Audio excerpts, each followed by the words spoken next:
I am Nellie H. Steele, Sovereign of Suspense, and author of Death of a Duchess. This is an original audiobook written by me, produced by Novel Idea Publishing, and read to you by a real human narrator. Enjoy the story. Death of a Duchess, a Duchess of Blackmoore mystery. Duchess of Blackmoore Mysteries, Book 1. Written by Nellie H. Steele, narrated by Liz Gentle, edited by Matthew Prince. Chapter 1.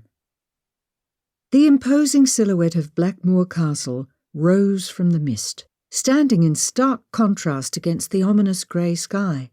Its grand towers and turrets, with banners waving, rose high above the landscape. The castle, perched on the cliffs, beckoned me home as my carriage trundled up the path toward it. It still had the power to take my breath away, as it did when I first laid eyes upon it, drenched in moonlight, some 3 months ago, when I arrived. I recalled the journey into the Scottish Highlands as though it were yesterday. Filled with a mix of excitement and trepidation of what would become of me, I rode in silence with my travelling companion, Henry Langford, a middle-aged estate agent with a kind face, in the service of Duke Blackmoore, the castle's proprietor. The foreboding facade of the castle may have sent shivers up the spine of most women my age. However, the turmoil of my short life of 18 years and 2 months created within me a facade almost as formidable as the castle's, if not more so. Instead, the brooding castle with its Gothic design and blackened stones generated a stirring of home inside me, and despite my questioning mind regarding what would become of me, I feared not what secrets the ominous castle held within its walls. As the carriage bounced over the rocky pathway to the castle, I closed my eyes, recalling the night I had first arrived. My day had started like any other, with no indication of difference from the days before it. At the orphanage, my home for 10 years, 6 months, and 3 weeks, days were rarely unique. Mundaneness and routine thrived at the orphanage above all things. I passed most of my time reading and learning. I had, in fact, been returning from the orphanage's paltry library on that morning when I overheard the tail end of the conversation between Duke Blackmore's man and the headmistress. I shall make clear one thing. I was not eavesdropping. However, upon passing through the foyer to the staircase leading to bedrooms, I overheard my name. Naturally intrigued, I stopped to listen. Headmistress Williamson protested. "There are far better girls beyond Miss Hastings in this orphanage for this sort of thing." Far better for what? My mind questioned. Though her comment did not surprise me. Her dislike for me was well known. She despised my quick wit, among other aspects of my personality. As much as she had hoped to rid herself of me, she sabotaged every possibility of my departure. I had long since resigned myself to becoming a teacher at the orphanage. I did not recognize the voice that answered her. "Miss Williamson, I am not here to ask your opinion, merely to pay for any expenses Miss Hastings accumulated during her time at your facility, and to retrieve her," he argued. My brow furrowed at the mention of retrieving me. Who was this mystery man, I wondered, and what right of claim did he have to me? He wasn't my father, of this much I was sure. An uncle, perhaps? My mind wandered from possibility to possibility as the doors to Headmistress Williamson's office flung open. Headmistress Williamson spotted me in an instant, her eyes wide as she noted my proximity to her office doors. Her mouth set itself into its usual scowl as her eyes settled on me. Her mousy brown hair, pulled back into its low bun at the nape of her neck, added to the dour expression on her face. "Miss Hastings," she growled, glowering at me with those fiery emerald eyes.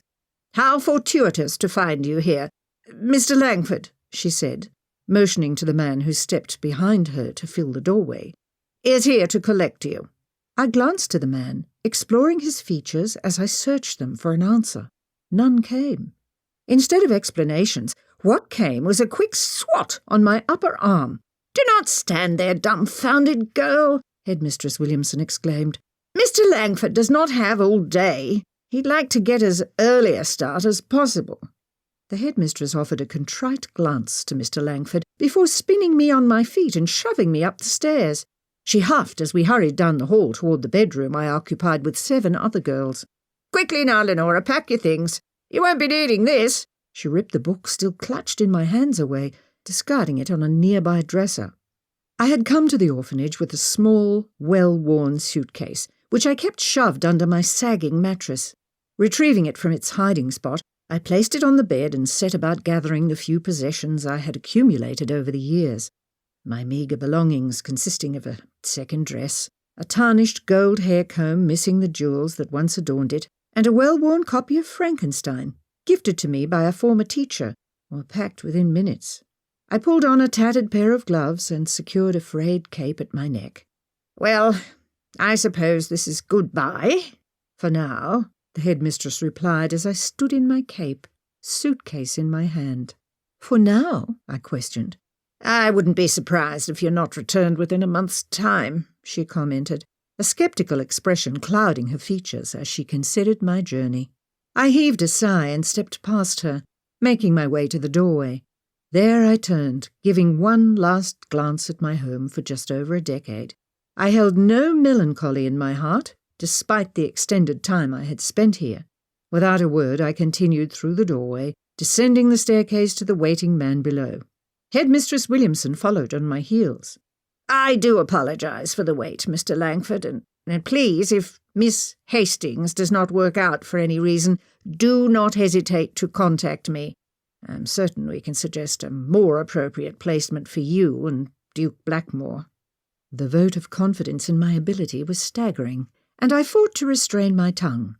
"I'm certain there will be no need for that," Mr. Langford replied with a curt smile. He shifted his gaze to me. "Come, Miss Hastings. We've a long journey ahead of us.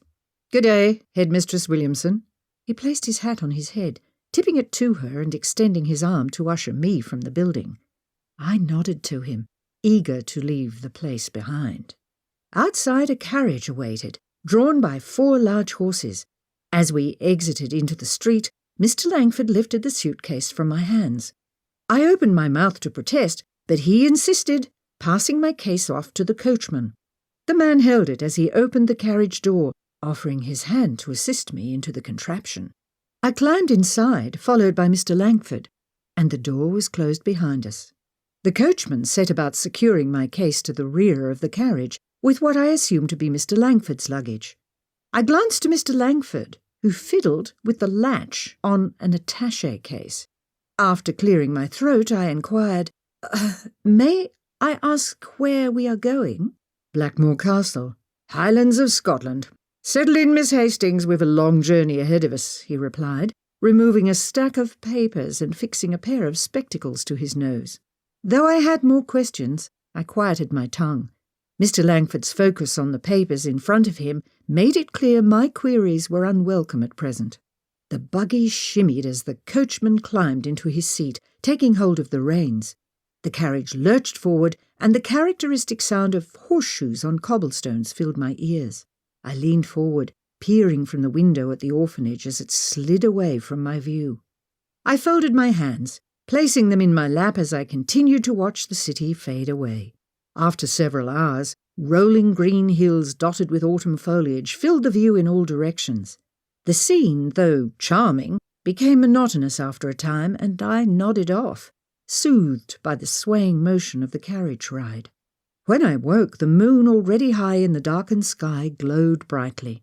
Mountainous terrain now surrounded us, and I assumed we had entered the Scottish Highlands, though having never travelled there I could not be sure. I straightened in my seat, drawing my threadbare cape closer around me. The air, markedly cooler and damper here, penetrated my bones. Heavy mists clung to the moors, obscuring some of them completely. The large white moon glowed over the land, casting an eerie image across the landscape. The carriage slowed, and I was pitched backward as we began to climb. "We're nearly there, Lenora," Mr. Langford said with a smile. It was the first time he'd used my first name. I noted he was devoid of his paperwork, likely unable to view it as the light waned to darkness. "All that remains is the climb to the castle." I gazed out the window as the carriage lurched around a bend, noticing the large structure perched on the top of the moor. Lit by moonlight, I distinguished multiple features of the castle looming above us. Turrets and towers jutted from various areas of the sprawling framework. The moonlit castle struck an imposing silhouette against the night sky. I returned my gaze to Mr. Langford. "Am I to be a governess?" I inquired. An amused smile crossed the man's face. "No, you are not to be a governess." "A companion, then? A lady's maid?" I continued, not understanding what my new role was to be when we arrived. "No, Lenora," he answered. "Duke Blackmoore has far better uses for your special skills in mind. He has far bigger plans for you." I furrowed my brow in confusion at his answer as he continued. "You, my dear Lenora, are to be a duchess." My mind snapped back to the present as the carriage slowed to a halt outside the castle. I waited inside as the coachman dismounted from his driving perch and opened the door, unfurling the steps and offering his hand for me to disembark. How quickly one becomes used to the genteel things, my mind contemplated, during my short wait. Accepting his hand, I stepped out onto the gravel drive below, pulling my fur-trimmed velvet cape closer around me to keep out the winter chill. For a moment I glanced up at the castle's exterior, recalling my thoughts just 3 months prior when I arrived. The odd blackening on some parts of the stones, always a source of local gossip, cast a sinister countenance on what would otherwise pass for a fairy-tale castle. Some of the more level-headed townsfolk attributed the blackening to some internal quality of the stones used or the growth of local flora. Still others insisted it represented the veins of the castle, as though somehow the castle had become alive and its very soul was blackening as a result of the strange goings-on here, or perhaps because it defiled some ancient sacred ground. I paid little attention to the histrionics of most of the locals, many of whom warned me to flee before I should meet a gruesome end. I had grown accustomed to people like this in my life, and had learned to ignore them at a very young age. They based most of their opinion on lack of knowledge, understanding, superstition, and a general sense of foolishness. When I arrived 3 months ago, the castle, lit by moonlight, its network of blackened veins crawling through the stones, conjured no apprehensive reactions, but only contentment. The serenity and peace I felt that night had never waned. It had only grown. Each time I returned here, I experienced the same emotion, as though I had found my place in the world. 3 months later, the only change in my emotion was the lack of curiosity in my heart over my new life. I now possessed a firm understanding of what my life would become and what my role was here. The gravel crunched under my feet as I stepped toward my home, ready to continue my odyssey within the castle walls. At this moment it occurs to me that I haven't properly introduced myself to you, dear reader. Now seems an opportune moment to make a proper introduction before we continue together. My name is Lenora Fletcher. I am the Duchess of Blackmoore, and I can communicate with the dead.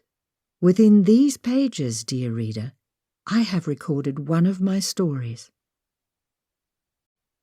Chapter 2. "Welcome home, Your Grace." Mr. Buchanan, our butler, greeted me as I entered the castle's foyer. I handed my cape to him and began removing my gloves. "Was your trip successful, Your Grace?" "It was," I informed him. "The dress is as lovely as promised, and with a few minor adjustments should be perfect." "Wonderful, Your Grace. Have I much time before the dressing gong for dinner?" I inquired. Despite the general lack of guests and other family, my husband maintained the custom of dressing for dinner. 2 hours, Your Grace." I finished removing my gloves and nodded. "I shall be in my tower room reading if I am needed." "Very good, Your Grace." "May I fetch you anything?" "No, thank you, Buchanan." I spun on my heel, ascending the massive stone staircase flanking the right wall. I navigated to my bedroom, setting my gloves on my dressing table before climbing the steep stairs to the tower room, where I spent a good deal of my time. When I first arrived at the castle, I found the room while exploring. Its high turret overlooked the countryside with enormous windows giving a panoramic view. Glancing to the ground may provide one with a disorienting effect, as the tower resides on the side of the castle where the cliffs drop sharply away. The height of the tower, coupled with the sheer drop below, gives one the impression of flying, soaring above the earth, like large birds of prey. I stepped inside the room, and the familiar sense of peace washed over me as I entered. The room's furnishings had been sparse when I found it, but the views so inviting and incredible, I immediately took to the space. I'd taken it upon myself to add furnishings and other details, to add comfort to the space. After our marriage, my husband offered me the freedom to do with the castle as I saw fit. I'd taken the most license in this room, choosing to leave the other rooms untouched, and in the tradition in which they were furnished upon my arrival. This particular turret, devoid of any human touch, had been the one exception. I'd added cushions and pillows to the window seats, a writing desk, a chaise and side table, and a small bookcase. The library in the castle was well fitted with book storage and books to fill it. However, I wanted a small space for those books I chose to keep close, as I did a large amount of reading in this room, often late into the night. I nestled under a fur blanket near one of the windows. The winter chill frosted the glass outside, creating icy patterns that crept from the corners inward. My beloved book, Frankenstein, lay across my lap, though it could not capture my interest today. Instead, I gazed out the window, lost in my own thoughts. My mind wandered to the events of the day. The dress for which I had my fitting earlier would be delivered tomorrow morning, and I would wear it tomorrow evening to a New Year's Eve ball. The occasion, a popular holiday in Scotland, was being marked by Lord and Lady Cunningham in an ostentatious event. My husband and I accepted the invitation, much to Lady Cunningham's delight. I reflected on my turn of fortune as the year approached its close. At the start of the year I was an orphan, a creature spurned by her own parents and left alone in the world. I would finish the year a duchess. Despite ours being a marriage of convenience, I experienced more acceptance and tenderness from my new husband than I'd experienced from most others for the entirety of my life. My thoughts turned to my marriage, specifically to the manner in which it was announced. Mr. Langford's revelation of my impending nuptials as we climbed the moors to the castle astounded me. I had assumed I had been engaged for a governess position. My training at the orphanage had prepared me well for such a venture. I had excelled in my classes there. Miss Pepperidge, one of my favourite teachers who had taken a shine to me despite my curious traits, had called me the cleverest student she had ever taught. Indeed, I clung to my studies as a child clings to a cherished toy. Despite my quick mind and academic talent, I had never been engaged as a governess by anyone who sought such a girl at the orphanage. Though qualified, Headmistress Williamson had a knack for guiding the employing family away from me and onto more suitable girls. She told me once in a private meeting in her office that she preferred I not be selected in case there were any incidents caused by my wicked vice, as though I had some control over my ability to see the dead. Still, it seemed the most likely conclusion when Mr. Langford loaded me into a carriage and transported me to the Scottish countryside. I recalled my reaction to his announcement that I was to become the Duchess of Blackmoore. "Married? A duchess?" I cried. "Oh, sir, do you jest?" He chuckled before answering. "No, Lenora, I do not. However, I shall allow Duke Blackmoore to explain further." I sat back in my seat, considering the information. I had not anticipated such a turn of events.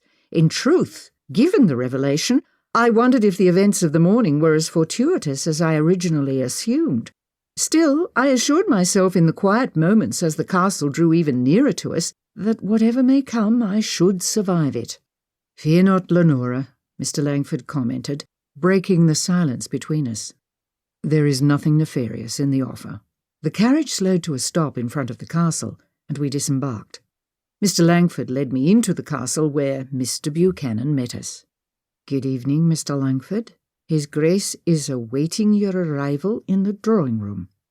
"Thank you, Buchanan. Before we seek an audience, allow me to introduce Miss Lenora Hastings, Duke Blackmore's fiancée." I managed a tight-lipped smile and a soft "hello," still finding the words of my engagement strange-sounding to my ears. Buchanan bowed his head to me. "A pleasure, Miss Hastings. I shall anticipate working for you as Mistress of Blackmoore with much eagerness." My mind, still reeling, struggled to comprehend his words. Overseeing a castle as mistress was never a position I imagined I'd find myself in. "As shall I?" I managed, with another curt smile. "To begin, may I take your cape, miss?" "Oh," I answered, feeling foolish and raising my eyebrows as I undid the tie. "Certainly, and thank you."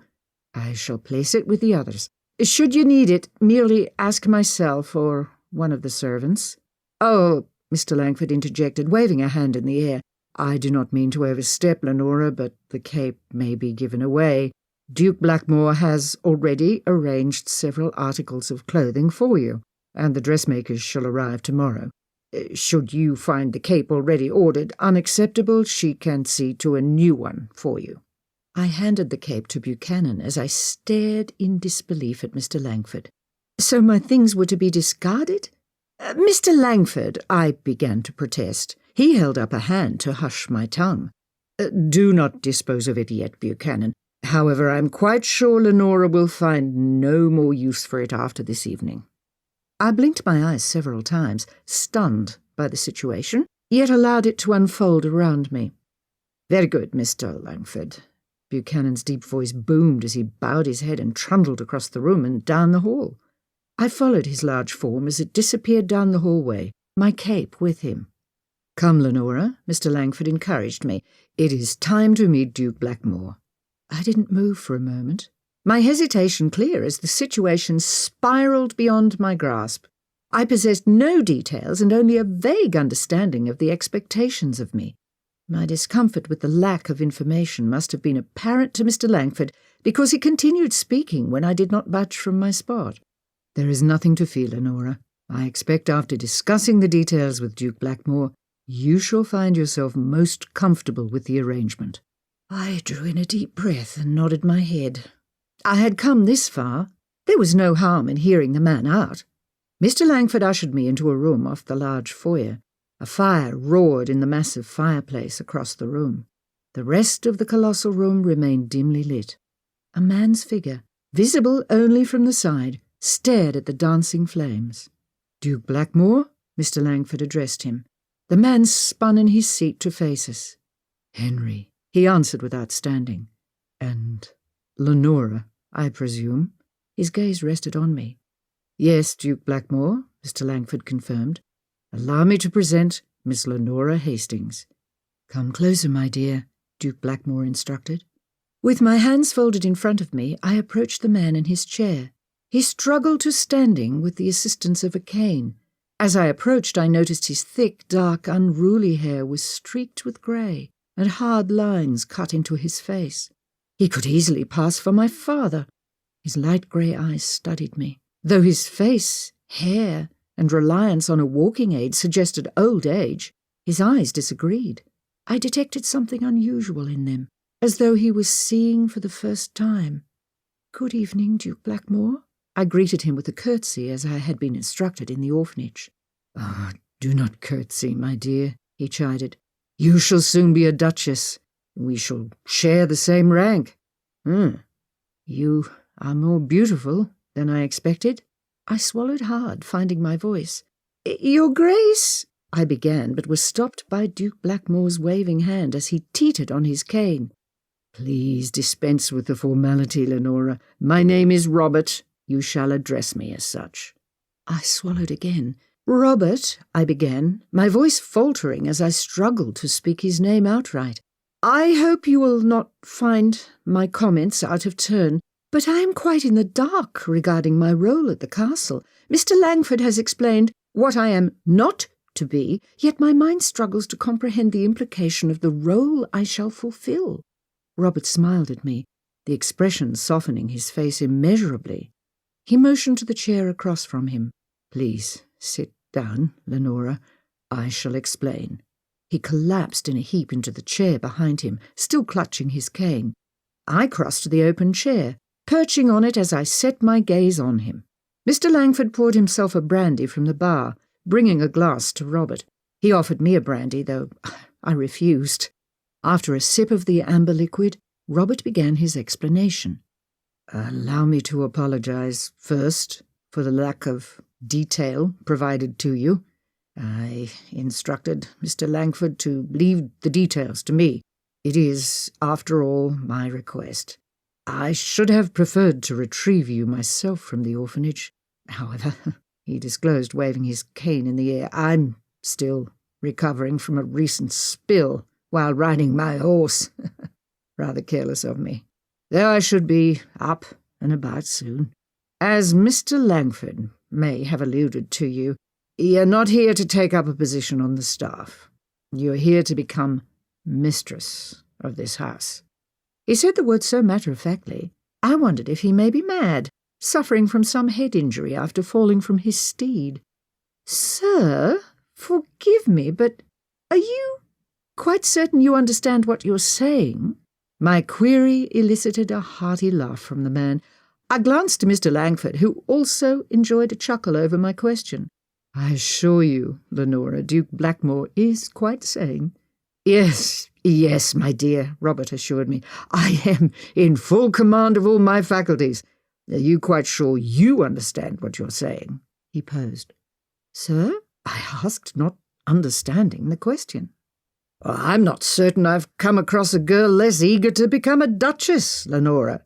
May I speak in earnest? I inquired. By all means, Robert granted.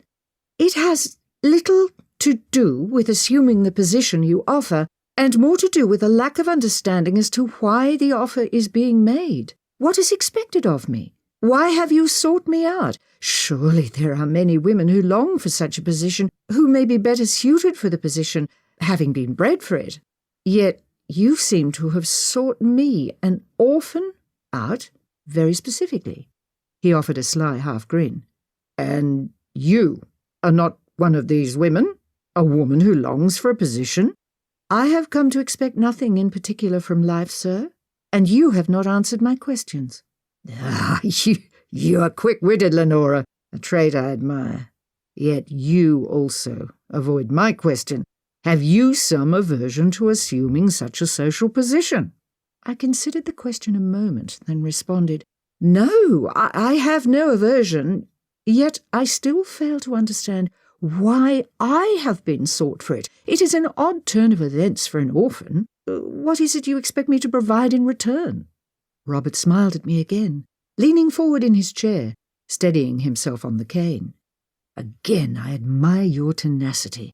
You wish to learn the terms. I shall lay them out for you. This shall be a marriage of convenience. I shall provide you with a prestigious position, a lavish home, any goods your heart may desire, a comfortable life from here forward. You shall provide me with something very special in return. You are correct. I have sought you out for a specific reason. You have a unique ability, do you not, Lenora? I swallowed hard as I contemplated my response. Without doubt he referred to my consciousness of the dead that walked among us.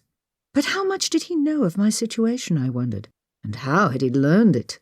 I suffer from a peculiar view of the world, I hedged.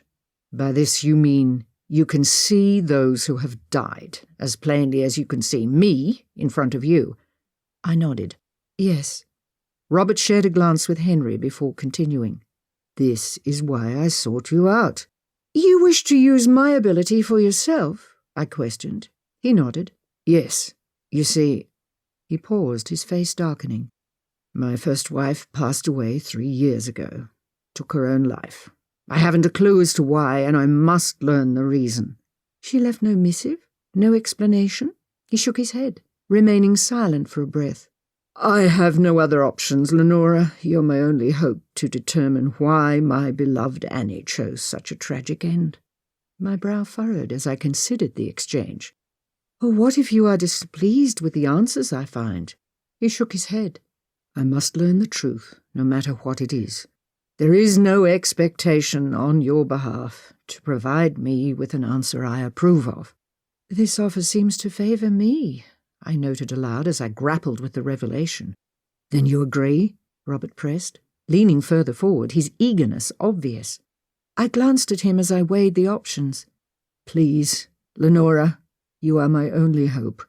I do not suppose I have much choice to refuse.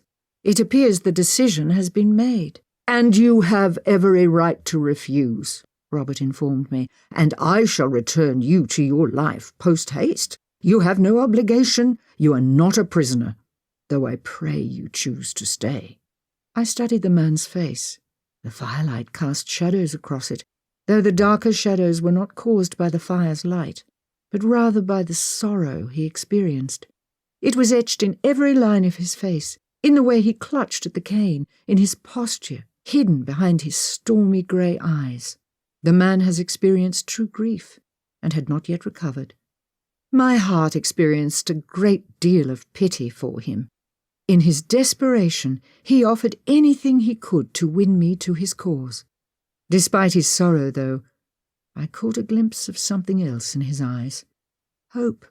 I could not extinguish that small glimmer that kept him clinging to life. I nodded slowly. Yes, I agree. He breathed a visible sigh of relief as he leaned back in the chair, sharing a relieved glance at Mr. Langford. He nodded toward Henry, who said, "I will see that all the appropriate changes are made to the estate documents first thing in the morning, and make the necessary final arrangements." Henry swallowed the last of his brandy, setting the glass down. "I shall have documents to you by afternoon for signatures. I shall take my leave now. Lenora, I hope you enjoy a restful first night in your new home." "Good night, Your Grace," he said. Bowing toward Duke Blackmoore, he strode from the room. "Thank you, Lenora," Robert said, once we were alone. "We shall wed at midweek. A simple ceremony. My apologies that you won't receive a lavish wedding. The dressmaker has been engaged to come tomorrow. She should have a dress prepared by the wedding, along with whatever else you desire. I've had several dresses ordered along with other things you may need. Feel free to order whatever may appeal to you." The statements confounded me.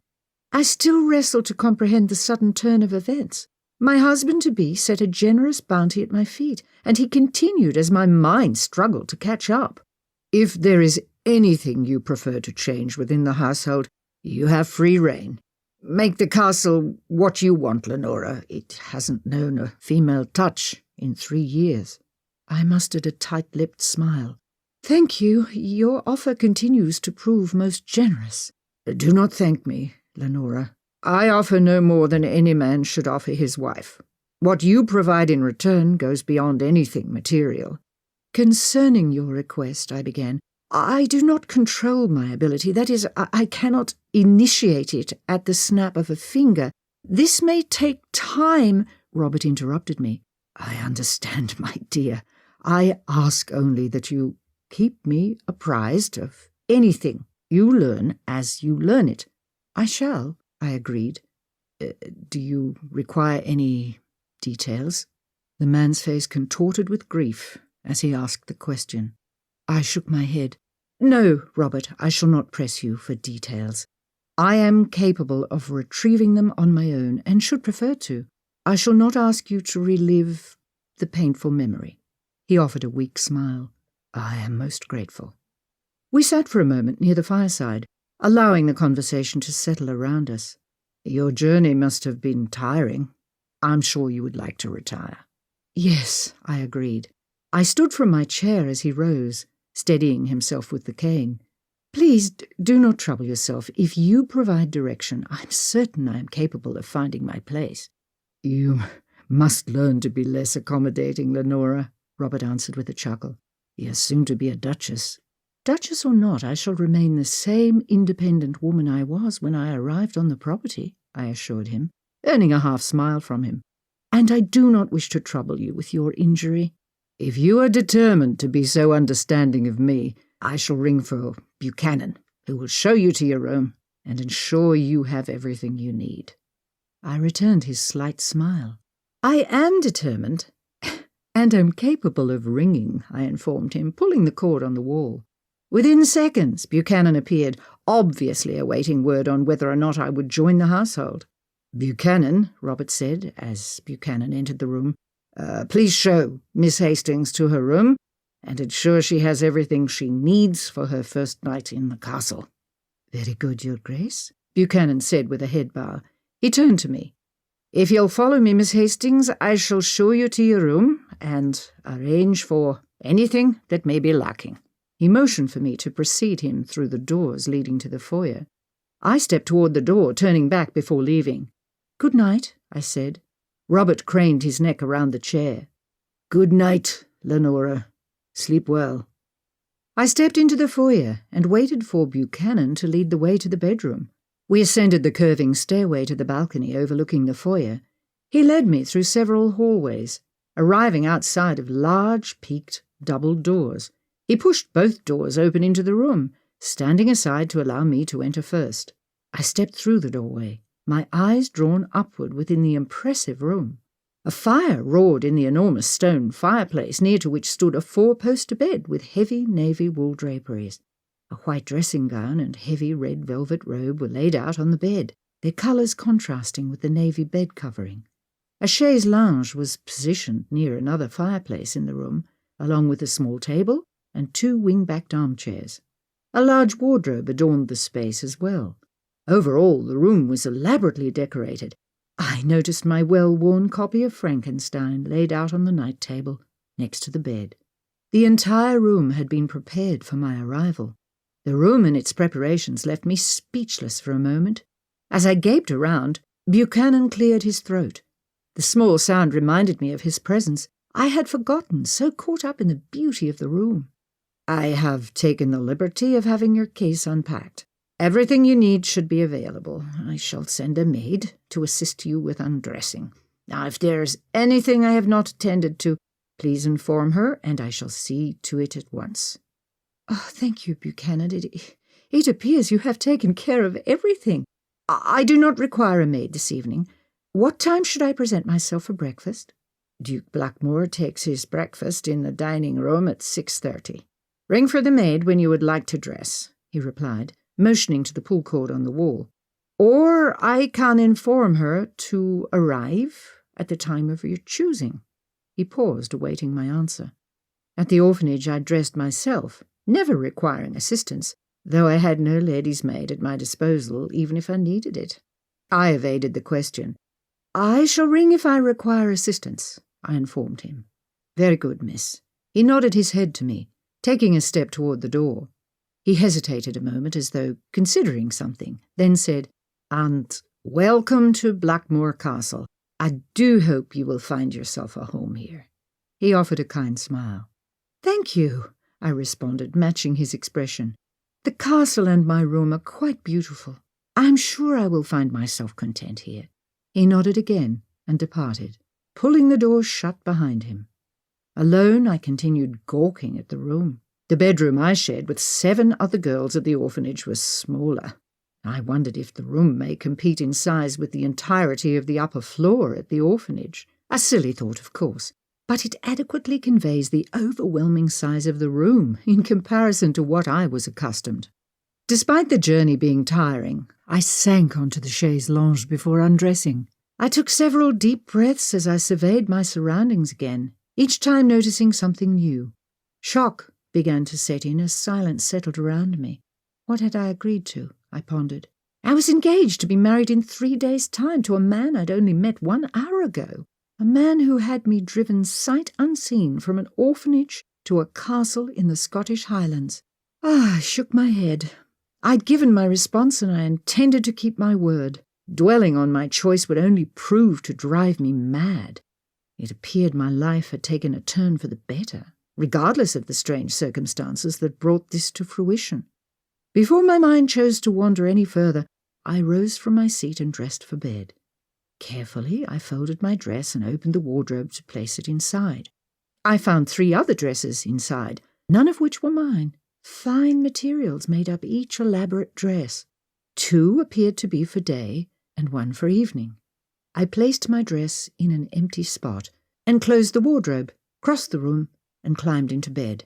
As I slid beneath the bed linens, my feet touched warmth. A bed warmer had been placed at the bottom of the bed. I had never experienced the luxury of warm sheets on a chilly night in the past. The sensation was pleasant. I laid in bed, staring at the canopy over me, my thoughts crowding my mind, each vying for my attention. I recalled those thoughts as I gazed out of the window from my tower room, thoughts which seemed foreign to me now. In 3 months I had grown into my role. Tomorrow night we would attend our first event as a married couple, my first event in high society. I would ring in the new year as a duchess among the lords and ladies of the land. The dinner gong sounded, breaking into my thoughts. I pulled myself from my ruminating, settling my book down on the nearby table. I traversed the many halls to my room, pulling the cord on the wall as I entered to summon the maid. She arrived within moments, undoubtedly anticipating the call. "Good evening, Your Grace," the girl greeted me. "Good evening, Elsie." The girl, a housemaid, doubled as a lady's maid, helping me to fasten my dresses and finish my hair. I used her as little as possible since it pulled her from her other duties. It was a rather unfair situation to have thrust upon the poor girl, and one that I planned to remedy soon. I thanked her for her assistance as I pulled on my gloves. She excused herself from the room with a curtsy, and I found my way to the drawing-room, where Robert and Henry Langford awaited me.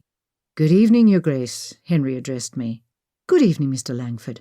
I'm so pleased you could join us for dinner." "Good evening, Lenora," Robert said. And how is the dress fitting? Ready for tomorrow?" "Yes," I replied. "Are you looking forward to the party?" Mr. Langford inquired as we made our way into the dining-room. "I'm afraid Lenora may be rather dreading it," Robert admitted as he took his chair at the head of the table.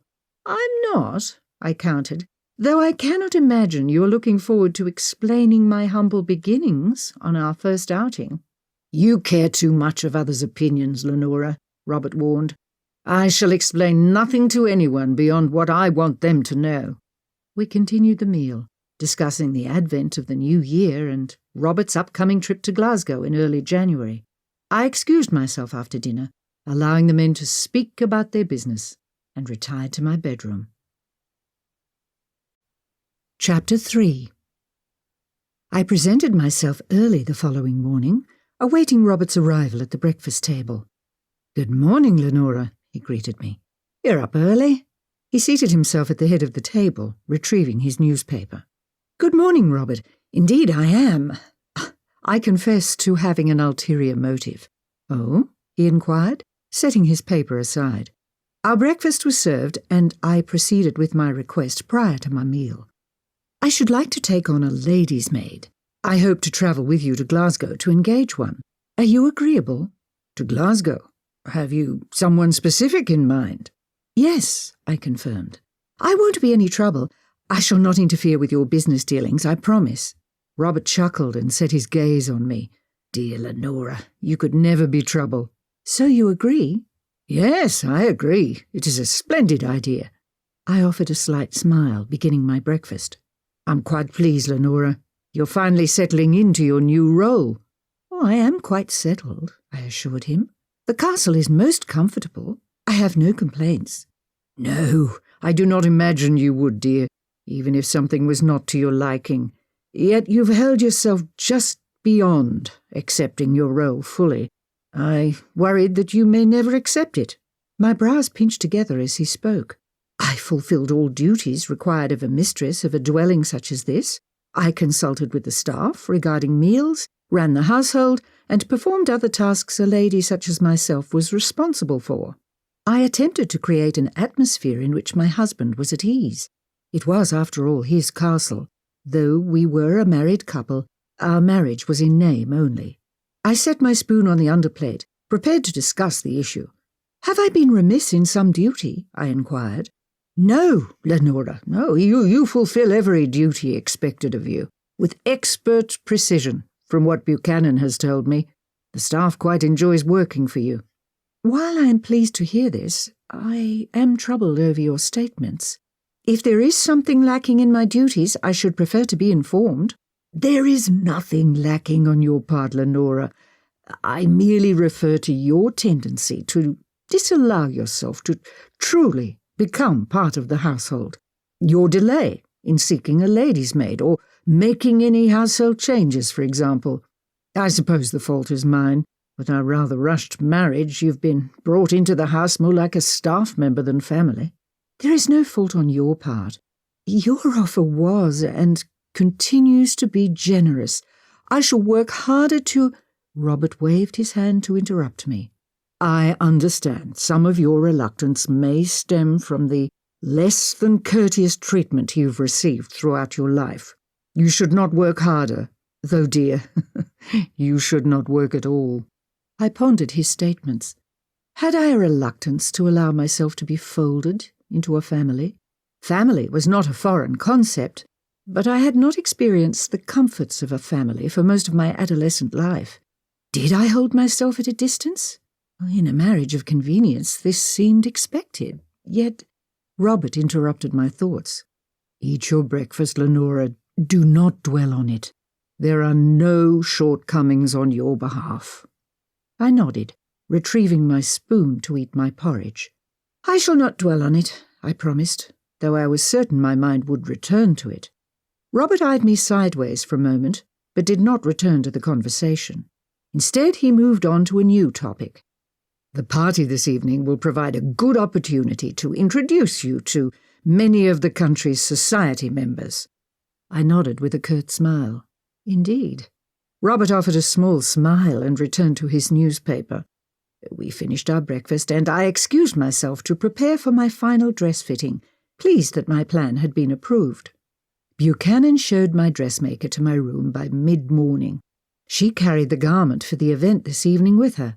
The maid followed her, prepared to assist me in dressing. I gazed at the dress as the dressmaker fussed at its form, which she draped over the chaise. She faced me, a pleased expression on her face. "Oh, it is lovely," I commented. "The detail is exquisite. Shall I try it?" "Yes," Madame Worth encouraged. "It should be perfect, but let us be sure. We must ensure your first outing is magnifique."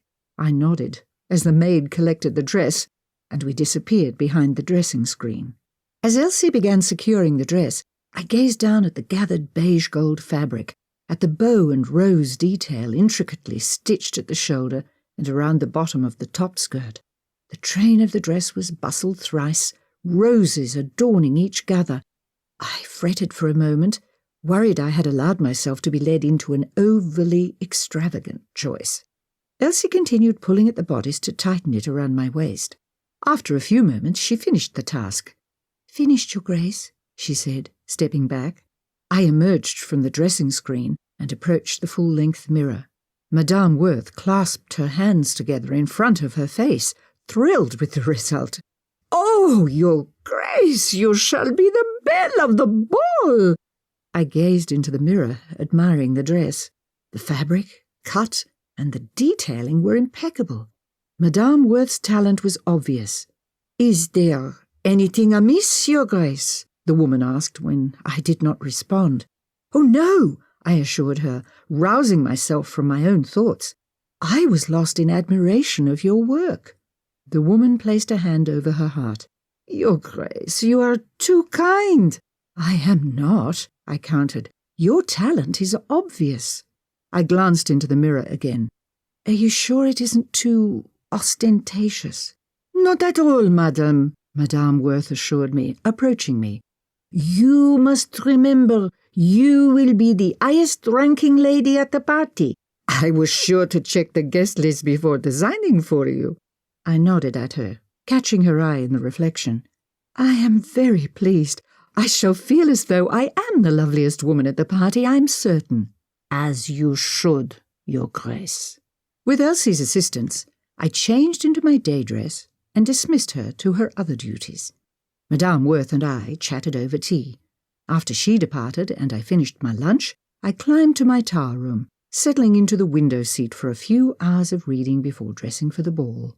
After glancing over the winter landscape, I focused on the book I'd selected from the library.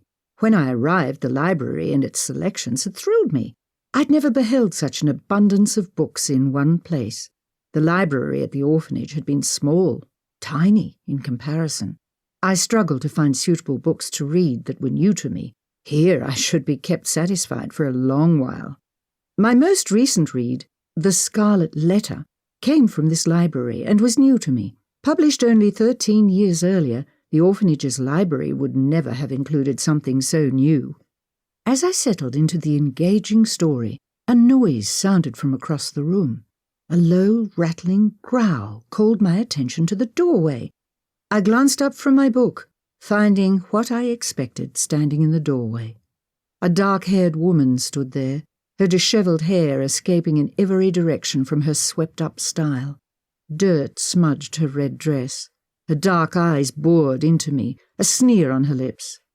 "Hello, Annie," I greeted her. "Are you planning to stay this time?" The preceding Duchess of Blackmoore narrowed her eyes at me. Her grey, sunken cheeks puffed at me as she elicited a hiss in my direction. I set my book aside and swung my legs over the side of the window seat. The movement spooked my spectre, and she hastened away from my view. I sighed, regaining my perch next to the window. I would not give chase. I had tried that on a prior occasion, and it had ended in disaster. On my second encounter with Annie, almost 2 months after my arrival, Annie had appeared to me in the hallway leading to my bedroom. She pawed at my bedroom door as I approached it when returning from dinner. When my proximity to her became too close for her comfort, she dashed down the hall. I followed. She led me in a winding chase through the castle, ending up in another turret, the very tower from which she had thrown herself. As I entered the room, my eyes fixed on her figure, I realized the error I'd made. What I beheld in front of me was no more than a mirror image. Annie stood behind me, slamming the door shut with a growl and locking me in the tower. I raced toward the door as it swung shut. Annie's eyes glowed red as she sneered at me from beyond the threshold. I pushed against the door with all my strength, but it did not budge. I pounded against the door, calling for help from Annie first, then anyone who may hear me. No one came. I spent a cold night on the stone floor before a maid found me early the following morning, after a search had commenced when I failed to turn up for breakfast. Despite insisting my well-being had not been compromised by the incident, I was put to bed with a hot toddy, an unfamiliar sensation for me, since, even when ill, one was not permitted to remain in one's bed at the orphanage. Mid-morning, Robert visited me, concerned over the episode. Foolish of me, I fibbed. The door swung shut behind me, and I had failed to check the lock. I did not see a reason to provide the whole story. The living did not often understand the machinations of the dead. They sometimes operated in a curious way. In many cases, they were the antithesis of themselves when alive. The entire escapade was only a bit of mischief, an attempt to frighten me or exert some dominance. Robert studied me for a moment as he weighed my words. "I am really quite fine." I pushed myself up to sit straighter. "What were you doing in that tower at night?" he questioned. I pondered my response before giving it. "Following a lead on my special project," I replied. He cocked his head, staring at me with his stormy grey eyes.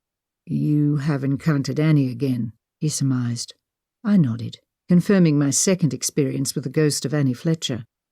"Yes, she awaited me at my door after dinner last night." "Did she speak to you?" he inquired. "No," I responded. "She is not up to communicating yet." He nodded, his disappointment clear. "She will come around," I promised. "It takes them time. They go unnoticed in most instances. It is often shocking to them when they do not, and they do not always communicate as we do." His gaze fell to the bed covers, and he failed to respond. "She will come around," I reiterated, understanding the emotional toll the process took on him. "My apologies, Lenora. It pains me to learn of Annie's apprehension." "I understand. I shall be gentler with her in future encounters." He waved his hand at me, dismissing the comment. He stood, stalking across the room. "It also troubles me that you endure this treatment." "I have endured nothing," I responded. "A night locked in a cold tower is not to be dismissed," he countered. "Well, that was my own foolishness." "Lenora," Robert chided, "the door does not lock itself." He gleaned my explanation a deception. The jig was up. "There is no cause for worry," I assured him. He glanced toward me. "I have sustained no injury." "She was not like this in life," he stated, returning his gaze out the window. "I'm sure she was not," I assured him.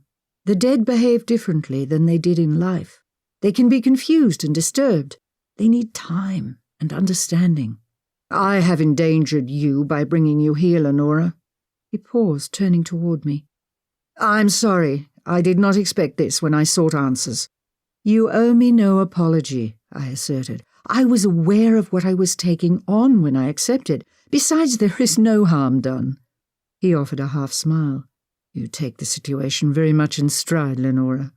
I'm well acquainted with it. It has been my entire life. I pushed the bed covers back, intent on rising and going about my day. At the orphanage, a day spent in bed was not permitted unless one could not remain on one's feet. Robert approached the bed. Is there something you require? No, I responded, standing. I do not need to remain abed. He raised his eyebrows. Yet you shall. It is unnecessary, I contended. Necessary or not, I insist upon it. He paused. As your husband, he added, a coy expression on his face. As my husband? I queried with a chuckle. He raised his eyebrows again, cocking his head at me. I raised an eyebrow, but climbed back into my bed. Very well, I shall agree only by virtue of protecting the investment you made in me and to remain a dutiful wife. I have yet to provide you any answers. I do not wish to become ill and fail to hold up my end of our bargain. I do not wish you to become ill for any reason, bargain or otherwise. I pulled the bedsheets around me. Here I shall stay, then. My mind snapped back to the present. I'd made little headway since then. In 3 months I'd had 3 encounters with the former mistress of Blackmoore. She was testing the boundaries with me, determining what she could and could not do. With any luck, as our comfort with each other grew, I would glean some evidence about her demise. Until then I had other business to attend to. The dressing gong rang early. Given our travel plans, dressing would take place earlier than normal. I set my book aside and made my way to my bedroom. Elsie met me there to begin the process. Elsie's hairstyling ability had improved considerably in the few months she attended me. Using a recently learned technique, she swept my hair up in a smart style. I commended her on the style as I pulled my gloves on. She spritzed perfume on my hair. Though unaccustomed to wearing such frivolities, I was adapting to the habits of ladies in my station. After a glance in the mirror, I smoothed my skirts and navigated to the foyer. Buchanan awaited me, though Robert did not. I glanced at the grandfather clock that ticked away the time. Was I early? Your Grace, Buchanan greeted me. Duke Blackmoore has requested you meet him in the drawing-room. Thank you, Buchanan, I responded, and made my way to the drawing-room doors. I entered the room, lit mostly by the roaring fire. Robert sat in his usual chair fireside. Robert? I questioned, drawing his attention. I wondered for a moment if he had changed his mind about attending. Lenora, he said, standing and facing me. Oh. I swallowed as his gaze fell on me, his eyebrows raising. Is anything wrong? Is the dress inappropriate? I considered it perhaps too much, though Madame Worth assured me. Yes, I would say something is wrong, he interrupted. I am quite sure every woman at the party will be eaten away with jealousy when they view you in this dress. I let out a relieved sigh. Oh, is that all? I quipped. Buchanan informed me you wished me to meet you here. Yes, Robert answered, retrieving a box from the nearby table. I have a gift for you, to mark the occasion. A gift? I inquired. Oh, thank you, though it was unnecessary. He motioned for me to join him, and I approached him as he opened the box. My eyes widened at the contents. My jaw dropped open, and I clutched my stomach. Robert! Inside the box lay a jewelled necklace with a large yellow teardrop-shaped stone in the middle, surrounded by deep blue gems. Sparkling diamonds jutted from each side, forming the chain.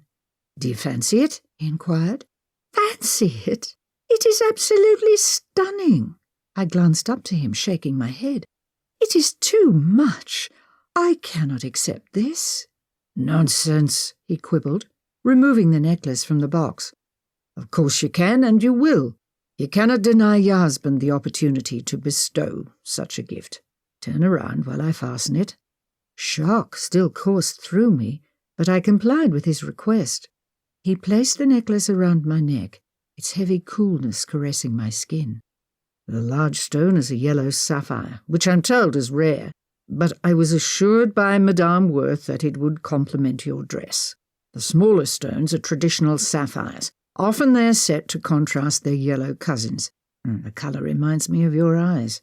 And, of course, the diamonds. No woman should be without them. He clasped the necklace. I grasped it between my thumb and forefinger, glancing down at it. "You spoil me," I murmured, turning back toward him. "You are a duchess. You deserve to be spoiled. Now that your outfit is complete, shall we depart?" He held out his arm to escort me to don my cape and climb into the carriage. During our journey, my hand found its way under my cape several times, my fingers grazing the necklace. I had never seen anything so ostentatious in my life, and certainly never expected to wear anything so extravagant. We arrived at Lord Cunningham's estate and were announced. The broadcasting of our names into the room reminded me how truly odd the situation remained in my mind. Lord and Lady Cunningham greeted us, making polite conversation before moving to another guest. We mingled with several guests, and I was introduced to a plethora of people.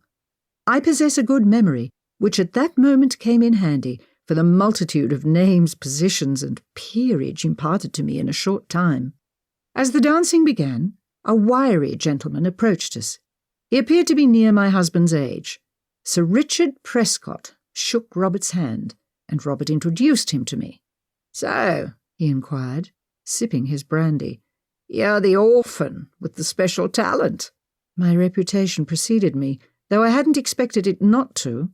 However, the other guests had possessed enough good manners not to mention it, particularly in my husband's presence. I opened my mouth to answer, but Robert responded first. "She's my wife, Mr. Prescott. Beyond that is not your concern." "Come, dear," he retorted, guiding me away by the elbow. I glanced behind me as Robert escorted me away. Sir Prescott stared after us, his eyes narrowed as he followed our retreat across the room. We chatted with several others before two gentlemen stole Robert away to discuss some form of business. I remained in the company of several ladies. As our group broke up, I made my way to the fringes of the room to await Robert's return. As I watched the dancers twirl across the ballroom, Sir Richard cornered me. "Well, if it isn't the orphaned Duchess," he remarked. As he closed in nearer to me, the thick scent of alcohol became apparent. "What a beautiful necklace! Is this the going rate for your special skills?" I did not dignify his remark with a response. Instead, I turned to escape his drunken ramblings. He grasped my arm, pulling me toward him and into the hallway outside the ballroom.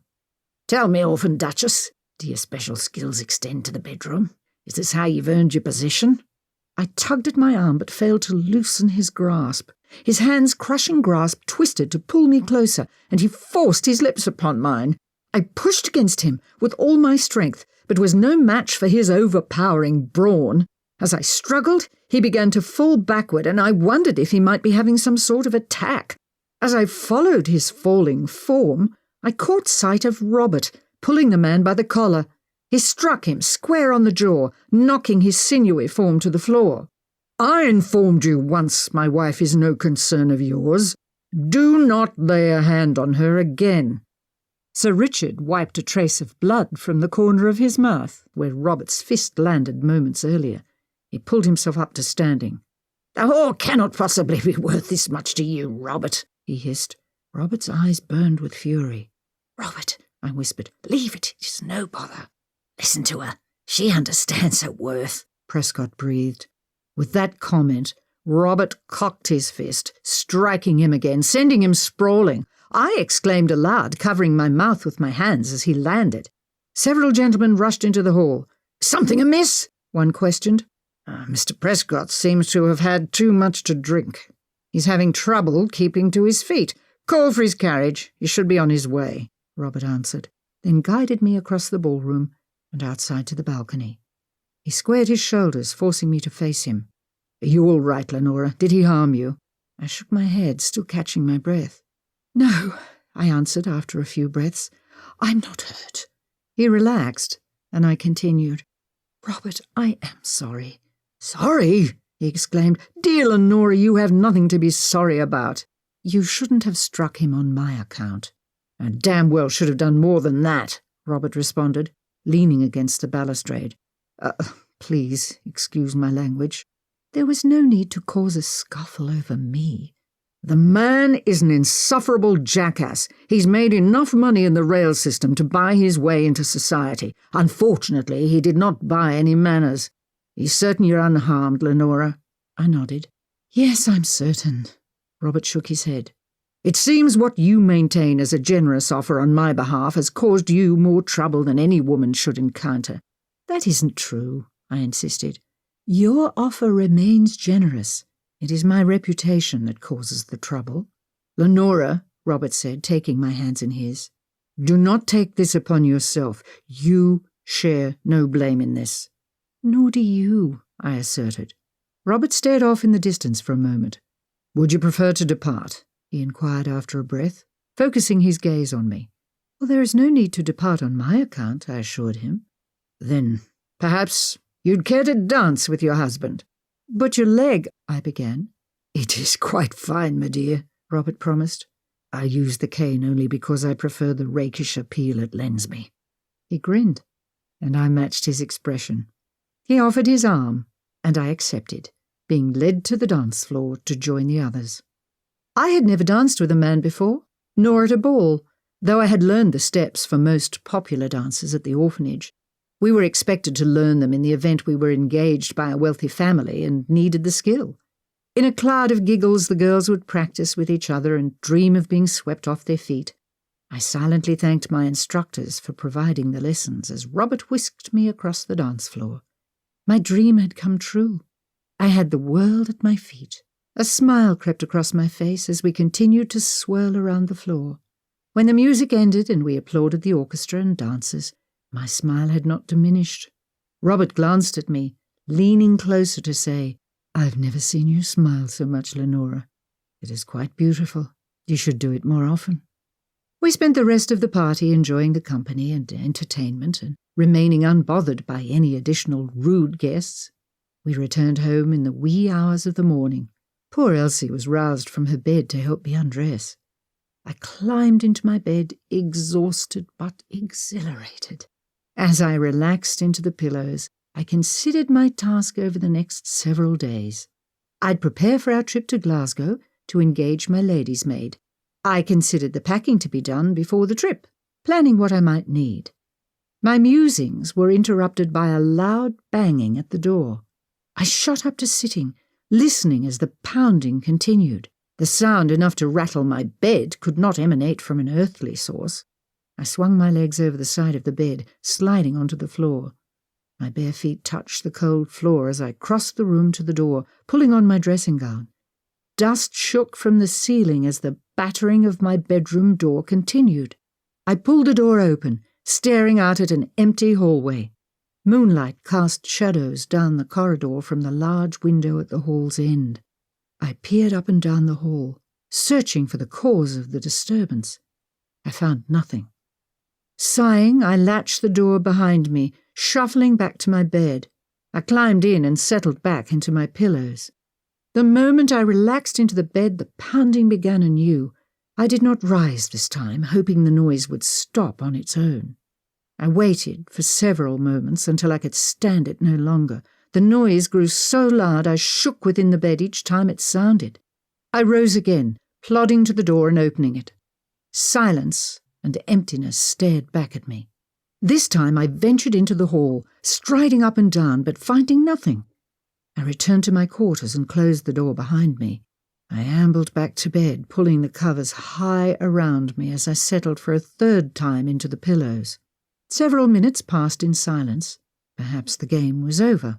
I closed my eyes, prepared to sleep. I took a deep, steadying breath, and as I felt my body relax, a new sound reached my ears. A creak sounded, and I snapped my eyes open. My bedroom door swung open on its hinges. I sat up, staring at it as it made its slow journey into the room. "Annie," I called, wondering if she'd halted her antics and was prepared to be reasonable. I received no answer. I waited a few more moments, staying still so as not to spook her. No one appeared. I slid from the bed for the third time, crossing the room and closing the door. This round I locked it behind me. I strode across the room and crawled into bed for what I hoped was the final time. With the sheets gathered around me, I closed my eyes again. As I lay on my back, a small breeze caressed my cheek. I ignored it until it tickled my cheek again. With a groan, I opened my eyes. I sat up, glancing around. Nothing appeared amiss in the room. I was almost ready to lay down when the room erupted into pandemonium. Both bedroom doors swung open, along with all the windows. Wind whipped through the room, blowing the bed curtains in a frenzied display. The linens were lifted off the bed and flung across the room. The doors and windows banged open and shut. The bed began to shake, bouncing off the floor. I tumbled out, falling on my rear. I climbed to my feet and fled the room.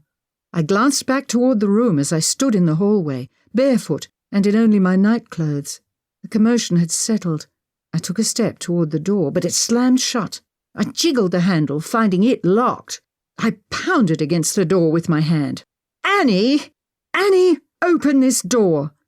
I pushed on the door, twisting the handle, but to no avail. "Annie!" I shouted again. "Your mischief has gone far enough! Open the door!" I tried again, but found the door stuck fast. With a sigh, I considered my options. I would not upend the household at this hour to retrieve a key for my room. I settled on climbing the winding stairs to my tower room. There a fur blanket awaited me, and I could curl up on the chaise and perhaps sleep would come. I weaved my way through the halls, my arms wrapped tightly around me. I cursed the loss of my dressing gown behind the locked bedroom door. I had spent many a cold evening at the orphanage, though, so I would survive. I climbed the frigid stone steps to the tower and retrieved my fur blanket from the window seat. I curled in a ball on the chaise, draping the fur blanket over me. I rubbed my arms and legs until I felt warmth returning to my body. I nestled further under the blanket, tucking it around me. The next sensation I experienced was a gentle shaking. Startled, I snapped my eyes open, flailing at my attacker. "Lenora," Robert soothed. "It's me. It's Robert." I breathed a sigh of relief, relaxing. "You're freezing. Where is your dressing gown? What happened?" Robert removed his suit coat, placing it around my shoulders. "Thank you," I replied, shrugging it tighter around my shoulders. "There was a disturbance in my room last night." "To say the least," Robert replied. "When you didn't appear at breakfast this morning, I came to check on you. We found your door locked, and when Buchanan opened it, the room was in a shambles." "Yes," I explained, sitting up straighter. "After the uproar, I retreated to the hallway and found myself locked from my room. I'm sorry for the trouble. I did not intend to sleep this late." "You need not apologize. You must be quite tired. What happened, Lenora?" "After I climbed into bed, there was a pounding at my door. When I investigated, I found nothing. It happened once more. Then my door opened. I locked it and returned to bed. That is when the melee ensued. The windows and doors rattled open and shut. Winds whirled through the room and the bed shuddered until I was thrown from it." "Was it—" Robert began, his voice trailing off. I nodded. "Yes, I believe so. I did not see her, but I'm convinced it was her." "I do not understand this. Why does she behave so?" Robert questioned with a shake of his head. He stood and stalked a few steps away. "This is not abnormal. She met with a violent end. She's confused, agitated. Her mind is troubled. But last night's occurrences indicate a step in the positive direction." "Positive?" Robert twisted to stare at me, an incredulous expression on his face. "Lenora, only you can discern being thrown from your bed, chased from the room, and risking illness in freezing temperatures as positive." "Oh, this is her first attempt at communicating," I explained. "In the past, she's only appeared to me. Last night went well beyond that. This is her reaching out." Robert pondered my comments for a moment. He gave a slight nod. "I'm glad you're travelling with me to Glasgow tomorrow. I should be uncomfortable leaving you in the castle alone. And if this should happen again, You shall wake the household, no matter what time of night it is. I'll not risk you catching a chill." I nodded in agreement. In the 3 months of our marriage, I had already learned not to argue with my husband. I climbed from under my blanket to return to my room to dress. I hope to have a better encounter with Annie in the future. If it is not, you shall awaken me and I shall rouse Buchanan. Elsie appeared in the doorway, carrying my dressing robe and slippers. "Your Graces," she greeted us. "I have your dressing gown and slippers." "Oh, thank you, Elsie," I replied, as she slipped the robe around my shoulders after I returned Robert's jacket. She placed the slippers on my feet. "Would you like to dress for the day now, Your Grace?" she inquired. "Yes," I began, when I was interrupted by Robert. "No, she would not. She's to go straight to bed and spend the day there. Has the room been restored yet?" "Yes, Your Grace," Elsie responded. "Everything is restored. I shall take Her Grace there and see that she has brought hot tea." "Thank you, Elsie. Do not object, Lenora. It will do you no good. You shall spend the day resting. You must recover your energy before we travel tomorrow." "I must oversee preparations for the trip," I protested. "And you may oversee them from your bed," Robert countered. Exasperated as I was, arguing was futile. Robert doted on me for reasons unknown to me. As foreign as it was to me, I was learning to accept it. I nodded, collecting my book from the side table. "I shall rest," I agreed. Elsie saw me to my bedroom, which had been restored already. A few small items were still being handled. "Your Grace," Buchanan greeted me with a bow of his head, "I shall have a tray of breakfast brought to you at once." "Oh, thank you, Buchanan. I shall also require assistance to prepare for our journey to Glasgow tomorrow. I have been confined to my bed by Duke Blackmoore." "I shall arrange the maids to assist at once, Your Grace."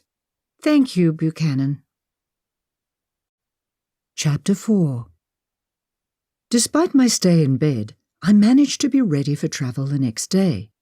After assuring Robert of my ability to travel after my experience, we climbed into the carriage with Mr. Langford for the long trip to Glasgow. The countryside passed us by as we travelled away from the castle. While I possessed a purpose on my trip, I found myself already missing Blackmoore Castle. The castle, which had been my home for only 3 months, provided me more stability and comfort than I'd ever experienced in my 18 years. Homesickness swept over me as we travelled away from the castle. I pushed it aside. We would return in 4 days. Though I would anticipate it with much eagerness, I had business to attend to.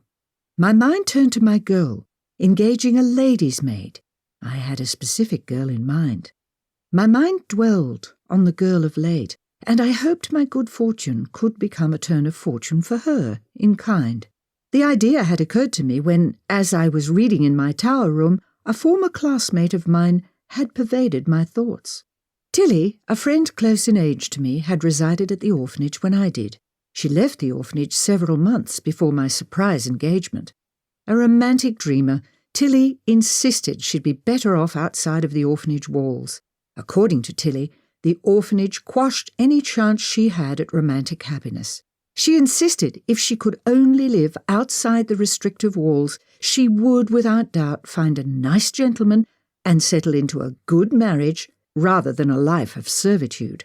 The appeal of married life was more attractive than even a governess position, no matter how prestigious the household.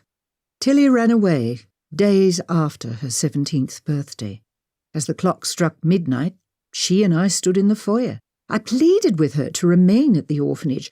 Maintaining her scheme would turn disastrous. My pleas fell on deaf ears, and with a wink and a grin, fair-haired Tilly snuck from the front door and disappeared into the moonlight. I recall her flaxen hair flowing behind her, her cheeks pink with anticipation and excitement for her new adventure. I fretted for days, worrying over her plight, but over the course of a week my worries subsided when she did not return. My mind assured me that, had the situation been intolerable, Tilly would simply have returned to the orphanage. Though her punishment would have been swift and serious, she would be safe and cared for. Perhaps my tainted view of the world prevented me from being more open to more possibilities, as Tilly was. 3 months passed before I heard from Tilly again. In a letter, she detailed her luck after escaping the orphanage. She'd had wonderful luck in meeting several gentlemen who took a shine to her. She hadn't settled on any as yet, but she hoped she would soon. The description of her situation gave me hope for her. I smiled as I read the letter, tucking it away in a secret spot where Headmistress Williamson would not find it, but not before I memorized the return address. At the orphanage, older girls were often required to run errands to assist with the running of the facility. It was during one of my errand outings I planned a daring mission. I would visit Tilly and speak with her. I completed my tasks as quickly as possible, dashing in some cases from place to place. Once completed, I checked the time. I would not be expected back this soon, so my plan would work. I navigated to the address given on the envelope I'd tucked in my purse. Despite having the address memorized, I worried my memory may fail me. I checked it twice as I closed in on the location, concerned I had travelled to the incorrect area. While I did not anticipate the area to be opulent, I expected it to exhibit some charm. However, as I approached closer and closer to the address, the buildings became more and more dilapidated. Rough characters lurked in dark corners. I began to fear I had made a grave error in judgment. However, I steeled my nerves and approached the address. I knocked at the door and was met by a scantily dressed woman. Surely I must have the wrong address, I reflected, though I asked for Tilly anyway. Shock coursed through me as the woman invited me in and disappeared up the stairs to fetch Tilly. As I waited in the building's foyer, I glanced into the rooms visible from the entryway. Couches and chaises longue in loud colours and the like were scattered around the rooms. Gauzy draperies hung at various angles.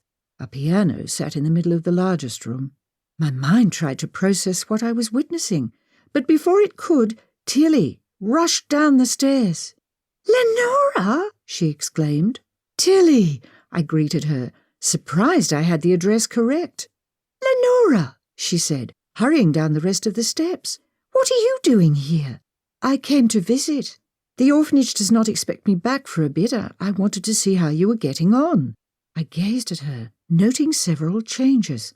Her long flaxen hair, always a source of pride and which she kept carefully groomed while at the orphanage, hung in tangles. Her plump cheeks with their rosy countenance were sunken and colourless. Her sparkling blue eyes had lost their sparkle. A dress, tattered now, hung loosely on her frame. Tilly glanced around before suggesting we step outside to speak.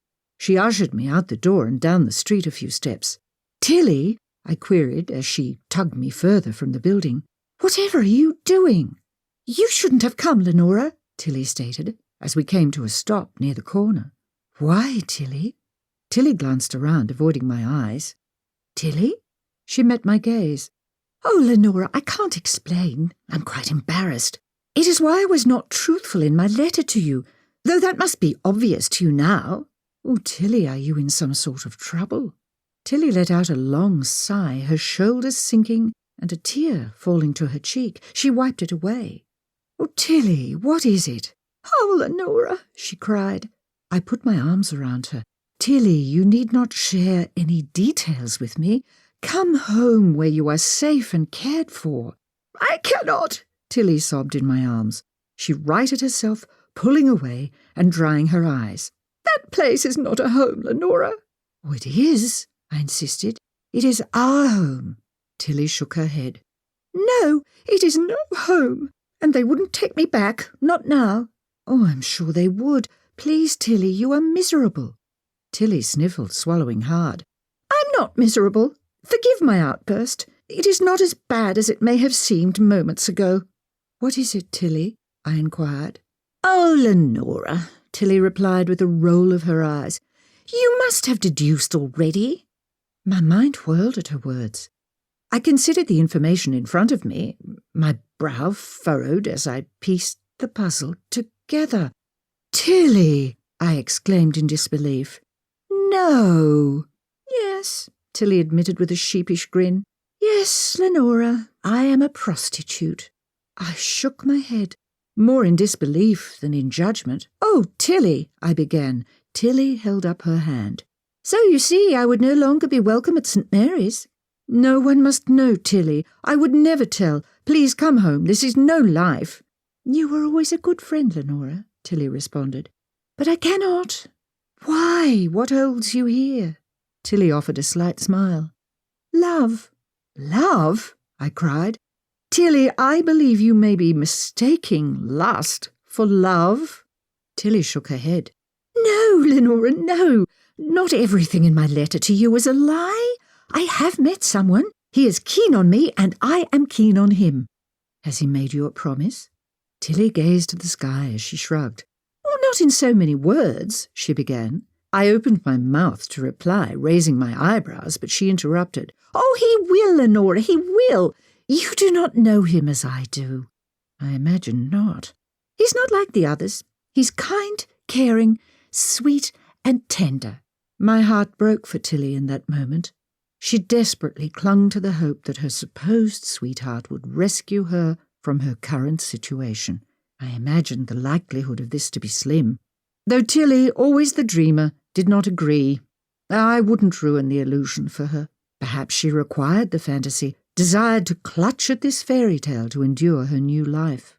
I nodded, pasting on a smile and hoping she could not glean it was disingenuous. Well, I'm glad you have found him, Tilly, and I hope he offers soon. Will you keep in touch? Make me aware of where I can find you should you move. Tilly smiled at me. Of course, Lenora. She flung her arms around my neck. Oh, I hope it is soon. I cannot imagine it will be long with the words he speaks to me. I grasped her hands as she released me. I hope it to be true. Please take care, Tilly. I will, she answered. And you, Lenora, I wish you the best. I hope you will find happiness as I have. With a smile and a nod, I stepped away, leaving Tilly on that street corner. I held back a tear as I continued down the street. My beautiful and vivacious friend reduced to this. My mind refused to fill in the word describing her new profession. I refused to glance back as I continued to put one foot in front of the other. I prayed as I journeyed back to the orphanage that Tilly's narrative was not fiction, but truth, and that she soon would be removed from the situation she found herself in. Chapter 5. Another mile passed by the carriage window as I contemplated what I may find when I sought Tilly. I had heard from her only once more before my fantastic adventure began. She had received no offer yet, but still maintained a proposal was forthcoming. I would be shocked if, when I sought her at the same brothel, I found her to be gone, though my heart hoped this would be the case. Despite my hope to engage Tilly as my lady's maid, I wished her to be unavailable for the position. After a day's journey, we arrived in Glasgow. Henry had made arrangements at a local hotel where we also dined that evening. Has the journey tired you very much, dear? Robert asked, as we ate. No, I responded. I do not mind travel, though I do admit I shall be pleased to journey in the opposite direction. You do not like the city? Henry inquired. I prefer my home, I responded, garnering a smile from Robert.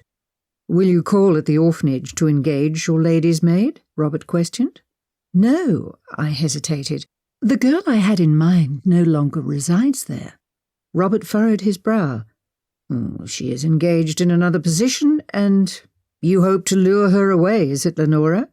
Yes, I confirmed, speaking no farther. I wish you luck, my dear. Should you call upon the girl alone, perhaps Henry should accompany you, or perhaps you should wait until I've concluded my business. While he did not press the issue, Robert obviously suspected there was more to the story than my simple explanation suggested. I offered a brief smile as I wiped the corners of my mouth. I shall be fine. I require no assistance. Robert chuckled.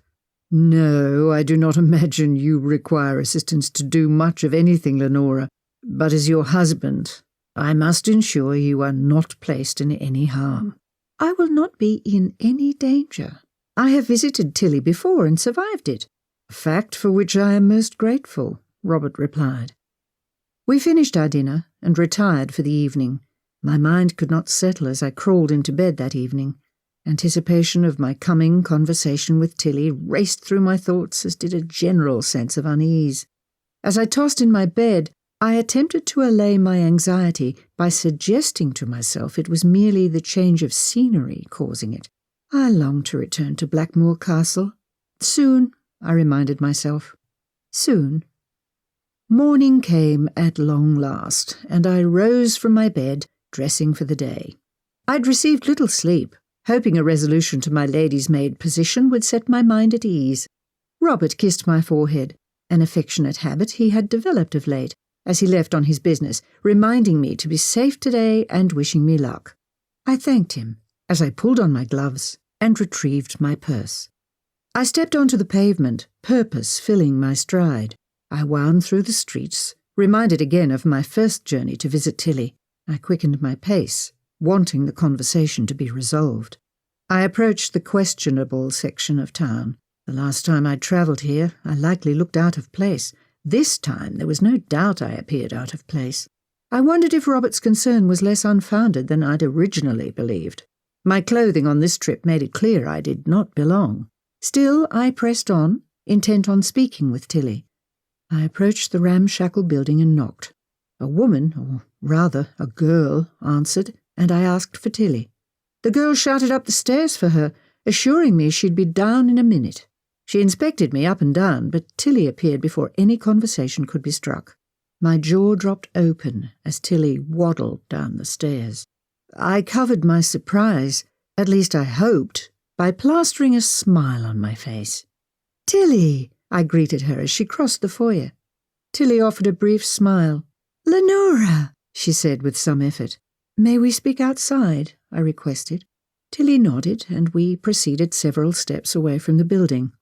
I eyed Tilly sideways as we walked, realizing I could no longer ask her to become my lady's maid. "How are you, dear Tilly?" I inquired, as we halted on the sidewalk. She offered a weak smile. "I'm well. You look quite well," she responded, eyeing my clothing. Though I worked hard to remain kempt during my orphanage days, the clothing I wore now was obviously a better grade. "I am," I answered. "I have had an interesting development in my life." "Oh?" Tilly prodded. I licked my lips, contemplating how to explain. "Yes." I hesitated. "I am married." Tilly's eyebrows shot up in surprise. "Married?" I nodded. "Yes, I am 3 months wed. I reside in the Highlands now. My husband is in town on business. I travelled with him to engage a lady's maid." "Lady's maid? Lenora, to whom are you married? The Prince of Wales?"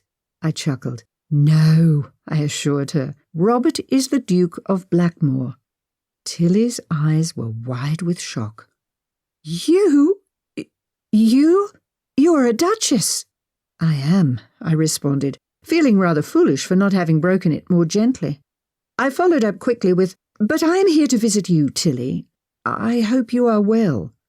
"Well enough," Tilly answered, both of us avoiding the obvious. I offered a polite smile, deciding to inquire after a moment. "I had hoped to speak with you about the position of lady's maid, but—" Again I hesitated. "You are with child?" Tilly glanced at her swollen belly. "Yes," she admitted. "How sweet of you to consider me, Lenora, but as you can see, I am in no position to accept." I offered a tight-lipped smile, worried about my friend. The offer for the position could no longer be made given her condition. I was uncertain of how my husband would react, and while he had proven to be understanding beyond measure, this scandal may prove too much. I was unwilling to risk displeasing Robert.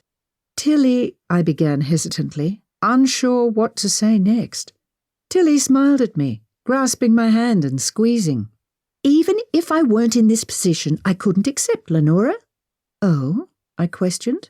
She nodded, a grin on her face. "I'll soon be in your position. Married." "Oh!" I exclaimed, squeezing her hand. "How wonderful! Have you set a date for when you shall wed? What sort of gentleman is he? Where will you reside?" Tilly's smile faltered. After a moment she forced the smile back on her face. We have not set any date yet." She paused before continuing. He does not know yet. About the baby. Oh, but as soon as he's aware he will offer, Tilly assured me. My brow furrowed at her statements. By her sighs, I judged her to be at least 7 months along. Doesn't know, I queried, unable to formulate a full thought. Tilly shrugged. I was not aware when I saw him last.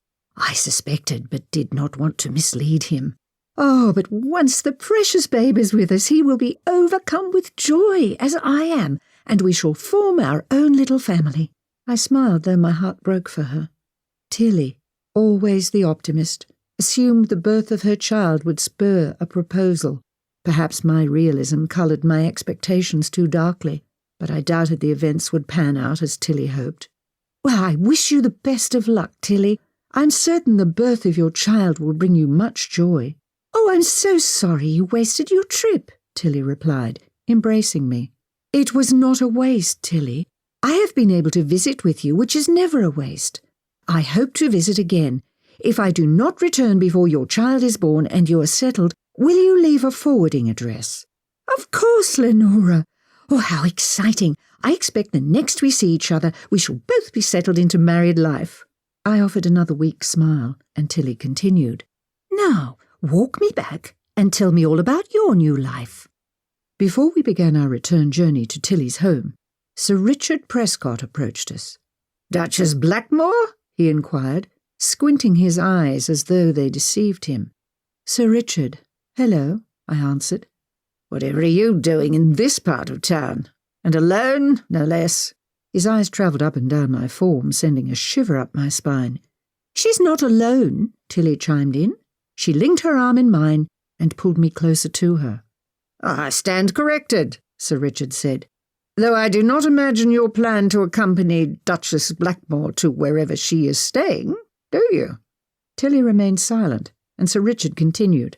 Perhaps, Duchess, I could escort you to your next destination? Thank you for the kind offer, Sir Richard, I began. But her business is not yet finished. Tilly finished for me. I could wait, Sir Richard offered. It is not necessary, Sir Richard. I am certain you have pressing matters to attend to, and I have no set time to return. Again, thank you for your kind offer. Sir Richard nodded. Please, pass along my regards to your husband. I shall. Good day, Sir Richard. Sir Richard tipped his hat to us. Good day, Duchess Blackmoore. He glanced at Tilly, repeating his gesture. Miss? He disappeared down the street. Tilly turned me to face her, staring in my eyes, a serious expression on her face. Lenora, she said in a low tone, do not trust that man. Whilst I agreed with her sentiment, I was surprised at her comments. I do not. Good, she answered. He is a cruel, heartless man, a terrible man. I raised my eyebrows at her statement. It confirmed the experience I had with him was not a singular event. She read my expression and continued her explanation. He is a frequent visitor to our establishment. On occasion he is rough with the girls. He bruised Minnie terribly and gave her a nasty cut on her head. I have not had a pleasant experience with Sir Richard either, I admitted, though I did not explain the details. I would prefer not to be alone with the man. Tilly nodded at me. Now, about that wonderful new life of yours. I imparted a few details as we strode down the street, arm in arm. Tilly acted genuinely enthusiastic for my change in circumstances. Each statement I imparted stabbed at my heart. I felt as though I bragged even as Tilly suffered. I attempted to keep my statements brief and factual, though when Tilly asked if Duke Blackmore's estate was grand, the admittance that my new home was a castle felt awkward. On that note, we arrived at the brothel's doorstep. Embracing, we wished each other well, and I watched her climb the steps into the building. She waved and smiled as she entered the building. I did the same as she disappeared through the door. A thought wandered across my mind, depressing and disheartening. I wondered if, or rather, worried, that this would be the last time we spoke. I dismissed it, pushing the desolate notion from my mind, and forced myself to walk away. I glanced back at the building, resisting the urge to return and drag Tilly from inside, though despite my intentions being admirable, I overstepped my rights by assuming I knew what was best for Tilly. Instead, I pushed myself to continue across the street, convincing myself with every step that my decision to leave was correct. Chapter 6. I pushed the peas around on my plate as we dined that evening. "You've been quiet, Lenora," Robert mentioned. "Did your plan not come to fruition?" "It did not," I admitted with a sigh. "The girl I considered suitable was not able to accept." "Oh, I'm sorry, though the position should not be difficult to fill," he answered. "Not at all," Henry agreed. "I could assist you." I smiled at him. "Thank you, though I have another avenue to pursue first." "Oh?" Robert inquired. "Yes," I informed my companions. "I shall try at the orphanage, my former home. I'm well acquainted with many of the girls there. It is a good position. I hope to find someone suitable there to accept." "Indeed," Robert agreed. "If you find no success there," Henry said, "I shall be happy to assist in the matter." "Thank you, Mr. Langford," I responded with a nod. After dinner, I undressed, considering both the events of my day and the task ahead. Nervousness filled me, though I did not understand if the cause was my reunion with Tilly or my upcoming encounter with Headmistress Williamson. Returning to the orphanage after 3 short months as a Duchess overwhelmed me. I could only imagine the reaction such news would garner from the headmistress. As I eased back into the pillows, I attempted to push both events from my mind. Tilly's life was her own, not mine to interfere in. She made her choices. I fell asleep, repeating this to myself as disturbing thoughts crept through my mind. I stood outside the rundown form of St. Mary's Orphanage for Girls, staring up at the building. I had spent over 1 decade here, yet it now seemed so foreign to me. Invisible hands held me back from crossing the street and entering the place I'd once considered my home. Nervousness was a sentiment I rarely suffered from. Given my experience with the dead, I seldom found many circumstances with the living that flustered me. Still, my experience here, while not horrid, could not be categorized as pleasant. My life had taken a tremendous turn for the better, and I had no desire to return to my previous world. Nevertheless, I had a task to complete. I drew in a deep breath, steadied myself, and took my first step toward the building. I drew confidence with every step I took, and by the time I climbed to the top step, I knocked on the door without hesitation. One of the younger girls with whom I was not well acquainted opened the door. "May I help you?" she asked in a crisp voice, as we were instructed. "Yes, Mrs. Lenora Fletcher to see Headmistress Williamson," I announced. The girl stood aside, motioning for me to enter the foyer. "Wait here, please, madam. I shall announce you," she responded. "Thank you," I said, clutching my purse in both hands, as I stood awaiting an audience with the headmistress. Normally, being in this position was not something to be enthusiastic about. However, this time was different. Still, my stomach disagreed with my breakfast as old sentiments swept over me. The girl disappeared into the headmistress' office, then returned a moment later. "You may enter," she stated, motioning to the door. I nodded at her, entering the room and closing the door behind me. Headmistress Williamson tended a plant near her window. She glanced to me as I entered, nodding her head as she returned her gaze to the plant. "Headmistress Williamson," I began, though the waving of the headmistress' hand interrupted me. She finished watering her plant before speaking. I expected an offer to be seated. However, none came. "Well, Lenora," she stated as she set the watering can aside, "I cannot say I'm surprised to see you. I suspected it was you when Molly announced the name, though I was not sure. I believe she misspoke your name, assuming you a married woman. I shall speak to the child about the danger of assumptions." "But," I began, attempting to set the record straight. Another dismissive wave as Headmistress Williamson spoke over me. "Lenora, please, you have not been given permission to speak now," she continued as she paced behind her desk. "You may not have your old room back. I'm afraid you shall be given the only available bed remaining in the facility, in the attic. You are quite lucky there is any space at all, girl." I sighed, and the headmistress finally set her gaze upon me. I prepared myself for the inevitable chiding about my sighing, but she stopped short. I glanced up at her, noting her furrowed brow and slack jaw. For the first time in my visit, she had looked at me and actually seen me. My appearance should have made it obvious I did not plan a return to the orphanage for boarding. I took advantage of her lost voice to fill in the details before any embarrassment occurred on either of our parts. "Head Mistress Williamson, please allow me to make clear my purpose here. I have not returned to reclaim a space at the orphanage. Quite the opposite." "Oh?" Headmistress Williamson queried in a hoarse voice. "Yes," I continued, "I am here seeking a girl to fulfill the position of lady's maid." Her brow remained furrowed as she processed the information. You wish to fulfill a lady's maid position for your mistress?" "No," I corrected. "I wish to fulfill a lady's maid position for myself." "Yourself? Lenora, stop talking nonsense and explain yourself. How many times have I told you to be clear when you speak? Now, what is it you wish to achieve?" My shoulders sagged for a moment as I bit my tongue. After a clarifying breath, I explained. "Headmistress Williamson, I apologize if I've been unclear. I wish to fulfill a lady's maid position within my household.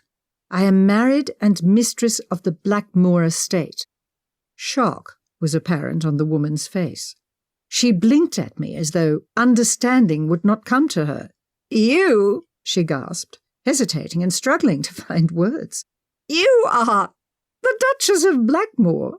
"Yes, I am," I confirmed. The woman collapsed to her chair.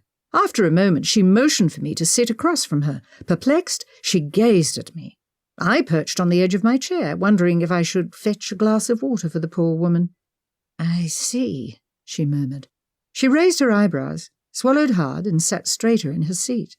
"Well," she began, pushing her shoulders back and raising her chin. "Unfortunately, I'm unable to assist you." This time my brow crinkled. Surely, I reflected, there were girls seeking positions at the orphanage. Within 3 months' time, all eligible girls could not have found positions. I opened my mouth to question her meaning, but she continued speaking. "There are simply no suitable girls at this time, none that would be able to fill such a role within your particular household." "Oh," I muttered, formulating my response. I assumed there may be girls seeking a position, since I've not been gone long, and there were several when I departed. Oh, how fortunate they have all been placed." "Well," Headmistress Williamson explained, "they've not all been placed, but again, there are none suitable to join your staff." "Has Margaret found placement?" I inquired. "No," the headmistress answered, drawing the word out. "But I could not let her go at this time, though your husband may prefer I did." "Pretty girl that she is." She narrowed her eyes at me, letting out a harsh cackle. "Well," I retorted, as I rose to stand, "it appears our business is concluded." Headmistress Williamson also stood. "I shall see myself out." I approached the door when the headmistress ceased my departure, calling, "Oh, Lenora!" "Yes?" I questioned, turning to face her from the doorway. "If you are in any position to make a request of your husband, it would prove most helpful for Duke Blackmoore to make a donation to the orphanage." Try as I might, I could not force my lips into a smile, fake or otherwise. Instead, I struggled to stop them from forming into a grimace. "I shall speak with him regarding your request with the utmost haste." With those words, I stormed across the foyer and departed through the front door. Only once outside did I take a moment to allow the emotions boiling under the surface to bubble up. I breathed a shaky breath, my hand still gripping the door handle leading to my former home. My change of position failed to affect Headmistress Williamson's attitude toward me. Had I expected it to? I was not certain, though in my deepest heart I had hoped for a different result. I set my jaw, pulling myself straighter. I released the door handle and smoothed my skirts, drawing in a deep breath. I should not let it affect me, I decided.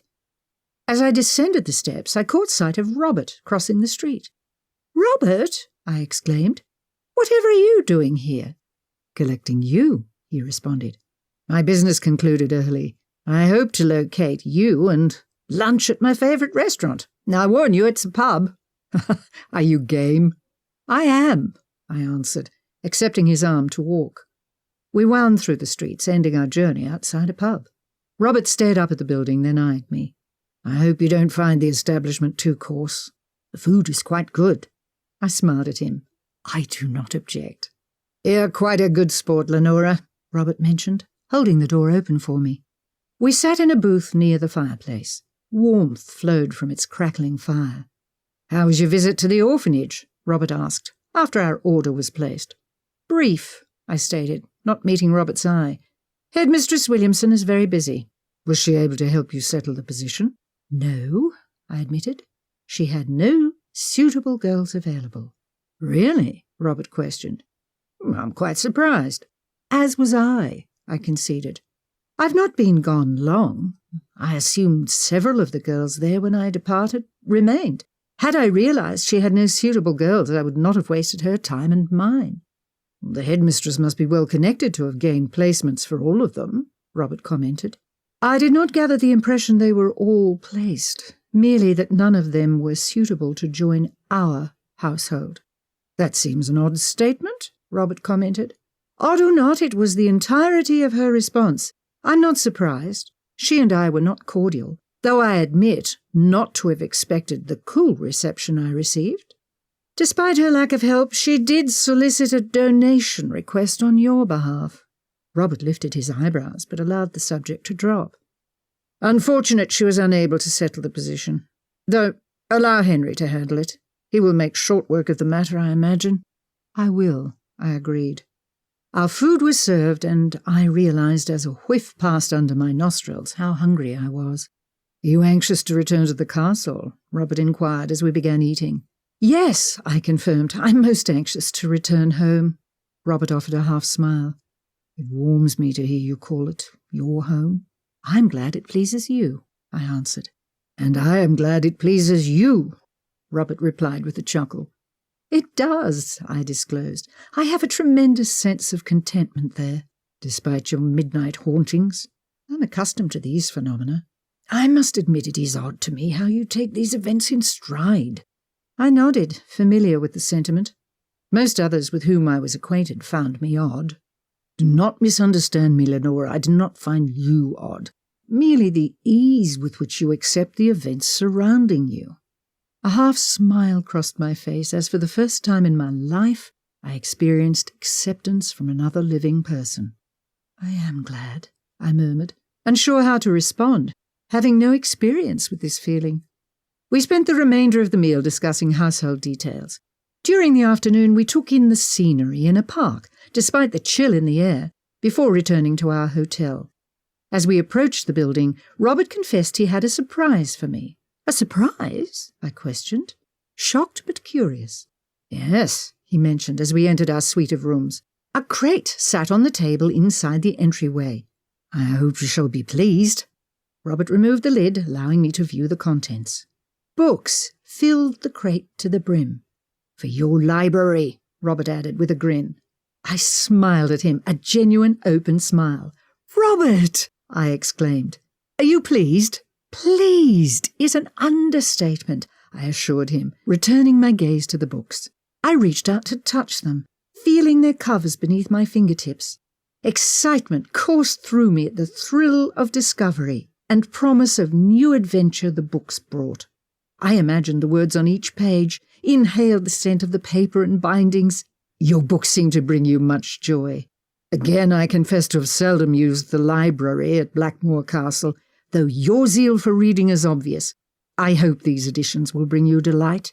"I have no doubt they will," I voiced, eyeing the books with eagerness.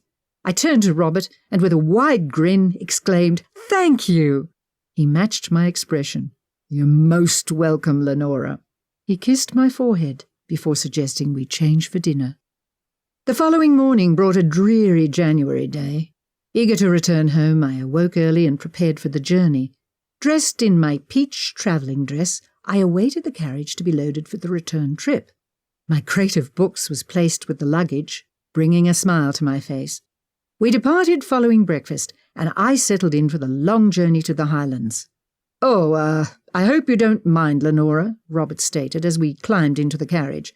"I have one stop to make. I trust it shall be brief." "Not at all," I replied. With a crack of the whip, the carriage lurched forward, and we set off. The buildings passed by the window as the carriage wound through the streets. After a few moments, the buildings passing us became shabbier. I do not recall travelling into town past these squalid buildings. Within another moment, I recognized my surroundings. Our carriage approached the orphanage.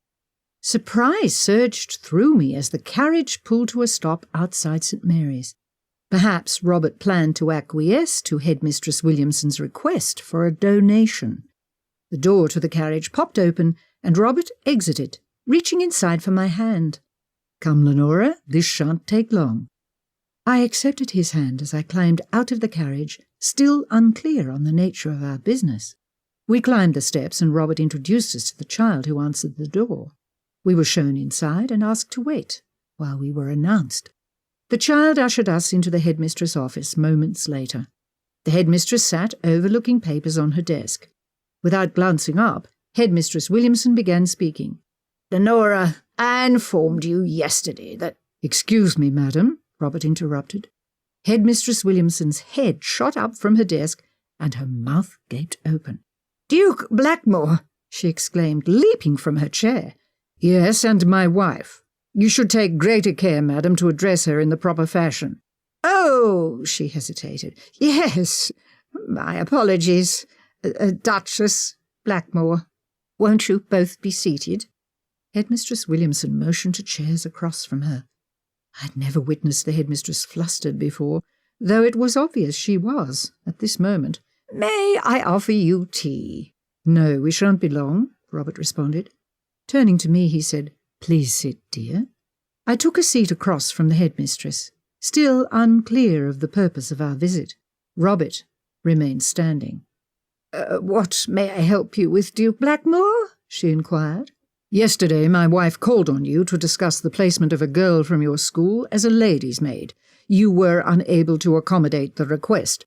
I find it surprising you were unable to assist her, though I suspect that had little to do with the lack of availability of a suitable girl."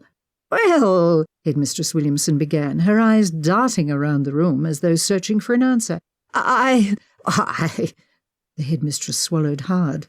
"I am not sure what Duchess Blackmoore imparted about our discussion, but the fact is, Duke Blackmoore, there were simply no girls I felt acceptable for the position."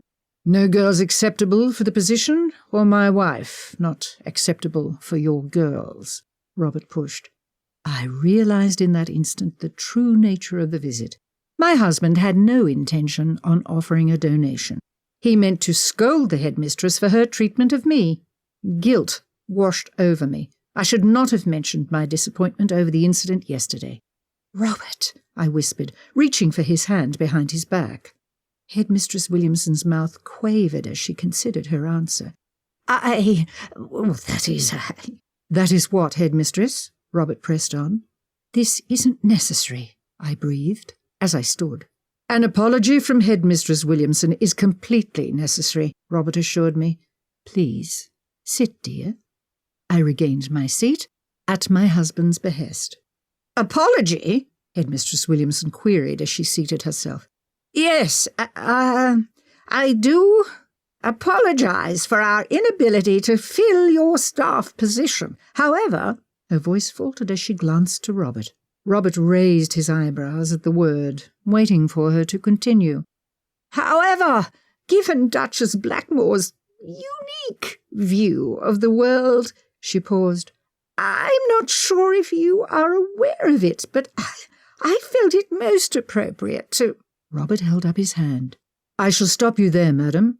Robert clasped his hands behind his back again, pacing in front of the desk. "Your apology should be directed toward my wife for your less than courteous treatment of her. I'm very much aware of her unique view of the world, as you put it, and it has carved her into a beautiful, caring, compassionate individual. Qualities that should be prized, but instead are scorned. Qualities you obviously lack, headmistress." "I'm sorry if you deemed my behaviour less than suitable, Duchess Blackmoore," Headmistress Williamson responded. "It was not my intention. I merely considered the situation less than ideal, though I—" Robert held up his hand again, stopping her. He raised his voice, heat entering it. "That's quite enough. You misunderstand my meaning, headmistress. I do not wish you to apologize for my wife's perception of your attitude. I wish you to apologize for your attitude, intended or otherwise." Headmistress Williamson stared at Robert, swallowing hard again. She offered a brief smile at him, turning her gaze to me and repeating the gesture. "I am sorry, Duchess Blackmoore," she responded just above a whisper. For a decade I had endured poor treatment at this woman's hands. She spurned me for my ability, though as with most she failed to understand it. Instead she viewed it as abnormal, evil, a thing to be reviled. Her attitudes regarding my capabilities with the dead led her to treat me as subhuman in many instances. Still, in this moment, as uneasiness bordering on fear flashed through her eyes, I experienced only empathy for the woman. "Thank you, Headmistress Williamson," I replied. "Please let us consider the matter concluded." Headmistress Williamson glanced to Robert, her eyes questioning his evaluation of her performance. "My wife is most gracious," he noted. "Indeed," Headmistress Williamson breathed. "Again, I meant no disrespect." "Understood, though in future," Robert responded, "you may consider exercising greater judgment in your behaviour. You oversee the development of several young women who should be taught better judgment than you displayed." "Indeed," the headmistress repeated. Robert nodded his head at her. "We shall take up no more of your time, Headmistress Williamson. Come, Lenora." Headmistress Williamson stood as I did. Perhaps an arrangement can still be made," Headmistress Williamson began. Robert turned back toward her. "That will not be necessary," Robert replied. "We have made other arrangements. I am afraid you may be correct in your assessment that girls from your school would not fit within our household." "I see," the headmistress responded. "Then perhaps you would consider a—" Robert interrupted her for the third time. "A donation?" he inquired. Headmistress Williamson paused a moment. "It would further the girl's education, so that perhaps we would provide a more appropriate match for households such as yours in the future." Robert considered her request for a moment. "I leave the decision of your request to my wife," Robert answered, setting his gaze on me. I glanced between the two of them before responding. "I'm sure the girls here would benefit from a donation," I responded. Robert nodded. "I shall see that my man provides you with a generous donation within the week, Headmistress. Good day." Robert drew me through the door, guiding me across the foyer. "Thank you," Headmistress Williamson called from behind her desk. "We are most grateful." Her voice echoed in the entryway as we departed the building. We descended the stairs, climbing into the carriage, and set off. As the carriage pulled away, I glanced to Robert. "You are more generous than I am, Lenora," he admitted. "That was unnecessary," I replied. "I did not mean to be ungrateful nor lecture you, though I did not require an apology for her poor behaviour." "Require or not, you deserved one. I cannot imagine how you tolerated that woman for over 10 years. "I had little choice," I conceded. "One becomes accustomed to their surroundings and learns to accept them. One should never accept such poor treatment, which is why I chose generosity. Those girls do not have a choice to accept their lives or not." Robert gazed at me a moment. "The wisdom you display at your young age is a constant surprise to me." "I have a significant advantage," I quipped, referencing my ability. Robert smiled at my attempt at humour. "Well, at the very least she should not trouble you any further if you have any future dealings with her, though I would not recommend it." I smiled and nodded at him, settling back into my seat for the journey. Chapter 7. As the carriage rumbled along beneath me, a smile crossed my face as the notion of us inching closer to Blackmoore Castle, my home, swirled in my mind. My thoughts turned from my impending arrival at home to the life I'd left behind. The confrontation with Headmistress Williamson frothed in my mind. Competing memories fought for my attention. I replayed the conversation between my husband and the headmistress over. Despite the harrowing years spent at the orphanage, I'd experienced compassion for her in that moment. With the reputation of the orphanage on the line, she had been backed into a corner and forced to apologize. I doubted the sincerity of her apology, but she had still made it, if only to save her own job. My mind regressed further, poring over the decades spent at St. Mary's. Following the unceremonious drop-off by my previous guardians, who imparted the details of my mysterious affliction to the headmistress, I had endured less than pleasant treatment. Headmistress Williamson viewed my special talent as a curse. I spent my first night in the orphanage in the attic. No bed existed at that time in the attic of St. Mary's. Instead, I spent a chilly night on the floor, a tattered blanket the only item offered to me. I curled under it as tears spilled down my cheeks. A second time abandoned in less than 2 years. I, a child of 7, struggled to accept my fate. As I sobbed, a woman, appearing aged and frail, approached. She pulled me into her arms, drying my tears with the papery skin on her fingers. She possessed surprising strength for a woman of her age. I buried my face in her bosom, weeping as she pulled me close. She offered no warmth, but the comfort of her presence soothed me enough to sleep. The next morning when I awoke, prodded by a stick I would later be struck with for oversleeping, I confessed my midnight visitor. I inquired about her, hoping she would be a teacher there, some kind soul I could draw strength from. After providing a careful description of the woman several times, I managed to raise Headmistress Williamson's ire. She slapped me, calling me a wicked child, and scolded me about the evils of lying. "I'm not lying," I cried, my face smarting from the crisp smack. "You're a wicked child," she screamed at me, her face red and twisted with fury. "I am not," I insisted, a tear escaping my eye and sliding down my cheek. Another slap landed across the other cheek as I snivelled. "You are lying. Admit it, Lenora. Say you are lying, and you will spare yourself some of the further punishment you will receive for your wicked ways." I remained silent, sniffling and choking back sobs. "Stop your snivelling, you wicked brat. If anyone should shed tears, it is I. I, out of the kindness that resides deep in my heart, took you in against my better judgment. Your former guardians at the convent informed me of your vice. What have you to say for yourself?" Again I remained quiet. She spun to face me. "Answer, girl!" she shrieked. "Speak when you are spoken to!" I sucked in air, my breath unsteady. "I cannot control it," I wept, tears falling to my cheeks. "They are real to me." Her slap knocked me from my chair. I fell to the floor on my knees, gasping as I clutched my cheek. "Stand up," Headmistress Williamson insisted. I did not move. "Stand up," she yelled, yanking me to my feet. "Now, admit your lie." I stared at the floor, tensing my muscles, my jaw tightening. I swallowed hard, firming not only my posture, but my heart as well.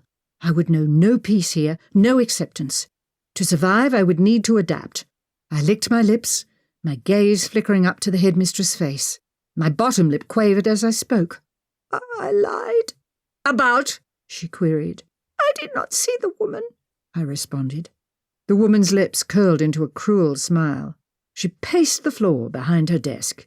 "You shall be punished for your lies. You shall go without dinner, and you shall spend your night scrubbing the entry floor on your hands and knees. While you do so, you shall consider the sin you are committing with your lies. It is a habit you should break, Lenora. My punishments will seem kind compared to the wrath of God you shall incur. Tomorrow you will write 100 times the words, 'I shall not lie,' in good penmanship. If your penmanship is lacking in any way, you shall write it again. Do you understand?" "Yes, headmistress," I responded, my head bowed. It was not the last night I would spend paying for my purported vice. Though I tried to hide my gift, it was, at times, impossible. On several occasions, unable to hide the truth, I had paid a terrible price. As the years passed, I learned to control my reactions and ability, earning me less hostility from Headmistress Williamson and the other girls. At the age of 13, Nearly an entire year had passed without incident, when I was awakened from my winter slumber at midnight. An older woman, her hair white as snow, wrinkles set deeply into her face, stood at the bedside. I ignored her, rolling onto my side with my back toward her. Her brown eyes bore into my back. I closed my eyes, attempting to shut out her presence. An icy hand pressed against my shoulder. I shrugged away from it, pulling the bed covers higher. A moment later, the covers slid off me. I clutched at them, attempting to stop the woman from stripping them from my bed. "No!" I whispered, glaring at her. Her eyes fixed on me made a silent plea. "Please go," I begged. "I cannot help you." As forlorn as her gaze, my plea matched hers in desperation. While the dead had visited me over the course of the past year, I had experienced no additional instances with the headmistress. I did not wish to incur her wrath again. I pulled the covers from her cold, gnarled hands, twisting to face away from her. But that would not be the end of the experience. Cold hands grasped my shoulders, shaking me with enough force to drive me from my bed. "All right," I acquiesced in a whisper. I held my finger to my lips, not wanting to wake the other girls. I motioned for her to follow me as I tiptoed into the hall. She followed, though her footsteps made no sound. Glassy eyes stared at me as I eased the door shut. "What is it you want?" I questioned, wrapping my arms around me as I shivered from the cold. Her arm raised, and a frail finger pointed down the hall. Her eyes met mine as she continued to point. I shook my head. "No," I insisted. I spun to re-enter the bedroom when her icy hand grasped my wrist. "No," I maintained, yanking on my arm.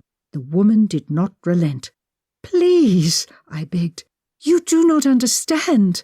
She cupped my face in her hand, pulling me closer to her. Cool air caressed my skin as she whispered in my ear. My jaw fell open at her words. I met her gaze. Swallowing hard, I nodded. "All right," I acceded. Together we proceeded down the hall in the direction she signalled moments earlier. With much trepidation, I turned the door handle, easing the door open. The moonlight cast long shadows in the room. I had never seen the interior of the room before. It was decorated with rich woods and thick velvet draperies. A large bed stood against the far wall. Headmistress Williamson lay sleeping under a thick coverlet. With a quick glance at the woman, I crept into the room, approaching the bed.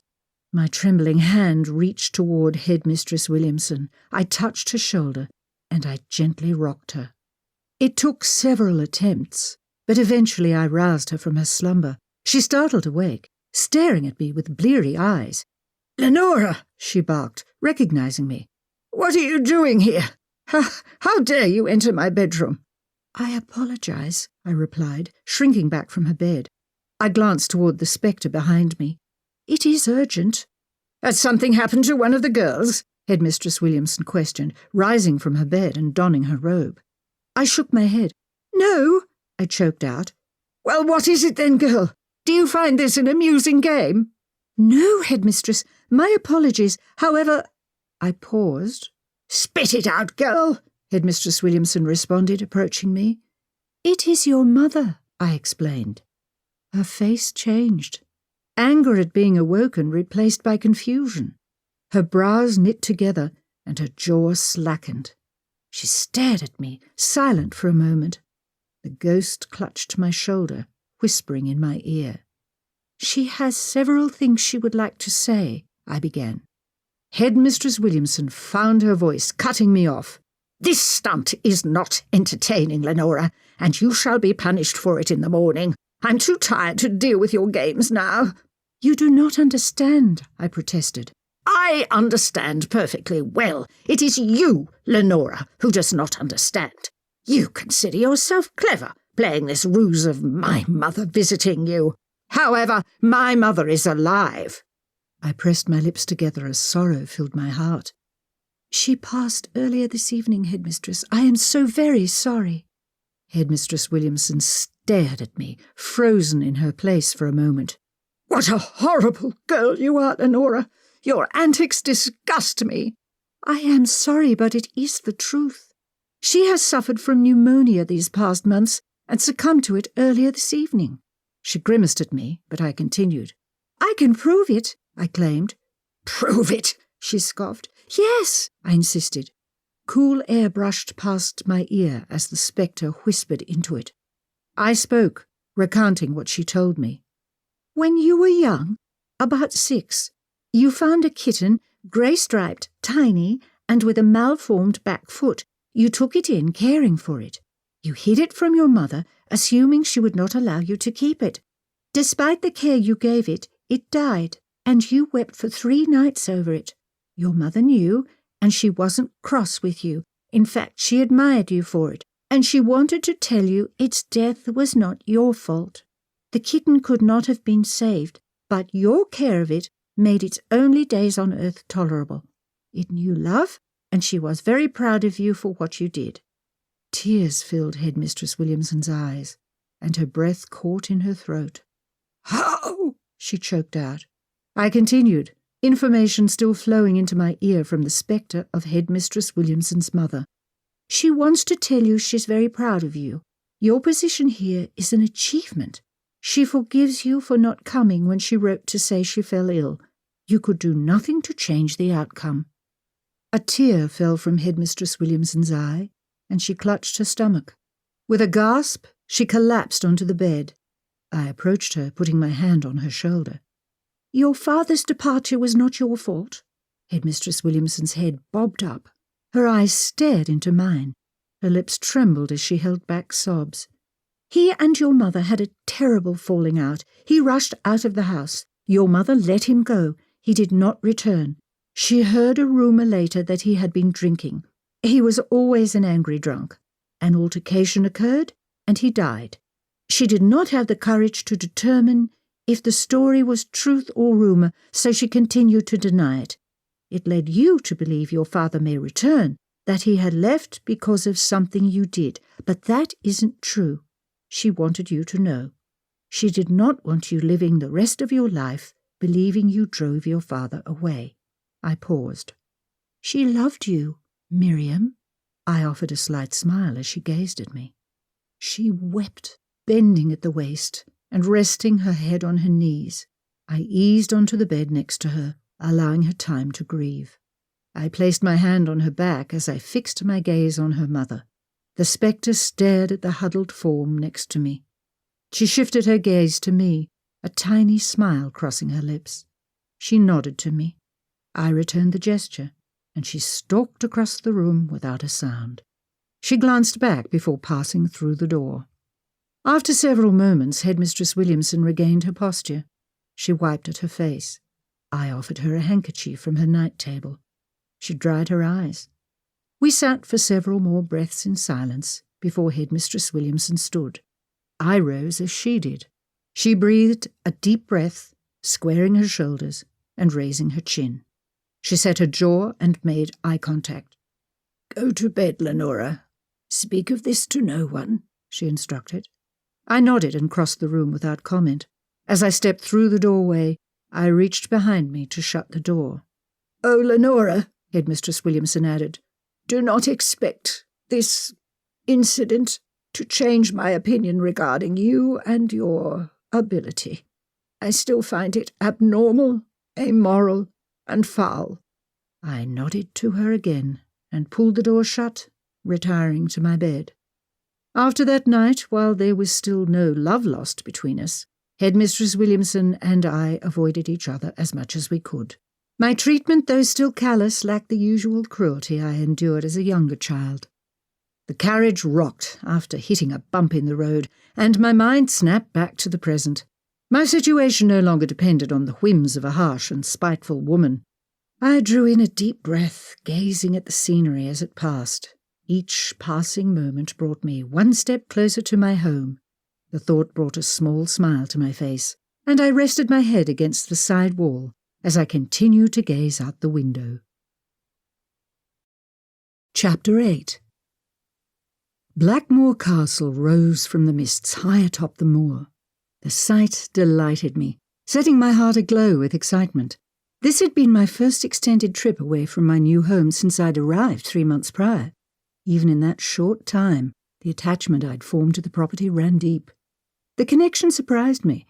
After bouncing between 3 locations in 18 years, I grew unsure that I could ever truly feel at home. I assumed, unless I obtained a suitable placement in another's household, I would stay at the orphanage. A home it was not. The concept that I had my own home still astounded me. I leaned forward, focusing on the growing outline of the castle. "Anxious to return home, Lenora?" Robert inquired. "Very," I replied with a grin. Robert matched my expression. "You must be eager to rest after the long journey." "I am eager to be in my home," I responded. The carriage slanted as we began the climb to the castle. "Soon, my dear, soon." We drew up alongside the castle's main entrance, greeted by the staff. I entered the foyer, allowing the sense of comfort to wash over me. Buchanan collected our outerwear. Movement drew my eyes upward as I removed my gloves. I glanced to the balcony above. Annie stood, overlooking the floor below. Her tattered and dirty red dress hung around her frame. Her dark hair remained as mussed as the first day I witnessed her spectre.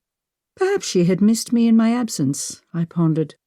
I stared at her, making eye contact. Robert, noting my fixed stare, followed my gaze. Before he could inquire about my behaviour, the doors to the drawing-room burst open.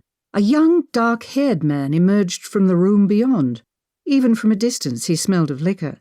He stumbled from the doorway into the foyer towards us. He eyed Robert, then me. His lips curled into a scornful sneer as he returned his glare to Robert. "I see you've brought the harlot back after I warned you," he slurred. "You're drunk," Robert hollered at him. "Get out of this house before I throw you out." "No, Robert," he argued. "We're not finished with our discussion." "We are quite finished, Edwin. Now get out." Edwin struggled to focus his gaze on Robert. "But we're not. Not until that strumpet is out of this house." He lunged toward me. Robert placed himself between us, and Edwin fell against him. Robert shoved him back. "Get out, you drunken dolt. You're not welcome here until you understand how to behave. In particular, how to show the proper respect to my wife." Edwin teetered on his feet, but managed to remain upright. He scoffed at Robert's last statement. A grimace settled on his face. "I shall have what is rightfully mine, Robert. Not you, not her," he shouted, pointing his finger at both of us. "Well, stop me." Robert lunged toward him, but Edwin leaned away, escaping his grasp. He held his hands up in defeat. "Fine, I shall leave." He spun on his heel, coming close to losing his balance and sprawling across the floor. Righting himself, he stalked from the castle. Robert faced me, searching my face in an attempt to discover my reaction. "I'm sorry, Lenora. My brother is angry and upset," I finished for him, "and drunk. He's lashing out, nothing more. He does not deserve your generosity. You are gracious to a fault. Still, I shall make every attempt to ensure you do not endure any more of his poisonous hostility." "You defend my honour quite well," I assured him. "I'm certain you would like to rest after our journey," Robert responded. "If you prefer to take dinner in your suite, I do not object." "Well, if you prefer it, I shall. Though I am capable of attending dinner despite the travel." Robert smiled at me. "Then I shall see you for dinner, my dear," he replied with a kiss to my forehead. Before ascending the stairs, I glanced to the balcony above. Annie no longer stood overhead. The outburst between Robert and his brother Edwin must have frightened her off. Perhaps I'd find her waiting for me upstairs. I navigated to my bedroom, finding it empty, even of ghosts. I left the room behind after discarding my purse in favour of climbing to my tower room. As I entered, warmth washed over me. A fire blazed in the room's fireplace. Buchanan, anticipating my affinity to be in the room after my journey, must have ordered the fire be lit upon my return. The thoughtfulness brought a smile to my face. I retrieved my book and fur blanket, curling on my window seat. The book lay in my lap as my gaze fell to the landscape outside. I had missed the moors even with their colourless winter landscape. My mind processed the encounter with Edwin earlier. It was the second of such encounters. Neither was pleasant. My mind flitted to the first clash with Robert's brother. Days after our wedding, Edwin appeared at the castle, riding furiously to our door on his jet-black steed. His dark curly hair, a match to Robert's minus the greying bits, was unruly on his head after the hard ride. I witnessed his frenzied ride from this very room. He dismounted and raced to the main doors, throwing them open. Curious, I descended from my hideaway, overhearing the argument occurring in the drawing-room. "Demand to know if this is true," a voice unknown to me shouted. "I owe you no explanations, brother," Robert's voice responded. "Brother?" I pondered, as the argument continued. "You owe me a hell of a lot more than that, Robert," the voice countered, heat entering it. "I owe you nothing, and with your crass behaviour you shall have no more from this estate. You're cheating me out of my inheritance." "I am doing nothing of the sort. How dare you accuse me of this? You received what was due to you from this estate. You are owed nothing more. Do not expect you can swindle from me from what is rightfully mine. I shall challenge any will that contains her name. Lenora is my wife. No court will agree with you. Wife or not, she's a woman. So I stand to inherit the bulk of this estate upon your death." "That is where you are wrong, Edwin," Robert retaliated. "My chosen heir will inherit the bulk of my estate, not you." "Your heir? Oh!" Edwin exclaimed, letting out a callous laugh. "The reason for the rushed marriage is revealed. Are you sure the little slut is carrying your child, Robert?" A loud crash emanated from the room. I jumped at the sound as I stood at the bottom of the staircase. Another harsh laugh. "My, we are sensitive about this. I suspect you do question if she's made you, or some other man, a father." "I question nothing about my wife," Robert roared, "and I will not stand here and allow you to impugn her virtue. Get out of this house, Edwin, before I throw you from it." "Oh, Robert," Edwin replied, "I will go further than impugning. I will destroy her if I must. I will not be robbed by that little whore." A scuffle sounded behind the doors. I recoiled as the doors flung open. A dark-haired man slid, sprawling on the floor in front of me. He appeared at least a decade younger than Robert. His lip was bloodied, his eye purple-red and already swelling. He rubbed his jaw as he pulled himself to sitting. "Lenora!" Robert exclaimed at the sight of me as he entered the foyer. Edwin glanced up to me. I heard a commotion," I stuttered.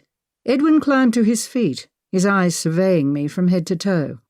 "Ah, here's the little tart now. I suppose—" His statement hung unfinished as Robert flung his cane aside and grasped him by the collar. "I have warned you once about your foul mouth, and using it in regard to my wife. Do not ever speak about her in this manner again. Now get out!" Robert dragged him to the door, tossing him through it into the autumn air. Robert shoved the doors shut, bolting them, as Edwin threatened to return. He crossed the foyer, straightening his jacket. My eyes remained downcast, studying the marble floor below my feet. Our rushed nuptials were already causing ripples. "May I ask how much you overheard?" Robert inquired. "Most of the conversation," I admitted. "I apologize for my brother's behavior," Robert voiced. "This is not the way I hoped you two would meet." "There is no need to apologize," I assured him, raising my eyes to his face. "Yes, there is," Robert argued. "I have placed you in a position to become his enemy. The circumstances of our marriage opened the door for him to utter those vile insults, and those circumstances are of my creation." "And of mine? I agreed to this marriage. Without a solid understanding of the family politics, I have used you, Lenora. The consequences of this you have just witnessed firsthand. My desperation to learn the circumstances of Annie's— well, my desperation has led me to make selfish choices. Your brother's behaviour is not your fault." Robert offered a brief smile, averting his eyes from mine. "And your defence of my honour was commendable." I offered a smile. "I hope you did not hurt your hand." Robert eyed me sideways. "No need to worry, my dear. It is quite fine. I'm afraid my magnificent ability in a brawl is another fact I have kept hidden from you." He paused. "I do apologize, Lenora. This marriage must be far from what you hoped for as a young woman." "There is no need for an apology. Your choices were not selfish. You have provided more than what is fair in this arrangement." "Arrangement," Robert answered, leaving the word hang in the air for a moment before continuing. Not quite the stuff of a young woman's dreams. I chuckled, drawing a questioning glance from Robert, his brow furrowing at my reaction. Given my circumstances, I explained, I'm afraid I hadn't many dreams. Therefore, I can say without hesitation, this marriage has provided me with more than I could ever have dreamt of. Robert's eyes met mine, and he studied them for a moment. You're too kind, Lenora. He paused for a breath. I regret disturbing you with Edwin's nonsense, though. It is nothing more than that, Lenora. Drunken nonsense. No bother. I was on my way to the library. Oh? I shall walk you, Robert suggested, offering his arm. Thank you, I said, accepting it. And what has you heading to the library? Considering making some changes? Removing it to add another parlour? Absolutely not, I exclaimed. What a ghastly idea. Ghastly? I should imagine the dusty library itself ghastlier than the idea of its removal. I happen to cherish your dusty library. What a treasure to have so many books, so many escapes at one's fingertips. A treasure? Am I to understand you are an avid appreciator of books? I am, I admitted. Books kept me company on a number of lonely nights at the orphanage, though the library there was woefully lacking compared to yours. Robert smiled at me. Compared to ours, he corrected. Though I must admit I am unaware of its contents. I have spent little time there. Is our selection sufficient? We reached the library doors. More than sufficient, I assured him. He smiled at me as we parted ways. I am pleased you find it so. I shall leave you to your books, my dear.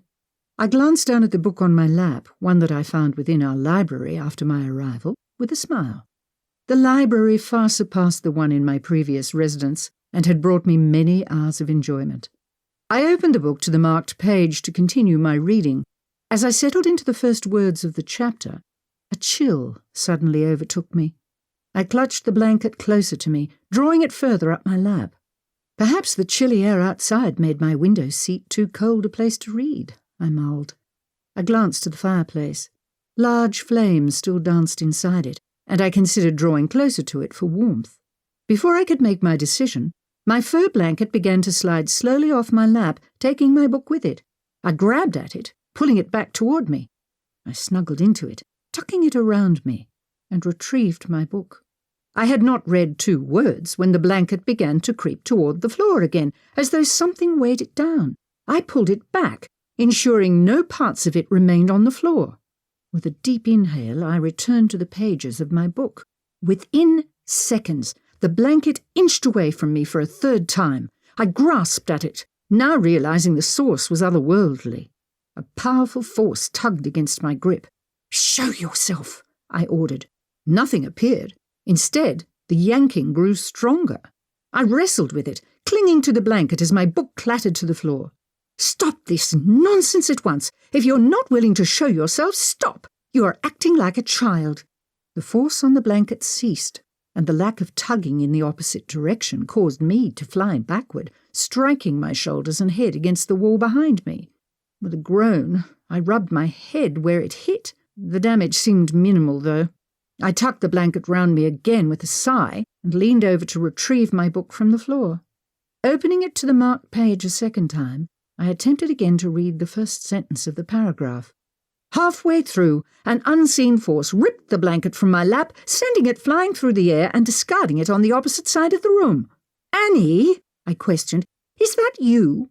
Your trickery is not amusing," I warned as I rose from the window seat and crossed the room. A red deerskin rug adorned the space in the middle of the room. As I trampled upon it to cross the space, the rug moved, pulled from underneath my feet.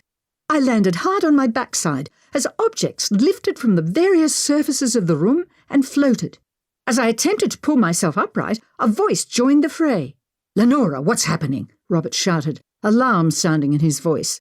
The floating objects, a variety of books, a large red vase and a few knickknacks halted their airy dance instantly, crashing to the floor.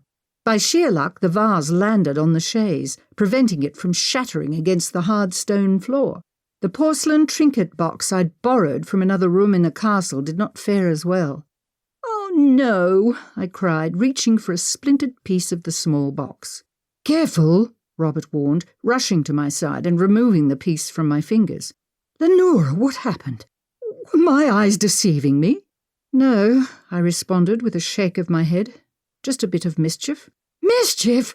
Lenora, objects were floating about in the air, and how did you come to be on the floor? My blanket, I explained, was pulled across the room. I pointed toward it. When I tried to retrieve it, the rug was pulled out from under me, quite literally. I lost my balance and toppled over before the objects began their dance through the air. Are you quite all right? Are you experiencing pain anywhere? I'm fine, though I am broken-hearted over this little box, I lamented, as I stared at its broken pieces. Oh, I shall buy you another, Robert assured me. Can you stand? Yes, I nodded, accepting his hand to pull me to my feet. I replaced the vase on the bookshelf and collapsed onto the chaise. Was this... Robert's voice trailed off, as it often did before mentioning Annie's name. I nodded again. I expect so. A bit of mischief on her part. Mischief? She has come close to harming you. I cannot understand this behaviour. Something has perturbed her. Perhaps our absence? Robert knit his brow. Our absence? He shook his head. Well, this is no way to welcome us home. She was not violent in life. I'm sure she was not, I reassured him. But something irritated her. When the dead are agitated, they often lash out in this way. And you expect that our trip caused this? I assume so. When we arrived home, Annie was waiting on the balcony. Robert's eyebrows raised, and his jaw opened as realization dawned on him. Your gaze, I nodded. Yes, but... My voice trailed off as my forehead wrinkled in thought. What is it? I'm not certain, I replied, still lost in my reflection. She did not appear upset.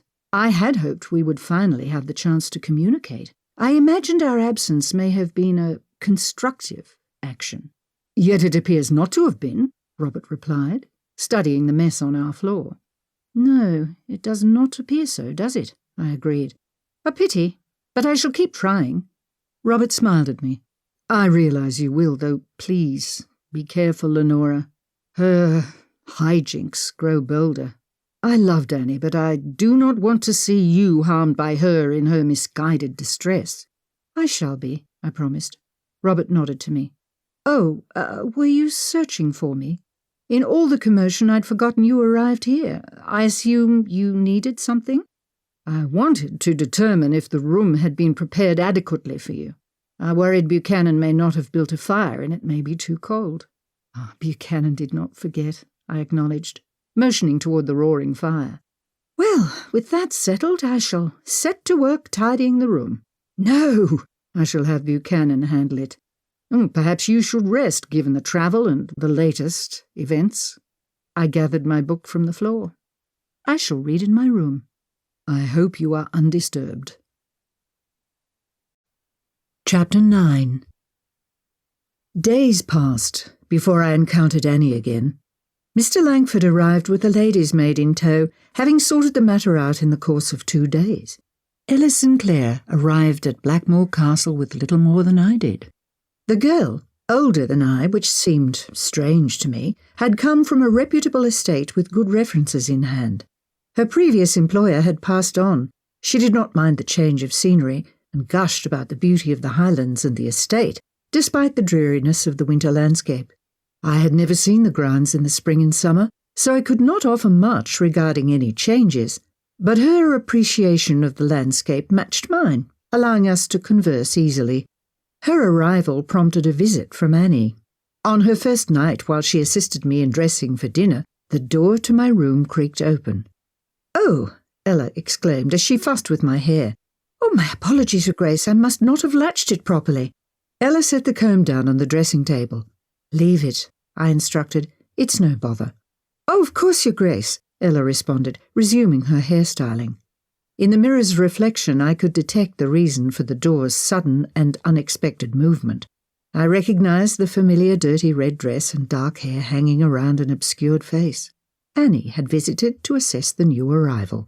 A new addition to the home could, of course, prove disturbing to her. I hoped she took Ella's arrival in stride and did not pester the poor girl. I fixed my gaze on her as Ella put the finishing touches on my hair, my eyes offering a silent warning to behave. Ella noticed the direction of my eyeline and offered another apology. "Next time, Your Grace, I shall be sure to latch it." I offered her a smile through the mirror. "Oh, it is not your fault, Sinclair. No amount of latching could have prevented it." She stared at me, an odd expression on her face. Best she was prepared should my silent warning not be enough for Annie, I reflected. Her lips moved, but no sound came out as she struggled to form a response. She settled on, "I'm not sure I take your meaning, Your Grace." I rose from my seat and faced her. "Have you heard any rumours regarding me?" "You have mentioned none, but I cannot discern if that is due to politeness bred into you or lack of knowledge." "Rumours, Your Grace?" "Yes. You may speak freely, Sinclair. If you have heard tales of my unique ability, please acknowledge this." "Oh, I've heard no tales, Your Grace. Though Lady Merton, my previous employer, was nearly a recluse for the latter part of her life prior to her passing." "I see. Then you should sit down before I explain."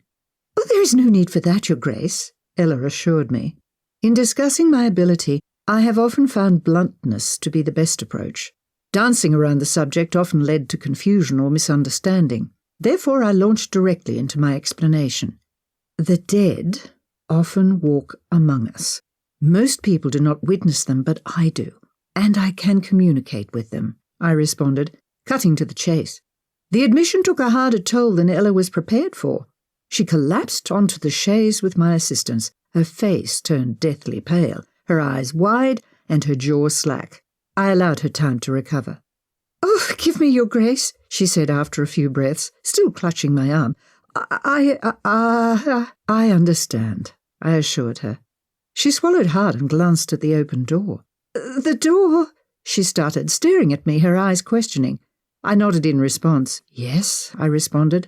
"A ghost?" she whispered, the words sticking in her throat. "Yes," I confirmed, easing onto the chaise next to her and squeezing her shoulder. She shook her head, her face paler than it had been already. Her eyes were wide and filled with fear. "There is nothing to fear, Ella," I assured her, choosing to use her first name to soften the conversation. "She was only here to observe. I warned you, only in the event that you experience some anomalies. Bring a new addition to the castle, she's curious." "She?" Ella questioned, her eyes still wide with shock. "The previous Duchess of Blackmoore," I explained. "Duke Blackmore's first wife." Ella nodded slowly. "Is she dangerous?" "No," I reassured her. "Beyond creating some mischief, she is not, and she would likely not target you with such behaviour." "And you can see them?" "See her?" "Yes, I can see them and communicate with them." Ella sat silent for another moment. "Thank you for trusting me with this information, Your Grace," she said. "While secrecy is not my objective, I do ask that you do not spread the information about," I requested. "You may rely on my discretion, of course, and I apologize for my outburst." I waved my hand, dismissing her apology. "Oh, there is no need for an apology. The information is difficult to comprehend and accept. Your reaction is better than most, and I trust and appreciate your discretion." She squeezed my hand before standing. "How brave you must be, Your Grace. I'm not sure I would possess the strength you display if I witnessed such things." "I am no braver than any other, merely accustomed to the situation." Ella offered me a tight-lipped smile and a nod. "Is there anything else before dinner, Your Grace?" "No, thank you, Sinclair," I answered, returning to the formal method of address with her. She curtsied before departing, pulling the door shut behind her. I pulled on my gloves, waiting to determine if Annie would return. She had disappeared during my conversation with Ella. I wondered if she would return or if her attention was focused on prowling after Ella. The novelty of her arrival would intrigue her. The curiosity displayed on Annie's part during this encounter reminded me of my first encounter with her. Details flooded into my mind of my first experience with Annie. 1 month after my arrival, on the eve of my birthday, I sat reading in my tower room late one evening. Nestled in the window seat, my book in my lap, I curled under a blanket. The quietness of the castle still amazed me. I found the stillness comforting. Engrossed in my book, I failed to notice the movement at the door. I glanced outside into the night sky. The moonlight bathed the late autumn landscape in a luminous light. The stars in the sky were plentiful, and from my perch in the sky, as I referred to it, It seemed as if I sat among them. As I gazed out of the window, studying the twinkling lights, a reflection of red caught my eye. My brow furrowed, and I turned my gaze to the doorway. There stood the spectre of Robert's first wife. She wore a red dress with black trim, the outfit she had died in. It was smudged with dirt and tattered. Her black hair hung in tangles around her pale grey face. Her eyes sunk deep into her face, her lips almost blackened. She snarled at me, a hideous hissing sound escaping her lips. Anyone else witnessing this phantom would undoubtedly have shrunk away or perhaps shrieked at the sight, frightened by the menacing facade. I, on the other hand, failed to be alarmed. I had experienced sightings of the dead my entire life. Not all of them proved pleasant. Depending on the manner in which they had passed, the dead often did not appear or act as they had in life. Annie proved to be no exception. The circumstances surrounding her death were tragic, shocking. Her mind, twisted enough to have thrown herself from a turret, still fought to recover from the circumstances. Despite its having been years, I was likely the first person to witness her in her current form. She still carried with her all the emotional afflictions that drove her to her suicide. They displayed themselves in her physical manifestations, twisting her appearance into a gruesome presentation. I stared at her, unafraid and unflinching. "Hello," I offered, in a simple tone, trying not to sound aggressive or overzealous. Her dark eyes widened, and the sound emanating from her ceased. Silence filled the space between us. My gaze remained fixed on her. Abruptly, she turned, fleeing from the doorway. I stared after her for a breath before my gaze fell to the floor. The reaction did not surprise me. Often the dead are shocked when their presence is acknowledged by the living. For the most part, they remain unnoticed, skulking about, alone, unseen, unheard. The shock Annie experienced would wane. At least now she realized that someone could communicate directly with her. I resolved to report my sighting to Robert over breakfast, though I would omit the details of Annie's appearance and leave those to his imagination. Robert's emotions only allowed him to view Annie as she had lived, not as she had died. I hoped to spare him any further pain by only reporting the progress. I finished pulling on my gloves, disappointed by my lack of progress in the months I'd been here. But the dead did not work on the timetables of the living. Annie needed time to adjust. Her death did not provide the escape she so desperately sought. And in recent months, a number of changes rocked her current realm. I would continue to allow her to come to me, hoping to earn her trust enough for her to communicate on an increased basis. Robert and I dined alone that evening. I took the opportunity to fill him in on the details of Annie's appearance earlier. "I've had another sighting," I announced as we ate our main course. "Oh? You appear unharmed. I hope this means progress was made for your sake." "No progress, really," I admitted. "She arrived to inspect Sinclair. I did tell the girl about my ability. I worried Annie may attempt a bit of mischief with her, and did not wish her to be riled." "Do you consider that wise?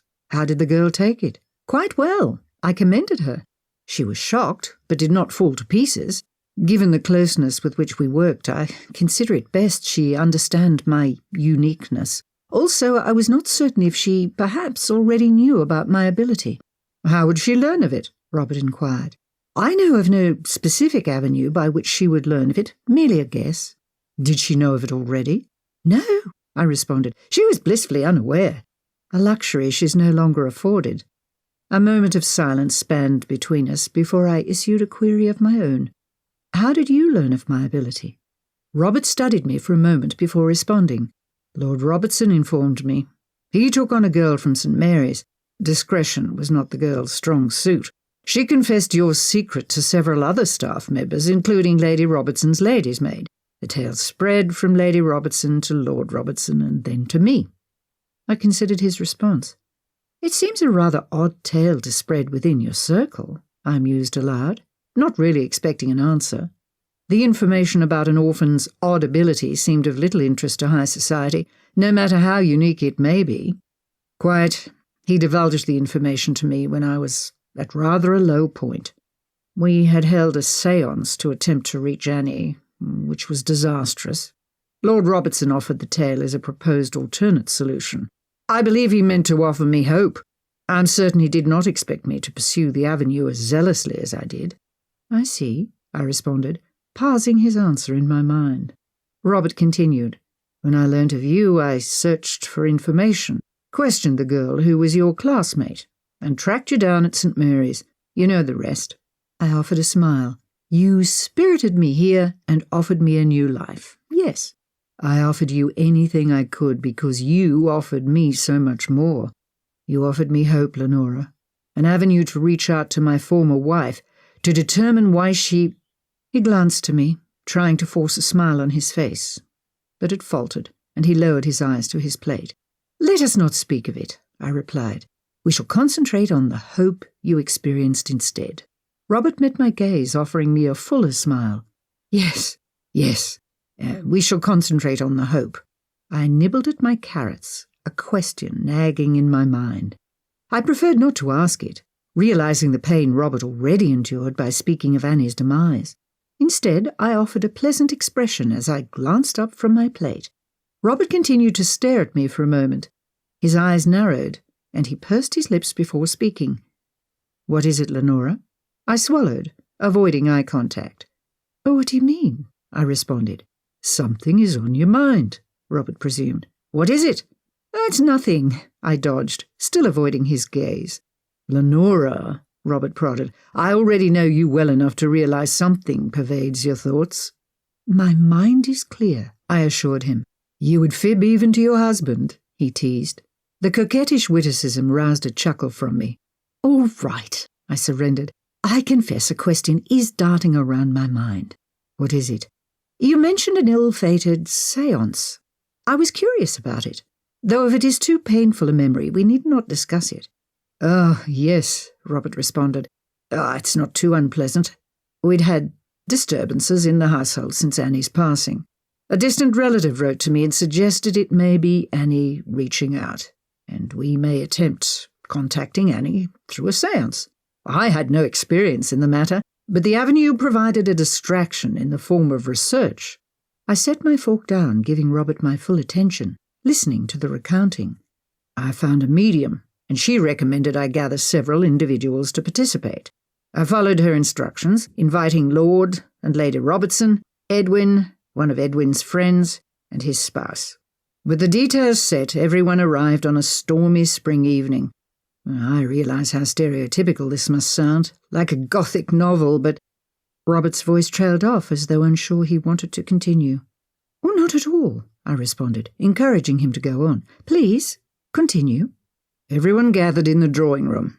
Buchanan set up a large round table as instructed, and the medium, Madame Goldstone was her name, explained that we should douse all but one candle, be seated, join hands, and close our eyes. In retrospect, it was all very dramatic. I should have known better. After a few moments, the woman began moaning and told us Annie was near. She included various details about her as she described her entering the room and standing near the table. I inquired about her death, but no answers were forthcoming. I begged Annie to impart even the smallest amount of information through Madame Goldstone. Yet all the woman imparted was simple things such as how she loved me or missed me. She gave no other details, I questioned. She gave one additional detail, Robert informed me. As I pressed for more information, she conveyed a detail about Annie's death that struck me. Annie wore a red dress when she took her life. Madame Goldstone claimed she wore it because red was her favourite colour. Immediately I became suspicious, as red was not Annie's favourite colour. I assumed the information untrue, and broke the circle by releasing Madame Goldstone's hand. She told me we lost the connection due to my inability to follow instructions. I informed her of her gaffe regarding Annie's favourite colour. She claimed to only be repeating what Annie told her, but the information did not match. After an argument, the woman suggested we try again. Foolish of me, but I agreed. I was so desperate. Of course, I murmured, encouraging him to continue. What happened next? Robert's voice trailed off again as he shook his head. She claimed Annie returned. She babbled on about her suicide being the result of a terrible row we'd had recently. She continued that Annie had never recovered from the argument and the things said during it, and threw herself from the turret in a fit of despondence over our failed marriage. It was at this moment that I broke the circle again and demanded the woman leave the house. I raised my eyebrows at the statement, and Robert continued speaking. Annie and I had no such quarrel, certainly none that would have caused such a reaction. The woman was a charlatan, and had outed herself as such by trying to provide details that did not fit. Why would she take such a risk? I pondered aloud. I came to learn later that the woman corresponded with anyone who may have details of the person in question prior to her séance. She used the details to establish herself as being legitimate, yet she had certain details incorrect. How did she come to have incorrect information? The details surrounding Annie's death were an embellishment created by Madame Goldstone. In an effort to appease me since I'd pushed for information, she created what she believed to be a likely scenario regarding a married couple. She assumed within the months leading to her death there would be some trouble between us that I'd latch on to as the cause. Ah, I answered as realization dawned on me, and there was no such argument. No, none. So her less than clever lie allowed you to detect her ruse. Robert raised his eyebrows at me. Yes. I can imagine how upsetting that must have been, I offered. You hoped for answers, and someone took advantage of that. It was devastating, Robert admitted. The avenue I pursued offered me nothing. I considered it my last chance at finding information. After chasing the woman from the house and seeing almost everyone off, I collapsed in a chair at the table. Lord Robertson was kind enough to stay with me. My mind was not well at that moment. I lamented that I would never learn the truth, and Lord Robertson offered me another way, you. He imparted the tale he'd heard from one of his staff. I made it my mission to find you. My brow furrowed, and Robert, noting my expression, inquired, What is it, Lenora? How did you know you could trust me? He smiled. Because you were not using your gift for fame or fortune. I did research, inquired of anyone who knew you. It was clear you were no charlatan. I returned his smile. Oh, I hope I can provide more answers for you. True answers. I realize how her death troubles you. You have already provided me with more than I could have hoped for when I sought you out, Robert said with a smile, as he resumed eating. I returned to my meal as well, my mind turning to Annie and her less than cooperative behaviour thus far. I silently wished for a better means of communication with her for Robert's sake. The man had suffered so much over her death already. I hoped to provide him some peace. Soon. Chapter 10. Following dinner, I returned to my room, my mind heavy with thoughts. Ella awaited me, prepared to ready me for bed. I took stock of the girl as I entered the room, attempting to determine whether or not the news of my ability weighed on her mind. As she unfastened my dress, I noted her gaze falling constantly on the closed door. Nervous? I inquired. She grinned, a nervous chuckle escaping her lips. A little, she admitted. There's no need to be, I reassured her. Disturbances for most castle inhabitants are minor, if there are any at all. I still find it unsettling, Your Grace. Unsettling enough that you'd prefer to seek another position? I queried. No, Ella exclaimed. I must admit to quite enjoying the change of scenery, and if I may be so bold to say, it appears we'll get on quite well, you and I. Ella stopped dead from her work, and I turned toward her. She looked me straight in the eye. Please, don't dismiss me, Your Grace. I have no intention of dismissing you, Sinclair, though if it had been your wish to depart, given the news, I would have provided you with a good reference, excusing your departure away as health-related, given the dampness, so as not to ruin your chances of placement. So if you're not keen on staying, given the situation, please do not let that discourage you, though I hope you will stay. I agree. We will get on well. Ella offered a smile and returned to unlacing my dress. I prefer to stay, ghosts or not, and I promise to be brave. If you, Your Grace, can witness these things and remain as poised as you are, then I shall force myself to act as you do.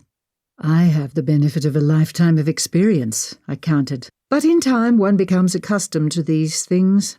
Though, as I mentioned, beyond a minor disturbance, I do not imagine you'll experience much. Most of the living are blissfully unaware of the dead's presence among them. It is odd to me, Ella answered as she helped me out of my dress and into my nightgown, to have spent all my life never realizing they were among us. Rather gives me the chills, though I am certain it will pass. It is the shock, I assured her. Once the novelty wears from your mind, you will not give it much thought. We finished the undressing tasks, and Ella prepared my bed as I slathered lotion onto my hands and forearms. "Is there anything else, Your Grace?" Ella inquired before departing. "No," I responded, turning to face her. "I hope you sleep well. If you are unable to sleep, please wake me." "Thank you, Your Grace, though I hope it is unnecessary. Good night." Ella opened the door to depart, finding Robert standing behind it. Startled, she jumped, then quickly corrected her reaction, adding a curtsy. "Your Grace," Ella murmured to him. "Sinclair," he greeted her. "Good evening, Your Grace," she responded as she stepped toward the doorway. I rose from my dressing table as Ella closed the door behind us. "She seems to be handling your earlier admission well enough," Robert commented after the door closed fully. "Yes," I answered. "I discussed with her the possibility she may prefer to depart from our employ, but she refused." "Good news," Robert replied, his hands clasped behind his back. "I had hoped it would not become an issue. It is why I sought you out, to ensure you were satisfied with her services." "Oh, I'm quite," I assured Robert. "She's most efficient and personable. Mr. Langford should be commended on his selection." "I shall pass the sentiment along," Robert said. "And I shall wish you good night. Sleep well, Lenora." "Good night, Robert," I answered. Robert saw himself out, latching the door behind him. I crossed the room and climbed into bed. As I nestled under the warm covers, the door to my room creaked open. A sigh escaped my lips, and I rose, shoving my feet into the slippers I'd just abandoned on the floor. I shuffled to the open door, ready to push it closed, when a streak of red caught my eye. Moving into the hallway, I caught sight of Annie, hovering at the end. I locked eyes with her, expecting her to disappear in an instant. Instead, she held my gaze before motioning for me to follow her. Finally, I mused, with some relief, Annie desired to do more than toy with me. The simple gesture spoke volumes, indicating a shift from suspicious spectre to sincere soul. I nodded, acknowledging her signal, and stepped toward her. Annie waited until I neared the end of the hall before scurrying down the next corridor. Together, Annie and I wound through the halls. We approached the stairs leading to the fated turret where her life had taken such a tragic turn. I hesitated at the bottom of the winding stairway. My last experience with this room had turned unpleasant. I wavered about whether or not to follow Annie, who hovered above me on the stairs. Noting my hesitance, she beckoned me to follow her.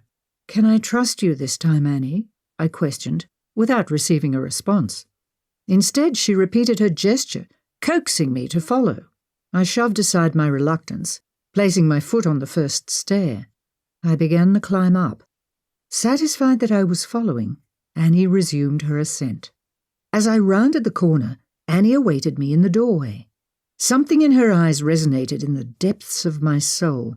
A despondent, desolate hollowness was etched into those eyes, which I could tell now were brown.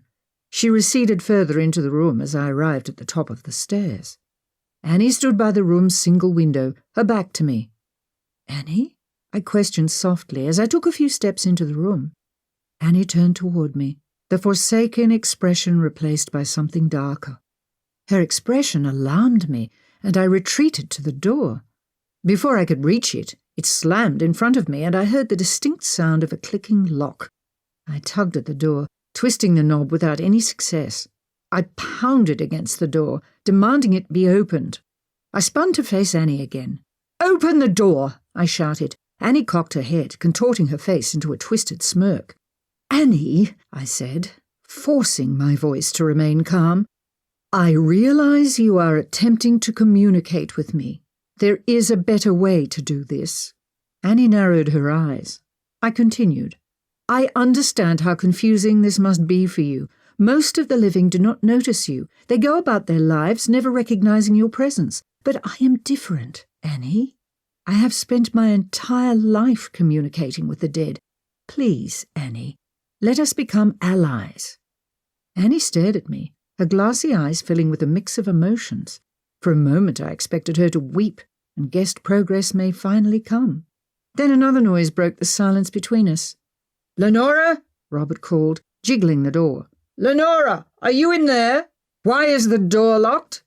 The introduction of the new voice, Robert's voice, caused an abrupt change in Annie's demeanour. She lunged at me, grasping me by the shoulders with a shriek. I screamed as icy hands clutched at me. A powerful force pushed me from behind. I struggled against Annie and the unseen force pushing at me. "Help!" I shouted. "Annie, stop!" My hands clutched at hers, trying to pull them from my shoulders. I barreled toward the window. The pane flung open and cold air rushed in from outside. I dug my feet into the floor in a desperate attempt to stop my progress. My efforts proved futile. I screamed as the window rushed toward me. The sound of Robert's voice calling to me met my ears. He sounded so far away. My heart pounded, and blood rushed into my ears as I slammed into the stone sill. I clutched at the stone casing surrounding the window as my body pitched forward. Annie had disappeared as I crashed against the window, leaving nothing standing between me and meeting a fate similar to hers. My fingers scrambled to find purchase among the stones to prevent myself from being pitched out the window. The unseen hands that pushed at my back were unrelenting, though. My strength was feeble compared to the force pressing against me. Tears streamed down my cheeks as I hung further out the window, still desperately trying to clutch at the walls. The ground loomed below me in a dizzying display. The pressure against me soon proved too much, and I pitched headfirst out the window. As I tumbled, I managed to grasp the interior sill. I clutched at it, my legs flailing underneath me. As I dangled, stories above the ground, I glanced up at the window. Annie loomed over me. I called out to her for help. She glanced behind her as a loud, splintering crack resounded through the air. Annie disappeared from my sight a moment later. At first I assumed the sill had fractured and would fall away from the castle, sending me to my doom. But seconds later, strong arms grasped my forearms, pulling me upward. Tears clouded my eyes, but as I was hauled through the window, I recognized Robert. He continued to pull, grasping hold of my waist as he hauled me into the room. I clung to him, a sob escaping me as I collapsed against him. "Lenora, my God, are you all right?" I nodded my head, unable to speak for a moment. "Yes," I managed to gasp out after a time. I inhaled a shaky breath, wiping at my face to clear the tears. Robert hugged me to his chest, and I took solace in his embrace, allowing myself a moment to let my alarm diminish. Buchanan appeared in the doorway. "Your Grace, what has happened? Is Her Grace all right?" I heard shouting. I pushed away, trying to nod my response as I continued to catch my breath. Robert answered before I could.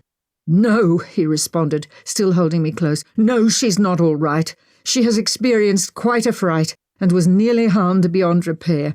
I'm taking her straight to bed. Have a hot toddy prepared to calm her nerves." "At once, Your Grace." Buchanan turned on his heel and disappeared down the stairway. I did not object to being spirited to bed or the beverage, feeling I needed both to calm my nerves. Robert gazed at me, pushing hair away from my face. "Are you ready?" "Yes," I said with a nod. "I am able to walk." "You will do no such thing," Robert scolded gently. "You're still shaking. I shall carry you." Reaching down, Robert swept me off my feet, cradling me in his arms to carry me to my quarters. The gesture was not unappreciated. My legs remained wobbly from the experience, and I longed to be in my bed. I decided not to protest, instead putting my arms around Robert's neck and allowing him to carry me down. "Please be careful of your leg," I warned. "Oh, Lenora," Robert chided. "My leg is of no issue, particularly compared with the circumstances you just endured." Within moments, Robert spirited me through the halls and to my bed. He placed me gently down and pulled the covers over me. My arms ached from my struggle to hang onto the windowsill. I settled back into the pillows behind me to relax them. Buchanan arrived with my hot toddy, and I sipped at it gratefully. He dragged a chair to my bedside for Robert. "Is there anything else, Your Grace?" Buchanan inquired of Robert. "Should I fetch the doctor?" "No, that isn't necessary," I voiced. Robert held up his hand to stop me. I shall decide what is necessary. We shall call for the doctor in the morning, unless Her Grace takes a turn during the night. There is nothing else at this time. Would you like me to fetch Miss Sinclair to stay with Her Grace through the night? No, that is not necessary. I shall stay with her, Robert responded. Very good, Your Grace, Buchanan responded with a nod. I shall leave you and check back first thing in the morning. If you require anything at all overnight, wake me at once, Your Grace. Thank you, Buchanan, we both said in unison.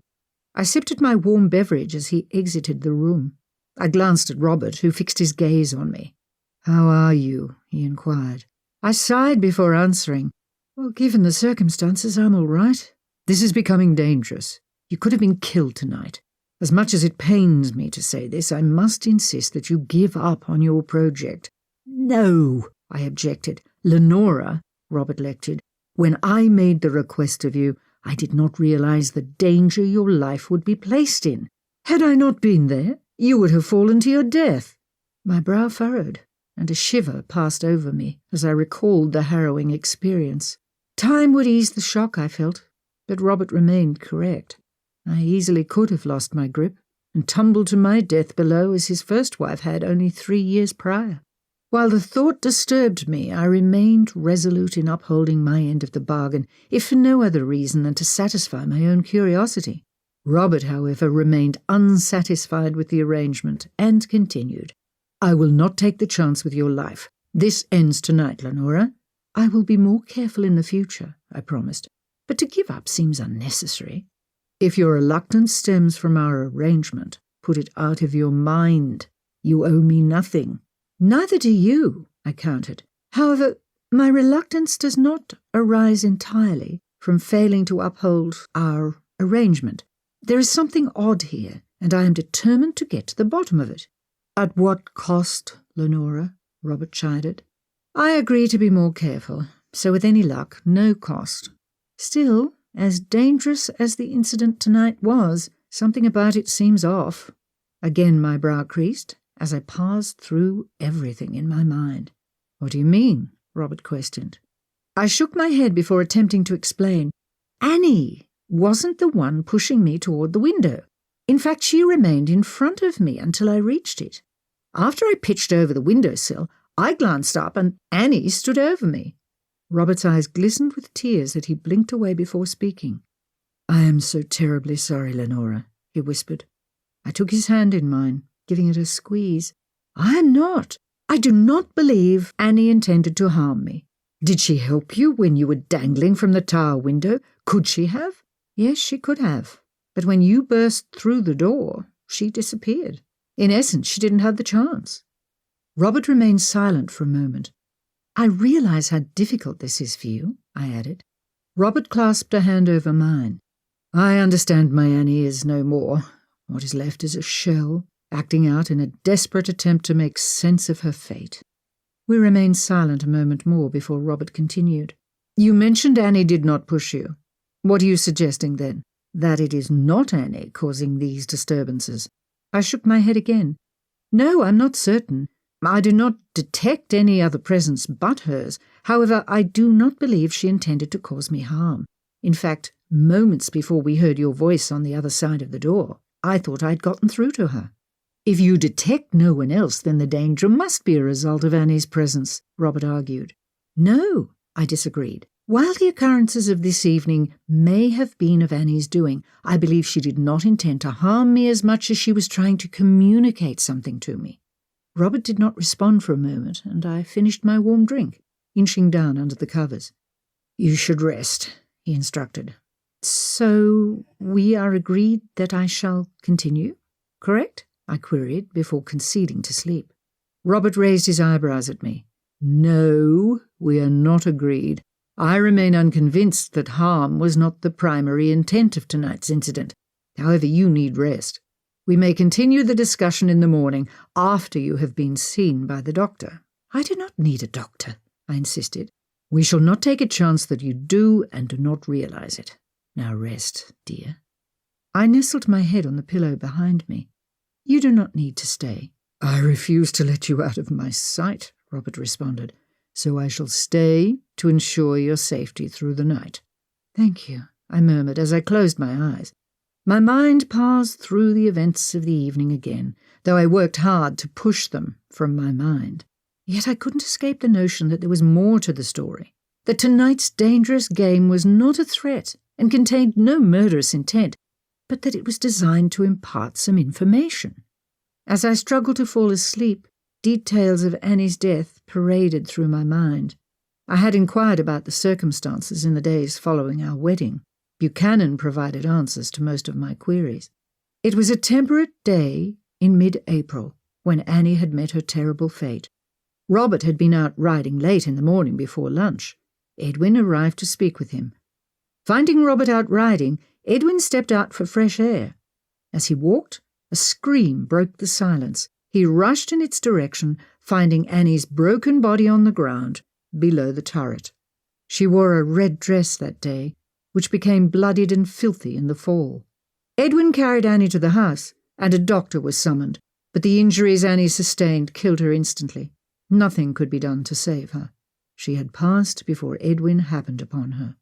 Robert had fallen to pieces when he learned of her death, locking himself in his room for days at a time and refusing to speak to anyone. Her funeral was delayed as a result of Robert's inability to bring himself to bury her. According to Buchanan, in the months prior to her death, Annie had become somewhat reclusive. She dismissed her lady's maid and preferred not to travel at all. I had hoped to speak with the girl, but her whereabouts were unknown. The only other person involved that I had not spoken to was Edwin, and given his sentiments toward me, I did not imagine he would provide much information. As my mind whirled around, images of my dangerous dance on the turret's windowsill flashed in my mind. Anxiety welled inside me as the reality of the situation smacked me in the face. For the first time in my life, my encounter with a ghost had turned dangerous. It had nearly turned me into one of them. My eyes popped open as uneasiness overwhelmed me. In the dimly lit room, I made out Robert's form, dozing in the chair next to my bed. His presence brought me solace, settling my frayed nerves. I closed my eyes again and allowed myself to drift off to sleep. Chapter 11. The fuss over me the following morning seemed endless. Servants flitted in and out, ensuring my every need was met as I remained abed, an order from Robert. I was not to move for the entire day, and only could resume light activities the following day if the doctor approved it. Dr. McAndrews arrived by mid-morning to offer his opinion on my condition, the same doctor that pronounced the former Mrs. Fletcher deceased. I worried his presence may upset Robert, or worse, Annie. "Hello, Your Grace. How are we feeling today?" Dr. McAndrews inquired, while removing his stethoscope from his black doctor's bag. Robert looked on from the foot of the bed. "Quite well, thank you," I responded. "Duke Blackmoore informs me that you experienced quite a frightening incident last night." "Yes, but I have recovered quite well." Dr. McAndrews pressed his stethoscope to my chest.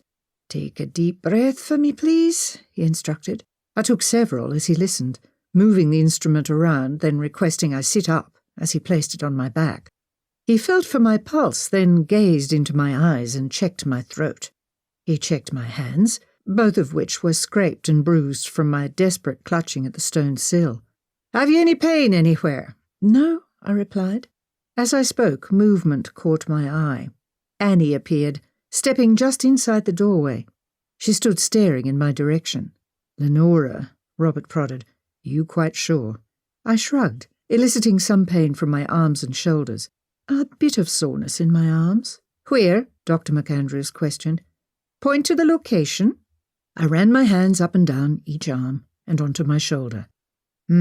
Yes," the doctor responded. "Yes, no doubt from clinging to the windowsill. And what of your mindset? Have you any terrible thoughts or strange notions?" "No, none," I assured him. Though the memory remains unpleasant, it does not disturb me greatly. Dr. McAndrews murmured. "Still, quite an experience for a young woman." "What do you recommend, Doctor?" Robert inquired. "I will tend to the wounds on her hands, and I recommend 2 days of bed rest," he began. 2 days? I cried, only to be hushed by Robert. Dr. McAndrew set about tending to the scrapes on my fingers and palms as he continued. I shall leave a sedative to allow the Duchess to rest comfortably. If any changes arise in either her physical or mental state, call for me at once. I shall return in 2 days to provide another check. If she has improved, we will re-evaluate her activity level. Annie continued to look on as Dr. McAndrews finished cleaning and dressing my wounds. I glanced at her several times during the treatment. Buchanan arrived as Dr. McAndrews packed his medical bag, leaving a bottle of a sedative and instructions with Robert. Buchanan escorted the doctor out, leaving Robert and I alone with our phantom. Annie still stood sentinel near the doorway. Robert eased into the chair at my bedside. I shall have Buchanan send an extra spoon with your tea for your medicine. He noticed the direction of my gaze, glancing behind him before questioning me. What is it? Annie, I replied, my gaze unwavering. What? Robert questioned, glancing again behind him. Do not attempt to communicate with her, Lenora. Well, she's been here since the doctor arrived to examine me. Ignore her. You must rest, Lenora. I shook my head, focusing my gaze on Robert. I am resting, and we have not yet finished our conversation from last night. You're meant to be sleeping, not arguing about pursuing a gambit that has proven far too dangerous. I cannot sleep for 2 days straight, Robert, I countered. I agree to stay abed, but there is no reason I cannot rest while awake. Robert heaved a sigh. Lenora, when I brought you here, when we agreed to our arrangement, I never believed you would be placed in any danger.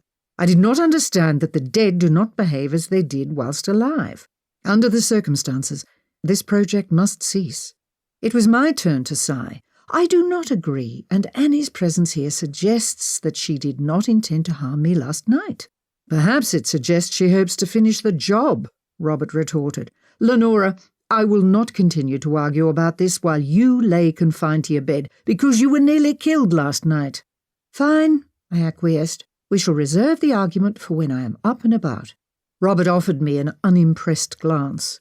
Has anyone ever told you what a stubborn woman you are, Lenora? Yes, on several occasions. I paid them no mind, I replied, earning a chuckle from Robert. Buchanan arrived with tea, providing an extra spoon for the medication prescribed by the doctor. I do not need that, I objected. I shall take it this evening. Lenora, Robert began to object, but I hushed him with a wave of my hand. Do not worry, I shall not gallivant around the castle, I promised. No, you shan't, and I shall stay right here to make sure of it, Robert replied, as Ella entered the room. Oh, Your Grace, she exclaimed as she hastened to my bedside. Mr. Buchanan told me you had suffered an accident. I wanted to come earlier, but he preferred you not be disturbed. I'm quite all right, I assured her, and I shall continue to rest without requiring supervision.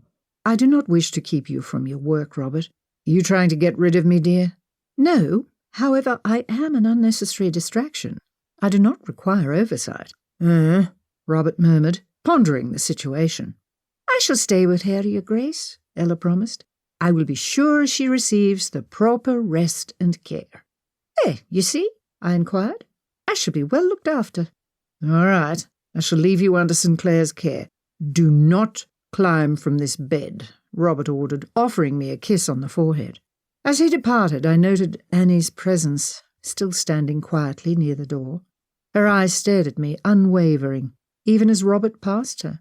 Ella sank into the chair vacated by Robert. She grasped at my bandaged hand, her eyes falling to it.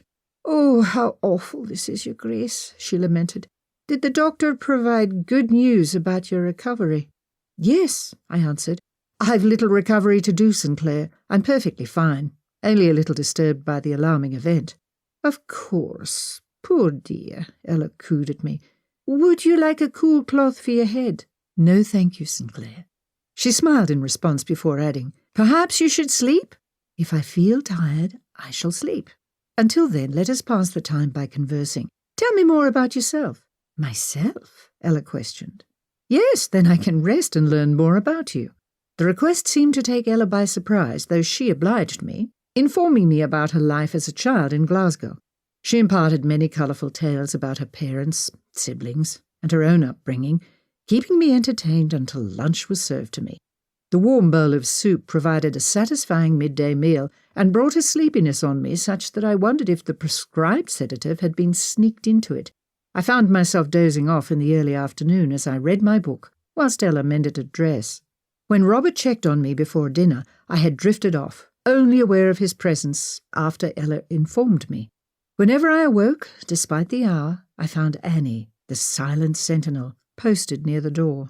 Robert visited me again after I'd eaten my dinner tray, this time finding me awake. "How you feeling, dear?" he asked, after kissing my forehead. Taking over for Ella, who departed to eat her own meal, he sunk into the chair. "Quite well," I replied. "I even managed to sleep this afternoon." "Yes, when I checked earlier, you were asleep. Bravo, Lenora. I worried I'd have to tie you to the bed to keep you in it." I shook my head at his droll attempt at humour. Robert searched around the room. "Has Annie departed?" "No," I informed him. "She has not left since the doctor examined me." "Where is she?" Robert said, still scouring the space. "Just there," I said with a nod of my head. "Near the door." "It disturbs me that she has not left," Robert fretted, crossing his arms across his chest. "There is no need to be disturbed, Robert. She's done me no harm in all her hours here. I do not imagine she intends to." Robert pondered the statement, then shook his head. "Still, I am unwilling to leave you alone in the event that she may prey on you in a vulnerable moment." I smiled at Robert's statement, folding my hands across my lap as I settled into the pillows behind me. "Have you taken your medicine?" "Not yet, though I promise to within the hour. Despite my afternoon nap, I feel rather exhausted. I slept fitfully last night, given my experience." "Then you should rest," Robert prodded, standing and filling the spoon with the liquid from the doctor's bottle. I swallowed the bitter liquid. It sent a shudder through me and left a grimace on my face. "Ugh!" I exclaimed. "I hope not to need that again. Oh, the taste is awful. It is worse than the food at St. Mary's." Robert settled into his chair. "Was it very difficult living there?" he inquired. "Oh, please, if it is too painful for you to speak of, ignore my query." "Oh, it is not unpleasant, though I haven't many fond memories of the orphanage. And the food was quite terrible," I assured him. Robert chuckled. "Mrs. McAllister should be delighted to know she has improved upon your previous experience with food." "I do tell her as often as I can," I added. "Outside of that, the headmistress' cognizance of my cross often made life unbearable." "How did she come to learn of it?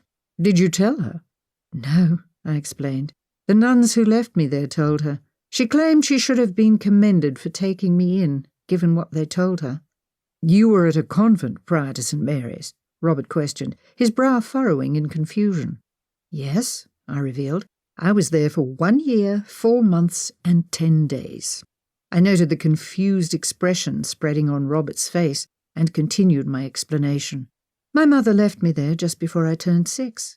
"Have you any idea why your mother did this?" "Because I was not a normal child. She grew increasingly disturbed about my ability, and before my 6th birthday decided she could not tolerate any more." "Oh, terrible. You poor child." I offered a meek smile, preferring to leave those memories closed off in my mind as I began to feel tiredness wash over me. I slouched further down in the bed, pulling the covers around me. "Are you beginning to become tired?" Robert queried. I nodded, stifling a yawn. "Then I shall leave you sleep after one more question," Robert said.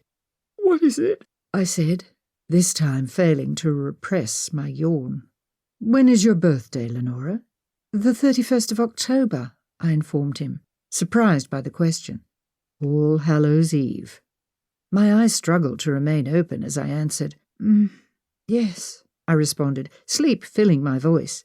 "Another reason my mother considered me a wicked child." With that, I drifted off to a dreamless sleep. Chapter 12. Over 1 month passed with no disturbances from Annie. Though she stayed in my room for the entirety of my bed rest, she beckoned to me no more. Even after Dr. McAndrews freed me from my chambers, Annie only appeared to me on limited occasions, and did nothing more than gaze at me from afar. If I approached her, despite Robert's objections over me chasing after her, she disappeared, simply vanished into thin air, leaving behind no trace. On a few occasions I ventured to the ill-fated tower, though never entered it. Despite my courageous facade, I remained spooked by the incident and unwilling to explore my frightened feelings even within my own heart. Robert had the door removed and the windows boarded to prevent against any future incidents in which someone could be harmed. On my first visit there, after my near-fatal experience, I hovered a few steps down from the doorway. My stomach somersaulted as I recalled the events that occurred on the previous occasion when I had entered that room. I shut my eyes as tears threatened. Finding myself unable to go any further, I descended the staircase and traversed the halls to my own tower. Odd how this tower could wrap me in comfort, while the other could cause such angst. It was the solace of my tower room that I sought on this early March afternoon. As February came to a close, my mind ceased being able to hold my past at bay. I dwelled upon it, as I always did at this time of the year. It was the 10th of March when I'd arrived at the orphanage, a child of 7. I had lived at the Daughters of Charity convent from just before I had turned 6. During my time at the convent, I'd helped clean and cook and took part in daily prayers. Despite being a small child, playing was forbidden. The nuns, aware of my odd ability, did their level best to keep me contained and solitary. The older nuns were the only women I assisted. They kept me from any of the younger nuns, afraid I may poison them with my bizarre capability. "You lead people astray, Lenora," one of the older nuns warned on several occasions. Though they never were cruel, the portion of my childhood spent there lacked any warmth or normalcy other children experienced. I longed for my mother, as I received no maternal care here. I yearned to run through my former backyard, the wind blowing through my hair, or swing on the wooden swing hanging from the large oak tree there. Instead, for most of the daylight hours, I was confined to my windowless room, permitted no light. In an attempt to prevent me from spotting any spectres, I sat alone in a dark room for most daylight hours. The treatment did little to stop my visions of those departed, who could visit whether or not enough light was available, and I did not mind their visits. They were often the only normal interactions I had. During the night, the nuns locked me in my room, claiming it to be for my own protection. In reality, I discovered, through overheard conversations, that they feared the disturbances that may occur overnight should I rise from my bed and roam the halls. After 3 months of this treatment, I managed to pilfer an old hairpin from one of the older nuns. I hid it in my pocket, and after the lights had been put out in the convent, I approached my locked door and attempted to pick the lock. On that first night, the lock defeated me. It took me over a week to master opening the lock. The first time I did, I remained in my room, surprised by my own ability to triumph in my diabolical scheme to escape my confinement. As morning approached, the notion occurred to me that I should attempt to relock my door, so my hijinks went unnoticed. I pushed the hairpin into the lock and fiddled with it until the knob no longer turned when I tried it.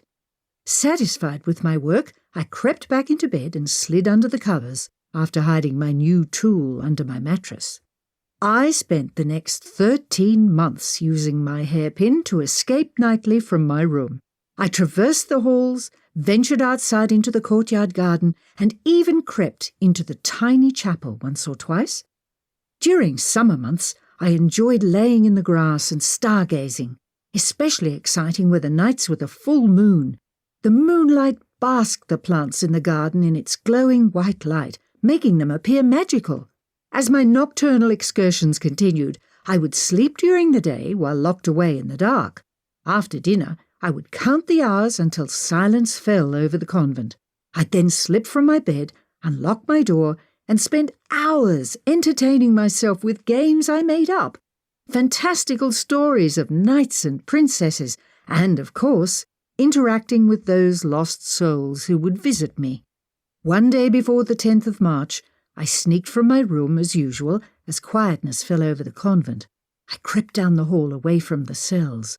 As I rounded the corner into the hall leading to the courtyard, I picked up my pace. My bare feet slapped against the cold floor as I skipped along. Despite the chilliness still in the air, I preferred to stay barefooted until I reached the courtyard. I made it halfway down the hall before my light-hearted scampering ground to a halt. I stood motionless, every muscle tense as I stared at the end of the hall. My eyes went wide and my throat closed as I tried to swallow. A figure stepped from the shadows at the end of the hall. Even in the dim light, I realized she was not a member of the dead. The white of her habit was visible, even in the dark. As she moved into the moonlit hall, I recognized the face of the Mother Superior. The stern expression she wore made her disapproval obvious. She approached, looming over me. I stared up at her, my hands clasped in front of me. "Mother?" I greeted her. She did not speak for a moment, her mouth set in a grim line. "What are you doing, Lenora?" she barked after a moment. I considered my response. Should I lie or tell the truth? I decided honesty was the best policy. "I was going to the garden for some air." "Going to the garden?" she exclaimed. "You're meant to be in bed." "I spend all day in my room," I countered. "I only wanted to get out for a bit." "What you want and what you should have are separate things, Lenora," she lectured me. "You spend all day in your room to correct the illness from which you suffer. At night, you are not to do as you please. You are a child. You are to be in bed, sleeping, like a normal child would be at this hour." "I am not ill," I insisted. Mother Superior grasped me by the arm, dragging me back toward the cells. "You are ill, child. Illness is not always physical.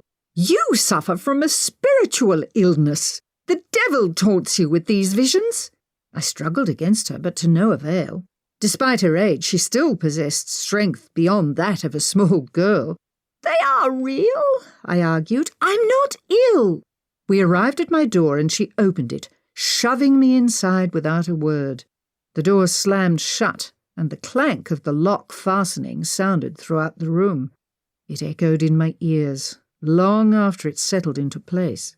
I climbed into my bed, snuggling under my blanket as tears formed in my eyes. I still had the hairpin I used to unlock my door, but I dared not use it again tonight. I blinked back my tears and focused my energy on how I might avoid a punishment for my misbehaviour. The following morning, no one retrieved me as usual before breakfast. I huddled on my bed, my knees drawn to my chest as I heard the convent come to life. The hall became quiet again as the sisters gathered for morning devotions and breakfast. Perhaps this was my punishment, I reflected, as silence settled around me. I was to go without breakfast. While my stomach growled, the punishment was not so terrible. I could withstand it, I told myself. The morning wore on, with no one approaching my door. The sounds of the day carried on outside my room as I sat in the dark cell.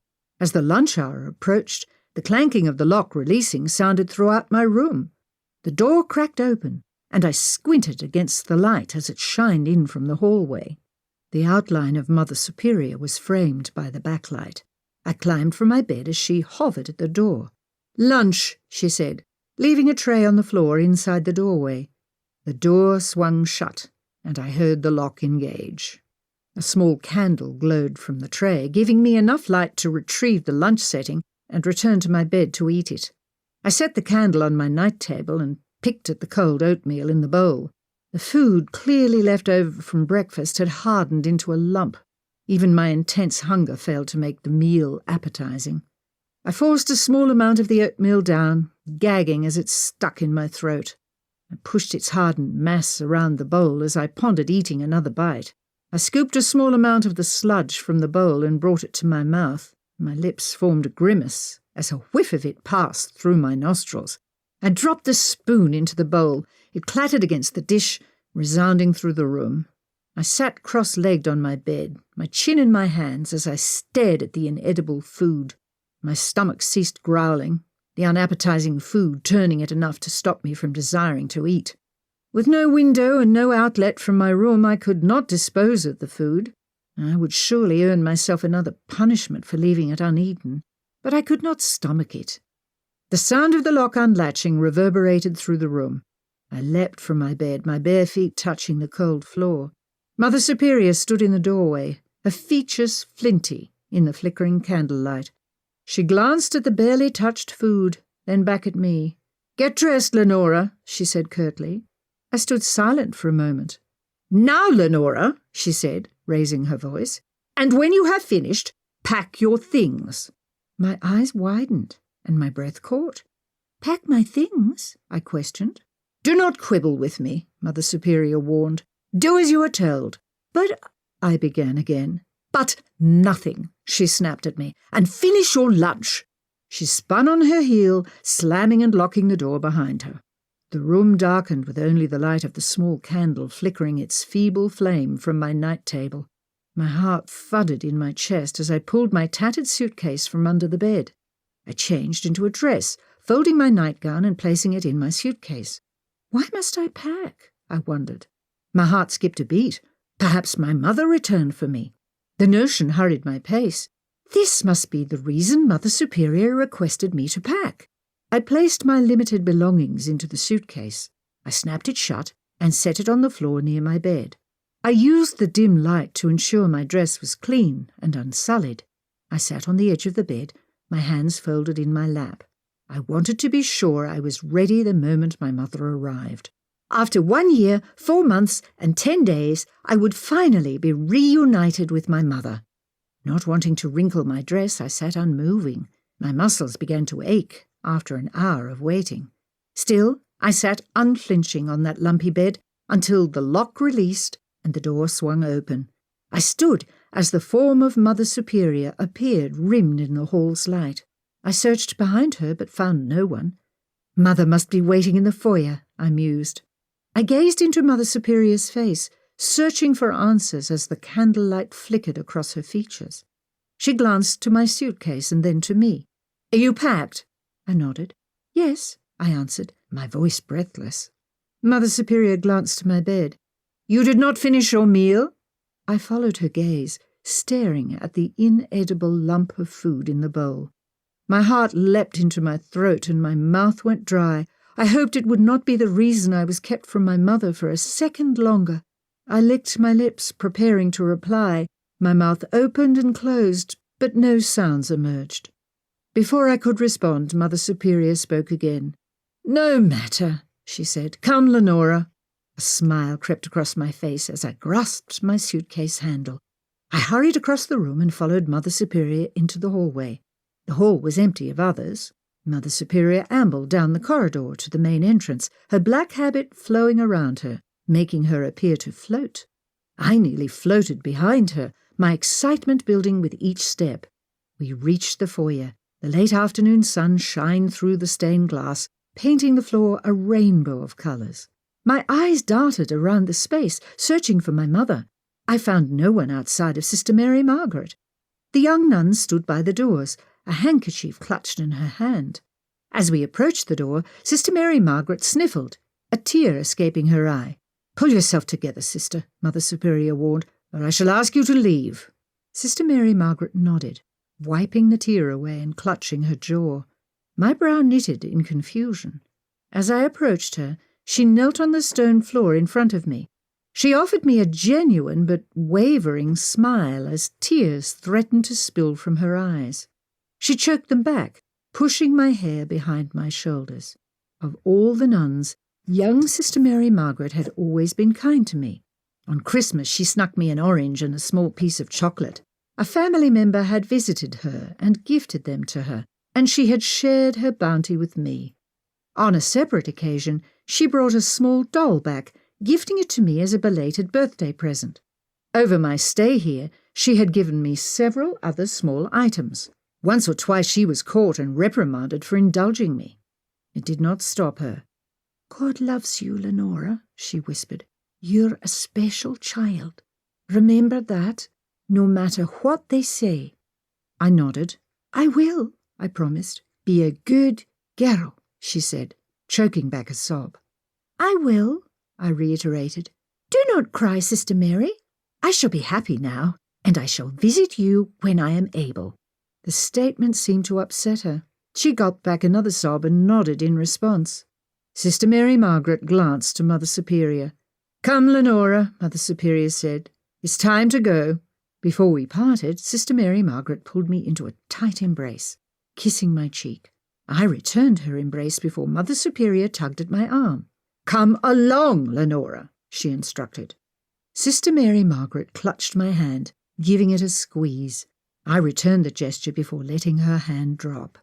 I offered one final smile as Mother Superior guided me through the door. We stepped into the cool March air. I expected to find my mother waiting on the sidewalk below. Instead, I found no one. A carriage awaited us on the road below. We descended the stone steps and climbed into the carriage. Funny that Mother did not come for me. She must have sent for me instead, I surmised. I placed my suitcase on my lap as the carriage set off. As we wound through the streets, I wondered how long the journey home might be. My parents did not live in Glasgow, but rather in a small country town outside of it, called Glenrock. I searched the depths of my mind, trying to recall how long the journey took when my mother brought me to the convent. Just shy of 6 years old, I could not remember the duration of our trip. It did not matter. By nightfall, I should be asleep in my own bed, I was certain. Contentment swelled in me. At long last, I would return to my home, to my mother and father, to my life. A smile passed over my lips as I gazed out the window, the buildings racing past me. We continued for another 15 minutes before the carriage slowed to a stop. My brow crinkled in confusion. Despite not recalling the exact duration of the journey between the convent and my home, I knew it was not this short. Outside the window, a ramshackle building rose multiple stories above the street. Mother Superior disembarked from the carriage, suggesting I do the same. "Come, Lenora," she said. I did not budge for a moment, still confused. Mother Superior's head popped back into the carriage.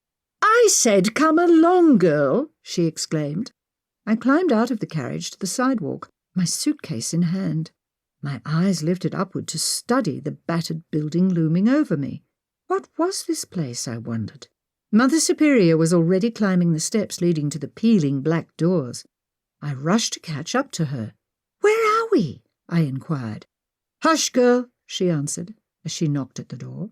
A child slightly older than me answered the door. "Yes?" she inquired.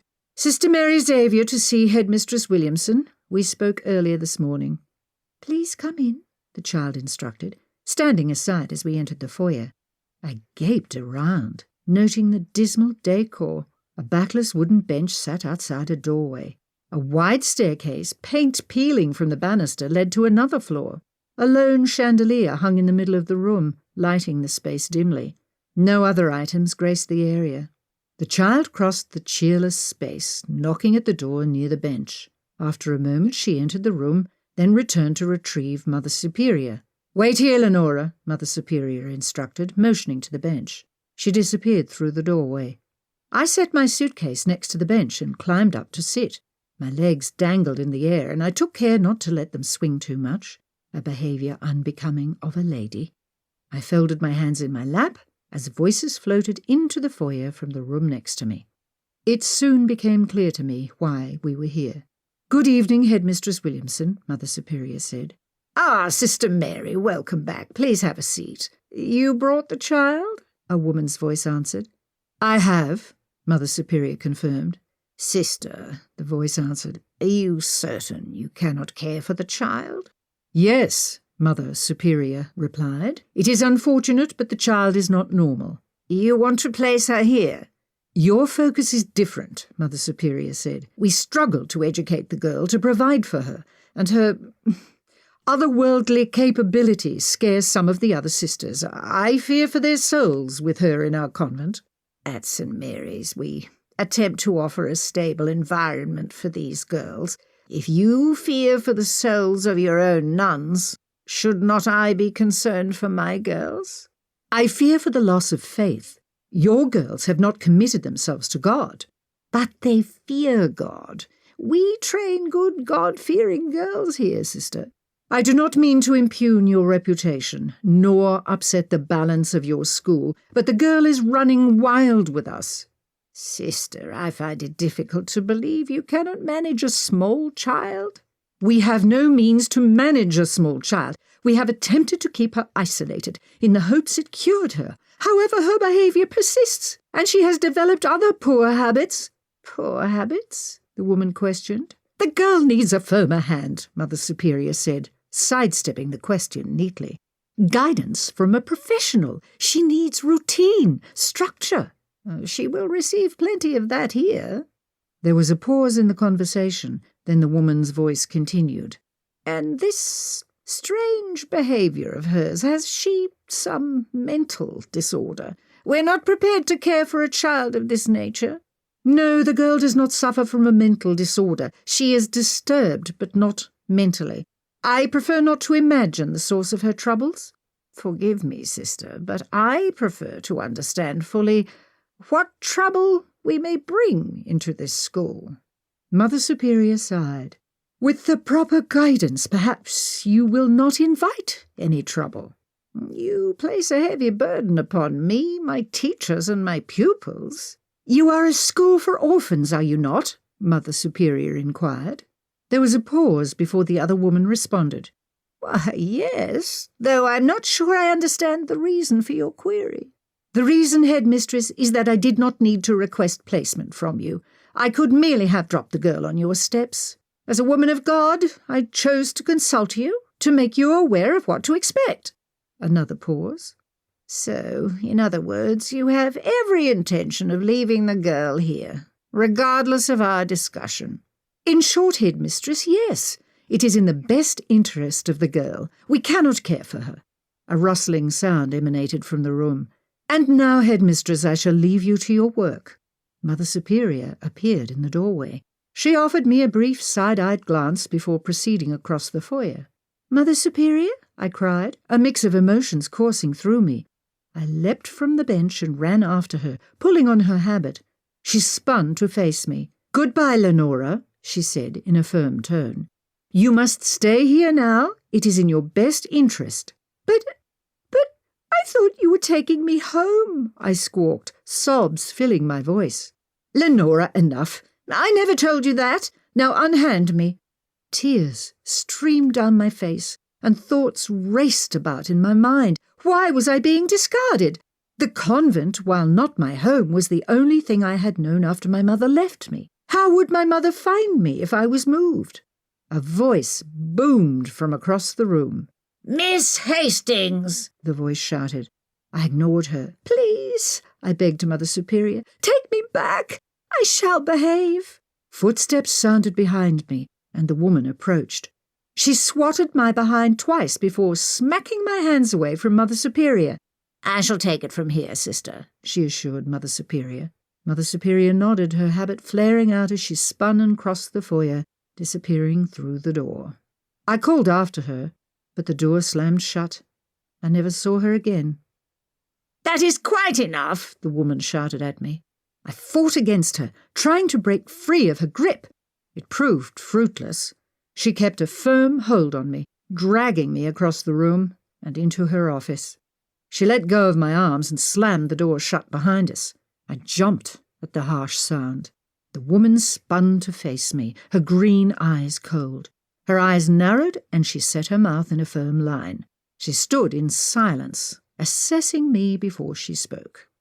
Now, girl, she said, I shall not tolerate this inappropriate behaviour further. You may have evaded punishment at the convent, but you shall not at St. Mary's Orphanage for Girls. You will learn manners and proper behaviour here. If you do not, you will be punished, harshly if necessary. Do you understand? I did not open my mouth. My mind struggled to comprehend everything that occurred. In an instant I had been abandoned for a second time, dumped unceremoniously in another place, this time in a home for orphans. A tear threatened to roll down my cheek. She slapped me across the cheek. I said, do you understand, girl? The woman roared at me. Stunned, I clutched my cheek as tears escaped my eyes. I nodded.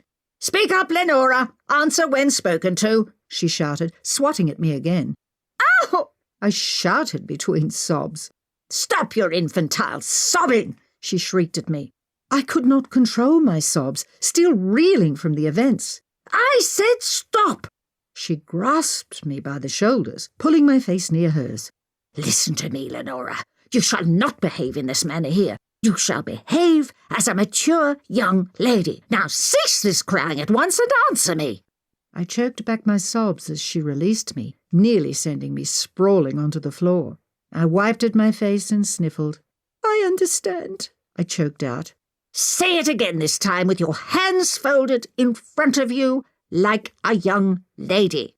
I folded my hands in front of me. "I understand," I repeated. "I understand, head mistress," she corrected. With a sniffle, I repeated the words again. "I understand, head mistress." She nodded her head at me, crossing the room to stand behind her desk. I turned to face her. "Now, I shall also not tolerate any nonsense like you displayed at the convent." "I understand, headmistress," I repeated a third time.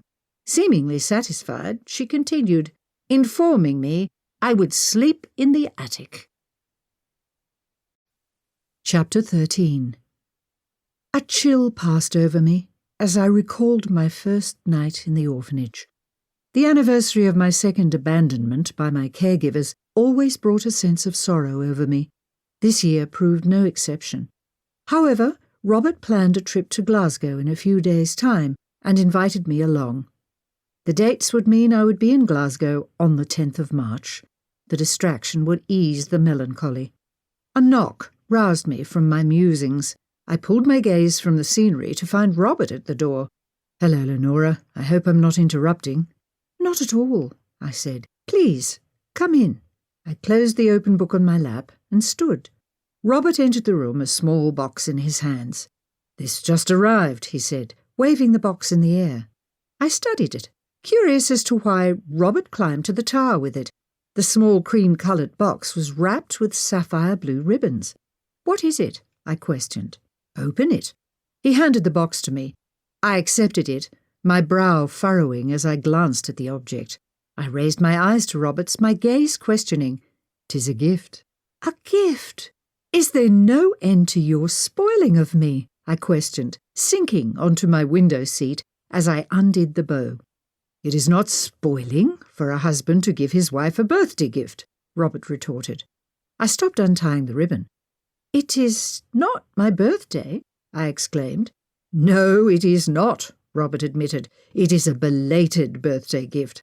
I was unaware your birthday had passed shortly after we wed.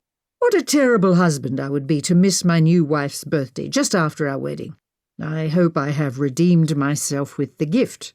"No redemption is necessary," I assured him. "And neither was the gift. Though I am delighted you thought of me." "I hope you're keen on it," Robert replied, joining me on the window seat. With the ribbon undone, I pulled the top from the box. Nestled in crushed paper inside the box laid a rectangular golden object. I lifted the small but heavy item out with care, studying it. Ornate decorations covered it, and a small bird was depicted on the top of the box, where I also detected a hinge. "'Tis a singing box," Robert added. He reached over and pressed a small knob on the box's right side. The hinge on the top popped open, revealing a colourful bird. It chirped a tune as it flapped its wings. I had never witnessed such a clever contraption. I marvelled at it as its sweet song filled the air. "It is to replace the box that you lost when Annie—" "Well, never mind," Robert said. "The porcelain figurine?" I questioned, recalling my heartbreak when the object smashed to the floor. "Yes," Robert replied with a nod. "This one is not as delicate and thereby should not break. I hope you find it an adequate replacement." "Adequate?" I questioned. "This is more than adequate. I have never seen such an object before. It is enchanting." A smile crossed Robert's lips. "I'm delighted you find it so." "Thank you, Robert," I answered, offering him a kiss on the cheek. "I adore it. I shall keep it here in my tower room. Oh, unless I should like to listen to it before I fall asleep, in which case I shall take it to my bedroom," I chattered on, perhaps more than I should have. "I'm not certain I have witnessed you so excited before, Lenora," Robert mentioned. "Oh," I murmured, wondering if I'd babbled too much. I'm sorry, I did not mean to prattle on." "Nonsense," Robert answered with a wave of his hand. "I am pleased you enjoy the gift. I was most anxious when I sent for it that you would not care for it." "I do," I assured him. Good, he responded. He stood and kissed my forehead. How are your preparations for our travel coming? Excellent, I answered. I'm looking most forward to it. I should think you would find it dreadfully boring. Have you plans? Not at all, I assured him. I'm eager to visit Glasgow. I plan to visit with a friend from the orphanage. Eager to visit. Oh dear, perhaps you find Scottish country life dreadfully boring. I chuckled at his comments. No, dear, I responded. I do not find country life at all boring. However, it was around this date when I arrived at the orphanage. I often find myself dwelling on the memory of that distressing day. But with the travel I shall have plenty to distract me, and I am eager to see how Tilly is getting on. Ah, Robert said with a smile. I see. Oh, what a terrible memory to commemorate. Well, I am glad to be of some service to you during this time. You are more than just some service, I answered, matching his expression. His grin broadened. I'll see you at dinner. I'm going riding. Please be careful, I warned him, recalling his injured leg. I shall, dear, he promised. His brow furrowed, and he added, It occurs to me you have never asked to ride. If you enjoy it, ask Thomas, our stable hand, to prepare a horse for you, whenever you like. The grounds are most beautiful to take in on horseback. I do not ride, I responded. He paused a moment, as though uncertain how to respond. Do not ride? He repeated, his voice phrasing it as a question. No, I answered. I never learned. Girls at St. Mary's had little use for the knowledge and no means to acquire it, anyway. Yes, I understand, Robert said. Well, he paused again as though unsure. I shall teach you, if you're keen to learn, that is. I should enjoy that, I responded. I would like to take in more of the estate than I am able to walk. He smiled at me again. Excellent. We shall begin upon our return from Glasgow. I look forward to it. He offered me another kiss on my forehead before departing. Alone, I turned my attentions to my new trinket. The brass box sparkled in the sun streaming through the windows. I smiled down at it, pressing the button to trigger the mechanism that released the bird. The little blue bird leapt from his hiding spot, his wings flapping and his beak opening and closing as he sang his merry tune. I played it several more times before I worried I may break it on the first day I owned it. Instead, I returned my attentions to my book, though my mind wandered to preparations for my trip. As my mind listed items to be completed, my gaze fell upon the small singing box. Warmth filled my heart as I pressed the button, allowing the bird again to serenade me. This March I would not feel melancholy. Wistfulness would be banished by the small chirping bird. I had finally found my home. My lips formed a broad smile. I reached for the box, caressing it. I closed my eyes, feeling its cool metal beneath my fingers. I rubbed the intricate details. My hand fell on the knob, and I pressed the button again, freeing the bird to sing anew. The song ended prematurely. My stomach jolted, and a lump formed in my throat. Panic rose in my chest as I assumed I had broken the trinket already. My eyes snapped open. I focused my attention on the small box, but something else drew my gaze. Pale fingers rested on top of the box. I followed them up to a hand, wrist, arm, and ultimately to stare at a pale face. Annie hovered over me, her fingers firmly pressed on the box. "Hello, Annie," I said. Her dark eyes bored into me, as though she could study my soul. "You don't care for the bird's song?" She raised her hand, readying to swat the box away. "No!" I shouted, leaping from my seat and grabbing hold of the box. "Do not touch it! It is mine, a gift. I shall not see it broken." My eyes met hers. "Please," I added. She lowered her hand, and I set the box on the table. "You haven't visited in some time, Annie," I continued. She stood unmoving, her mouth set in a grim expression. I suppose we both needed a respite after the last encounter. Her eyes narrowed, and she raised an eyebrow at me. "I do not believe you intended to hurt me," I confessed. I paused. "Am I incorrect?" Annie pointed to the singing box. I furrowed my brow, attempting to determine her meaning. "What is it, Annie?" I questioned. Her arm did not move, continuing to point to the box. "The box?" I paused, assessing any reaction on her part. None showed. "It was a gift. From Robert." Her arm lowered, and she nodded. I struggled to understand. "Does the gift disturb you? Is it the sound? Or perhaps the concept that Robert has given me a gift?" Annie shook her head. The crinkle in my brow deepened. "I do not understand," I admitted. "You pointed at the box. What is it about the box?" Annie swung her head in agitation. I paced the floor, my hand resting on my forehead. "Oh, it isn't the sound, it isn't the box itself, it isn't the fact that Robert gifted it to me. What is it?" I threw my hands out with frustration. Her arm raised, and she again pointed at the box. I sighed and returned to pacing. "Not the box itself," I murmured. "Not the gift."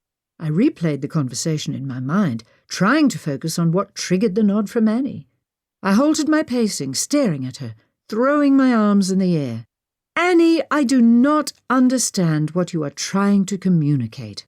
Her arm, which never ceased pointing to the box, raised. I followed its trajectory. Her finger now pointed out the window. A horse rode from the stables, travelling away from the castle. I spun to face her again. "Robert!" I exclaimed. Annie nodded her head slowly, lowering her arm. I smiled at her, a sense of achievement filling her. This marked our first successful communication. The smile was quickly replaced by a confused expression. "But what about Robert?" I questioned, as the crinkle returned to my brow. Annie continued to stare at me with her piercing gaze. I met her stare, squinting my eyes at her, as though it may help me read her mind. "You are trying to communicate something about Robert. It is not your upset over the gift. What is it?" Annie stared, unflinching in response. "Oh," I groaned, shaking my head. I resumed pacing again as I attempted to solve the puzzle. "Do you wish to communicate something to Robert?" I asked, pausing in my ambling to gauge her response. She shook her head. "No," I said, resuming my pacing. "Are you unhappy with Robert?" I tried, as my next query. A slight nod. I smiled, proud of myself. "You are unhappy with Robert," I repeated. I paused a moment, thinking. "Is this... was he the cause?" A sharp shake of the head cut off my words. "No," I pondered, "no. Robert was not the cause of Annie's suicide. I chided myself for even beginning to suggest it. The Robert I was acquainted with could never drive a woman to suicide. So you are unhappy with Robert now, not before your death." Another nod. My mind whirled as I computed the information I possessed and tried to assimilate it into an answer. "What has Robert done to upset you?" I queried aloud. Annie responded by pointing at me. I glanced down at my chest where she pointed, as though perhaps a message would appear there. I raised my eyes to hers, my expression questioning. "Me?" I paused again. "Is it our marriage?" Annie shook her head again. A snarling growl emanated from her. Her features darkened and her lips turned into a snarl. Frustration was growing inside her. "Well, I am as frustrated as you," I admitted. I returned to pacing. "Oh, if you could only speak." She lowered her arm, and her snarl ceased. Her features remained dark, but she made no move to leave. Her eyes bore into me. I breathed in a deep breath. "All right, I shall try again." I paused, gathering all the facts I had, walking across the breadth of the room. "Robert has upset you, and the upset involves me. It is not the gift, nor our marriage." I spun on my heel, ambling across the room in the opposite direction. I halted mid-step. My eyebrows raised and my jaw fell open. I twisted to face Annie. "You are upset that Robert restricted our communication. He removed the door to the tower and boarded the windows. He forbade me from pursuing our conversations." The darkness lifted on Annie's face, and she nodded. I clapped my hands. "I've done it!" I exclaimed. I grinned at her, though she did not match my expression. "This is our first successful communication." Annie's lacklustre response to my delight dampened my spirits.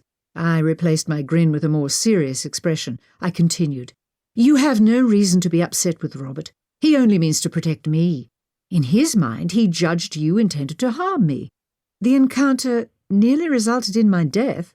A chill passed over me as I said the words, and a lump formed in my throat. I swallowed hard, not allowing my mind to return to the fright I'd experienced.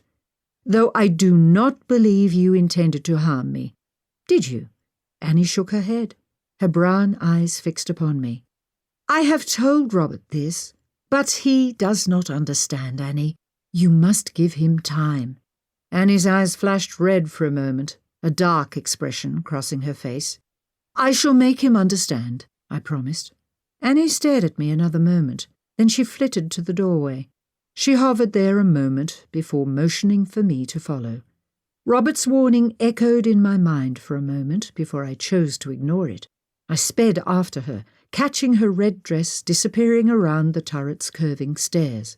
I caught up to her at the bottom of the stairs. She led me through the hallways and straight back to the tower from which she'd thrown herself. I studied the steps ahead of me as Annie disappeared around the bend. My jaw quavered as I put one foot on the first stair.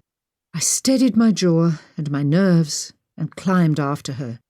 I reached the halfway point. The doorless portal yawned at me from above. Annie stood in the entryway, her eyes fixed on me. I swallowed hard, a knot forming in the pit of my stomach. I took another step up, my legs wobbling, threatening to collapse. My teeth dug into my bottom lip as my eyes brimmed with tears. My last experience here still frightened me, perhaps more so now in retrospect than it had in the moment. While I maintained Annie did not intend to harm me, the recollection of dangling for those precious few moments from the tower window made my knees weak, my stomach somersault, and my hands tremble. I opened my mouth to speak as Annie signalled me to approach her. My parched throat found it difficult to push the words out. "I cannot," I finally managed, before turning to flee down the steps. I stood at the bottom, my back against the stone wall as I gasped for breath to calm my frayed nerves. A tear escaped my eye, running down my cheek.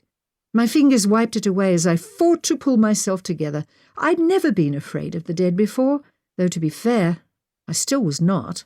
Annie did not frighten me, rather fear of being harmed did. Silly, I chided myself. Annie did not intend to harm me. The experience only provided a mechanism for communication between us. I must steel my nerves and continue my investigation. I filled my lungs with air, drawing myself upright and pressing my shoulders back. With a determined expression, I swung around the corner and climbed the staircase.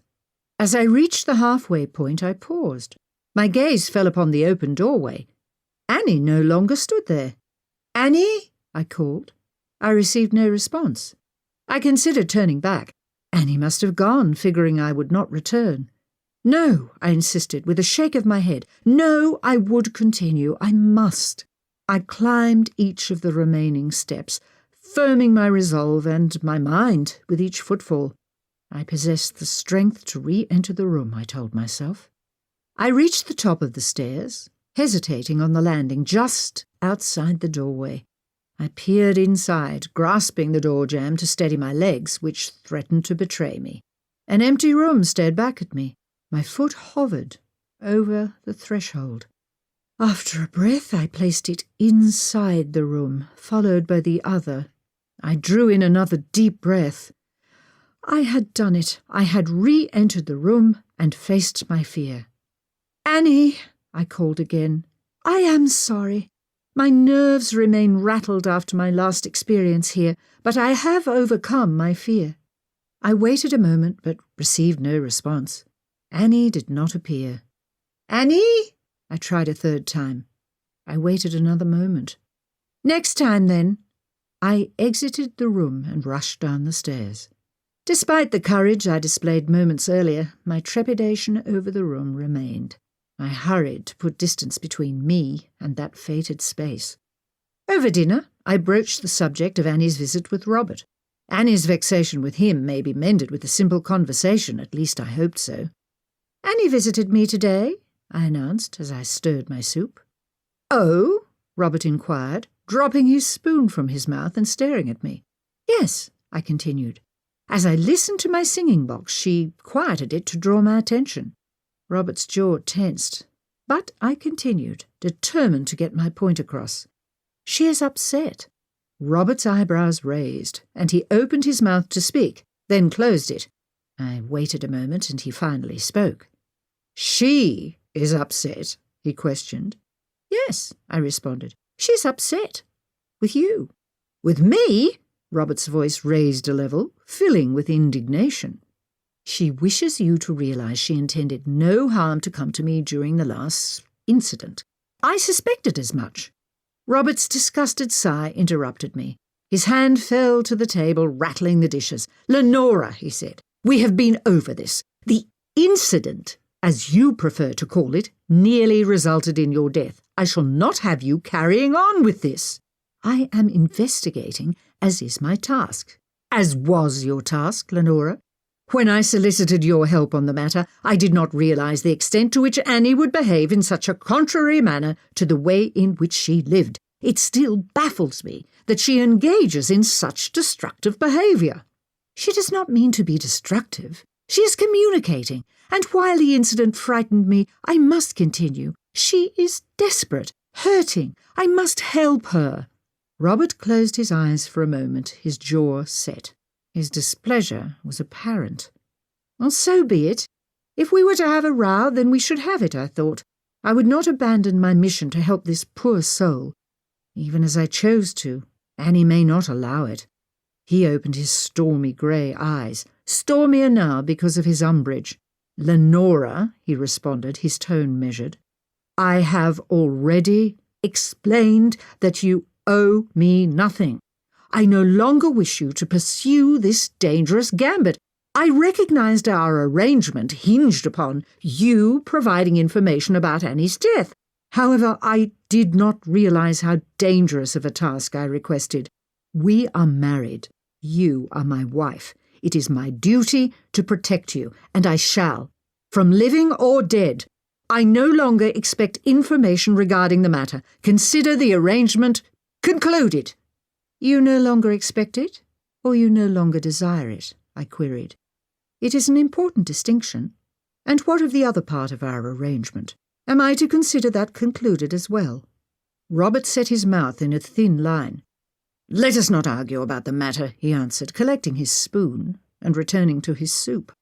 "I do not wish to argue," I continued, "merely to know the score." "Damn it, Lenora," he boomed, his spoon clattering to the table. "You know full well the score." He paused, then continued, his voice lowered and containing no anger. "That was unfair. I apologize. Yet, you must realize I have come to care for you." Robert's assessment was correct.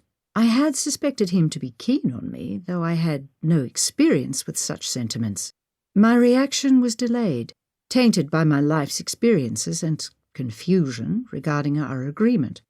The delay caused Robert to continue speaking. "Though I suppose I must again apologize. My offer included a lifestyle, not an emotional entanglement." My pulse quickened as I realized my silence had been misconstrued as disapproval. "I do not object," I burst out. Over our brief marriage, I, too, had grown to care for my husband. I experienced an acceptance I had never known before, and his presence offered me comfort. Robert glanced at me before returning his eyes to his soup bowl. A slight smile crept across his lips as he retrieved his spoon. "I am pleased you do not. Then let us consider the matter settled. We shall remain married, and you shall no longer be expected to pursue this inquiry. Are we agreed?" "No, we are not," I responded. Robert lowered his spoon again, his eyebrows raised as he gazed at me. I met his glance. I agree that we shall remain married. However, I do not agree to abandon my pursuit of information with Annie. This is unwise, Robert argued. No, I disagreed. Annie did not mean to harm me. When she visited me earlier, she made that much clear. It also remains clear that she needs help. Something disturbs her. I want to help her. I paused, then added, and I realize while you may not understand her behavior, find it dangerous, and that you wish no harm come to me, you still desire to know what caused her to end her life. Besides, at this stage, I may become an unwilling participant in helping her. I prefer to control at least some of the situation. Robert heaved a sigh. Of course I wish to know the circumstances surrounding her decision, he admitted. He set his gaze on me. But not at the cost of your life. I shall be careful, I promised. Lenora, she needs help, Robert. My help. And I have a healthy wariness of the tower room, which I am only just overcoming, but it aids me in acting prudently. You have not returned there since the incident, have you? I broke eye contact, turning my gaze to my soup. I followed Annie there today, though I did not enter. At first, my nerves remained too frayed. However, once alone, I entered the room for a moment only. Lenora, I wish you would not take such chances, Robert chided me. The door has been removed and the window boarded, and I was alone. The risk seemed minimal. I'd prefer the risk to be none. No risk is not an option, I countered. Therefore, I shall work to minimize the risk to the best of my ability. And I shall work with you to ensure your safety. I smiled at him. Good. Then I shall continue to seek answers with the utmost care. Robert nodded with a small sigh. All right. Now we are agreed, I said with a grin. Chapter 14. Mists shrouded the grounds below the castle the following morning. I gazed out over the foggy landscape from my bedroom window. Do you prefer the blue travelling suit or the peach? Ella inquired. Your Grace? She questioned when I did not respond. I pulled my gaze from the scenery. Your Grace, is everything all right? I offered her a brief smile. Yes, the misty landscape captured my attention. The blue, please. The misty landscape? Ella inquired, setting the blue travelling suit out for our trip the next day. Yes, I answered, motioning to her to join me at the window. She peered out before returning to her duties. Romantic, isn't it? Beguiling and comforting, yet also mysterious. A chuckle emanated from Ella. Romantic is not a word I would use to describe that fog, Your Grace. I spun to face her. No? How would you describe it, Sinclair? Eerie, Your Grace, she responded. I chortled at her comments. Eerie? I repeated. Oh, Sinclair, you let your imagination run too wild. Nothing sinister exists under those mists. She offered me a glance before holding up 2 necklaces for me to select from. Sinister or not, that dampness chills you to the bones. It's unhealthy, this weather. I thought you enjoyed the Highlands. The choker on the left, please. I enjoy the Highlands when there isn't a damp fog. I rolled my eyes at her. I enjoy the Highlands always. Will you be sad to leave even for the short period, then? Ella questioned as she placed a dress into my luggage. Very, I admitted. Homesickness will set in on the first night. Why go? Ella asked, then stopped short in the packing. Oh, forgive me if that's too forward a question, Your Grace.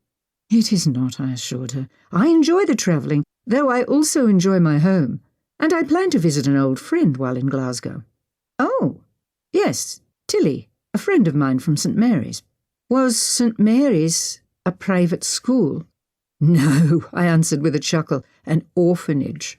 Oh, Ella answered as she bustled about continuing preparations for my travel. Did you volunteer there before your marriage, Your Grace? No, I responded. I was a student there before my marriage. Ella slowed in her motions for a moment before returning to her scurrying. It did not escape me. Her slight response spoke volumes to betray her surprise. I did not realize, Ella mumbled.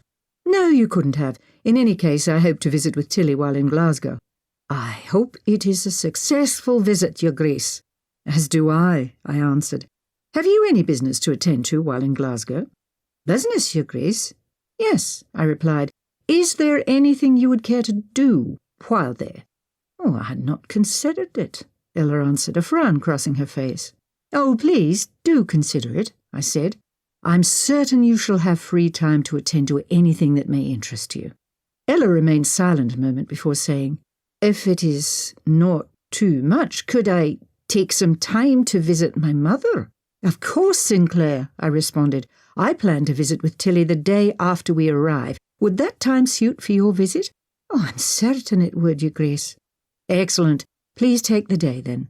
I shall leave after you've dressed for the morning and return before dinner, Your Grace. Now it is my turn to wish you a successful visit, I answered with a smile.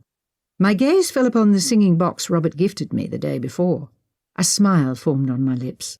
Have you seen this trinket box from Duke Blackmoore? No, Your Grace. Is it new? Yes, I exclaimed. A belated birthday gift. Come and see. Ella joined me and I pressed the knob, triggering the singing bird. He popped from his hiding spot, his little wings flapping and beak snapping open and closed. His tiny song filled the room. The mechanism startled Ella, who recoiled before bringing her face closer to the object. Her jaw dropped open as she studied the box. I've never witnessed anything like it, Your Grace, she exclaimed. Neither have I until yesterday. Isn't it a fascinating piece? I smiled at it as the bird finished his song. It is, Ella agreed. You seem to be quite taken with it. I am, I confessed, setting it on my night table and admiring it. I never believed something material could be so intriguing. Yet I cannot take my eyes from this stunner. It is certainly a marvel, Ella concurred. I smiled at the object a moment more. My brow crinkled for a moment and I glanced around the room. Have you seen my book, the one I was reading last evening? Ella ceased packing for a moment before she responded. Yes, downstairs in the sitting room. Oh, yes, you're correct, I answered, recalling it now.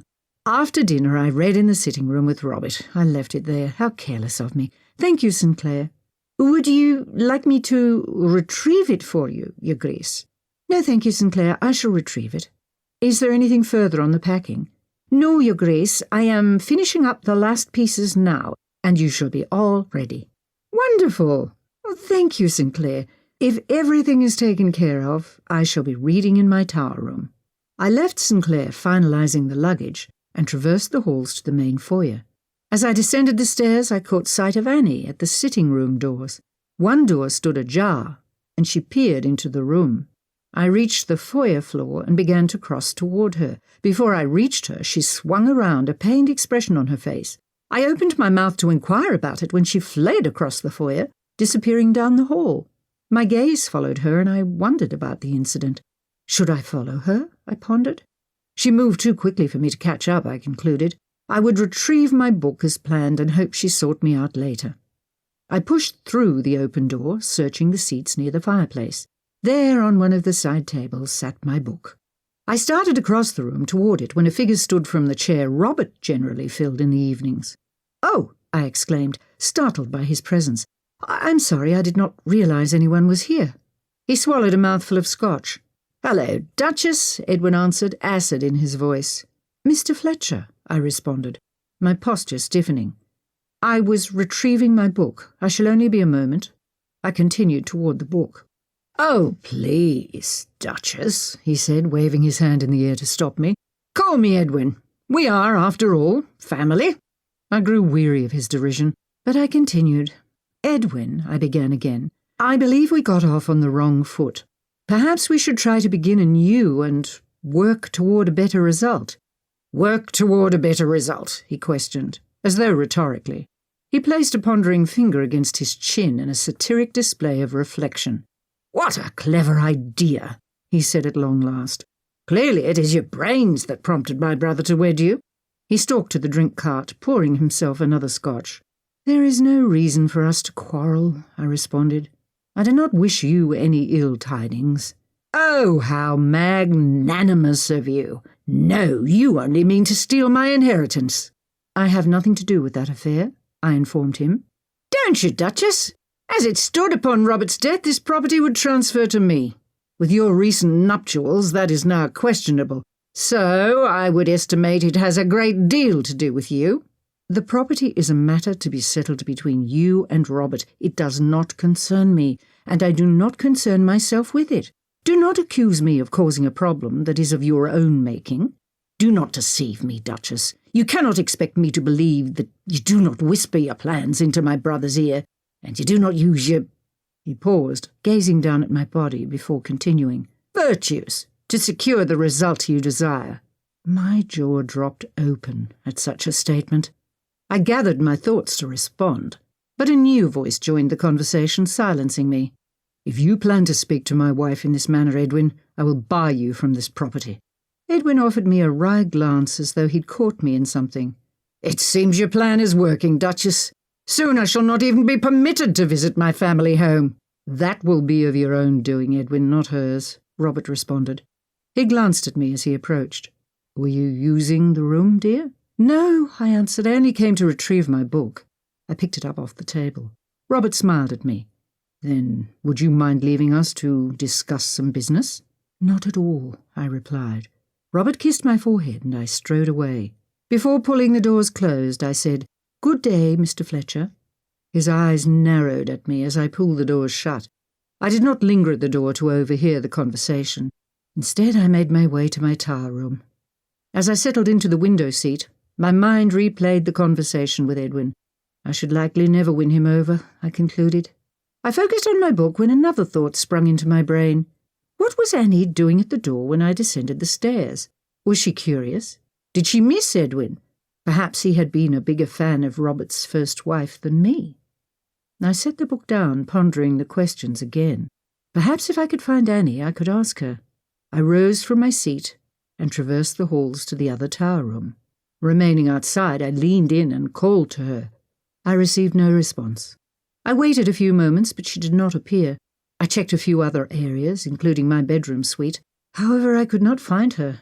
The mystery should have to wait until I returned from Glasgow, I determined, as I headed back to my tower room. Fog still clung to the moors the next morning as we climbed into the carriage for our journey to Glasgow. Romantic or not, Ella's assessment of the bone-chilling properties of the mist were accurate. I bundled tighter against it before suggesting Ella ride inside the carriage, fearing she may catch cold in the dampness outside. Robert agreed and situated her next to me inside the carriage for the ride. I offered one of the books I had brought for the trip to Ella, which she gratefully accepted to pass the hours. We arrived in the late afternoon. After settling in and a brief rest, dinner was already upon us. "Will you visit with your acquaintance?" Robert asked me as we dined. "Yes, I hope to." "Hope to? Have you written her about our trip?" "Yes," I replied, though I have not received a reply. "Perhaps she's moved," Robert suggested. "Perhaps," I answered, hoping she had, though she is undoubtedly busy and perhaps it slipped her mind.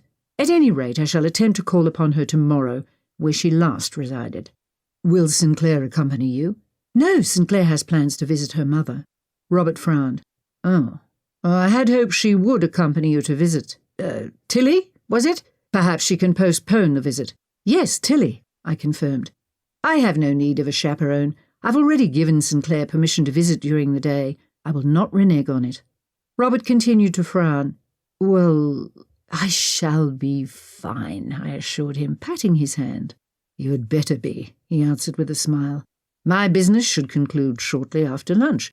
I thought we may take a stroll in the park round the corner together. You keen on it?" "Yes, it sounds very pleasant," I agreed. "Excellent.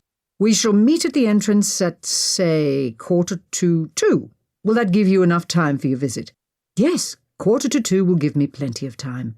"Wonderful. I shall look most forward to sharing the afternoon with you." Chapter 15. When I retired for the evening, I lay awake in my bed. The last time I had been in Glasgow, I had lain awake as well. Worry for Tilly had consumed me then, as it did now. Worry over what, I did not understand. Perhaps anxiety crept over me at the prospect of Tilly's predicament. Becoming an unwed mother set both mother and child at a severe disadvantage. What would become of Tilly? Of the child? Would the child become another unwanted orphan being cared for by a callous caregiver?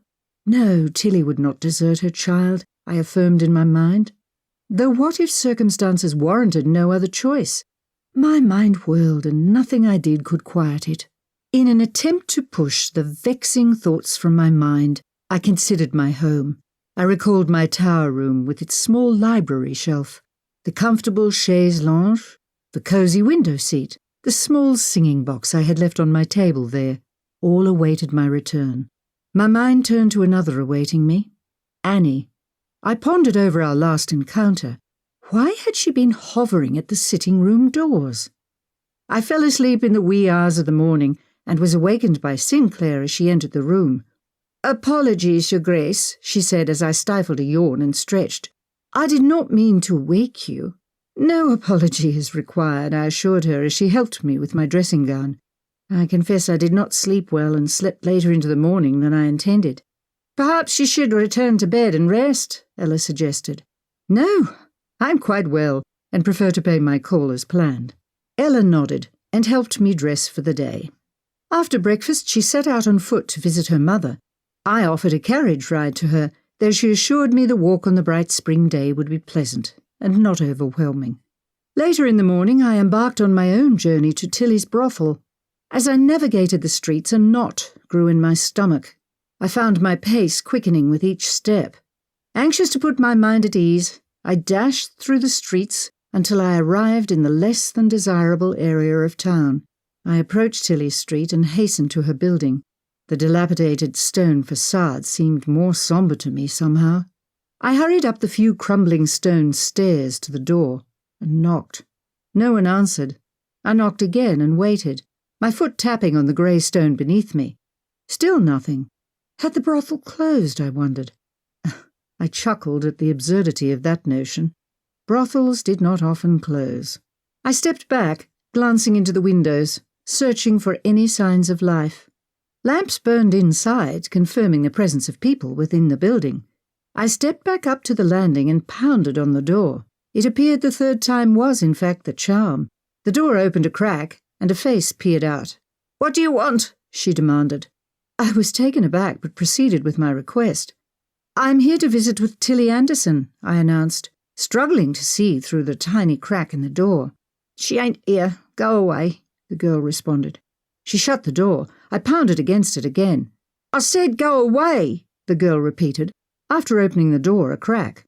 I pushed against the door, shoving it open further. "No," I insisted. "I demand to see Tilly." My trepidation about Tilly grew with each passing moment. The girl seemed shocked at my determination.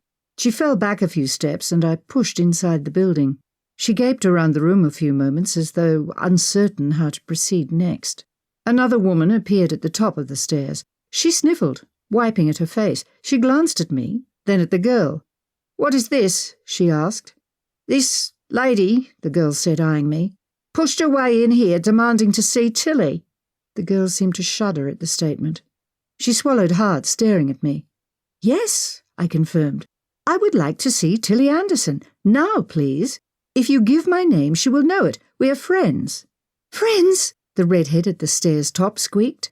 "Yes," I repeated. "Friends." The two women shared another glance. "What is going on here?" I demanded. "I think you'd better come at once, Miss... The woman paused. "Mrs. Fletcher," I finished for her. "Lead the way." I skirted the rude girl and ascended the steps. As I approached the other woman, I noted her blotchy skin and red nose. She had been crying. My stomach turned over, though I assured myself a crying prostitute was likely not uncommon. She led me up the remaining stairs and down the hall to a closed door. She glanced to me before opening it and proceeded inside. The distinct sound of sobbing filled the air as I rounded the bend into the room. Several women stood inside, a few crying, one wringing her hands. My brow crinkled as I witnessed the scene. I scanned the room, searching for the reason behind their sorrow. The women who had summoned me to the room touched the shoulder of another and whispered something into her ear. The girl who stood in front of a bed glanced over her shoulder at me, then backed away. Only then could I comprehend their upset. I gasped, and tears filled my eyes as a sob shuddered through my body. On the bed lay Tilly's body, lifeless, pale as the sheet she lay on. Her open eyes stared upward, though she saw nothing. Her colourless cheeks were slack and her jaw hung open. One woman held Tilly's hand, sobbing over her, though it no longer mattered. She was gone. "Tilly!" I cried as tears rolled down my cheeks. "No!" I rushed to the bed, placing my palm on her cold cheek. I collapsed onto the bed next to her body as another sob escaped me. After a moment I closed her eyes and pushed a lock of hair from her face. "What happened?" I whispered. No response came. I glanced around at the others, waiting for an answer. The woman who brought me to Tilly spoke. The woman paused, steadying herself as another wrapped an arm around her shoulder. After a sniffle, she proceeded again. "She had her baby this morning, but then she started bleeding, lots of blood, and it didn't stop, it just kept coming." The woman choked on the words, sobbing with each sentence. "Aye," a blonde woman added. "We tried to help her. Even pooled some money to call for a doctor, but—" Her voice trailed off. "She died before he got here," the rude girl who had followed us upstairs finished. I glanced back to Tilly's exanimate form. Only now did I notice the faint traces of blood on the sheet that covered her body. Poor Tilly, always so full of life, so exuberant, now cold and quiet. Another tear rolled down my cheek. My thoughts were frazzled, but one constant centered itself in my mind. I stood and faced the other women. "What of the child?" I questioned. They gaped at each other, none certain how to answer. "Is it also—" My voice faded away, unable to finish the sentence. "No," the blonde spoke up. "She delivered a healthy baby boy before." "Where is he? May I see him?" The blonde nodded to the rude girl, who disappeared into the hallway. She returned in moments, carrying a small, swaddled figure. The tiny newborn mewled in her arms as he slept. The girl handed him to me, and I stared down at his tiny face. He was wrapped in a stained white sheet, his coverings contrary to the child himself. Porcelain skin and pink cheeks, like his mother's, I noted, and their mouths identical. I wondered if he possessed her sparkling blue eyes. The only difference was the crown of dark hair on his head, the antithesis of Tilly's flaxen tresses. He fussed, huffing and whimpering. "Shh," I offered. There. I jostled him a bit to soothe him back to sleep. "Has the father been informed?" I asked, my eyes remaining on the child. I glanced up sharply when I received no response. The redhead shook her head, sighing. "There is no father," offered the blonde. My brow furrowed at her statement. The redhead clarified it. "She don't mean that literal, but we don't have no idea who he is. With our profession, it's impossible to tell." "Tilly seemed to know," I argued. "Did she not confide in any of you his identity? She seemed to believe he wanted the child." A chuckle emanated from the rude girl. It turned into an uncontrollable laugh. Several of the women hushed her, but she continued to snicker. My brow furrowed further, and a frown crossed my lips. "That'd be Tilly, all right," she answered, calming herself after noting my expression. "She always insisted someone would be back for her." The girl rolled her eyes and met my gaze. "There weren't no father, no marriage proposal, no man wanting that baby. She dreamed it all up, told herself that bedtime story to get through it, she did. There weren't no truth to it." I glanced around the room and was met by a few nods. Rude as she may be, the girl was correct, and most of the others acknowledged and confirmed her take on the unfortunate situation. I looked down at the child in my arms. It was, as I suspected. Tilly's dreams of marriage and family were only that, dreams. Poor child, I contemplated. What would become of him? Questions swirled in my mind as I struggled to process the events. I gathered my thoughts before speaking again. I glanced up at the women. "What—" My voice trailed off. I stared into the room's corner. A blue-eyed, pink-cheeked, flaxen-haired woman stared back. Tilly. My heart broke for her. It took all my strength not to weep again in that moment. She approached me, glancing down at the child in my arms. She placed her hand on his head, her thumb stroking his tiny forehead. Tilly glanced up at me, tears filling her eyes. I offered her a sympathetic look. "Please, Lenora," she said, sobs filling her voice. "Take him." My expression changed to one of bewilderment. I glanced at the baby, then back to Tilly. "Please, Lenora," she repeated. "Take him. Minnie is correct. He has no father. They cannot and will not care for him here. He will be left on the stairs of the nearest orphanage. He will grow up a street urchin. Please, I beg of you to take him." My mind whirled. I could not take this child. I swallowed hard as I considered my next move. Tilly's assessment was correct. The child would be dumped at the nearest location, a terrible fate for a baby. I knew all too well the life he would lead. Yet what could I do? Perhaps I could see to an appropriate adoption. Something better than an orphanage could arrange. Yes, perhaps. My musings were broken by a touch on my arm. The redhead approached, gently pulling me back to reality. "Are you all right, Mrs. Fletcher?" she said softly. Before I could answer, the door burst open again. A rotund woman with a heavily painted face and a sour countenance stormed in. "All right, girls, enough is enough. Dry your eyes and put on a stiff upper lip," she announced. She swatted at one of the girls' bottoms. "We've got a mess to clean up before business starts in a few hours. Come on, much to do, we've—" Her voice trailed off as her gaze fell on me. "And who are you?" she inquired. "Mrs. the redhead began, but I interrupted her. "Lenora Fletcher, Duchess of Blackmoore." I received several odd glances and a few gasps after announcing my position. "Duchess, is it?" the woman inquired. "If you're seeking your husband, he ain't here. We're closed. Or if you're looking to make trouble with one of my girls over the services she provided him, I will have to insist you leave. I don't permit nobody to harass my girls over the pleasures her husband has received." "No," I explained with a shake of my head. "I'm not seeking my husband, nor to quarrel with anyone over any services.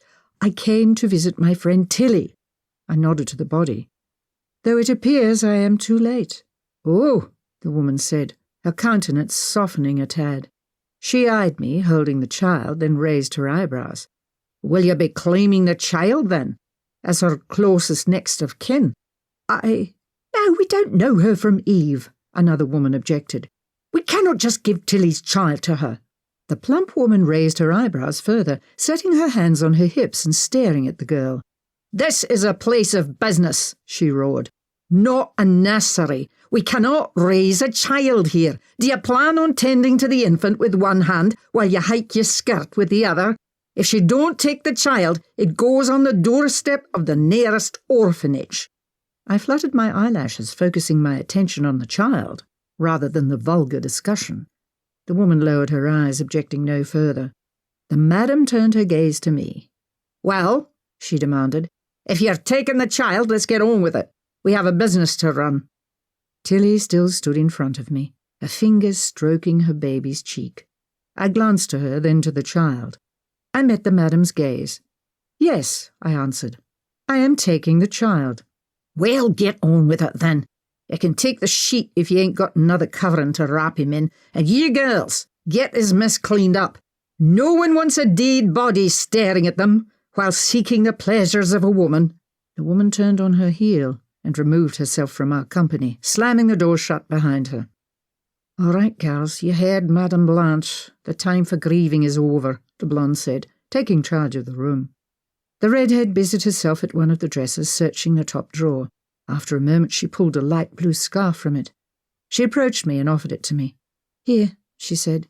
"This was Tilly's. She loved it. Said the colour was the most beautiful she'd ever seen. Take it to wrap the baby in." I smiled at her, setting the child on the bed next to his deceased mother and using the scarf to secure the soiled sheet around him. Before I retrieved him, I dug in my purse and produced a few coins. "Please see that Tilly is buried properly," I requested of the red-headed woman. "I would do it myself, but I shall only be in town one more night." She took the coins and nodded. I gathered the sleeping newborn into my arms. Please make sure he is looked after well, the redhead pleaded, tears filling her eyes. I will. I shall write when he is settled to inform you of his whereabouts. I glanced across the room. Tilly now stood in the corner near the door. I approached her, but before I reached her, the rude girl stepped between us. I braced myself for another bout of rude behaviour. The girl reached to the child, caressing his cheek. A tear rolled down her cheek, and she quickly wiped it away. Tilly stashed away a few nappies for him beforehand. Here. She handed me a small package wrapped in a sheet. Thank you, I answered softly. Goodbye, little one, she replied, her gaze focused on the child. I offered her a tender smile before I continued toward the door and Tilly. Tilly's eyes brimmed with tears, but she smiled at me. I nodded to acknowledge her emotions. She disappeared behind the door as the blonde swung it open for me. I passed through and descended the stairs and crossed the foyer, stepping into the street. Only then did I take a moment to myself. I leaned against the door jamb as I collected the thoughts whirling through my mind. The tiny babe in my arms gave a soft grunt, wiggling and flailing his arms before settling back to sleep. I was no stranger to childcare, having tended several babies during my time at St. Mary's. However, my concerns stemmed not from caring for the babe, but rather from explaining his presence. Still, the deed had been done. I had accepted the responsibility of placing the child. I would do my best to explain the situation to Robert and hope he could accept the temporary disruption to our lives. With any luck, I mused, Mr. Langford could place the child tonight. I convinced myself all would turn out well as I descended the stairs leading to the brothel. I glanced up to the sunny sky, glad for a bright, warm spring day. I worried the child may catch a chill had the weather been damp. As I began down the street, a clock tower chimed. Already 1:30, I realized.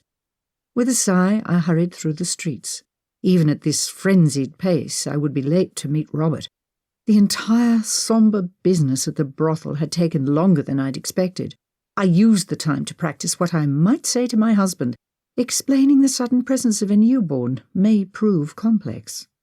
Our hotel came into sight, and I hastened toward it. I rounded the corner, spotting Robert checking his pocket watch as he stood near the gates to the park. A sigh escaped my lips, and my heart thudded in my chest as I crossed the street to the park. As I approached him, he caught sight of me. His eyes widened, and his brow furrowed in confusion. "Oh, I apologize," I puffed, winded from my hasty excursion through Glasgow streets. I was unexpectedly detained. His eyebrows raised as he continued to stare at the babe in my arms. "Clearly." "I can explain," I added. "I hope so," Robert exclaimed, "as this is a most unexpected turn of events." The baby mewled, fussing as he wiggled in my arms. "May we walk as I explain?" I requested. "It may calm the child." Robert motioned for me to precede him into the park, and I followed the path, taking a leisurely pace. Robert remained silent as we strode along. I waited a few moments before proceeding, unsure where to begin. "I'm not certain where to begin," I confessed. "Though I shall try to make sense of this, please know that I am most regretful of the inconvenience and beg your understanding in the matter." My words came in a breathless, clipped manner as I fretfully attempted to gain Robert's compassion. If I'd had to use my hands, I'm certain I would have wrung them, though they remained clutching the child to my bosom. Robert waved his hand at me. "Calm yourself, Lenora. I'm not angry, only curious. Tell me what's happened." Robert's understanding astounded me. I hoped his calm, measured manner persisted throughout my wild tale. I nodded, taking a breath before relaying the story. "It is Tilly," I said. "Oh, I'm afraid I haven't been entirely honest with you. You see, Tilly, she left the orphanage to strike out on her own. It did not turn out at all as she expected, and she fell into a rather bad way. I had hoped to liberate her from her circumstances by taking her on as my lady's maid, but when I called on her to make the offer, I found her unable to accept. She found herself in the family way, only I struggled to make clear the more disgraceful details. Robert nodded his head as I laboured to explain. He raised his hand. ceasing my stuttering. I understand. Presumably this sort of thing happens quite often in her profession. I stared at Robert aghast. You? Yes, I realized after our first conversation about her. You carefully danced around the details. It seemed obvious to me what you were attempting to hide. Of course, there was no need to dwell on such a vulgar topic, so I did not. You said nothing to betray your understanding to me, I mused aloud. It seemed important to you to protect the girl's reputation, so I said nothing. How kind, I reflected. So, she's had her baby, I presume. My mind snapped back to the matter at hand. Yes, I said, glancing to the child. And she has asked you to care for it, Robert queried. More or less, I replied. Robert glanced to me and I ceased my walking. I faced him and explained further. Tilly died this morning, shortly after birthing the child. I arrived too late. She was already past. But, given my ability, I paused, pushing back the tears that threatened to spill onto my cheeks. Robert's expression softened and he put his hand on my arm. I pulled myself together and pressed on. She asked me to take the child. I could not deny her that request. Given Tilly's death, the boy was to be left on the nearest orphanage's doorstep. She begged me to provide him with better. I could not bring myself to refuse her. I grew up in an orphanage. I realized the life he would lead there. So I took the child. I thought... I paused again, glancing around the park as I searched for the strength to finish. I thought we could find a placement for him. I realize the disturbance taking the child will cause, but it will only be temporary. I shall do the work myself to find the placement, and I shall care for any of his needs myself. I am accustomed to infants. I cared for several at St. Mary's. I promise it shall be no trouble to you, though I understand if you object. If you do, please say it now, and I shall rectify my mistake at once. I babbled on, my voice growing frantic with upset. The child awoke in my arms during my frenzied speech and began to whimper. The whimper soon turned into a forlorn wail. Robert took my shoulders in his hands. Lenora, stop, please. I ceased my chattering and stared at him, awaiting his decision. You have worked yourself into quite a state, and your upset has disturbed the poor child. I did my best to hush the baby, rocking him gently in my arms and shushing him. Calm yourself, Lenora. I'm not angry with you. You are most understanding, Robert, I answered, grateful for his kind and tolerant nature, and I shall place him with the utmost haste. He smiled at me, then at the child. His gaze lingered until I spoke up again. I promise, I added. His smile persisted, and I wondered what he found so amusing. As far as I'm concerned, the child has already found an excellent placement with a loving mother. My brow furrowed in confusion. He could not mean... Robert! I exclaimed before my mind finished my thought. Am I mistaken? Robert questioned. Do you prefer not to keep the child? I remained silent for a moment. I had not considered the matter, I admitted. I acted in haste at the brothel with no plan. And have you considered it now? The crinkle in my brow deepened, the concept still incredible to me. I am not certain what to say. Are you suggesting... I am suggesting that we take the child in. Tilly wished you to provide a good life for the boy. What better life than that of a Duke and Duchess' son? Unless you object to raising the boy, I cannot fathom a better solution. I stood speechless. I had expected to receive at best a tongue-lashing about my lack of judiciousness and impulsivity. Instead, my husband welcomed the child into our home permanently. He provided a mechanism by which I could fulfill Tilly's final wish. Tears sprang to my eyes. I am speechless, I managed to breathe out. I struggled to compose myself. I hope these are tears of joy, Robert prodded. Yes, I replied, smiling at him. Yes! I wrapped one of my arms around his neck and kissed him on the cheek. Thank you. Tilly would be most pleased. I bit my lower lip, staring down at the precious babe, swaddled in her scarf. "Oh," Robert exclaimed, surprised by my reaction. "You are most welcome." He grinned at me. "He's a handsome little chap. I shall be proud to call him my son." "Shall we finish our walk?" I asked, after a breath. "Yes, unless you deem it too chilly for the child, or you are too weary to carry him." "Too weary?" I exclaimed. "I feel as though I am walking on air. You relieved a great burden from me, Robert." We continued down the path. "Is there a need to make arrangements for a burial?" Robert inquired. "No. Given our departure tomorrow morning, I left a sum with one of the girls at the brothel and instructed her to provide a proper burial." Robert murmured. "We could delay our departure and see to the services ourselves, if you prefer to attend for your friend." I considered it. The paltry services the few shillings I'd contributed could afford would be a shabby send-off indeed. Plus, I wished to attend. I wished for Tilly's child to attend. I should like to attend, yes, but not if it is too much trouble to modify our travel arrangements. "Not at all," Robert responded. "I shall see to it at once."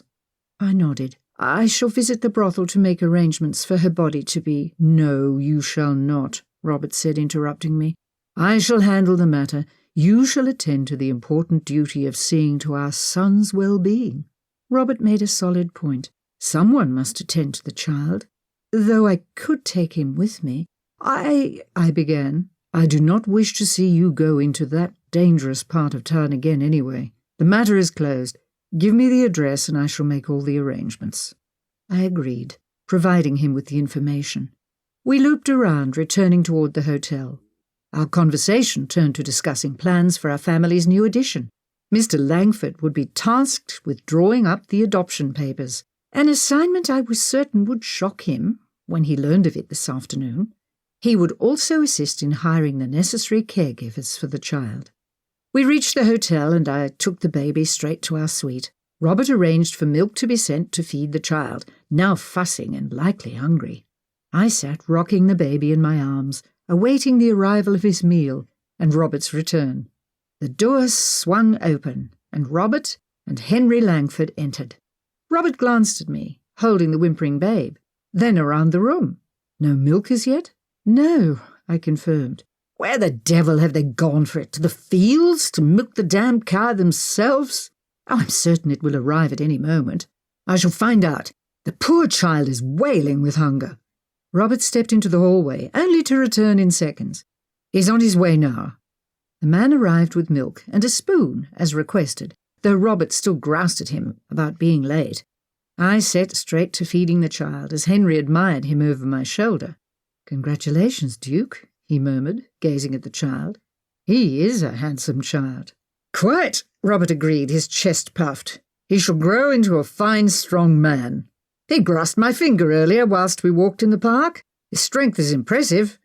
"And little mother seems to be like a duck to water with his care," Henry said, noting my ease with feeding the child. "I've nursed many a babe at St. Mary's. They can prove finicky at the start, but with some perseverance the task can be managed.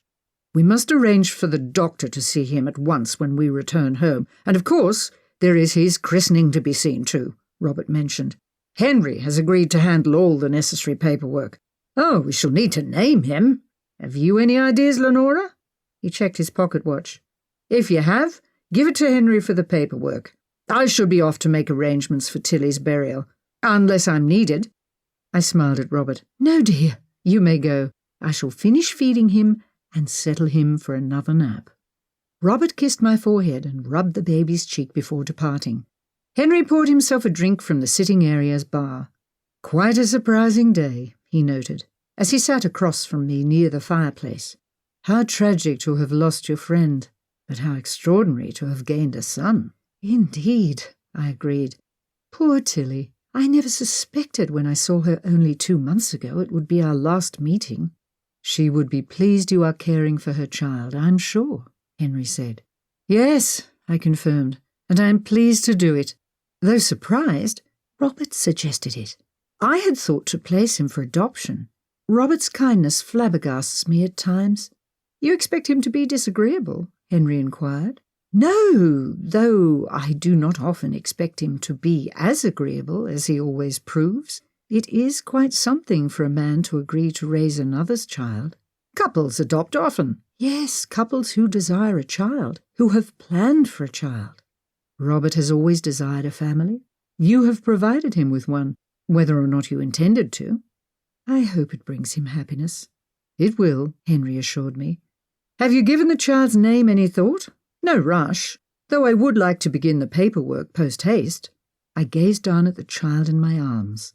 Yes, I said with a smile. Yes, I have a name. Chapter 16. I stared down at the sleeping baby next to me on the bed. His soft, rhythmic breathing soothed me. After his feeding, he had gone to sleep shortly after a bit of rocking. With no bassinet, I laid him on the bed for a nap. Here he had slept for over an hour. I was content to read my book as he napped. The outer door to our suite opened and shut. I assumed it signalled Robert's return. Not wishing to disturb the child, I remained on the bed. A light knock sounded at the door. "Come in," I called, just above a whisper. The door opened a crack and Ella stuck her head inside. "I hope I'm not disturbing you, Your Grace, but I wanted to inform you of my return." "Oh, Sinclair, welcome back. Come in. How was your visit with your mother?" Sinclair slipped in the door, closing it behind her. "It went very well, Your Grace. Thank you for asking. Mother wished me to pass along her gratitude for allowing me the day off to visit. Her voice trailed off mid-sentence. An odd expression crossed her face. Her mouth gaped open as she stared wide-eyed at the bed. "Is that a—" Her voice dropped off again as she motioned toward the baby. "A baby, yes," I confirmed. "We have had some developments on our end." I motioned for her to approach the bed. Ella neared the bed. "Meet the newest Fletcher," I said. "He is a beautiful child," she answered. "But how?" I patted the bed, encouraging her to sit. "It is rather a long, scandalous tale, but I shall explain." "Oh, not if you do not wish to, Your Grace," Ella replied. "Oh, I do not mind. I am only forewarning you, so you are not shocked by some of the more salacious details." I explained to her about Tilly's circumstances, beginning with her departure from the orphanage to her untimely end. I could not leave the child behind, I expounded. I took him with the intention of finding a placement for him.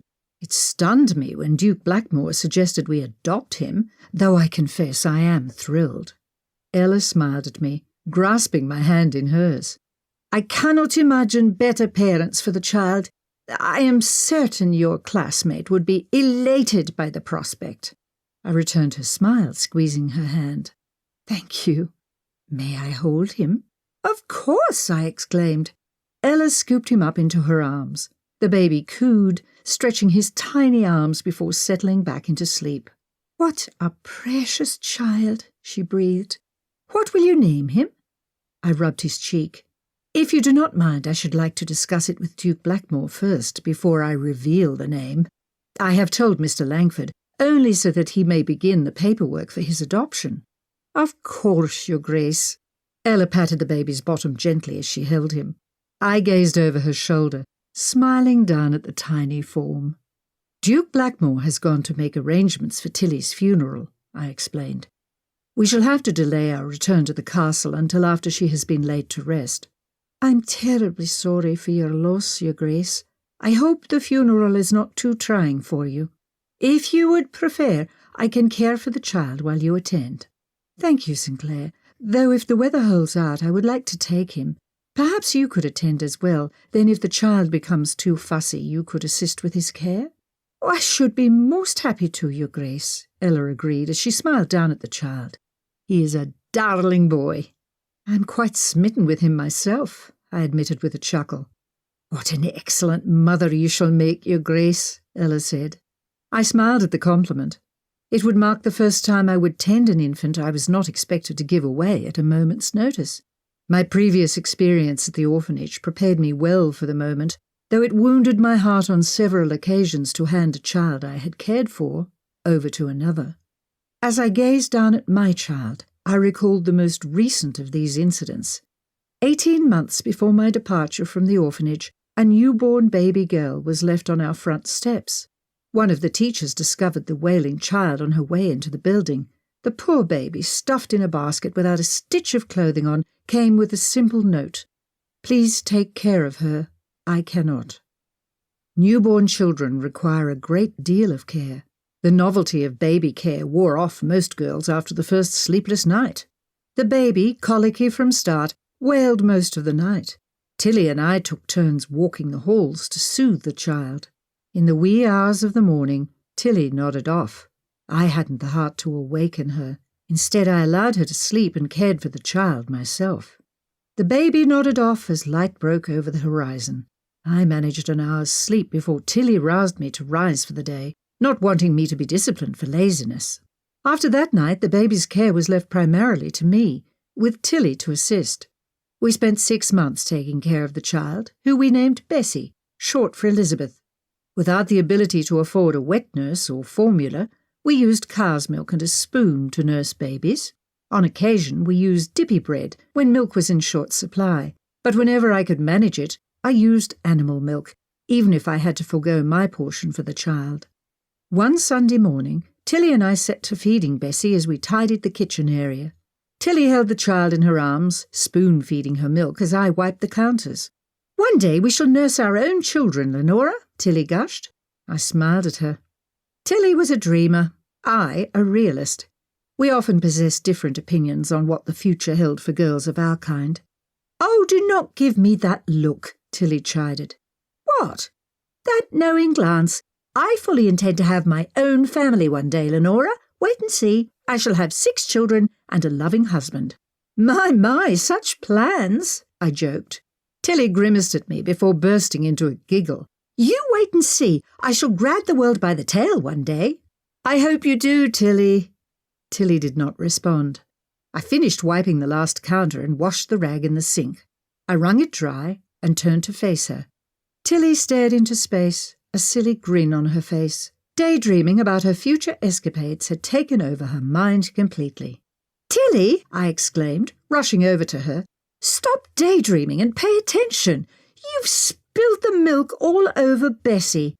Tilly snapped back to reality, glancing at the baby. "Oh," she cried, spotting the stream of milk now dripping from Bessie's chin.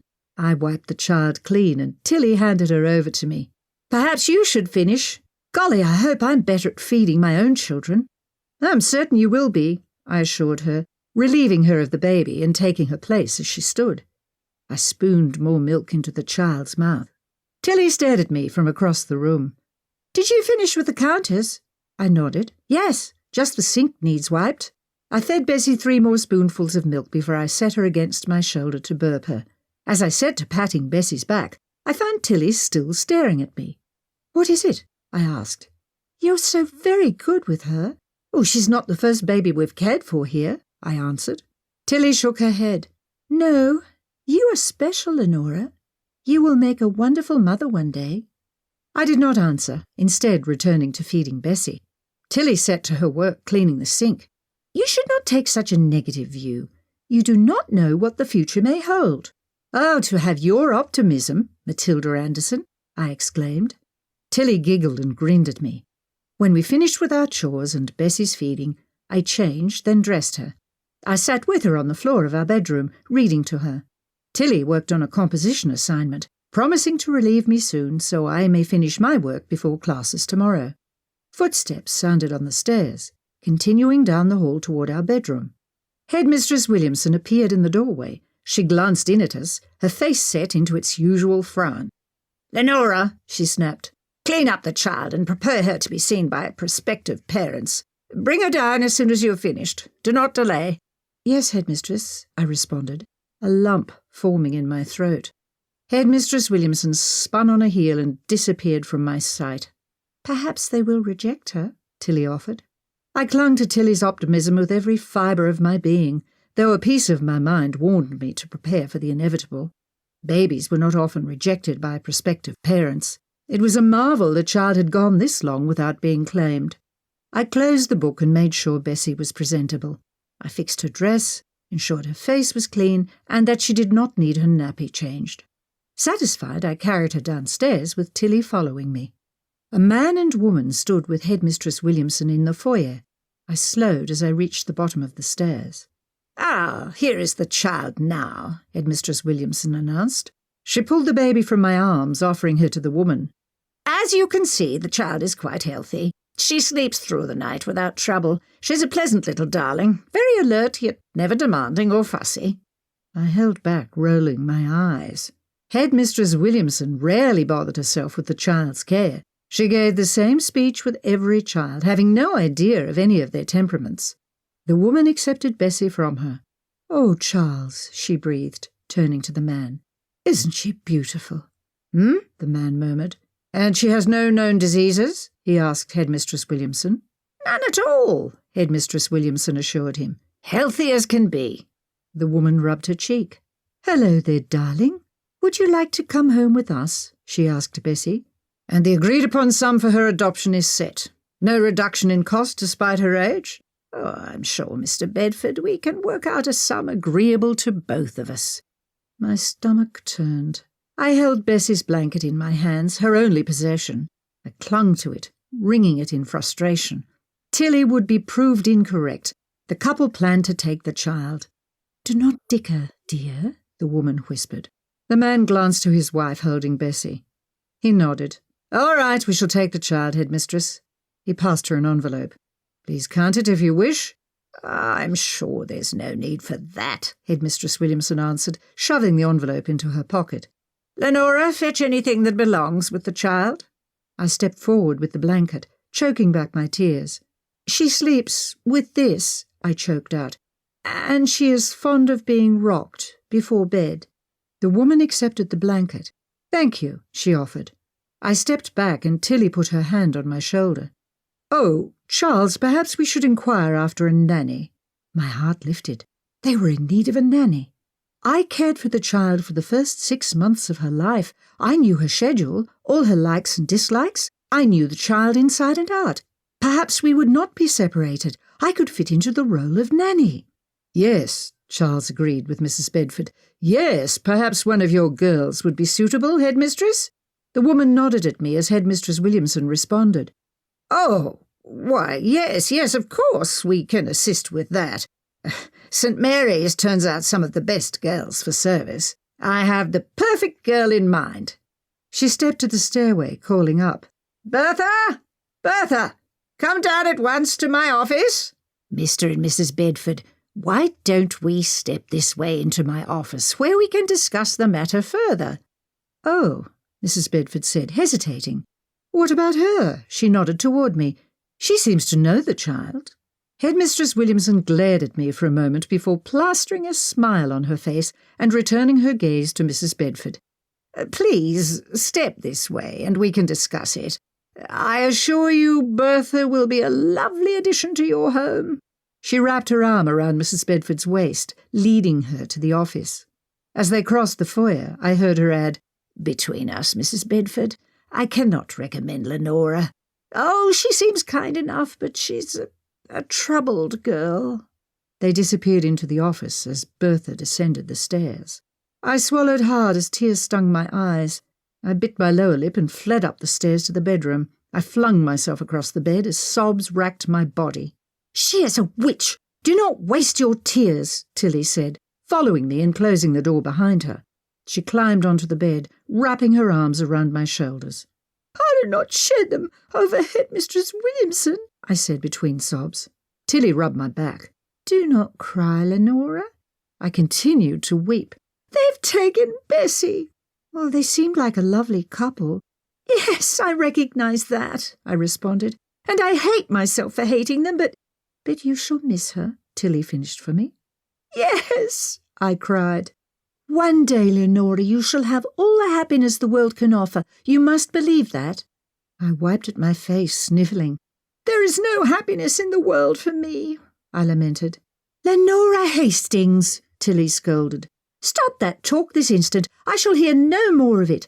We shall find happiness, both of us. Even if you do not believe it, cling to the idea in moments like these. Together we shall get through it." She squeezed me tight. The warm hug eased my raw emotions. When I no longer sobbed, Tilly released me.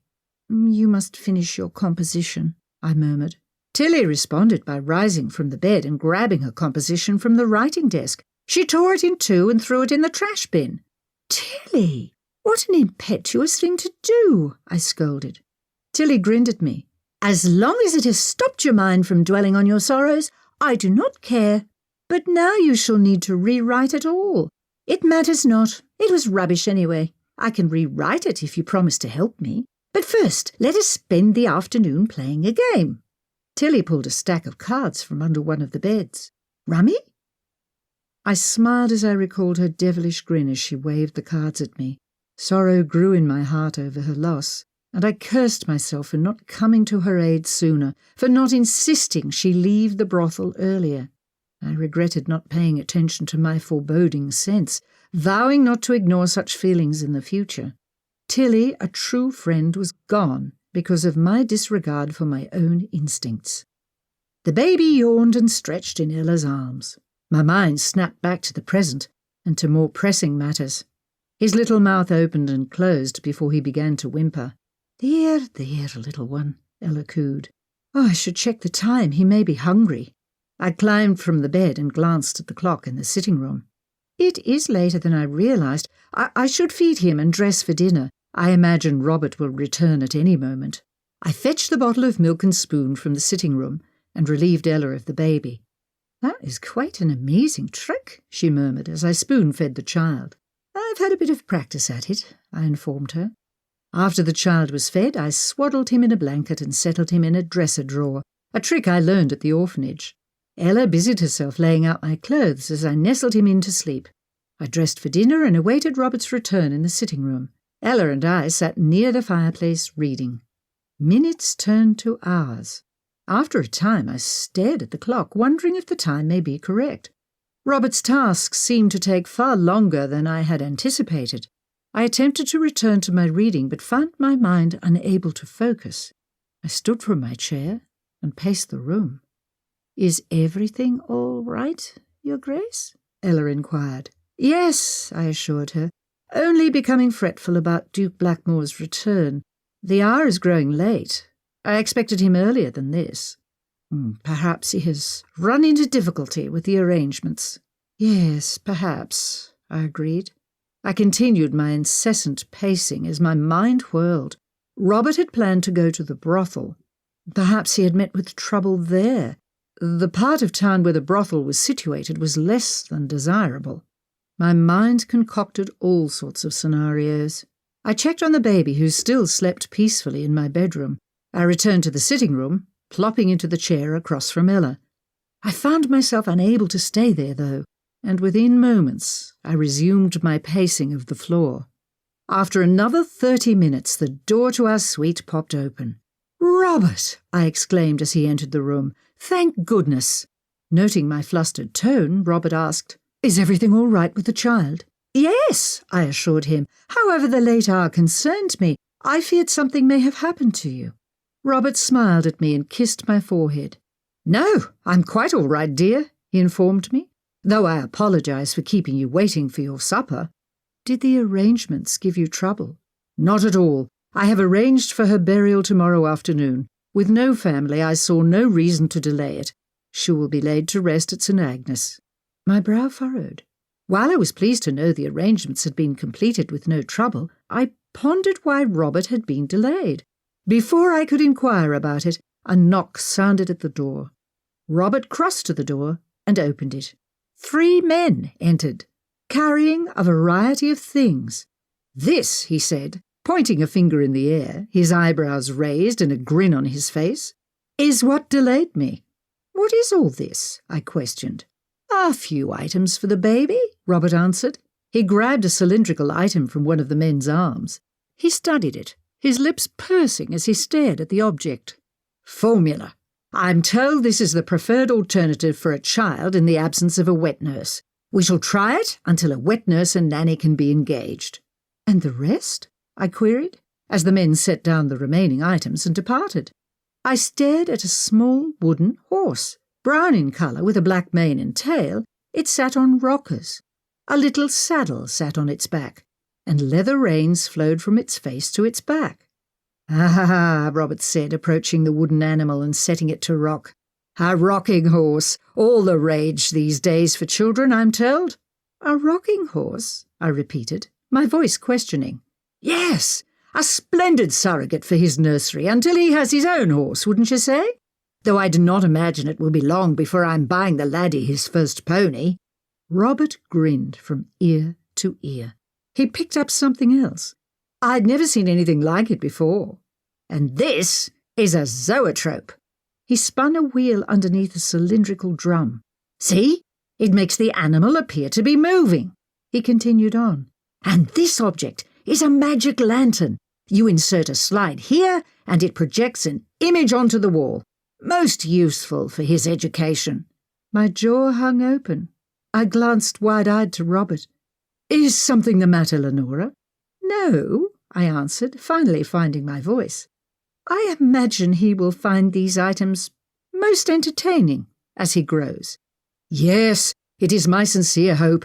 I shall have them sent ahead of us with Mr. Langford tomorrow. Henry will return to the castle ahead of us to prepare the staff for the laddie's arrival. Buchanan will desire notice to prepare the nursery." Robert glanced around the room. Ella had wandered over to peruse the new items for the child. "Where is the little chap?" "Asleep," I informed him, motioning to my bedroom. "Do you mind if I take a peek at him before supper?" Robert questioned. "If you're too hungry, I shall wait." "Not at all," I responded.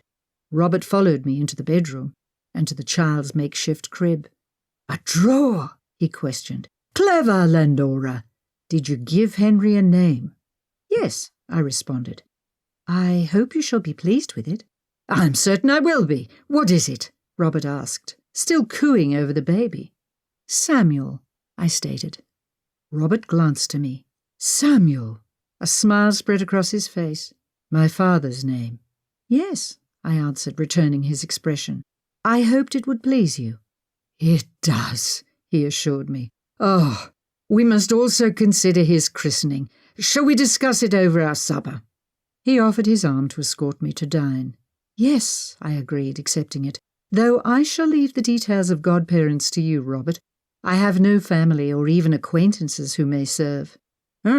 Robert answered as we navigated to the dining room. "I considered Lord and Lady Cinderby, a lovely couple." "Whatever you suggest, dear," I agreed. "Though—" "Yes?" Robert prompted. "Would it be prudent to involve your brother?" "Edwin?" Robert scoffed. "Lenora, with his behaviour toward you, he is the last person I expected you to consider." I shrugged. "I only considered him because I regarded it as an olive branch, perhaps one from which to rebuild your relationship." Robert frowned. "He is a drunkard and a troublemaker. Given his behaviour of late, the olive branch should be offered from him to me, not the other way round." I nodded. "You are correct," I answered. "I shall not press the matter. Lord and Lady Cinderby are most suitable from my perspective. We shall ask them." Robert glanced to me for a moment. "Quite right, yes," he answered. "I shall write to Lord Cinderby upon our return to Blackmoore." Chapter 17. The following day brought bright spring sunshine to Glasgow. Mr. Langford set off early, his carriage laden with the items Robert purchased for Samuel. After lunch we set off for St. Agnes Church, where Robert arranged for Tilly to be laid to rest. A mix of emotions, I focused myself on tending to Samuel as a distraction.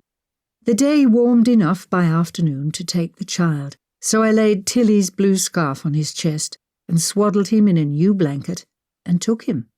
It proved to settle my nerves for the majority of the journey and even some of the service. 3 of the girls from the brothel attended the simple service. I recognized the redhead who had given me Tilly's scarf, the vocal blonde, and rude girl. They stood apart from us during the service. I smiled at them whenever they glanced to me, though for most of the ceremony they kept their heads bowed. After the service began, Sir Richard Prescott approached, standing at a distance. I stared into the rectangular hole dug into the ground. The wooden box inside appeared so forlorn, so final. its plain brown facade a direct contrast to the bright colours of spring. It served as another reminder of the finality of life. I fought to keep hold of my emotions during the funeral, though they got the better of me when we said our final goodbyes. A sob escaped me, and tears rolled down my cheeks. Ella quickly swept Samuel into her arms to allow me a moment to grieve. Robert steadied me, and I wept as sorrow swept through me. After a moment I regained my composure. I squeezed Robert's hand and wiped away my tears. Ella placed Samuel in my arms, and I focused all my energy on fussing with his swaddling. As the funeral concluded, Sir Richard Prescott approached. He shook Robert's hand before turning to me. "My deepest condolences, Duchess Blackmoore."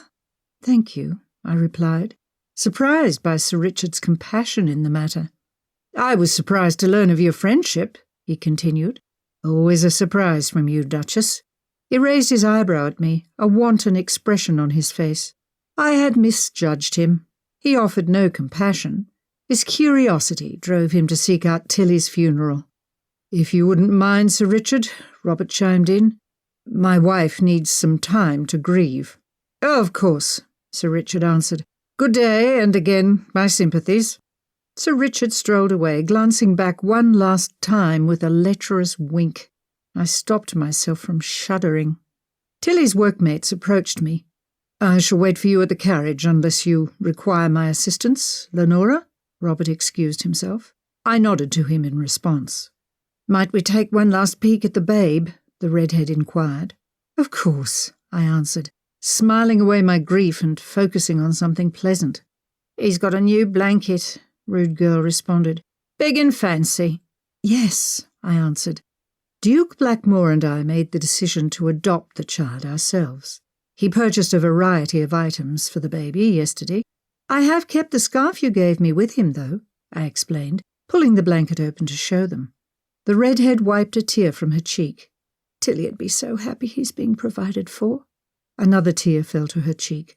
She reached to Samuel's cheek and rubbed it. "What will you name him?" the blonde inquired. "Samuel," I replied. "Duke Blackmore's father's name." "It's a good strong name," the redhead said with a sniffle. After a breath, she opened the ragged purse hanging from her wrist and withdrew a few coins. "Seeing as your husband took care of all the expenses, we no longer need this." "Keep it," I blurted. I pushed her fingers closed and squeezed her hand. "I couldn't," she began. I interrupted her. "You can, and you will." She smiled in response, dropping the coins back into her purse. The Rude Girl suggested, "You will. To make up for our lost wages, we'd better be getting back. Madame Blanche is already sore at us for coming." The redhead rubbed her thumb on Samuel's head and smiled at him. Rude Girl tugged at her arm. "Hurry now, Alice." "Just a moment," Alice insisted. She spun back to face me. "A bit of advice.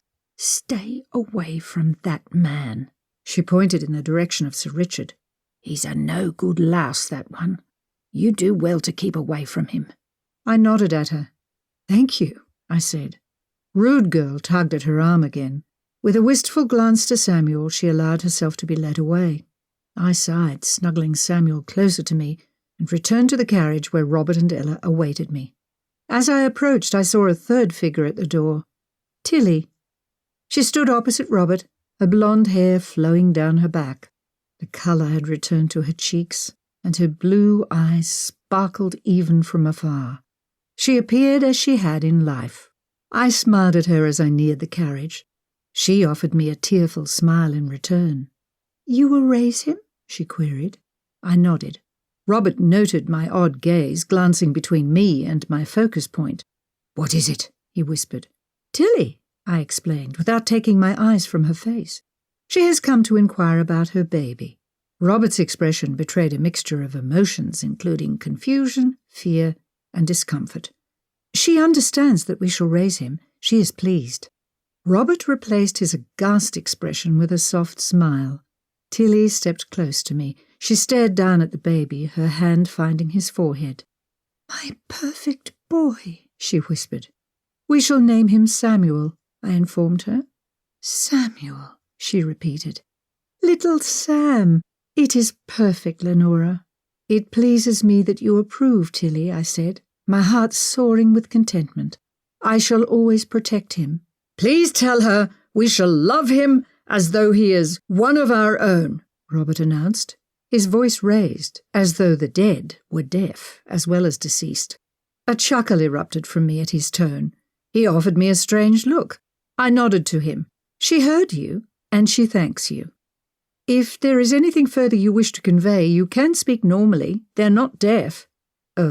Robert murmured. "I did not realize she could hear me." "She can," I assured him, "though only I can see and hear her response." "He seems a kind man, Lenora," Tilly responded, her eyes unwavering from her child. "I am so pleased that Samuel will have a loving father and you as a mother. If I cannot raise him myself, I am pleased you will." "Robert speaks the truth," I assured her. "We shall love him as though he were our own." I paused for a breath before adding, "And possibly spoil him. Robert shall have the nursery filled with gadgets to amuse him before long. He has already made a good start." Tilly smiled up at me. She spent another moment gazing at Samuel before she bent to kiss his forehead.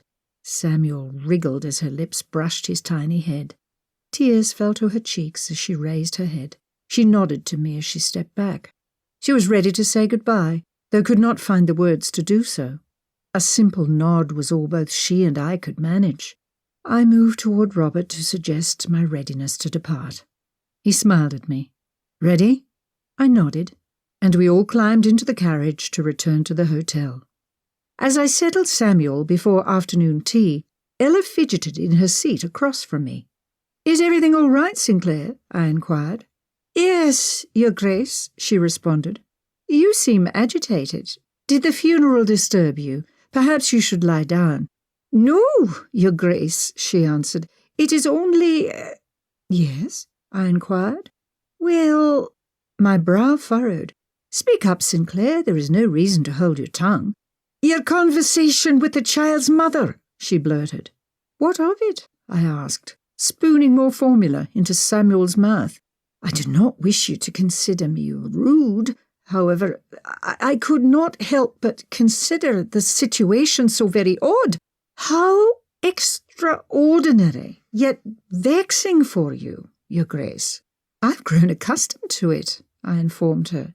"Do they speak with you as we speak?" Robert, who was reading the paper in a nearby chair, set his paper down and joined the conversation. "Yes, I wondered the same." "Well, some of them do, some do not," I explained. Tilly conversed with me as she did in life. Robert's brow furrowed, as did Ella's, as they considered my explanation. I shrugged and continued.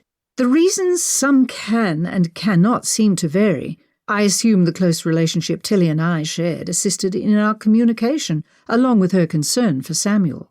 Robert spoke first. "Then Tilly behaved as she did in life, unlike Annie." "Yes," I nodded. "Her concern for the child seemed to be a driving force in her communication. Her death was still likely a shock, though the matter of her child's well-being took precedence." "I wish things were so simple with Annie," Robert said with a sigh. "We are communicating more openly. I hope to reach this point. Her situation is quite different, though, as is the relationship between her and I. We were not acquainted in life. It shocked her to realize I could interact with her. She'll come round." I offered Robert a reassuring smile. Ella, who had remained quiet until now, spoke up. She shook her head, saying, "Better you than me, Your Grace. I'm not certain I could handle such matters. Even the discussion of them sets my nerves on edge." I surmised the source of Ella's agitation from her comment. It disturbed her, being so close to the dead. Most people do not realize the dead walk amongst us, and henceforth never realize when one is close. It alarms the normal person when they are forced to face the concept that a spirit has stood in close proximity to them. I did my best to set Ella's nerves at ease. "They're not generally harmful, Sinclair," I said. Ella nodded, giving me a nervous glance. My best attempt needed augmenting. "There are no spirits here with us now. You may relax." The last of my comments brought a slight smile and a deep sigh. I hoped that had done the trick. It is often easy to forget the trepidation that builds in others over a subject I'd grown so accustomed to in my own lifetime. I hoped in time those that shared my life would also find the situation normal. Chapter 18. Blackmoore Castle stood tall on the hill. The carriage pitched at an angle as we began the climb toward it. A smile crossed my face, as it always did when I caught sight of my home. Samuel had endured the long ride home well, the jostling of the carriage lulling him to sleep for most of the journey.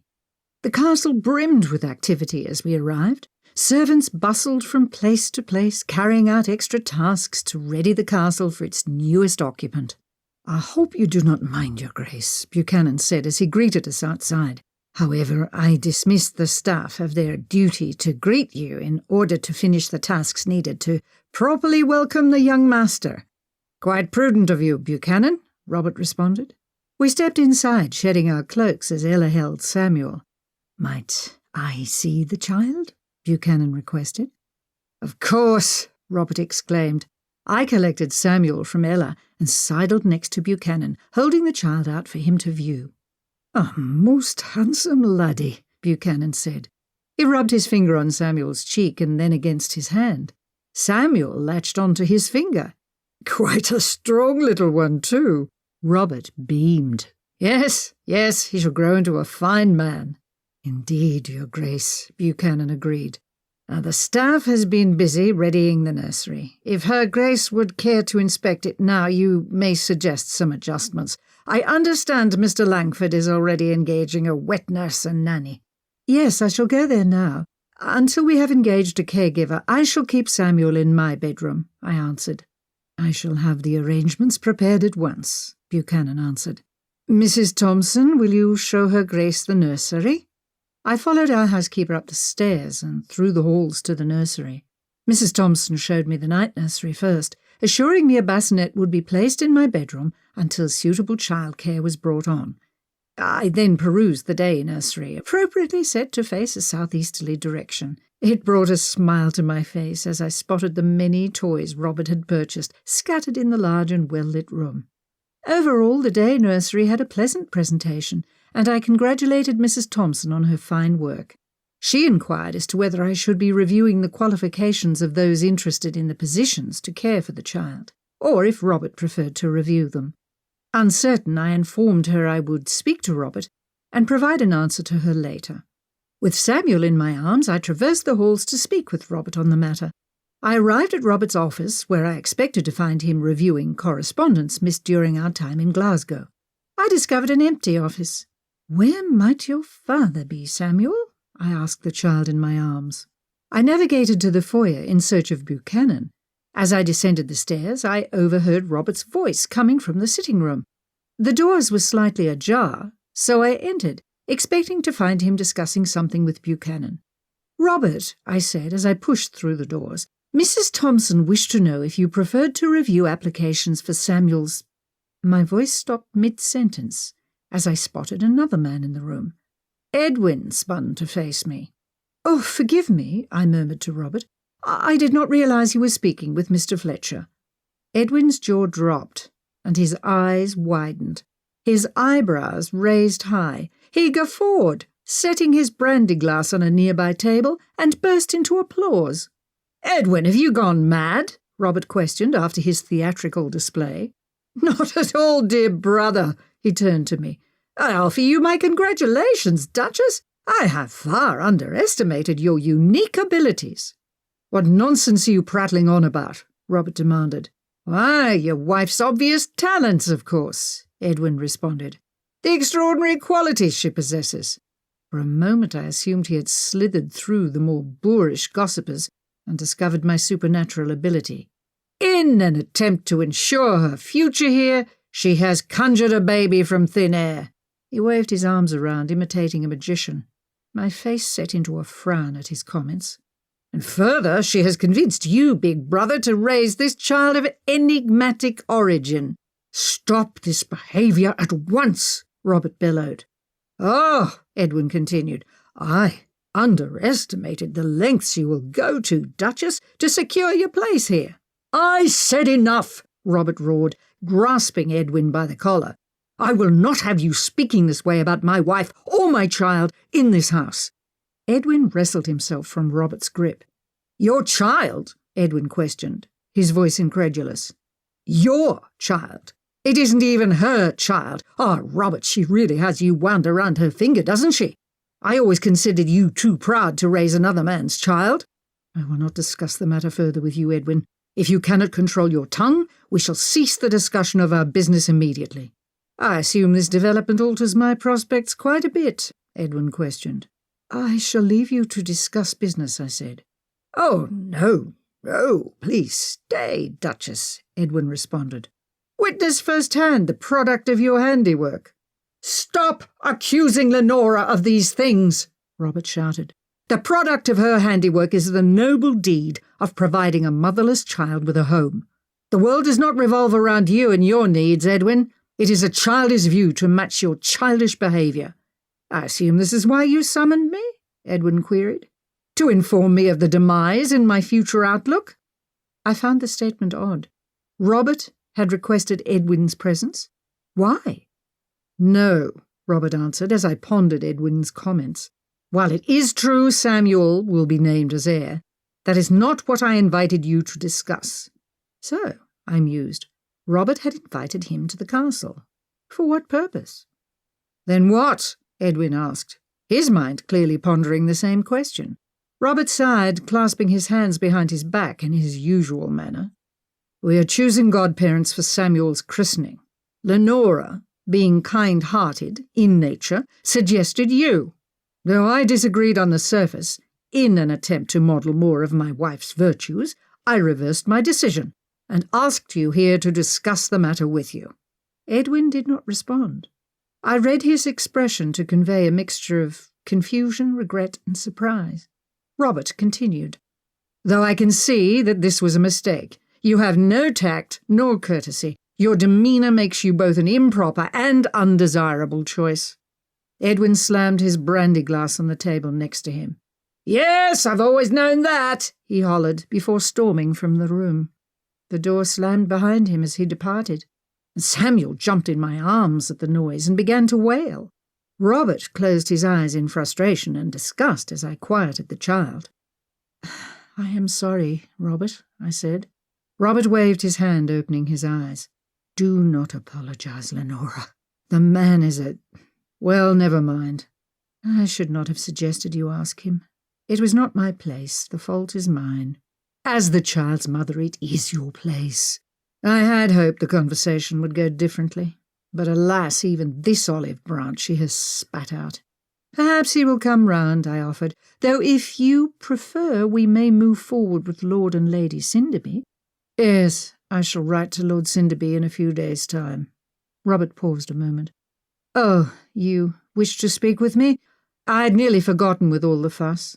Yes, I replied. Mrs. Thompson wished to know which of us would review those applying for the nursery positions. I should be happy to do it, though if you prefer to oversee the task, I have no objections. I leave the task in your capable hands. I prefer you to select the women you will entrust Samuel's care to. I smiled and nodded. I shall inform Mrs. Thompson to forward all correspondence on the matter to me. Are you pleased with the nursery? I've not had the chance to inspect it as yet. Very, I informed him. The day nursery will receive excellent morning light. Yes, I can recall many a pleasant morning there with Nanny as a young laddie, and I am certain Samuel will enjoy many happy days there as well. The child began to fuss in my arms. Robert glanced to him, giving his cheek a stroke. Oh, it's time for his feeding. I shall be in my bedroom with him. Robert smiled at me, kissing Samuel on the forehead, then me. I took my child to my bedroom to feed him. When finished, I gathered him into my arms, intending to take him to my tower room for a nap while I read. As I navigated the halls, I quieted Samuel with a lullaby. My focus on the child caused me to miss the figure lurking in the hallway just below the tower stairs. The dark figure approached me, and we nearly collided due to my carelessness.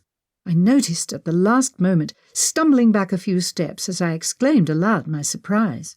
Strong hands steadied me from toppling over as I lurched backward. "My sincere apologies, Duchess," Edwin said. "Mr. Fletcher," I choked out. "I thought you had left the estate." He paused, staring at me a moment before answering. It was the first time I had gotten a good look at him. His eyes were a stormy grey, a match to Robert's. His unruly dark curly hair similar to Robert's as well, though his contained no streaks of grey. The family resemblance between the brothers ran strong, though where Robert carried himself with a regal air and possessed a charming demeanour, Edwin's countenance suggested a troubled man. His features betrayed a man deeply disturbed by something. On the surface I could not identify the source of these troubles, though. "The fault is mine. I did not mean to startle you," he said. His voice, calm and measured, sounded unlike Edwin. "It is no trouble, Mr. Fletcher," I answered. I glanced to Samuel to ensure his well-being after my startled outcry. "Please call me Edwin," he said. My brow furrowed, and I glanced to him for a brief moment. This new version of Edwin baffled me. "We are, after all, family. We have gotten off on the wrong foot, haven't we?" Edwin added when I did not respond to his comment. "For that I apologize. It is also my doing." I shook my head. "Oh, think nothing of it," I stated, still uncertain of his motives. Edwin paused for a moment. "I intended to leave the castle after our earlier conversation, but I returned before even collecting my horse. His voice trailed off. I stared at him, waiting for him to continue. "I wish to speak with you. That is, if you are agreeable." "To speak with me? Concerning what?" I questioned. "I wish to thank you, Lenora. Oh, do you prefer I use your formal name?" "Lenora is fine," I answered. "To thank me for what?" "The gesture of including me as the child's godfather. I reacted badly, I realize, though it never occurred to me to have been considered for that role. I confess I was taken a bit off guard." I heaved a deep breath, pondering my response. What was his aim, I wondered? This about-face confounded me. Was he in earnest in his remarks, or was this some sort of game? "There is no need to thank me," I replied. "I'm only sorry the request proved to drive the wedge further than to close the growing distance between yourself and Robert, as it was intended." "Yes, I understand, and you need not offer your apologies. The fault is altogether mine." I offered a slight, tight-lipped smile. "Though even I maintain I am a less than desirable choice for the role, I am certain you and Robert shall choose far better, and I shall be satisfied to be simply Uncle. May I see the child?" "Of course." I held the child out in my arms for Edwin to view. "Uncle Edwin, meet Samuel, your nephew." Edwin smiled at Samuel. "Rather a handsome chap," he said. "I did not realize you planned to adopt a child. It all came as a shock to me, which is part of the reason for my poor reaction. I'm not excusing it, though. I would prefer to explain, in the interest of establishing a better relationship between us." "You are not required to explain to me, though I appreciate it. However, the child came as quite a surprise to us as well.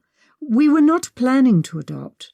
An acquaintance of mine passed away, giving birth to Samuel, and Robert suggested we adopt the child."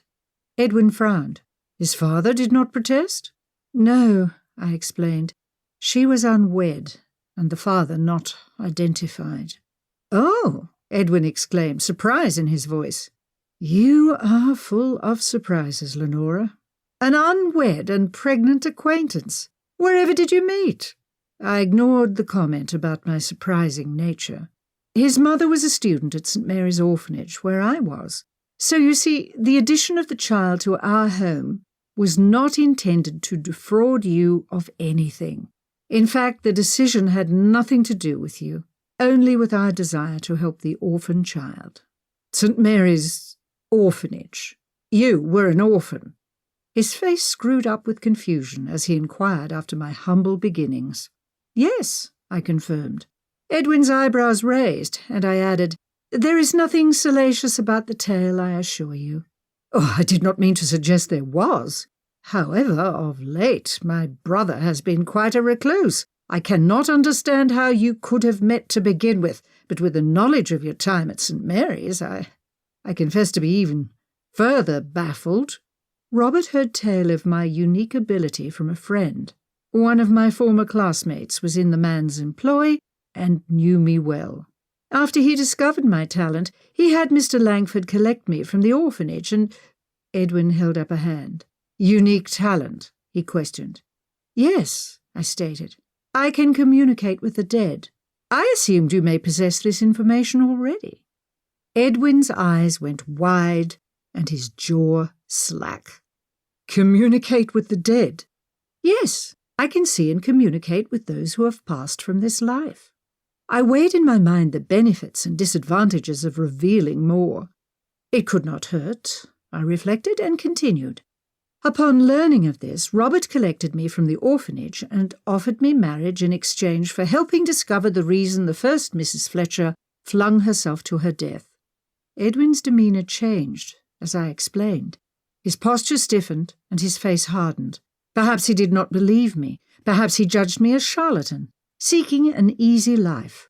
I added, so again, as you can see, our marriage was not an attempt to defraud you of anything, only to set Robert's mind at ease regarding his former spouse. Edwin continued to ponder the information in silence.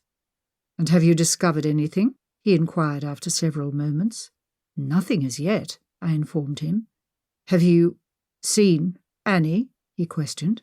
Yes, I admitted. She is extremely disturbed, and our communications have been limited because of it. Doubtless, the woman was quite mad. That is what drove her to suicide. There is no mystery to solve, no reason to be discovered. That remains to be uncovered, I responded. He raised his eyebrows at me. Not in my opinion, he argued. I'm sorry to say, my brother has been quite foolish in his pursuit of this. The woman was mad, and that is the end of the matter. It is a waste of your and his time to delve any deeper. You were there that day, I said, and I am sure in the months preceding it. Was there anything odd about the situation? Edwin shrugged. No, it was all very tragic. I found her, you know.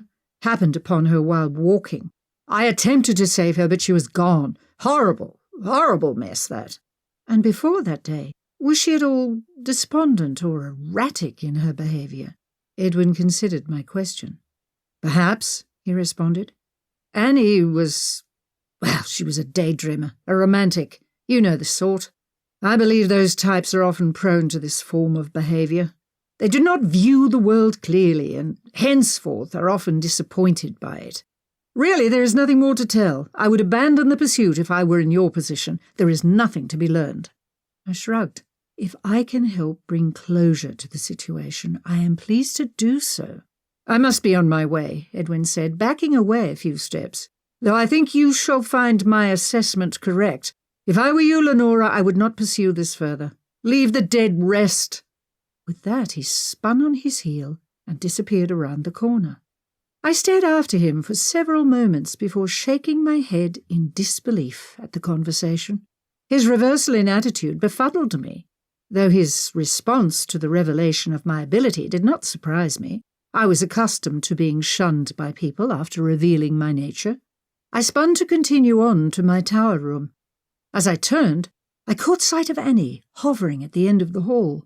Her presence surprised me, and I wondered how long she had been there. I had not noticed her when speaking with Edwin, though my mind was preoccupied with the conversation. Our eyes locked for a moment before she disappeared up the tower stairs. I approached the stairway and ascended the steps. As I reached the top, my mouth dropped open. I gaped around the room. The chaise lay toppled on its side, the tables strewn around the room haphazardly. My books had been pulled from the shelves and scattered about. The draperies on the windows lay in a heap on the floor. "Annie!" I exclaimed. I descended the stairs in search of help to restore the room. I fumed along the way. Her destructive behaviour was becoming a nuisance. I had hoped we were past this, given the great strides we had made in communicating. Perhaps the trip to Glasgow induced another setback. Perhaps Samuel's presence disturbed her. I did not understand the reason, but I was determined to seek answers. I found Buchanan below stairs and explained to him the situation. Ella relieved me of Samuel, promising to lay him for a nap in his bassinet and tend to him as I assisted with the restoration of my tower room. While the staff and I cleaned, Robert entered. "What is all this? Buchanan informed me of some sort of commotion." "Let us speak in private," I suggested. I preferred most of the staff members to remain unaware of the incident's true nature. "What happened, Lenora?" Robert queried when we reached the bottom of the stairwell. "I'm not certain," I answered. I stared at the floor, remaining lost in my thoughts, and fell quiet after making my statement. Robert raised my chin to face him. "Lenora, what is it? What are you keeping to yourself?" "Nothing," I said. "But I can offer no explanation. After my conversation with Edwin concluded, I spotted Annie at the end of the hall. She flitted up the stairs, and when I arrived at the room, I discovered it in disarray." "Conversation with Edwin," Robert repeated with a frown. "How dare he seek you out to harass you further? I shall bar him from this house, so help me." I shook my head. "Oh, you misunderstand. He did not harass me. He apologized and sought to better our relationship." Robert's frown remained, and he crossed his arms. He murmured. "I do not trust him. Do you believe him earnest?" I considered the question. "I'm uncertain of his intentions," I admitted, though his demeanour suggested his earnestness in the matter. He suggested we move forward with our plans to seek godparents, saying he was pleased to remain only an uncle to the child. Robert's eyes narrowed as he pondered the information. I continued. I explained to him the nature by which we adopted Samuel, so he could understand that we made no attempt to defraud him, and, by extension, the origins of our marriage became a topic. "And what did you tell him?" Robert inquired. "The truth," I replied. Though after learning of my ability, he made a fast exit. I'm not surprised. Most who learn of it prefer to flee from me as quickly as possible. "So you told him of your inquiry into Annie's death?" "Yes, we discussed the matter some. I had not yet spoken with him about it and wished to do so." "And did you inform him those original circumstances of our marriage no longer applied?" "I did not." Robert waved his hand at me. "No matter, I shall inform him, lest he attempt to use it against us in the future, to challenge the marriage." "I understand, and hope I have not caused any trouble by speaking with him. I determined telling the truth to be the best course of action." "Quite right, Lenora," Robert assured me. "As always, your impulses prove correct." "I hope it may lead to a reconciliation between you. I realize the situation between you is tense, but I do abhor a feud within a family." "You are too admirable, Lenora. I am unworthy of your virtues." I shook my head at him. "I suppose I am sensitive to it, having lost my family and spent most of my life without it." Robert nodded, then moved on to the other subject at hand. "On the other matter," Robert said, "you said Annie awaited you at the end of the hallway and proceeded up the stairs before you." "Yes," I said with a nod. "After my conversation with Edwin, I spotted her at the end of the hallway. She raced up the stairs ahead of me. When I reached the top of the stairs, I found the room in disarray." Robert shook his head. "Why?" "I haven't the slightest clue," I admitted. "Perhaps our trip. Something similar happened following our last trip to Glasgow. Our absence may perturb her." Robert sighed. "I hope she has released whatever negative energy our absence caused from her system. I do not wish you to be troubled by it further." "As do I. Though at least her anger seems restricted to creating minimal damage." I glanced up the stairs. "I should finish cleaning the room before checking on Samuel. Ella is tending to him, but I do not wish to leave him too long." Robert grasped my hand, looping my arm through his. "The staff is more than capable of completing the task. Come, let us check on Samuel together." "What did you tell the staff regarding the incident?"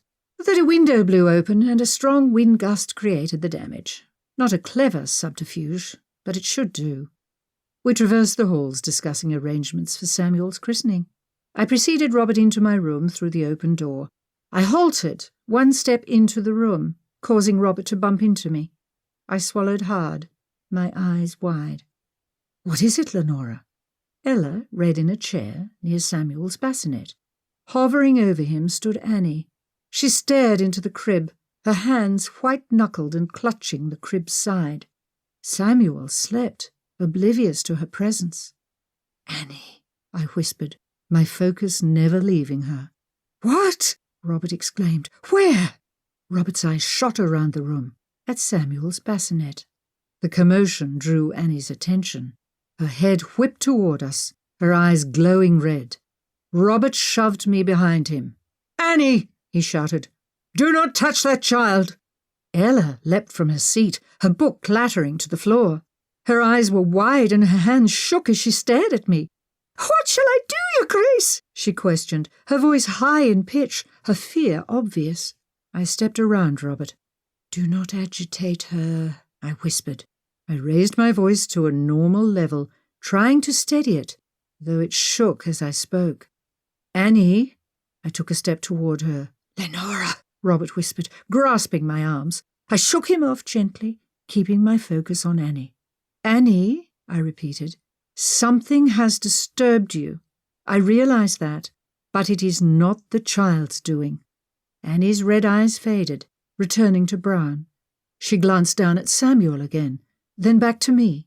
A tear rolled down her cheek. I stopped walking. "What is it, Lenora? What is happening?" Robert whispered. I continued speaking to Annie. "You do not wish to harm him, do you?" Annie returned her gaze to Samuel. She released one of her white-knuckled hands from the bassinet. Her grey-blue hand, its nails blackened and curling, reached towards Samuel. I shot forward with my arm extended, ready to slap her hand away if she harmed the child. "Annie!" Robert roared behind me. Annie disappeared, fading into thin air. "Oh!" I exclaimed, scooping the child into my arms and squeezing him close to my chest. I shut my eyes for a moment and took a deep breath. "She is gone," I reported. Robert heaved a sigh of relief. "Was she here to harm the child?" Ella screeched, her voice still shrill with alarm. "No, I do not believe so," I answered.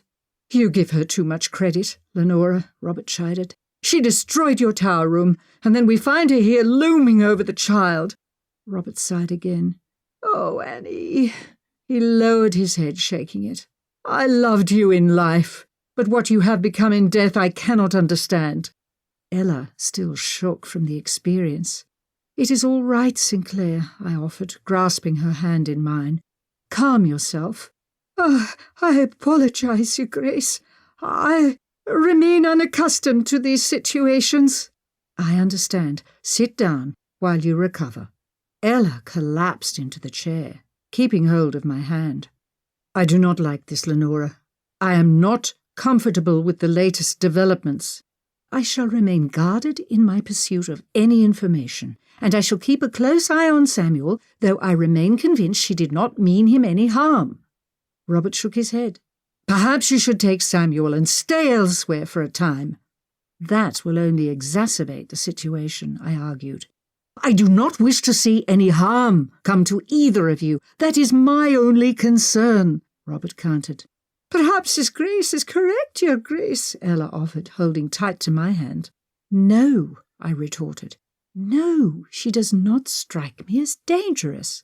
"Lenora!" Robert shouted. "She has destroyed your tower room on multiple occasions, and she nearly killed you.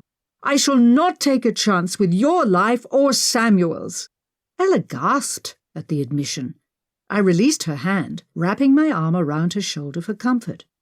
"Robert," I responded, "it matters not if I leave. That will not solve the situation.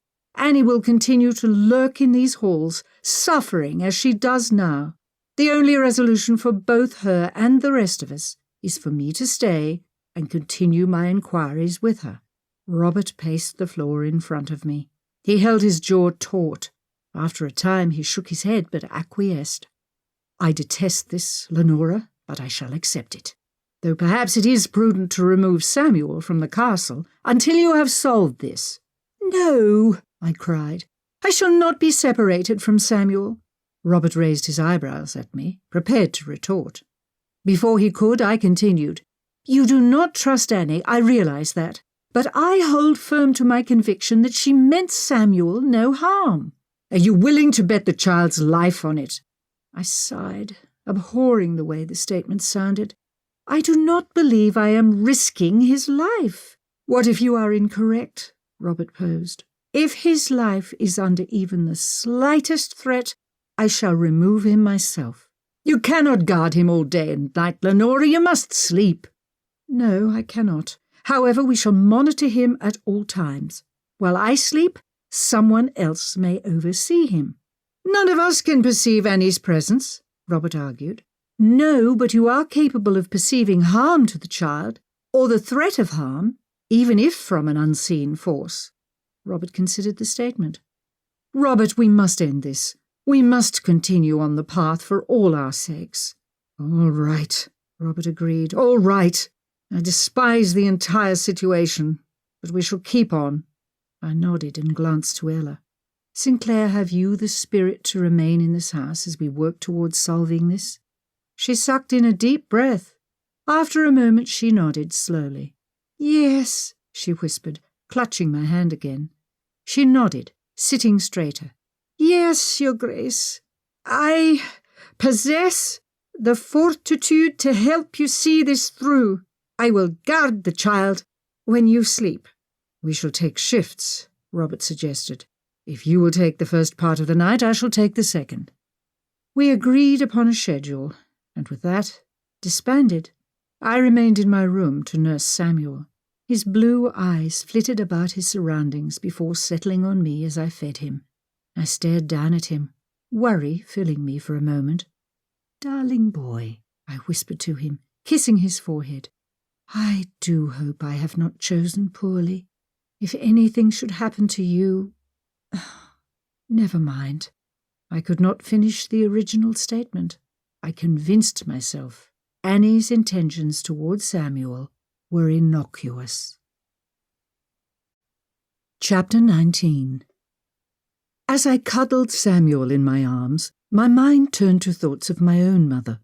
I tried to push them aside and focus my energy on Samuel, but like floodwaters they rushed through my brain, overflowing any barriers I placed before them. I stared at the now sleeping baby. Already he had carved out his own space in my heart. In addition to the sentiments of responsibility and obligation, I felt a tenderness toward him. The simple word, love, did not cover the enormity of what I experienced. I felt a strong attachment and the urge to protect and care for him. The concept of being separated from Samuel dismayed me. I could not imagine anything that would make me feel otherwise toward him. I pondered over my emotions, wondering if they perhaps were intensified because of my grief over losing Tilly. Perhaps this would explain how a mother could leave her child. Had my mother not experienced these emotions? What did she experience, I wondered, when she held me in her arms as a newborn babe? Were her feelings different from mine, or did they change as I aged? Would mine ever evolve in a similar manner? Questions raced through my mind as I rocked Samuel to sleep. My thoughts settled on a conversation overheard between my mother and an acquaintance days before she left me at the convent.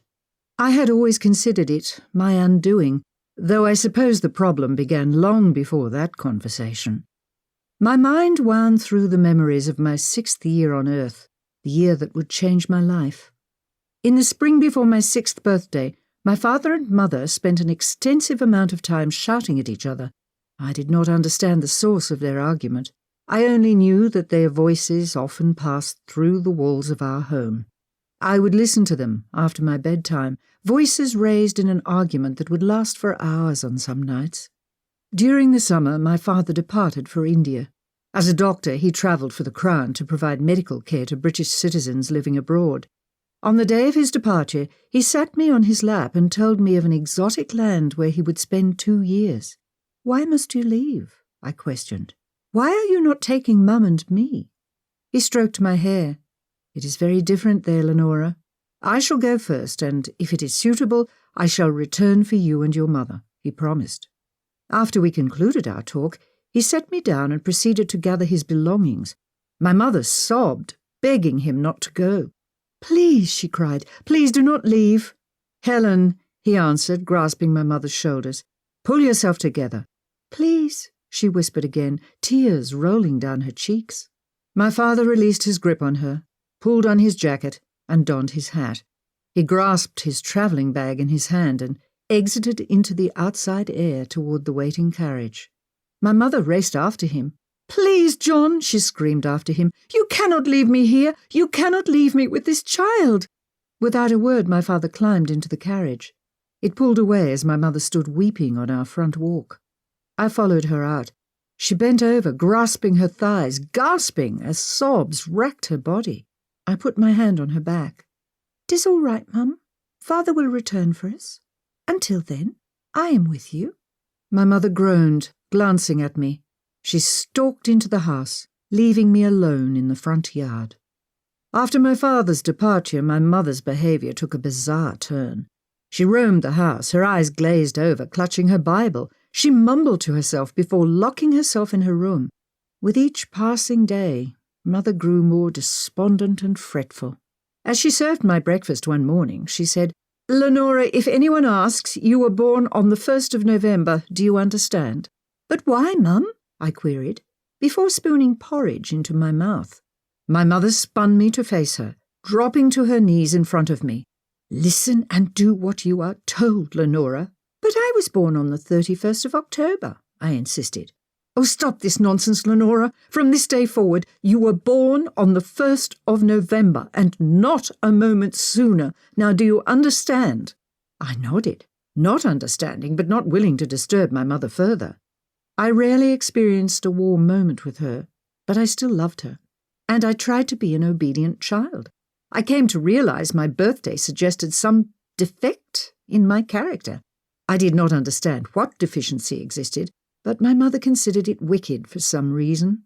When I was grown, of course, I realized the law surrounding the day, but as a child of 5, I reacted by working to please my mother. On several occasions, she would lock me in my room. From my window, I would spy her leaving the house. She would return, several hours later, and conduct bizarre undertakings. After one of her trips, she insisted on serving only white foods to me. This lasted for 2 weeks before she, again, left for the day, after locking me in my room. After the second trip, she told me she had special plans for us, that we were to play a special game. She instructed me to tell no one of the details, or else we would not be able to play. After I promised to never tell a soul, she led me to our small library. The curtains were drawn, plunging the room into darkness despite the day's waning light. The area rug had been rolled back. Strange chalk markings decorated the floorboards. A ring of saltpetre was positioned in the centre of the room. Candles rimmed the saltpetre ring. The scene frightened me. I clutched my mother's hand, glancing to her for reassurance. She pulled her hand from mine. "Get inside the ring," she instructed. "Lie down and do not move from inside until I instruct you to. Do you understand?" I nodded. I climbed inside the ring, careful not to disturb the salt or candles. I laid back, staring at the ceiling. My mother consulted several sheets of paper. She stretched her arms over me and repeated some incantation in a language unfamiliar to me. Her voice raised, she continued shouting. She glanced down at me. I shook with fear, not understanding the meaning of the ceremony. She shouted again the strange words, her voice raising to a fever pitch. She stared down at me again, her eyes wide. The expression on her face frightened me more than the strange ritual. Raw panic shone in her eyes. Her face twitched and her mouth contorted into an odd shape. "Mum," I whispered. The small sound caused her to descend further into her frenzy. She climbed on top of me, straddling me with her legs. She raised a candle toward the heavens, shrieking strange words before she began to shout, "Devil, leave this child!" over and over. The hot wax began to drip on me as her frenetic rantings continued. I squealed in torment as the hot wax scalded me. Tears ran down my cheeks, and I begged for my mother to stop. I managed to wriggle free from under her. I crawled from the circle, gaining my feet as I reached the door. I clutched the door jamb as my mother stared at me. "You are an evil child," she growled at me. I shall stop you, she screamed as I ran. I sprinted to my room and crawled under my bed covers. I clung to the sheets, weeping, until I fell asleep. The next morning my mother ignored the incident. I found the library restored as though nothing had happened. I began to wonder if I had imagined or dreamed the entire incident. Life returned to a semblance of normal for several weeks. As the leaves began to turn to fall colours, however, my mother locked me in my room and disappeared for hours. When she returned home, she fed me a meagre supper of water and white bread. After, she lured me into the yard behind our home, telling me we would spend the night gazing at the stars. A large oak tree stood several feet from our home. My mother led me there and stood me against it. "Do not move," Mother instructed. "Will not the leaves block the stars?" I questioned. "Hush, Lenora," Mother warned. She reached and grasped an object from the ground nearby. As she approached me, I noted she carried a thick rope. "Put your arms at your sides and do not move." She disappeared around the tree. When she reappeared, she pulled the rope with her. She wrapped it around me, pinning me to the tree. "Ouch!" I complained. "Mum, this hurts." "Hush, Lenora," she shouted. She secured the rope, testing its tautness. Satisfied, she glanced at the full moon rising overhead. She returned her gaze to me, and with a smirk, she spun on her heel and returned to the house. "Mum," I called after her. "Mum!" She continued walking as though she never heard my pleas. I wriggled in my bonds but found myself unable to move. In the distance an owl hooted, lending an eerie tone to the quiet night. As the night wore on, I wept. In a panic, I thrashed around, earning myself only brush burns as the taut rope tore at my flesh. My mother returned for me at the break of dawn. My head lolled as I dozed from exhaustion. I snapped my head up and my eyes open as I sensed movement. My mother carried a large knife. She clutched it in her fist, staring at me for a moment. A tear spilled down my cheek. "Mum?" I questioned, my voice hoarse. She tightened her grip on the knife, then moved to my side. She sawed through the rope, and I collapsed to the ground in a heap. Weary, I did not move. My eyes followed my mother as she stalked away from me. "Come in when you're able," she muttered, leaving me sprawled on the grass. I fell asleep there, dragging myself into the house only after the lunch hour. I longed for my father to return. Perhaps that would correct Mother's odd behaviour. The only comfort I gained was from the arrival of my maternal grandfather 1 week after Mother tied me to the oak tree. I hoped his presence would settle Mother. Another 3 weeks passed without incident before the ill-fated tea with the woman whose name escaped me. I recalled the woman arriving for tea. I played nearby with a doll gifted to me by the woman upon her arrival. My grandfather hovered over me as I played, teaching me a new game. My mother served tea, chatting with the woman. After a time, the conversation turned to me. "How much longer will John be away?" the woman inquired, of my father. "Oh, until next summer," Mother answered. "His last letter noted the beauty of India. Does he plan to move you there?" "Oh, I certainly hope not," Mother exclaimed. "Quite right," the woman agreed. "The environment is far better here for raising a child, and Lenora will make a better match here than there when the time comes." My mother offered a brief smile, staring into her teacup. The woman continued, "I realize it seems far off, but her eligibility to marry will arrive before you know it." My mother responded. "She seems a lovely enough child, Helen," the woman said, glancing to me. "Very pretty. She can make an excellent match." My mother's eyes slid sideways to glance at me for the briefest moment. "Oh, yes," she murmured, before trying to change the subject. The woman persisted in her inquiry. "Is not her birthday soon, turning 6? My mother waved her hand in the air as to dismiss the comment. Yes, a few days, give or take," she responded evasively. "All Hallows' Eve, isn't it?" the woman pressed. "No," Mother responded, her voice raised. The woman's brow crinkled. "My apologies, Helen," she said. "I thought—" No, my mother interrupted. "No, quite wrong. I went into labour on All Hallows' Eve. Oh, I did panic, but Lenora was not born until the 1st of November, All Saints' Day." "Ah, I see. My apologies. Not that it makes any matter. though Eleanor told me the child was born on All Hallows Eve. You should correct her. She's spreading some rather nasty rumours about the girl, and all based on her incorrect birthday." My mother set her mouth in a grim line. "Yes, I am aware of the falsehoods Eleanor whispers behind my back. She's quite mixed up. It was a difficult birth, and I was in labour for quite a long time, but I assure you Lenora's birth occurred on the 1st of November, mid-morning, in fact. After all, I was present." My mother offered a nervous chuckle. "Oh, how I wish John was here to confirm this. I grow tired of defending myself." I stared at the woman as they spoke, recalling the conversation with my mother. If asked, I should clearly tell the woman I was born on the 1st of November. Then Mother would be proud of me. Perhaps then she would cease her odd and frightening behaviour. I waited for my opportunity. My grandfather's hand rested on my shoulder. I glanced up at him, a smile on my face. Grandfather would be proud too.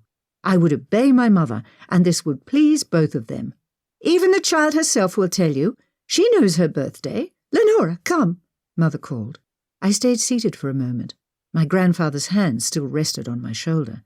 He leaned forward and whispered in my ear. I crinkled my brow and glanced to him. He nodded in encouragement. I swallowed hard. "Lenora," Mother said again, impatience showing in her voice. I rose and approached the table. "Tell the nice woman your birthday, dear," Mother instructed. I stood straight, my hands clasped in front of me. I took a deep breath and said, "The 31st of October." My mother's eyes went wide. "Lenora, what have I told you about lying? Nice little girls do not lie. Now tell the truth. When is your birthday?" My mother smiled nervously at the woman across from her. I bit my lower lip. I glanced back to my grandfather, who nodded at me again. I turned to face my mother and her guest. "The 31st of October," I repeated. The comment vexed my mother. She drew her mouth into a thin line, her jaw set. "The child is confused. She overheard our conversation," my mother said as an excuse. "You realize how silly children can be." "I'm not lying," I insisted. "And I am not confused. Grandfather Murray said I should tell the truth. 'Never lie about who you are, Lenora,' he said to me." The woman's face expressed utter confusion. My mother's face reddened with fury. I did not understand her anger, though I detected it. "Go to your room," she shouted. Confused, I ran to the top of the stairs, but did not proceed to my room. I slumped to the floor behind the banister, peering over into the foyer below. I overheard my grandfather speaking before he ascended the stairs to comfort me. "You did nothing wrong, child," he told me. Voices from below drew my attention before I could respond. "Should be going." "Oh, please stay. Do not allow the child to ruin our tea," my mother said, chasing after the woman who appeared in the foyer below. "Oh, Helen, I am sorry, but I must go." "The girl is merely playing a game. You know children." The woman placed her hand on my mother's arm and shook her head. "Take care, Helen." She stepped toward the door, turning back before exiting. Her hand lingered on the doorknob. "I hadn't realized your father was still alive. I thought he passed years ago, before Lenora was born. I'm so pleased to hear he is well and taking an interest in Lenora. Goodbye, Helen." The woman exited, pulling the door closed behind her. My mother leaned against the door, her forehead resting against the door jamb. Her shoulders slumped, and she pounded against the door with her fists. After a moment she whipped around, glaring up the steps. She spotted me peeking between the banister's spindles. Her face twisted and contorted as she thundered up the stairs. "You wicked brat!" she screamed at me. My grandfather stepped in front of me, shielding me from her fury. "Do not blame the child, Helen," he pleaded with her. She stormed toward me, passing through him as though he was only air. I scurried backward on my rear. "Grandfather told me to tell the truth," I cried. "No more, Lenora, stop this talk," she screamed. I backed to the wall where I was pinned. She continued toward me. I attempted to dart to the side to escape down the hall. She grasped my ankles, dragging me back. Her hands pounded against me, striking multiple blows to my legs and back. "You are a devil child. Your lies have cost me more than I can calculate. First your father and now my friends.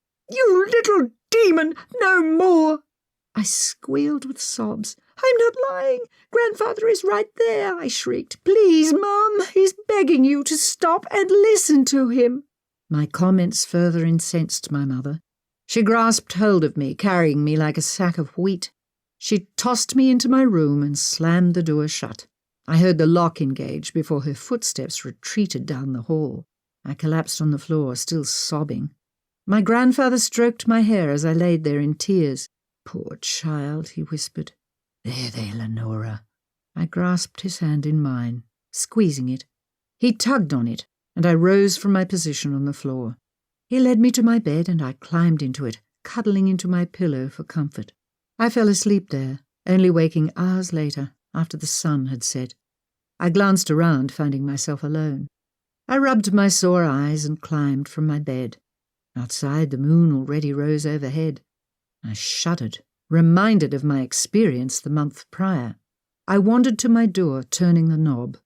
I discovered the door remained locked. With a sigh, I trudged to my small trinket box and retrieved a hairpin. After months of being locked in my room regularly, I had found a means of escape.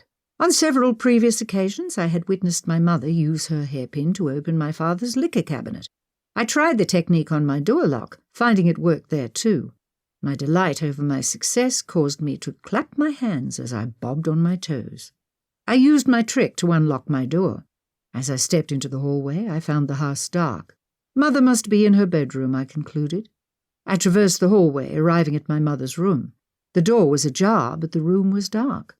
I pushed it open, stepping inside. "Mum?" I called softly. I received no response. "Mum?" I questioned again.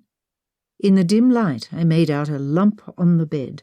I crept forward and stretched my arm out to touch her shoulder. "Mum?" She jolted when my fingers grasped her. "Go away, Lenora," she groaned. Her voice was raspy, thick with phlegm from weeping. I pressed on despite her cold response. "Are you hungry, Mum? I can fetch some bread for you." "No." "I am sorry, Mum. I only wanted to tell the truth. I did not mean to upset you. I shan't do it again," I promised. "Go away, Lenora," my mother said, raising her voice. I swallowed hard, choking back my tears. I backed from the room. The moment I cleared the door, I spun and raced back to my room. I threw myself on my bed and wept.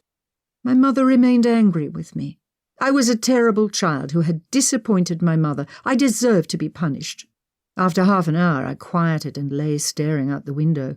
My stomach growled with hunger, though I did not seek food. I fell asleep after a time despite my hunger, exhaustion overcoming me. When I awoke, the sun had risen. I sat up and stretched. I had decided at the first opportunity to apologize and promise to be a better child. I considered seeking out my mother when a knock sounded at the door. My mother pushed through into the room. She appeared well, her hair kempt, her dress changed, and her expression chipper. "Good morning, Lenora," she said with a smile. "Good morning, Mum," I answered, pleased to witness the change in her. She eased onto the edge of my bed, taking my hands in hers. I squeezed her hands.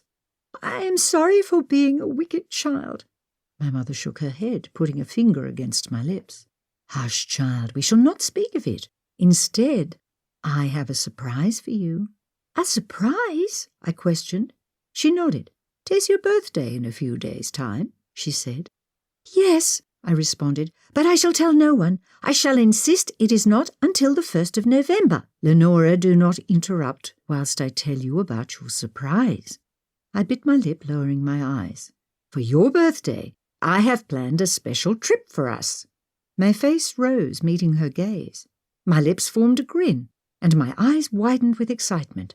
My mother smiled, pleased at my response. "Oh, how exciting it shall be," she continued. "When will we leave?" I queried. "After breakfast." My grin widened. "Where are we going, Mum?" "That, my dear Lenora, is a surprise. Though we must pack a few things for you. And we must hurry, Lenora. We cannot dally if we hope to leave on time." I nodded, scurrying from my bed. My mother pulled a small, worn suitcase from the hall into my room. She plopped it on my bed and flung it open. I assisted her in packing a few dresses, a nightgown, and a pair of shoes. As she snapped it shut, I grinned at her. "And now we shall have breakfast and be on our way." I giggled and clapped my hands. I rushed through my breakfast, eating all my porridge with no complaints. My legs swung under my chair with unbridled excitement. My mother offered a smile as she cleaned the pot at the sink. I grinned back at her, a giggle escaping my lips as my enthusiasm brimmed over. In addition to my exhilaration over the adventure, it pleased me to see my mother happy. When I finished my breakfast, I carried my bowl to her to wash and helped her with the remaining breakfast chores. After we finished, my mother said, "All done? Ready, darling?" I nodded enthusiastically. She took my hand and led me to the foyer. She draped my cape over my shoulders and gathered my suitcase in one hand. Her fingers closed around my hand, and she led me outside. "Where is your suitcase, Mum?" I inquired as we stepped out of the house. "I sent my things ahead," she informed me. A horse-drawn carriage awaited us at the end of our walk. The sight made my mind whirl with possibilities. I trembled as we climbed into the carriage, unable to contain my elation. We travelled for over an hour before the carriage teetered and ground to a halt. The coachman knocked at the door and opened it. "Stuck in a ditch, Mum. Could you and the child climb out while I try to free it?" My mother's eyes went wide. "No," she breathed. "It's not too chilly, and the sun is shining. It should be warm enough for the child." "Please try to hurry," my mother urged as we stepped down from the carriage. The coachman spent half an hour freeing our stuck transportation. My mother paced the entire time, biting her fingernails.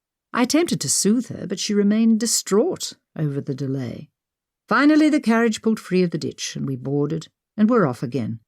As Glasgow came into view, I glued myself to the window. The buildings and city's bustle excited me as a child. The city seemed mysterious and intriguing. I could not wait to explore it with my mother. I glanced back at her, a smile stuck on my face. "May we visit a toy store?" I asked. My mother offered a coy smile. "We shall see," she answered. The carriage wound through the city's streets, arriving outside a large, ornate building. As we disembarked, my mother spoke a few words to the coachman. He nodded and leaned against the carriage. My mother wrapped her hand around mine, and we ascended the stairs to the building. Mum pushed open one of the doors and pulled me into the large foyer. I gaped around at the space. I had never seen a space so large. The stones creating the floor seemed larger than me. Colourful stained glass windows rimmed the length of the area, placed every few feet. The sun passed through the windows on one side, casting soft colours across the grey stones. The scene delighted me. I raced to each window, studying each with great interest. They depicted various religious scenes. I skipped from one to the other, even examining the unlit windows carefully. The colours splaying across the floor enchanted me. I imagined them colouring my light skin and tinting my clothes, turning me into a living piece of stained glass. I held out my hands, inspecting the mosaic of pigments embellishing my skin colour. My multicoloured hands brought a grin to my face, and I waved them around to catch different tints. I spun in a circle, feeling like a mythical creature come to life. The appearance of a woman in a nun's habit interrupted my frolicking. "Mother Superior," my mother greeted her. "Mrs. Hastings, I did not expect you." "My apologies, but the situation is quite urgent. May we speak in private?" The nun glanced between my mother and me. After a moment she gave a curt nod. She approached me. "Appreciating the stained glass, child?" I nodded. "Yes, very much." "Let me show you where you can view more," she promised, reaching out to take my hand. I glanced to my mother, unsure. She nodded to me. "Go on, Lenora." I took the woman's hand and allowed myself to be led away. Before we rounded the corner to leave the entrance hall behind, I glanced back. My mother fidgeted with her gloves as she stared after me. She wore an odd expression on her face. I failed to understand its meaning at the time, though as I aged I understood it all too well. It marked the last occasion I would see my mother. Mother Superior left me in the care of two other nuns, one older and one younger, named Sister Mary Margaret. She whispered something to the two nuns before stalking away. Sister Mary took me to the courtyard. It amazed me to find a garden wrapped inside the building. I spent an hour exploring the greenery, staring up at the open sky ringed by the stone buildings, and learning about the plants. "This is wonderful," I exclaimed. "May we show it to my mum?" Sister Mary Margaret's eyes grew wide at the request, and she smiled, but did not answer. The older nun with us, Sister Thomas Aquinas, informed me my mother was not to be interrupted. I nodded, figuring I would show her later when we reunited.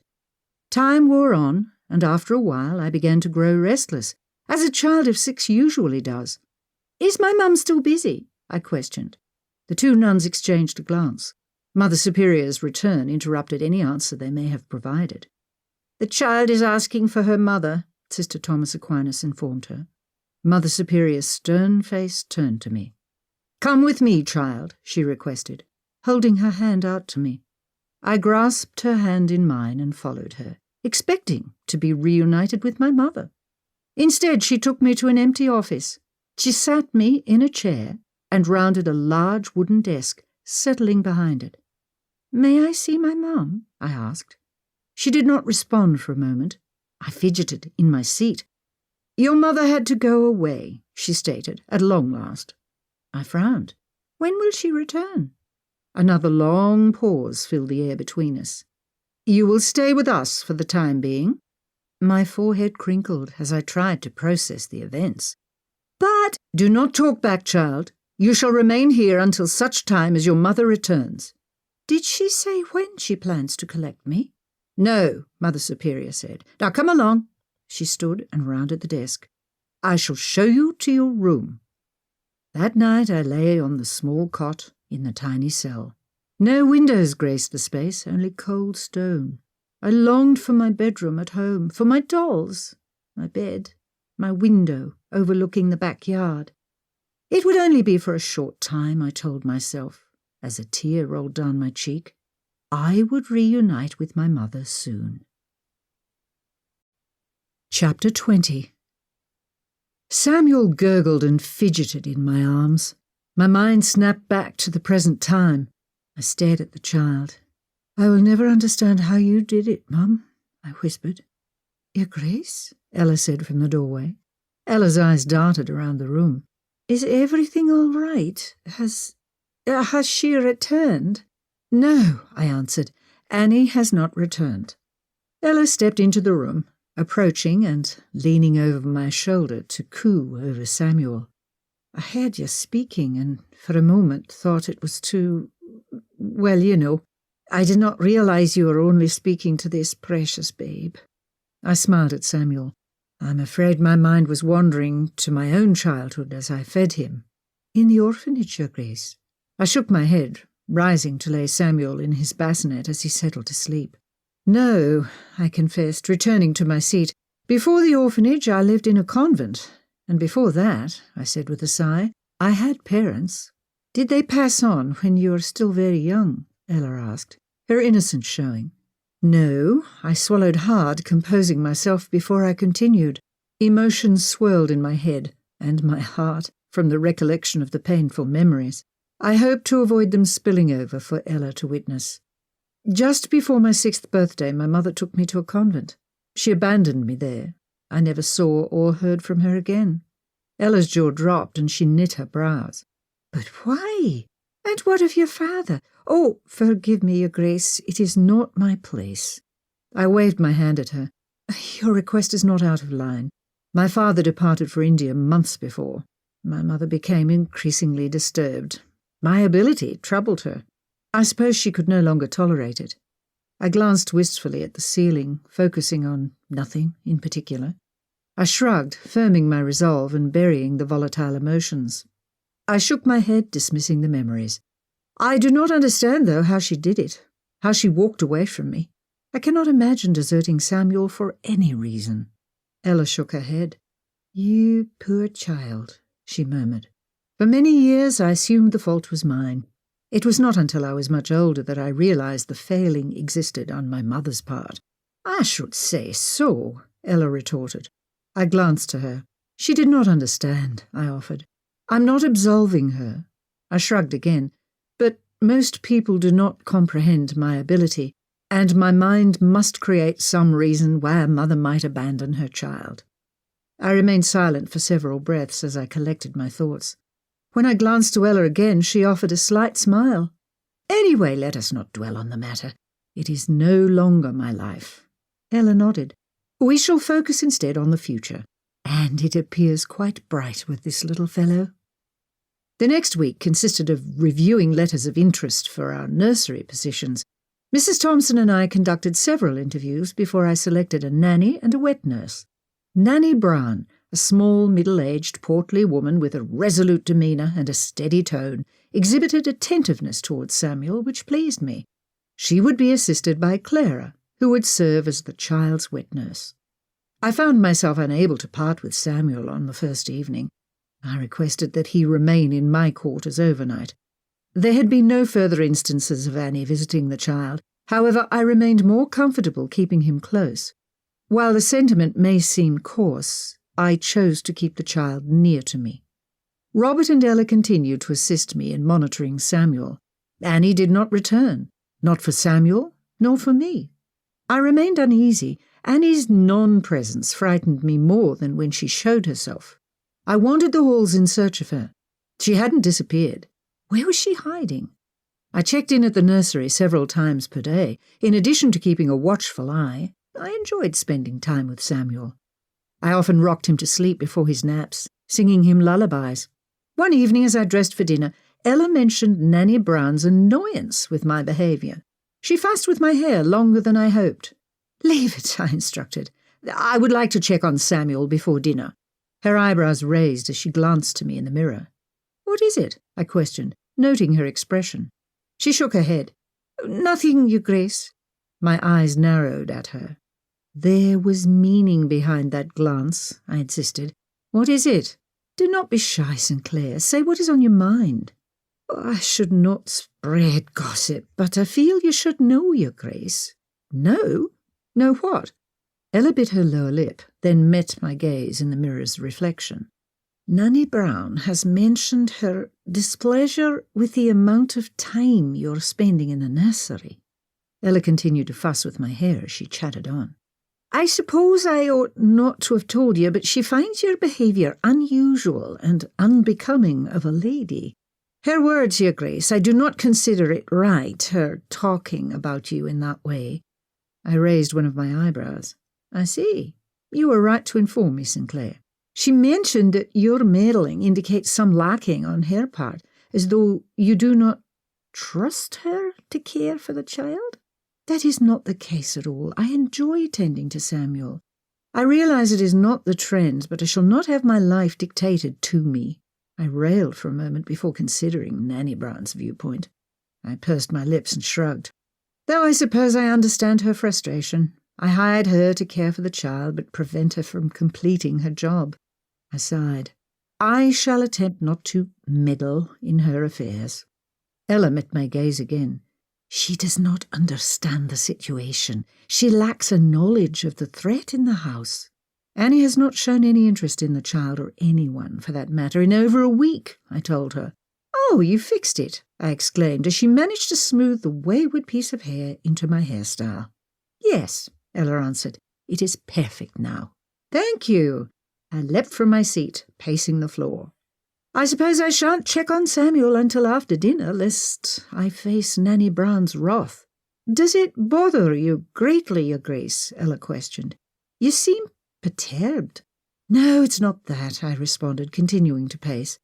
"It is Annie, or rather the lack of Annie." Ella's brows raised. "If I were you, I would prefer not to have encountered her." I reached the end of my route, spinning and returning across the room. "I do not prefer it. Something's odd." "Odd?" Ella queried. "Yes, odd," I responded. "Where is she? Where has she gone?" "Perhaps she has, you know." Ella glanced to me, flitting her fingers in the air. I rounded the bend, making another trip across the room. "No," I responded with a shake of my head. "No, she has not gone." "Are you certain?"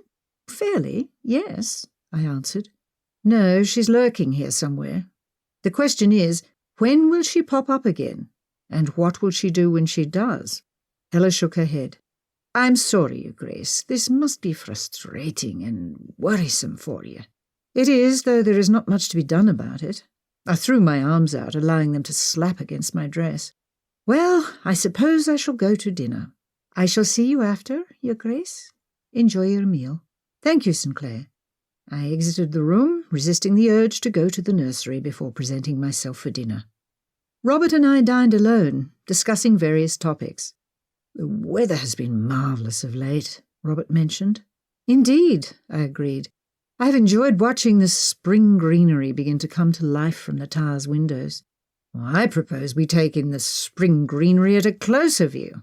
Oh, yes, I thought tomorrow might be an excellent day to take you riding. It seems Annie's disturbances have died down, and I expect an outing might be enjoyable for you. I considered the proposition. We had discussed my learning to ride before we adopted Samuel. Samuel's arrival changed our plans, particularly after Annie's interest in him. Given that there had been no incidents with Annie and the child, I did not see the harm in it. It sounds like an excellent proposition, I responded with a smile, and it will help keep me out of Nanny Brown's hair. Robert's eyebrows raised, and he stared at me, waiting for me to continue. Sinclair informed me Nanny Brown has taken issue with my interference in the nursery. Interference? Robert questioned. How dare she? It is your house and your child. Oh, I may hover too much, I confessed. Most women do not spend as much time in the nursery as I. She views my impingements as a slight on her abilities as a nanny. I'm certain your judgment in the situation is appropriate. Still, I did not check on Samuel before dinner, and our riding expedition will keep me away for some time tomorrow. It will allow Nanny Brown room to breathe. I do hope you enjoy it, Robert mentioned. The grounds are lovely in the spring. I'm certain I will, I assured him. The next day brought another sunny, warm spring day, perfect for my riding lesson. While I did visit the nursery in the morning, I allowed Nanny Brown free rein from mid-morning on, turning my attentions to my riding trip. I met Robert at the stables in the late morning. The grooms already had our horses readied. Robert had chosen for me a steady mare, chestnut in colour with a white streak down her nose. I learned her name was Lady as I greeted her, feeding her a carrot. Robert's horse, a large black steed named Charger, dwarfed Lady. I hope Lady lives up to her name, I quipped as I gained my mount on her back. Robert instructed me on holding the reins after I had adjusted myself into the side saddle. She's a gentle horse. If anything, you may find her too slow, Robert assured me. Robert mounted his steed, instructing it to head away from the stable. Lady followed without much urging on my part. Robert offered instructions here and there. However, Lady's behaviour proved above reproach. I found her easy to manage on my first outing. We kept a slow, steady pace, meandering about the estate. I found the experience enjoyable. As we approached a field with a large oak, I spotted a table and several servants milling around. Robert planned a picnic as a surprise. I had hoped you tolerated the ride well enough to make it here, Robert said as he assisted me to dismount. I found it most enjoyable, I said, as he escorted me to the table. We enjoyed our picnic lunch under a cloudless sky. After lunch, we mounted the horses to return to the stable. As I settled into the saddle, a flash of colour on the hillside caught my eye. I squinted into the distance, focusing on the colour. My eyes widened as I realised it was Annie's red dress blowing in the breeze. Annie, I whispered to myself. The horse turned as I spoke, its eyes also catching a sight of Annie's blowing dress, of her dishevelled form standing on the hillside. The sight caused the horse to panic. She reared, her eyes wide with fright. I struggled to keep my seat, managing to hang on by grasping a fistful of her mane. The spooked horse turned in a circle before bolting in the opposite direction, racing away from the spectre. I shrieked in panic as I fought to stay on Lady's back. "Lenora!" Robert shouted behind me. I dared not glance back for fear of falling from the horse.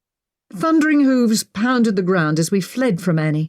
Lady raced down the hillside, heading into a wooded area and toward a stream that cut through the property.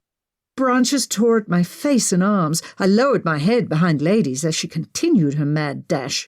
Lady sprinted into a clearing near the stream, showing no signs of slowing. Without warning, she skidded to a stop, turning in circles. I attempted to soothe her as we spun in a dizzying loop. The horse panted hard, chomping on her bit, still spooked. She squealed and trumpeted, her distress obvious. After 3 revolutions, Lady reared up. In this instance, I was unable to maintain my grip on her. I toppled off, landing hard on my backside and twisting my ankle. As I fell, movement caught my eye. Lady dashed off as Robert and Charger rushed toward me. Robert leapt from his steed. He rushed to me, grasping my hand, worry etched in his face. "Lenora, my God, are you all right?" "Yes," I answered without making eye contact. My focus remained straight ahead. "Are you hurt? Did you jar anything?" Robert noted my gaze, adding, "What is it, Lenora?" "A child," I answered. Near the stream's bank, a small, dark-haired child played. The girl, around 3 years old, wore a light pink dress, her dark hair tied with a pink ribbon. She giggled as she splashed her hands in the stream's cold, clear water. "Child?" Robert questioned, his eyes scanning the horizon. "Where?" "By the stream," I answered. "Little girl," I called to her. The child snapped her head in my direction. Her small brown eyes were wide with fear. She stood and raced across the stream and disappeared into a thicket of trees on the other side. "No," I called after her. "Wait!" I struggled to climb to my feet, wincing as pain flared through my ankle. "Lenora!" Robert exclaimed. "What are you saying? I see no child." With the child gone, I turned to Robert. There was a child, about 3, just there, near the stream, with brown hair and brown eyes. She ran when I called to her. Over Robert's shoulder, Annie stood on the ridge. My brows knit as I tried to piece the information together. Robert huffed, focusing his attentions back on me. "Lenora, are you certain you're not hurt?" "What?" Oh, I responded, turning my mind back to the situation at hand. "Yes, I'm unharmed. Lady ran off. I could not hold on to her. I'm sorry. My ankle is sore, but with your help I can stand and walk, I'm sure. We can call for her as we walk." "You shall do nothing of the sort," Robert enjoined. He wrapped one arm around my shoulder, cupping the other under my knees. He lifted me as he stood. "I shall carry you back to the castle." Several of the servants who had witnessed Lady's flight raced toward us. "Your Grace, is everything all right?" James, one of our footmen, inquired. He, along with Andrew, another footman, heaved deep breaths from their sprint. "No," Robert answered. "Her Grace fell from her horse. Fetch the doctor at once, James. Andrew, collect Charger and search for Lady. She ran off in that direction." Robert nodded toward Lady's last known location. James rushed in the direction of the castle at full speed. Andrew took hold of Charger's reins, leading him in the direction Robert indicated. "No," I objected. "A doctor is not necessary, and the castle is too far. I can walk. Put me down." "I will not hear of it, Lenora." "Robert," I countered, but found myself interrupted. "Lenora, I said no. Have you no faith in my ability to care for you? I'm not feeble." I sighed at him. "I have every faith in your abilities, Robert, but I also have faith in my own abilities to walk."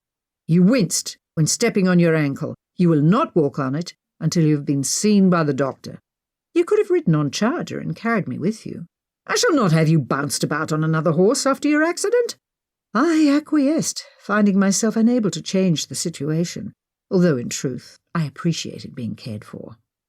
"Now, with that settled, tell me about the child."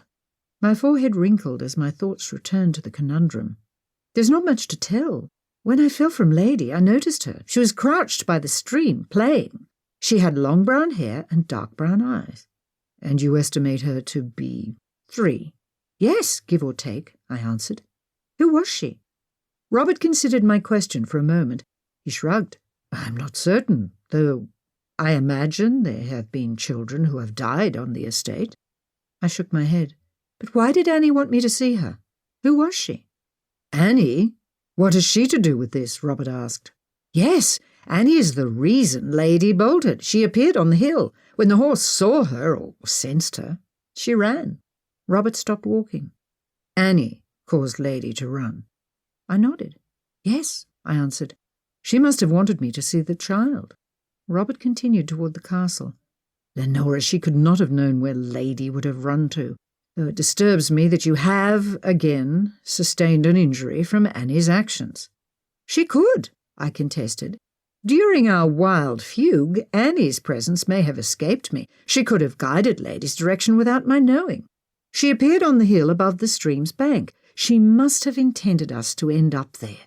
But why? Why did she want me to see the child? Robert shook his head. I care not, only that you are unharmed. I am, I assured him. That remains to be seen, Robert countered. I rolled my eyes. I do not need to see the doctor. I shall decide that, and do not roll your eyes at me, dear. Robert trudged up the hill to the castle. As we approached, we were met by a bevy of servants led by Buchanan. Your Grace, he greeted Robert, I've sent a rider for the doctor straight away. I have a toddy being prepared for her Grace, and I have readied her bed. Oh, your Grace, Ella cried, racing after Buchanan. Does it hurt dreadfully? How awful! I'm fine, Sinclair, I tried to interject, but the conversation between Buchanan and Robert continued over us. I had hoped to inquire about Samuel from Sinclair. With Annie's presence on the grounds, I doubted Samuel had been harmed, yet I desired to confirm that. I shall take her straight to her bedroom, Sinclair. Prepare a cool compress for her to settle her nerves, Robert said. Ella nodded, racing into the castle ahead of us. Buchanan preceded us as well, overseeing the rescue operation and providing a clear path to my bedroom. Within moments, Robert settled me in my bed, and a flurry of activity descended upon me. I was fussed over, my pillows fluffed, and a cushion placed under my ankle, a coverlet placed over me for warmth, and a hot toddy shoved into my hands. Robert paced the floor at the foot of my bed. Buchanan returned to the room to determine if any other arrangements were required. Is there anything else, Your Grace? Robert flung his arms out in frustration. Where the devil is the damned doctor? He shouted. I sent the fastest rider, Your Grace. He should arrive any moment, Buchanan assured him. I shall await his arrival in the foyer and send him to Her Grace's room at once. Robert, I chimed in as Buchanan strode from the room, please, you'll wear a hole in the floor. Robert sighed, shaking his head. Ella rushed into the room, a bowl of water and a cloth in her hand. Here you are, Your Grace. She wet the cloth and lay it across my forehead. Oh, you poor dear. Is there anything else I can get you? Please, will you check on Samuel? Have him brought here at once, I requested.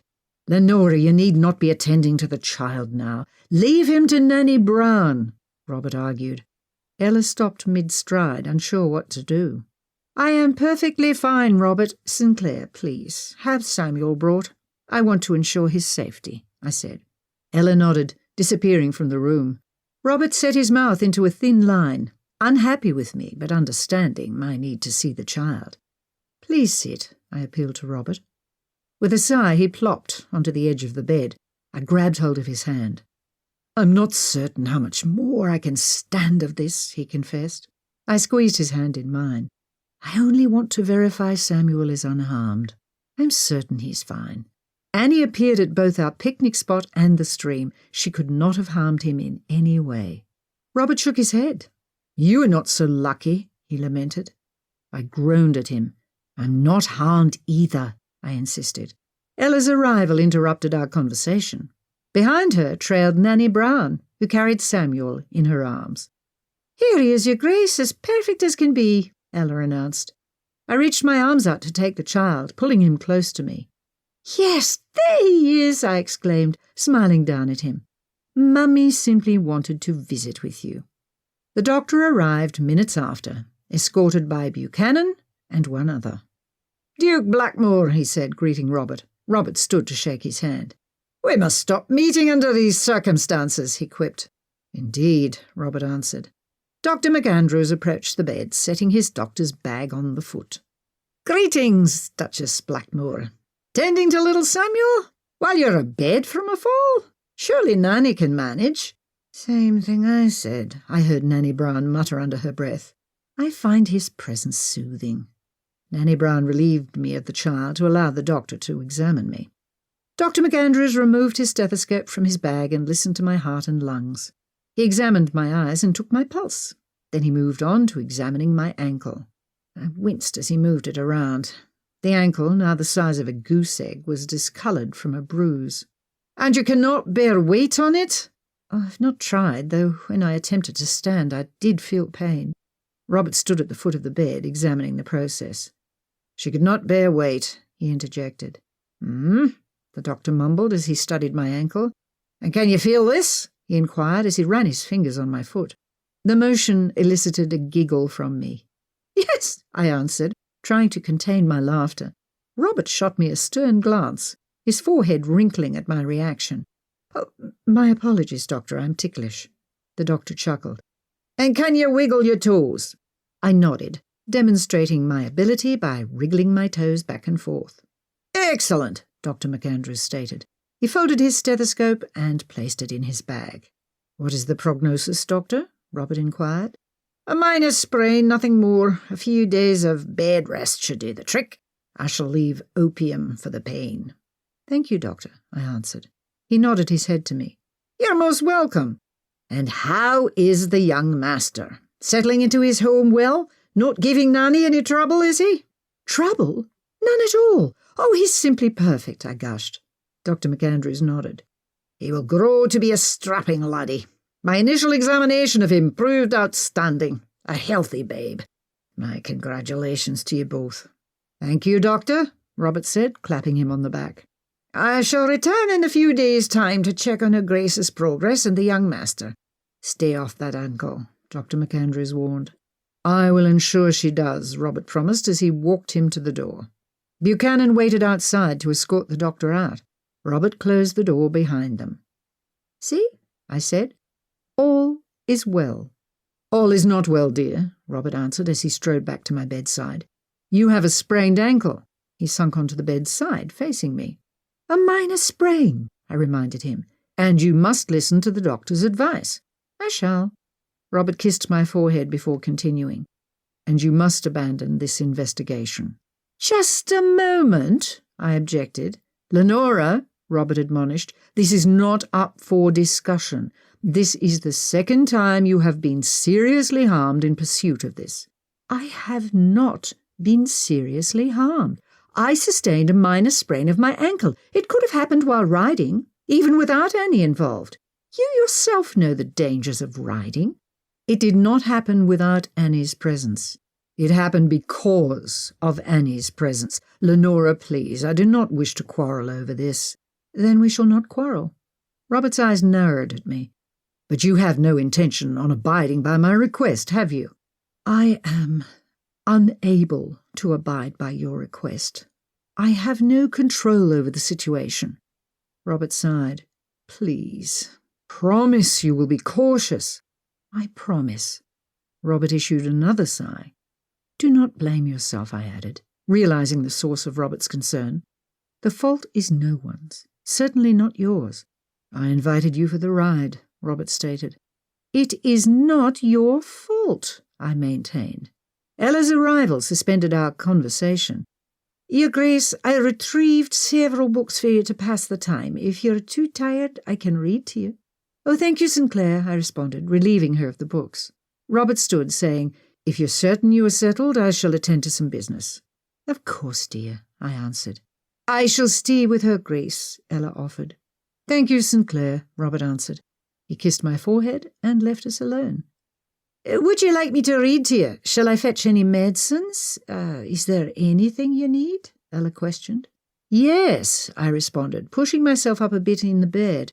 Could you seek out the family Bible, the one kept in the library on the pedestal? Of course, Your Grace, Ella answered. I shall fetch it at once. She hurried from the room, pulling the door shut behind her. There, I said. We are alone now. Perhaps now you might explain why you sent me to the stream to see the child. The spectre of Annie stared back at me. She had arrived with Dr. McAndrews, following him into the room and taking her usual post by the door. It was the same spot she stood in when I had nearly fallen out of the tower. She had not left when the doctor did, nor when Robert departed. She stood, unwavering, staring at me. Nothing to say? I questioned. I drew in a deep breath, searching my depths for patience. Why did you send me to the child? Annie's eyes flashed red. I had hit upon something. So you did send me there. Why? Annie turned, pacing the floor in front of me. I followed her as she strode back and forth across the floor. I narrowed my eyes, studying her form, her shoulders slumped forward, her arms rigid and stiff, her fists were balled. Something perturbed her. What? Annie, I tried again. There is a reason you sent my horse on a mad dash toward that stream. You made sure I spotted that child. Who was she? What connection has she to this? Annie stopped in her tracks. She faced me, her eyes still glowing red, her fists still balled. At that moment, Ella burst through the door. Annie vaporized as she entered. "I've got it, Your Grace," Ella called triumphantly. She waved the Bible in her hands. She perched on the edge of the bed next to me and pulled the book open. "Is there a particular passage you'd like me to read?" "No," I replied. The turn of events with Annie frustrated me, though I did not expect answers to be forthcoming. Ella offered a quizzical glance to me and ceased paging through the Bible. I motioned for her to hand me the Bible. I shut it and opened the cover. "I want to study the family tree." Ella glanced over the book's top. "Will you add Samuel now?" "No, not until the christening. Then he shall be added." I glanced at the tree, noting the addition of my name joined with Robert. The cross next to Annie's name did not escape me. No other names were shown in or after Robert's generation. I followed the tree up, checking for female ancestors. "What are you searching for, Your Grace?" Ella questioned. Female children who died at a young age." "Whatever for?" "When I fell from my horse earlier, I saw a child playing on the stream's bank. Annie must have shown her to me for a reason. Why? Who was she?" "Annie?" Ella inquired, her face paling. "Yes," I answered. "Annie spooked the horse and sent us on that wild race across the grounds. She also appeared at the stream." Ella's eyes were wide as I disclosed the detail. "Your Grace, she's attempting to harm you. If she sent your horse into a frenzy, she intended to cause you harm." I considered her statement. This marked the second occasion on which Annie's actions caused me harm. Yet I remained steadfast in my conviction that she did not intend to injure me. "I disagree," I answered, and returned to perusing the family tree. "Your Grace," Ella objected. I set the Bible on my lap.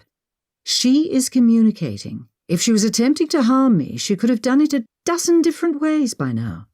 "Communicating? Can she not speak?" "She's not spoken yet," I responded. "She may lack the ability due to her traumatic end."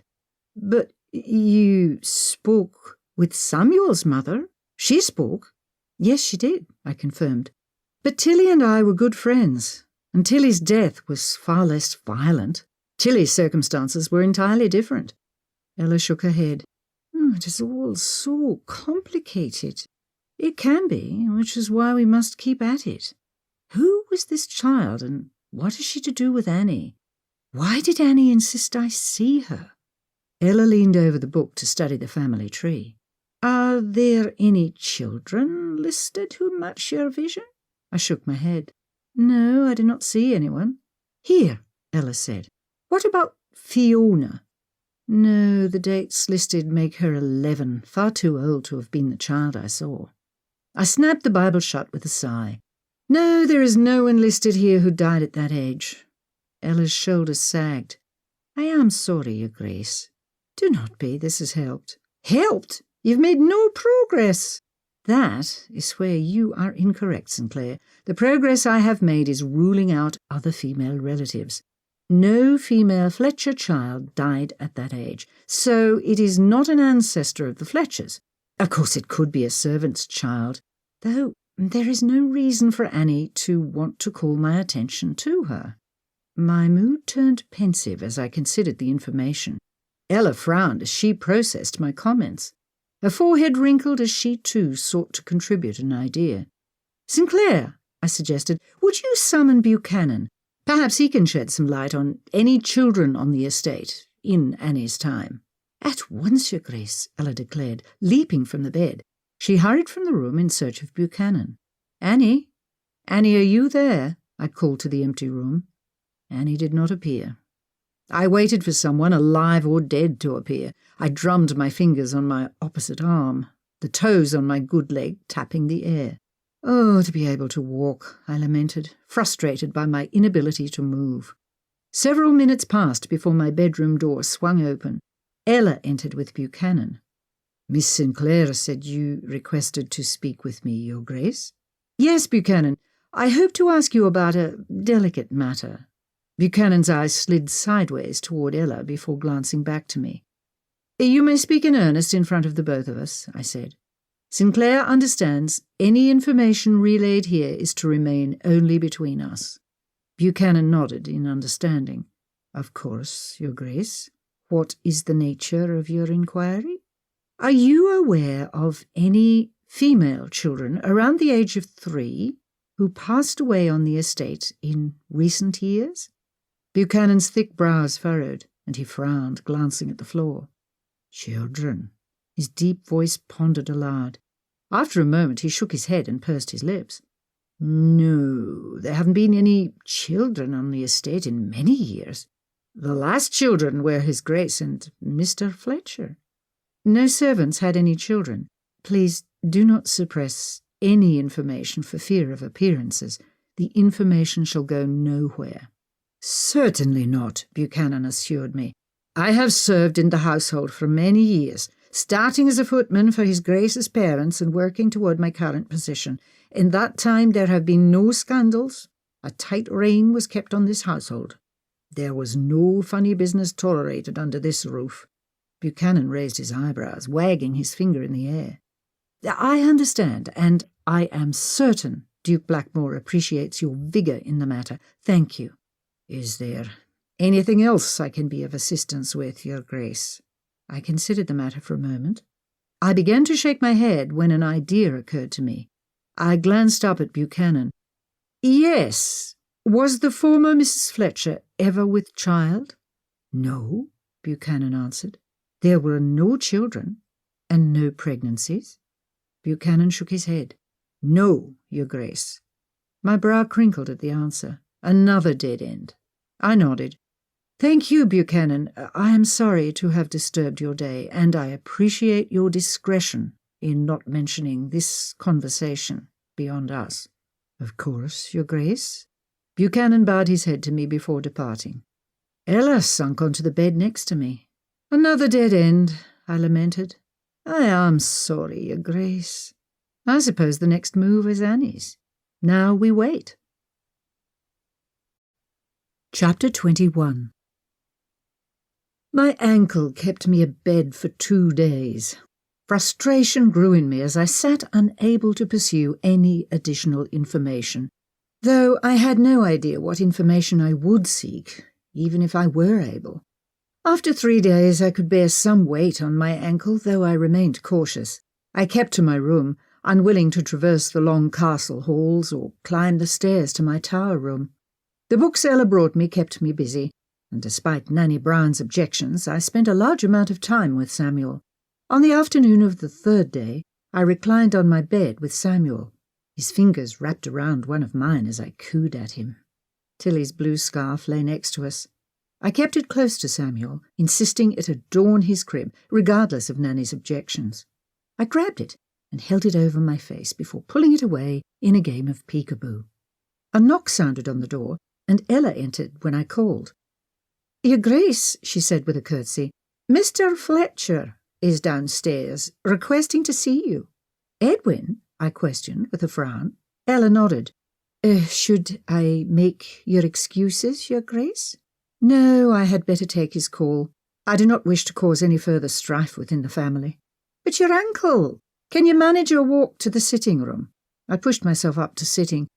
"No," I admitted. "No, you are correct. I do not believe I should. Perhaps you had better offer my apologies. I shall pass it along to Mr. Buchanan." I returned to fussing over Samuel. My mind dwelled on the repercussions of refusing to speak with Edwin.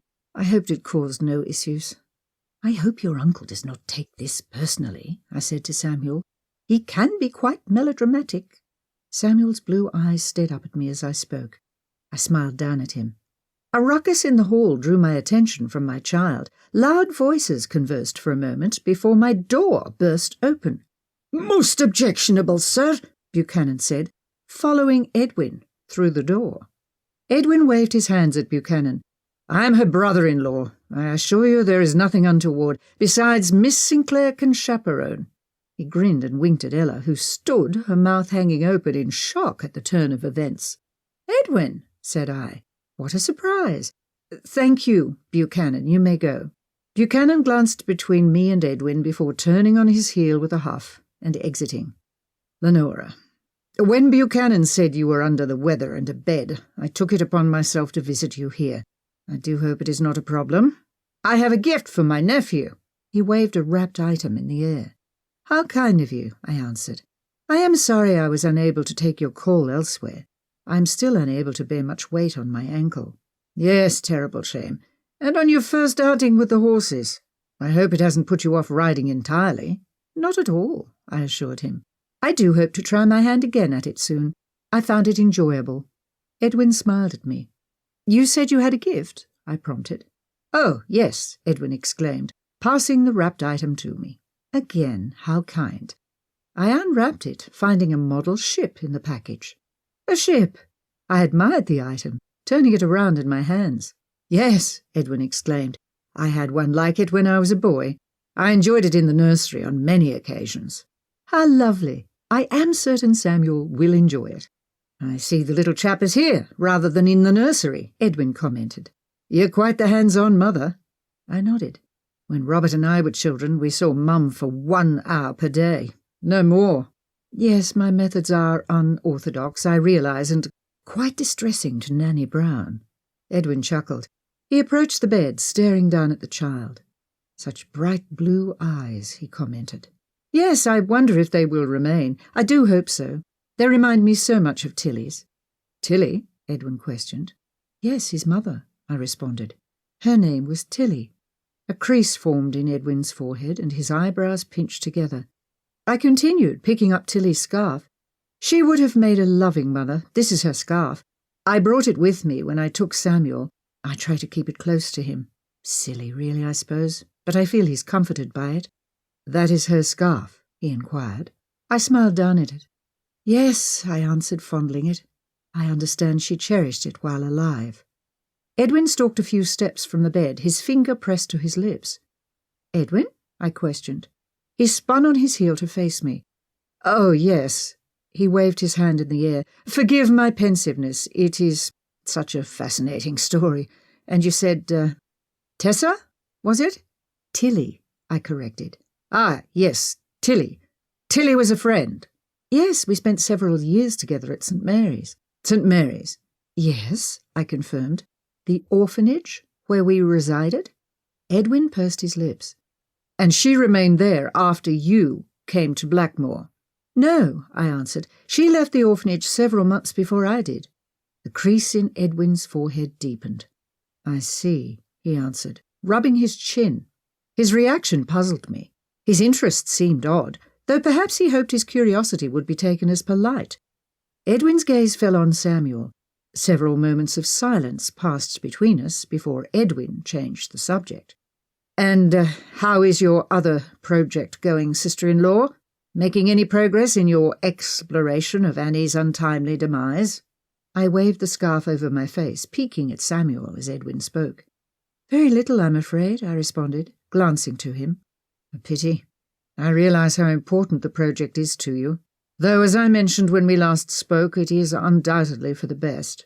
"And as I mentioned when we last spoke, I disagree."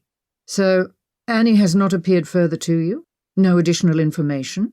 I stopped playing with Samuel to gaze at Edwin. I hoped my survey of him may provide some subtle hint regarding his inquiry. It did not. "No additional information," I responded, deliberately evading his question about Annie's appearances. "Perhaps it is time to abandon the pursuit." My eyes narrowed at Edwin. What was his motive? "That seems premature," I said. "I have only begun to make progress." "Some things are best left alone, Lenora," Edwin responded, his grey eyes set upon me. He seemed insistent that I cease my search for answers. I did not wish to start an argument, yet I had no intention of backing down. As I pondered my response, the door swung open and Robert entered. "Edwin," he said, "what in heaven's name—" I interrupted his statement, recognising the temper rising in his voice. "He brought a gift for Samuel, a ship," I exclaimed, holding up the object. Robert's gaze flicked between us. "Is it not handsome? I'm certain Samuel will be keen on it, very thoughtful." "Ah," Robert paused, his forehead wrinkling. A slight smile crossed his lips, and he approached the bed, taking the ship from me. "Quite, yes." He studied it, turning it round in his hands. "We had one similar," Edwin began. "When we were in the nursery, yes," Robert finished, his smile growing. "I remember it." He returned his gaze to the ship. "I always admired it," Edwin replied. "It was one of my favourite toys. I thought it fitting to buy him one. I hope it shall provide him with the same entertainment it provided me." "I am certain he will treasure it," I answered, catching Robert's gaze. I gave him a slight nod and smiled broadly at Edwin. "Yes," Robert agreed. "Very gracious of you. Well, I am the boy's uncle.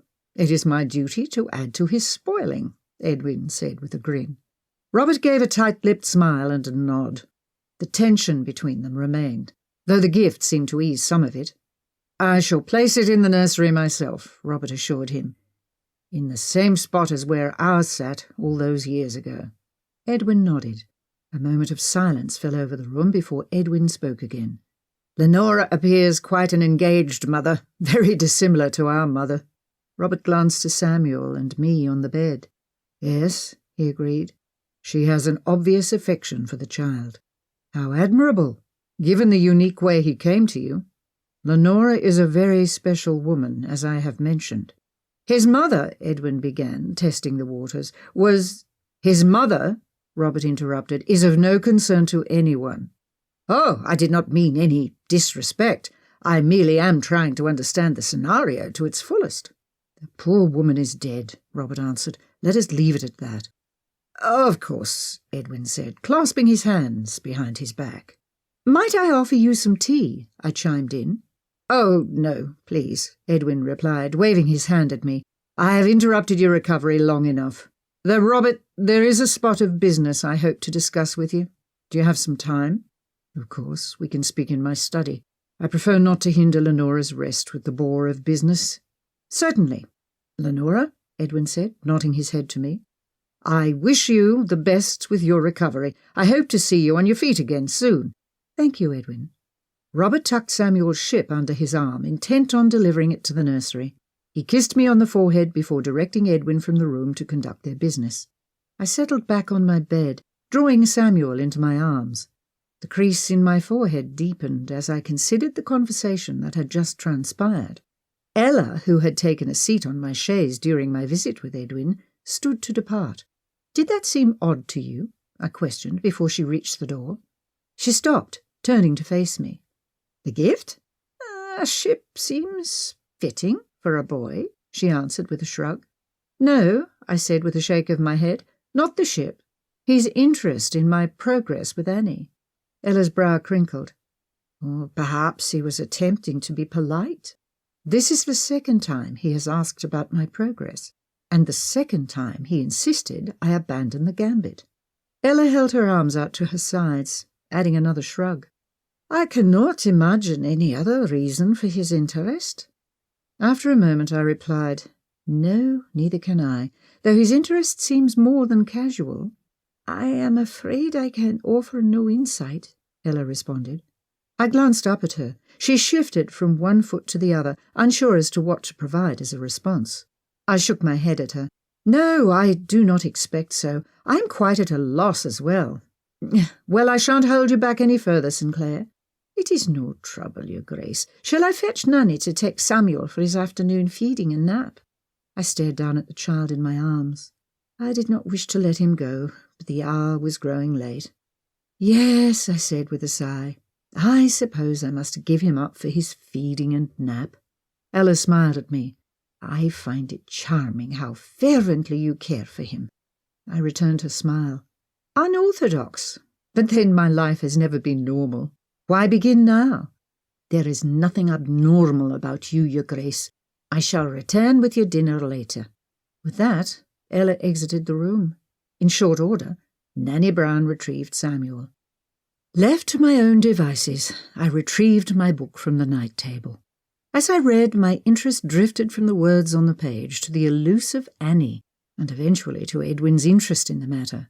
Why did he insist on advising me against pursuing the truth? I drifted to sleep, asking myself that very question. When I awoke, the skies were already darkening. Swathes of red and purple cut through the sky outside my window. I yawned and stretched, wondering how late I had napped. I hoped it had not grown too late, though Ella should have had the good sense to wake me. As my senses returned, the sound of sobbing reached my ears. I glanced over my shoulder to find Annie, perched on the edge of my bed. She sat with her back to me, her shoulders rounded as she doubled over, clutching at her belly and weeping. "Annie?" I gasped, my voice just above a whisper, and still filled with sleep. I pushed up to sitting, turning to face her. "Annie?" I asked again. She continued her whimpering, rocking herself back and forth as tears continued to spill down her cheeks, and she choked through sobs. "Annie, what is it?" I questioned. In an attempt to gain her attention, I reached to her, grasping her shoulder. Her head whipped as though on a swivel toward me. Her eyes glowed red. Tangles of black hair hung in disarray around her pale face. I removed my hand from her shoulder, pulling it quickly away. Annie stayed unblinking at me for another moment. "What is wrong?" I pushed. Annie held her arms up, as though cradling a baby. My eyes shot wide, and I leapt from the bed. "Is it Samuel? Has something happened?" I shouted, dashing to the door. My hurried canter surprisingly produced no complaints from my ankle. I surmised the fear for my child trumped any pain I may have felt. Before I reached the doorway, Annie blocked my path. She shook her head at me. "Stand aside," I demanded. Annie repeated her headshake. "Annie," I exclaimed, my voice raising to a fever pitch. "If something has happened to Samuel, I must go to him." Annie shook her head a third time. "No." Her voice boomed, reverberating through the room and knocking me onto my backside. Fury burned through me as I lay on the floor. I struggled to stand, and by the time I regained my posture, Annie resumed rocking the invisible baby with her arms. Fresh tears spilled onto her cheeks again.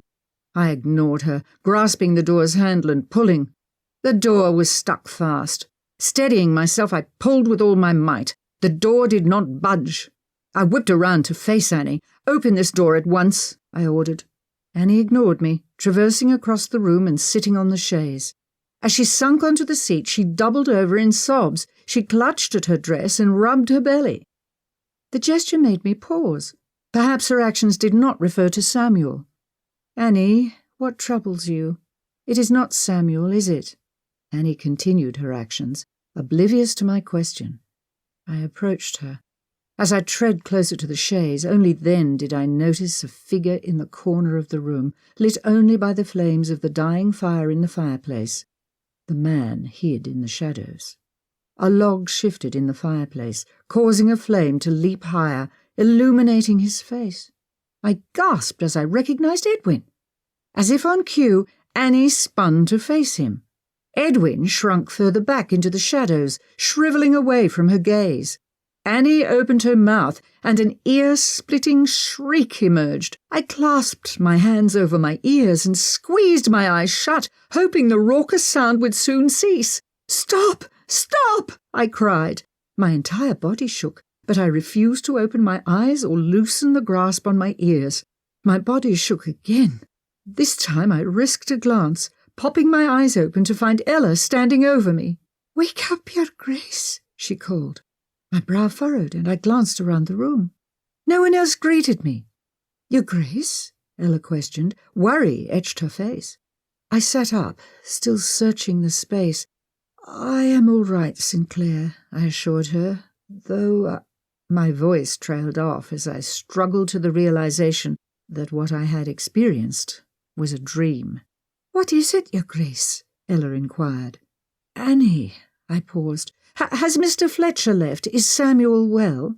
The crease in Ella's brow deepened as I fired questions at her. "Mr. Fletcher? Yes, I believe so. Yes, Samuel is quite well.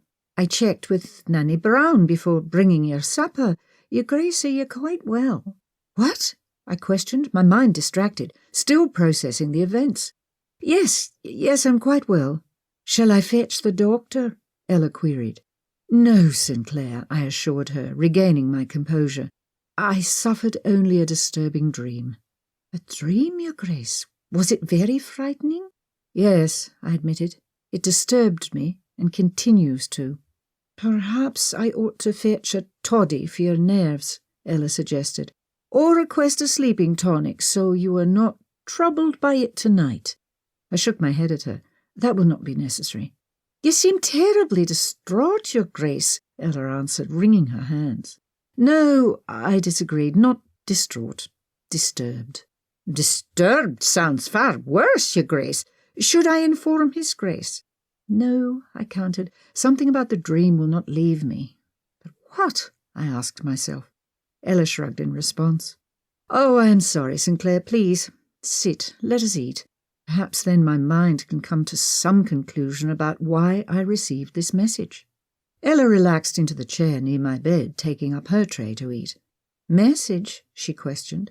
Yes, the dream concerned Annie, and Edwin, oddly. What could it mean? Perhaps nothing, Ella suggested. When I had a nightmare as a child, my mother assured me of that. Dreams are tricky things, she told me. They mean everything and nothing. I considered the statement, disagreeing that this particular dream meant nothing.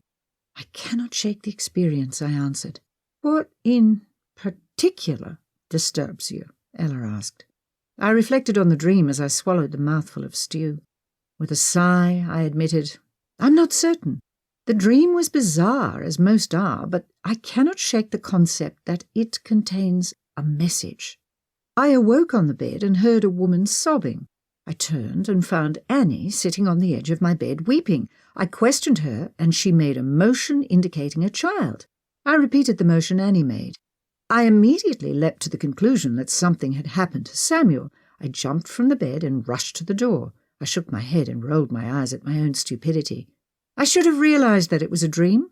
My ankle gave me no pain. Was Samuel well? Ella asked. I never made it to the nursery. Annie prevented me from reaching the door.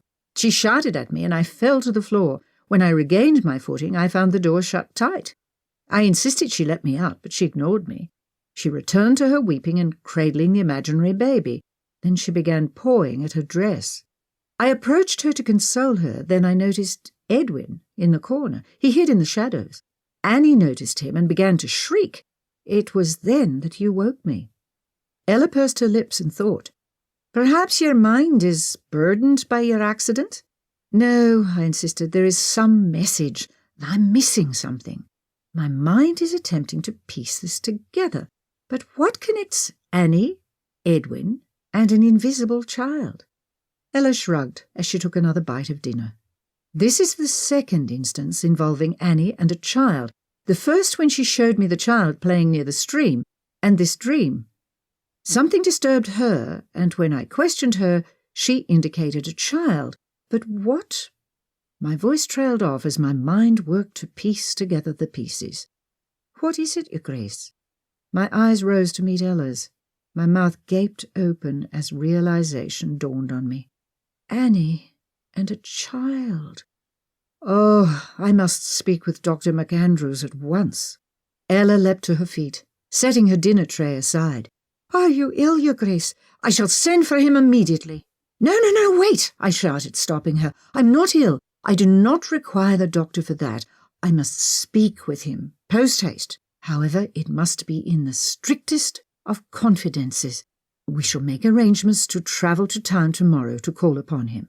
Call upon Dr. McAndrews? But you're not ill.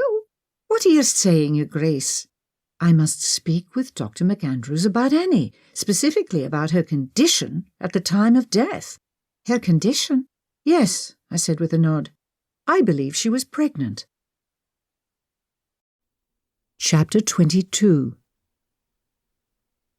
The following morning I awaited the carriage's arrival from the drawing-room. I still hobbled on my ankle, though I put on a brave front for Ella, insisting I was well enough to travel to town. I tapped the toes of my good foot on the stone floor as I waited. The doors to the drawing-room popped open. I pushed myself to standing, expecting Ella, Instead, Robert greeted me. "Lenora," he began, "Buchanan tells me you've arranged for a carriage to go into town. For what reason, may I ask?" "I wish to see the milliner to arrange a new hat for the christening," I explained. It was not a complete lie. I planned to see the milliner, along with the doctor. The latter was information Robert did not need. "Is this a wise course of action? Your ankle may not yet be healed. Suppose it causes you trouble." "It is fine," I insisted. I toddled about for a few steps to show. I attempted to keep any winces to a minimum, hoping the pain I still experienced was not perceptible. "And if it plays up, I shall visit the doctor immediately. The pharmacy is very near the milliner. It would be an easy trip." I smiled broadly to add to my facade of confidence. Robert studied me for a moment. I worried he may cancel my trip and dash any chance I had to discuss Annie in private with Dr. McAndrews. "I could send for the milliner," Robert suggested. "Not necessary," I countered, "and the fresh air will do me some good." Ella entered the room. "Your Graces," she said with a curtsy. "The carriage is ready." She glanced between us, unsure.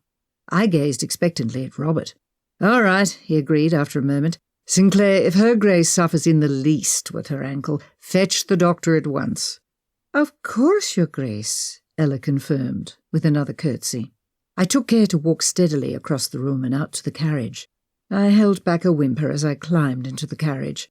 As we were seated, Ella riding in the carriage with me, I breathed a sigh of relief. I had pulled it off. "Your Grace?" Ella questioned. "I hope I did right not mentioning that you plan to see Dr. McAndrews." "Yes, you did," I assured her. She crinkled her brow as the carriage lurched forward. "Why must we keep it secret from His Grace?" she inquired. "I prefer to make the inquiry without disclosing it to Duke Blackmoore, in case I am incorrect. I do not wish to upset him with the delicate discussion if there is no need." Ella nodded. "I understand." The carriage trundled down from the summit into town. While I planned to visit the milliner, my mind would not settle until I had spoken with Dr. McAndrews. The carriage halted outside the pharmacy. We climbed from the conveyance, and I entered the store. "Good morning," the pharmacist called. "May I—" His voice trailed off as he glanced up from his work. "Duchess Blackmoore, to what do I owe the pleasure? Is there something medicinal you require?" "Good morning, sir," I greeted him. "No, I hope to speak with Dr. McAndrews. Is he by chance still in?" He gaped at me and swallowed hard before answering. "Yes," he squeaked out. He pointed to a door leading to the small back office. "Thank you," I answered with a nod, making my way past him to the doorway. "My pleasure," he called as I disappeared through the door. I entered the small room. Dr. McAndrews bent over a table packing his medical bag.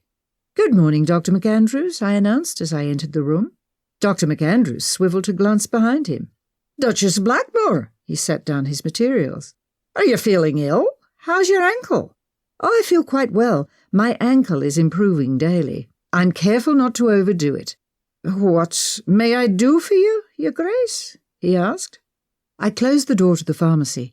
"I hope to have a candid conversation with you about a sensitive issue." Dr. McAndrews raised his eyebrows.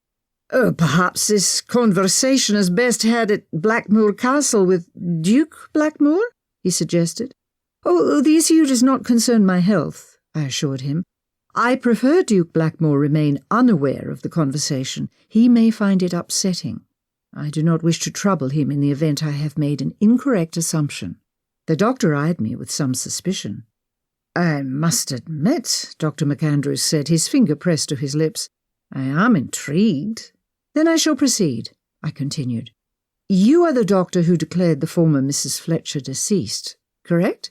The doctor's eyebrows raised further. "Yes, I had the unfortunate distinction of having pronounced the poor woman dead." I nodded. He confirmed the information I received from Buchanan. "And afterward, was a post-mortem performed?" The doctor's mouth dropped open for a moment. "Duchess Blackmoore, I must confess to be bewildered by your inquiry. What is it you hope to gain from it?" I contemplated my response. "Are you aware of my unique ability? Perhaps Duke Blackmoore confided it to you?" He did not. The crinkle in his brow deepened. I will not mince my words. There is no easy way to say this. I can communicate with the dead. Because of my unique ability, my husband asked me to investigate the circumstances around Mrs. Fletcher's death. Dr. McAndrew's eyes widened. I must admit to being thoroughly confused, Duchess Blackmoore. First, the circumstances of the former Mrs. Fletcher's death seem rather clear. And forgive me, Your Grace, but did you say you could speak with the dead? No, I corrected. I said I can communicate with the dead. Speaking is often not as easy. I see them. I realize they're there. I can sometimes speak with them, but not always. The doctor's mouth hung open as he processed my words. You see the dead? Yes, I confirmed. And what do they look like? Are they gruesome? At times, yes. It depends on the circumstances of the death. Some of them appear quite macabre. However, some of them appear as they do in life. Dr. McAndrews paced the small room, his fingers still pressed to his lips. He murmured. And how long have you suffered from these apparitions? I stopped myself from rolling my eyes. I do not suffer from any apparitions, Doctor, though I have seen the dead since my birth, or at least my very early childhood. Forgive me, Duchess Blackmoore, but as a man of science, I interrupted him, holding up my hand and interjecting a comment. As a man of science, you should understand there are things outside of our spectrum of knowledge. Yet, Dr. McAndrews paused, it seems too fantastic to believe. All the same, I assure you, Doctor, I can communicate with the dead. He fluttered his eyelids, his eyes still wide. They are as plain as you are in front of me. In fact, your wife is standing not 5 feet from you at this moment. She passed 4 years ago from pneumonia. She recalls your holding her hand as she took her last breath. She appreciates the sentiment you expressed before she passed. She could hear you, and she feels the same. Dr. McAndrews collapsed against the table containing his medical instruments. He remained silent for several breaths. I allowed him the moment. I had grown accustomed to the reaction. I am flabbergasted, Dr. McAndrews finally choked out. Many people are aware I remained with my wife until her last, though no one knows the circumstances that transpired. He searched the floor, his brow furrowing. Is she at peace? Yes, I answered. She is at peace. Another moment passed in silence before Dr. McAndrews spoke again. And Duke Blackmoore is aware of your gift? Yes, I replied. He learned of it through a rumour spread by a former classmate of mine. He appealed to me to help discover the circumstances of the former Mrs. Fletcher's death. I obliged. Ah, Dr. McAndrews said, wagging his finger in the air. Duke Blackmoore has remained baffled by his wife's choice to end her life. Indeed, I answered, and I wish to end his misery and put his mind to rest. I see. If you communicate with the dead, why inquire about an autopsy with me? Communication with the dead can be difficult. Annie, Mrs. Fletcher, has communicated with me on several occasions. However, understanding her messages has been troublesome.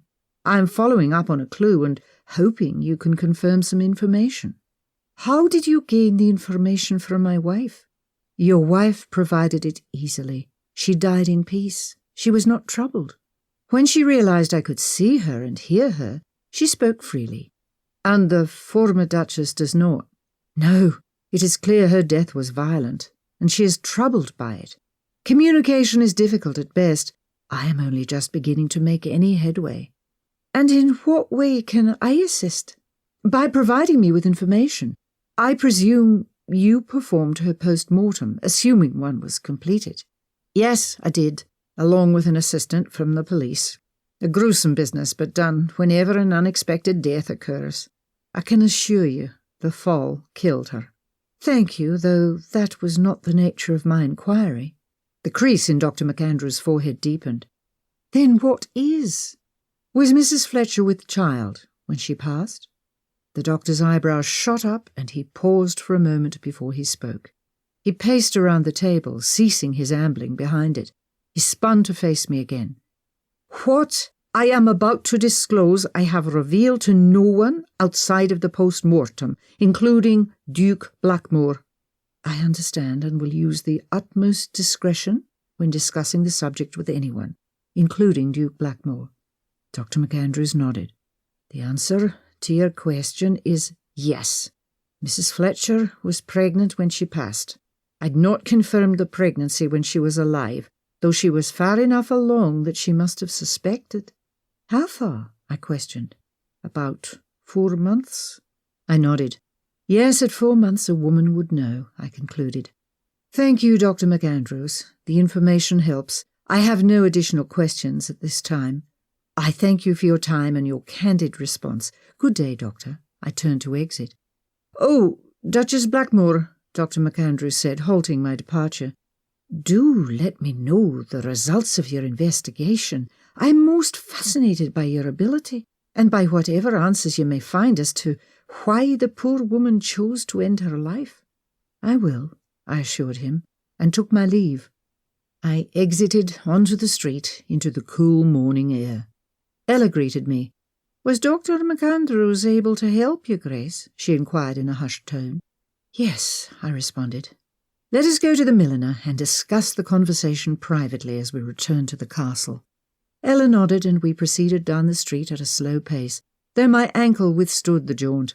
I concluded my business, and we climbed into the carriage to return to the castle. Once alone, I rehashed the story after reaffirming the tale would remain between us. "So you were correct, Your Grace," Ella exclaimed. "Yes," I answered, my gaze falling on the scenery as it passed outside the window.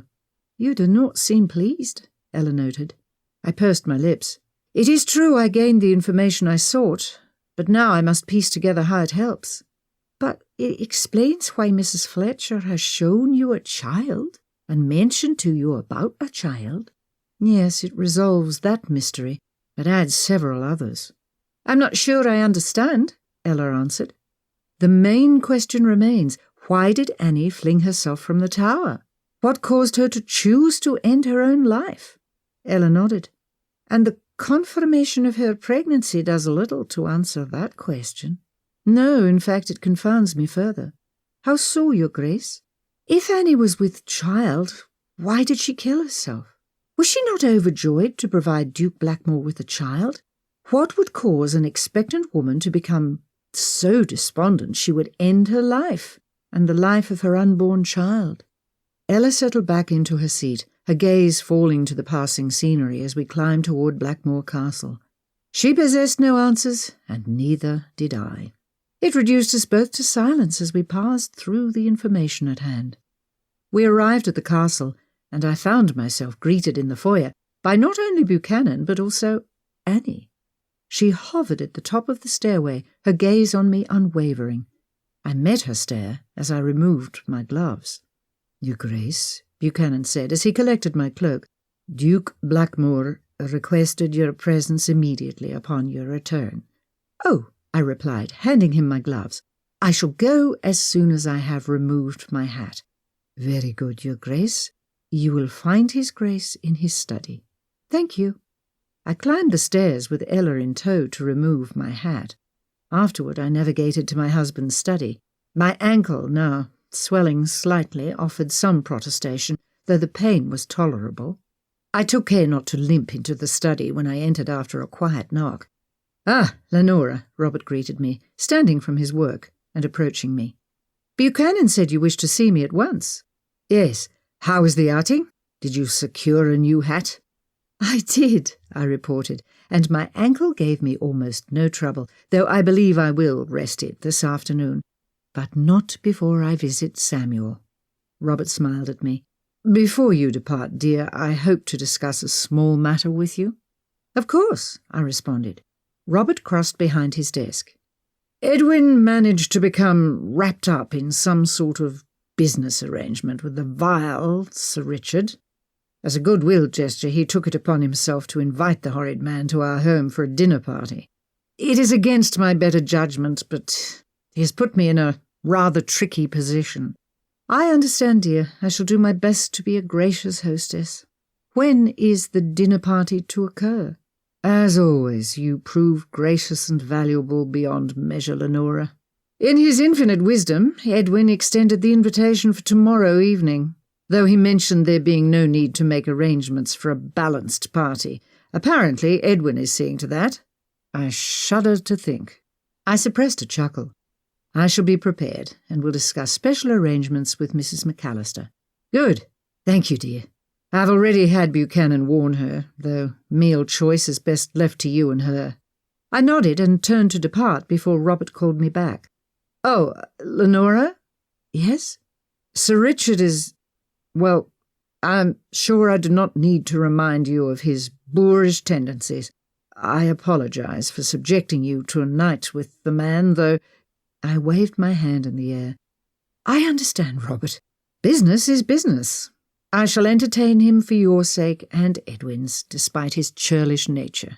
Again, I am indebted to you, though I shall do my best to ensure you are not found alone with him at any moment. Annie did not care for the man either. Why I continue to involve myself with him is beyond me. I suppose because Edwin entraps me into dealings with him. He is detestable, though obviously he excels at business dealings. Robert grinned at my response. Indeed, you are quick-witted, Lenora. I enjoy that so. I returned his expression. I am glad you enjoy it. Give Samuel a kiss for me, won't you, dear? I will, I promised, before departing. After visiting with Samuel and settling meal courses with a frazzled Mrs. McAllister, I lunched and returned to my room to rest my ankle.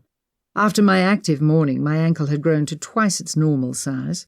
I planned to spend the afternoon reading and resting. My mind failed to focus on my book. Instead, it returned to my investigation into Annie's death. I flung the book onto the bed next to me as I pondered the latest developments. My suspicions were confirmed by Dr. McAndrews this morning. Annie had been pregnant. She'd likely been aware of her pregnancy, or at least suspected it, though she had sought no medical care. Why? In the dream version of my message from Annie, Edwin had been present. Why Edwin? What had he to do with this piece of the puzzle? My mind stretched to fill in the gaps, but found only blanks. If Annie was about to provide Robert with his first child, what could have happened to drive her to such lengths? My mind searched and searched, yet found no answers. I brooded over my lack of progress. I settled one matter, only to have more questions crop up. I felt further from resolving the matter than I had when I arrived. What am I missing? I mused aloud. I recalled Annie lingering at the top of the stairs upon my return to the castle. Perhaps she had more information to share? Annie, I called out. Annie, are you there? Silence met my query. I sighed. Annie, you must provide me with more information.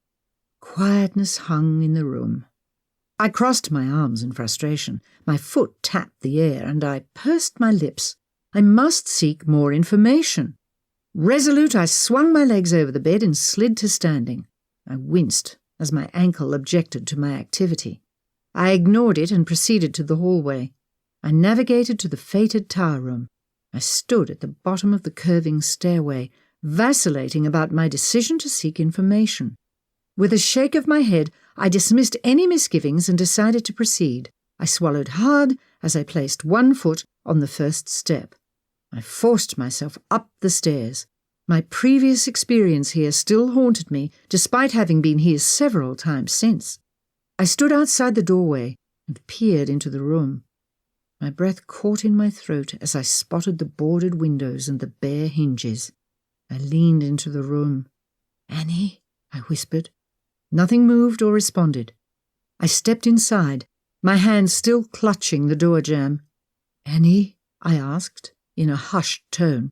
My eyes scanned the room, searching for any sign of the spectre. I found none. Annie, I said, raising my voice to a normal level. Annie, I realize what you have been attempting to communicate to me. I paused, awaiting a response. After a breath, I continued. I know about the baby, Annie. I have deduced it. Are you proud of me? I have done it. No response greeted me. Silence hung heavy around me. But now I need more. You were with child. What drove you to take your life? Please give me more information. My words echoed in the empty room. I waited with bated breath for any signal. None came. With a sigh, I retreated from the room. Dejectedly, I stepped onto the first step leading down the stairs. I took a wistful glance back toward the room. Movement caught my eye. "Annie!" I exclaimed, racing back inside.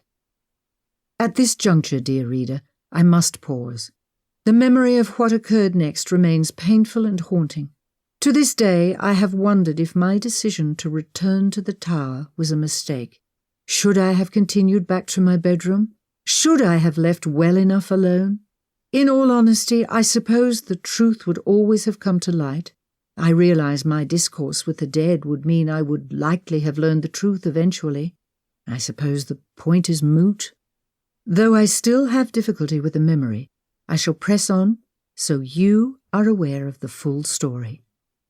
I returned to the tower room to find Annie. Her dark eyes were fixed upon me and her cheeks were tear-stained.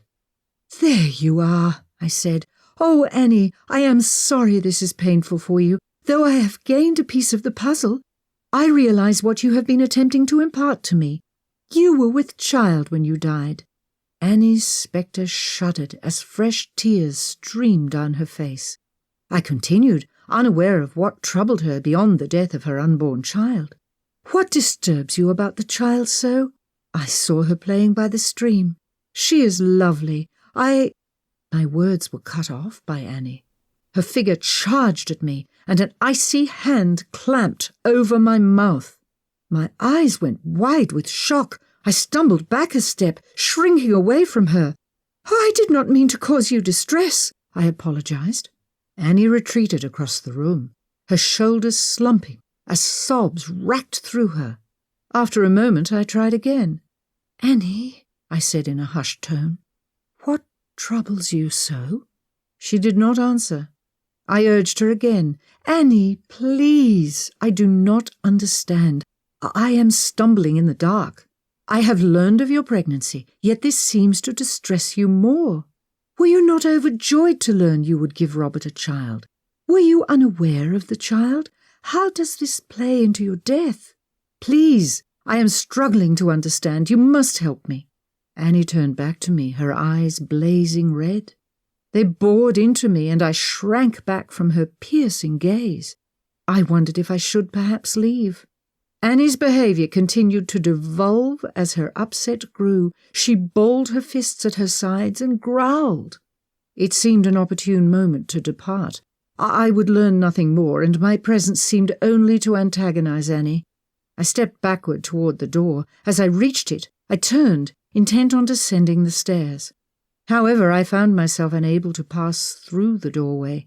Despite there being no door on the hinges, it was as though one stood in my way. I pressed my hand into the empty space and found it unable to reach beyond the threshold. Mystified, I spun to face Annie. Her face contorted into a mask of pain. I had never witnessed her this distraught. Even when she lured me to the tower and I pitched over the side, Annie remained calm. What disturbed her so? The thought flitted through my mind before worry replaced it. Why did she bar me from departing? What about the revelation of her pregnancy caused such strife? "Annie," I began to protest, when Annie let out an ear-splitting shriek. I clasped my hands over my ears and attempted to depart a second time. I could not. When I turned to face Annie again, I found her huddled on the floor, her back toward me. I took one step toward her when I lost my footing. Invisible hands clutched at me. I struggled against them, but escape was impossible. The unseen force shoved me to the floor. My arm twisted behind my back. My chin scraped against the cold stone floor as weight bore down on top of me. Pain shot through my wrist and shoulder as my arm wrenched as I struggled to free myself. With my free hand, I sought to crawl away, my fingernails digging into the hard stone until they bled. I was flipped onto my back. I lashed out at the air, attempting to stop whatever was happening to me. I screamed for help, but an icy, invisible hand clamped over my mouth, muffling any sound. A crushing weight held me in place, and hot air swept past my neck. I experienced the sensation of lips being forced upon mine. I grimaced as hands grabbed me in unwanted places. The sound of ripping fabric reached my ears before pain shot through my body. I fought to free myself, but the task was impossible. Tears spilled down my cheeks as I bit my lower lip until it bled. Time stopped. Seconds seemed like hours, and I fought to maintain my senses. When the pain ceased and the weight lifted off me, I curled on the floor for several more moments, weeping. When I was able, I lifted myself from the floor, half crawling, half running to the doorway. I prayed my progress would not be impeded this time. I found the way open, and I stumbled blindly down the stairs, tears clouding my vision. I choked on sobs as I scrambled through the hallways, desperately seeking the safety and comfort of my room. I tumbled through the door, shutting it behind me, and stumbled to the chamber pot across the room. I retched several times before collapsing on the floor next to it. Curled in a ball, I remained there for several moments, tears still falling freely. My mind struggled to comprehend the entirety of what happened, and to push the horrible memory away. In only a few moments my world had been turned upside down. Physical and mental pain pummeled my very soul. As I grappled with the experience, I was unable to do more than lie still on the floor, until my mind calmed. Time passed without my realizing. I focused all my energy on calming my mind. I did not hear Ella enter the room. When she touched me, I recoiled. My body still trembled from my experience. "Your Grace," she inquired. "Your Grace, are you ill?" I nodded, searching for my voice. "Yes," I choked out. I grasped her hand, and she lifted me from the floor. "Oh, no," Ella exclaimed. "Allow me to help you into bed." Ella steadied me on my feet, and I strove to cease the tremors in my body. "I shall fetch the doctor." "No," I exclaimed. "Please." Ella raised her eyebrows, but acquiesced. "As you wish, Your Grace. I shall have a toddy set up, along with a light meal.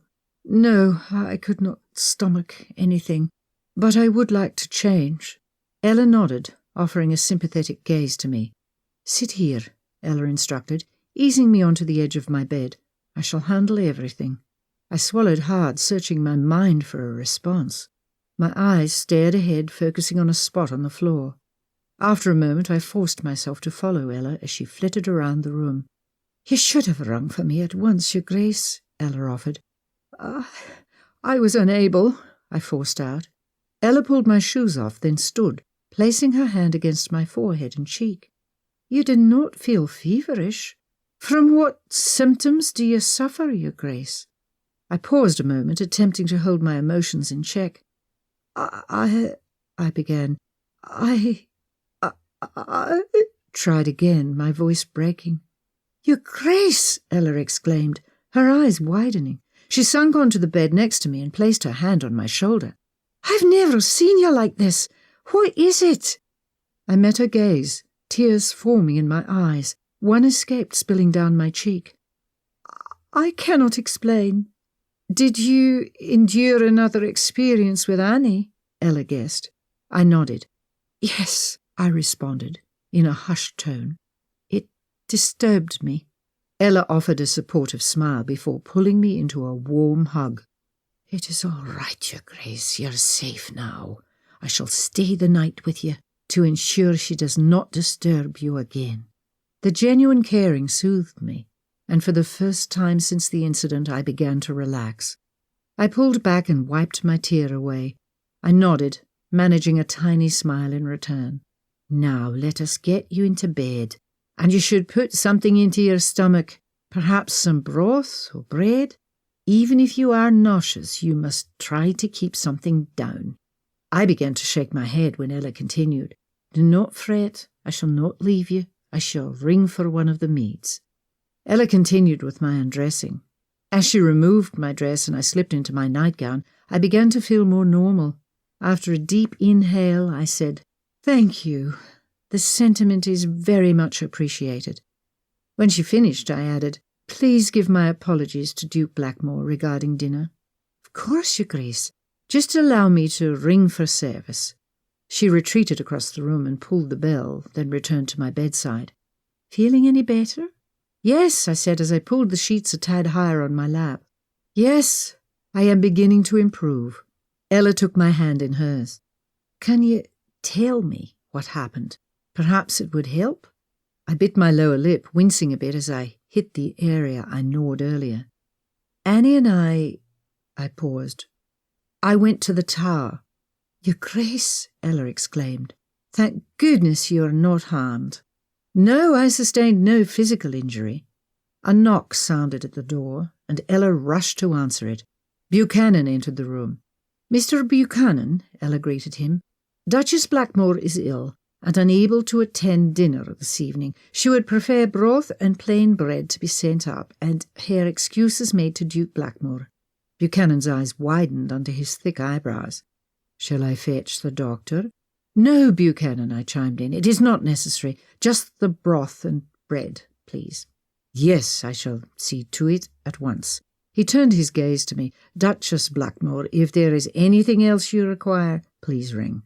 "I will, thank you, Buchanan. Could you see to it that Sinclair's meal finds its way to my room?" "Of course, Your Grace," Buchanan answered before exiting the room. Ella crossed back to my bed. She smiled at me as she sunk onto the bed. "Please continue, Your Grace. What did Annie do that disturbed you so?" I shook my head. "It is nothing Annie did to me. It is what she communicated to me that disturbed me." "Which was?" Ella inquired. I pursed my lips. "Something happened to her. Something terrible. I am uncertain if I can repeat it. My mind is still attempting to parse through it, though I now believe I understand the reasons she chose to end her own life." Ella raised her eyebrows. "You've solved it?" she exclaimed. I pondered the statement. It appeared I had, though I had no idea of the culprit behind the vicious attack on Annie. Yet something stuck in my mind. "I'm not sure," I answered. "But you said," Ella began. I nodded, interrupting her. Yes, though there are still unanswered questions." I glanced at her. "As such, please keep this conversation in your confidence." "Of course, Your Grace," Ella agreed. "Even from His Grace at the moment. I'm sorry to ask this of you, but I prefer to have all the facts at my disposal before I speak with Duke Blackmoore." Ella nodded in agreement. "I understand, Your Grace." Silence fell over us before a knock sounded at the door. Ella raced to answer it. I spotted her curtsy, realizing it was not my broth, but rather my husband. "Good evening, Your Grace," Ella greeted him. Robert strode into the room. I hoped I possessed the wherewithal to face him after my encounter and the knowledge I gained from it. "Good evening, Sinclair," he said with a nod. He turned his gaze to me. "Buchanan tells me you're ill. Shall I send for the doctor?" "No, dear, that is not necessary. I fear I overdid things with my outing earlier.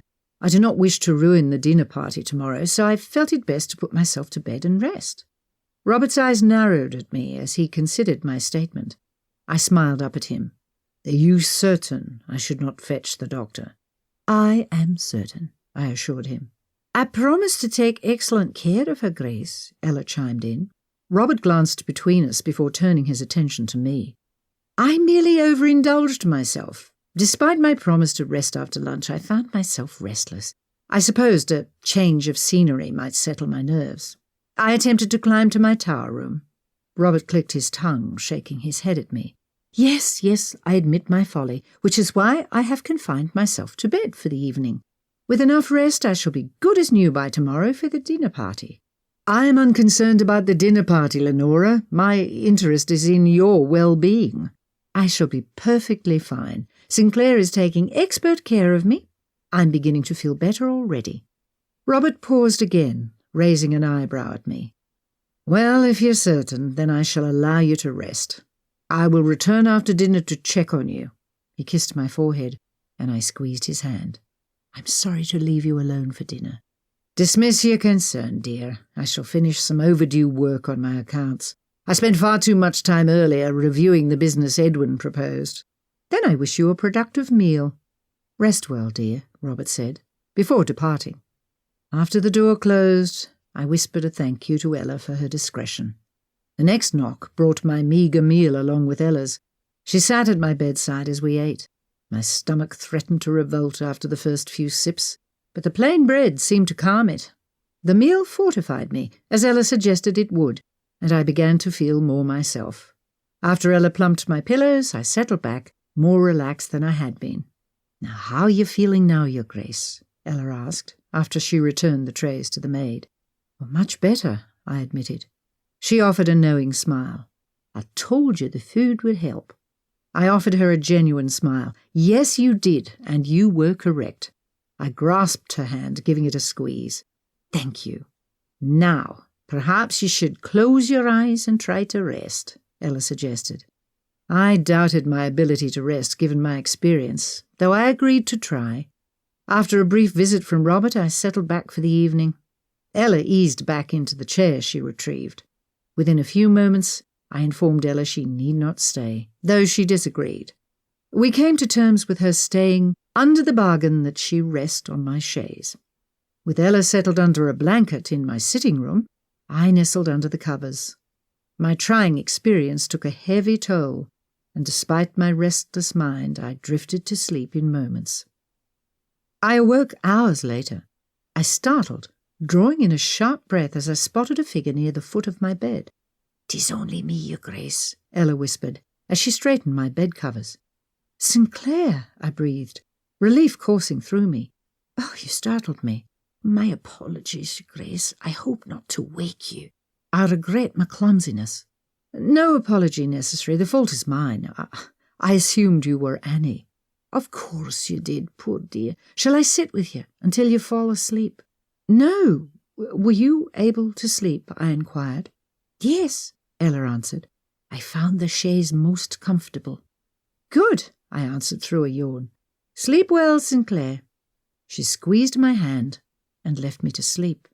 I snuggled into my covers, hoping to return to my slumber. With my eyes shut, I breathed in and out in rhythm. After several breaths, my eyes popped open. I scanned the darkness. Nothing appeared. I rolled to my back, staring at the bed's canopy. My mind whirled. Thoughts raced in an endless parade. I longed for more rest before I faced the experience Annie shared with me, and the repercussions. I sighed and rolled to my side. I squeezed my eyes shut, willing myself to go to sleep. My efforts were not rewarded, and within moments I surrendered to a sleepless night. I scooted to sitting as I allowed my mind to roam through the endless forest of questions. Thoughts tumbled through my mind before it centered on one question. Had I stumbled upon the reason for Annie's suicide?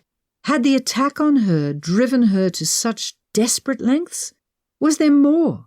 The child Annie showed me, the child she carried in her womb when she died, was this child the product of the attack?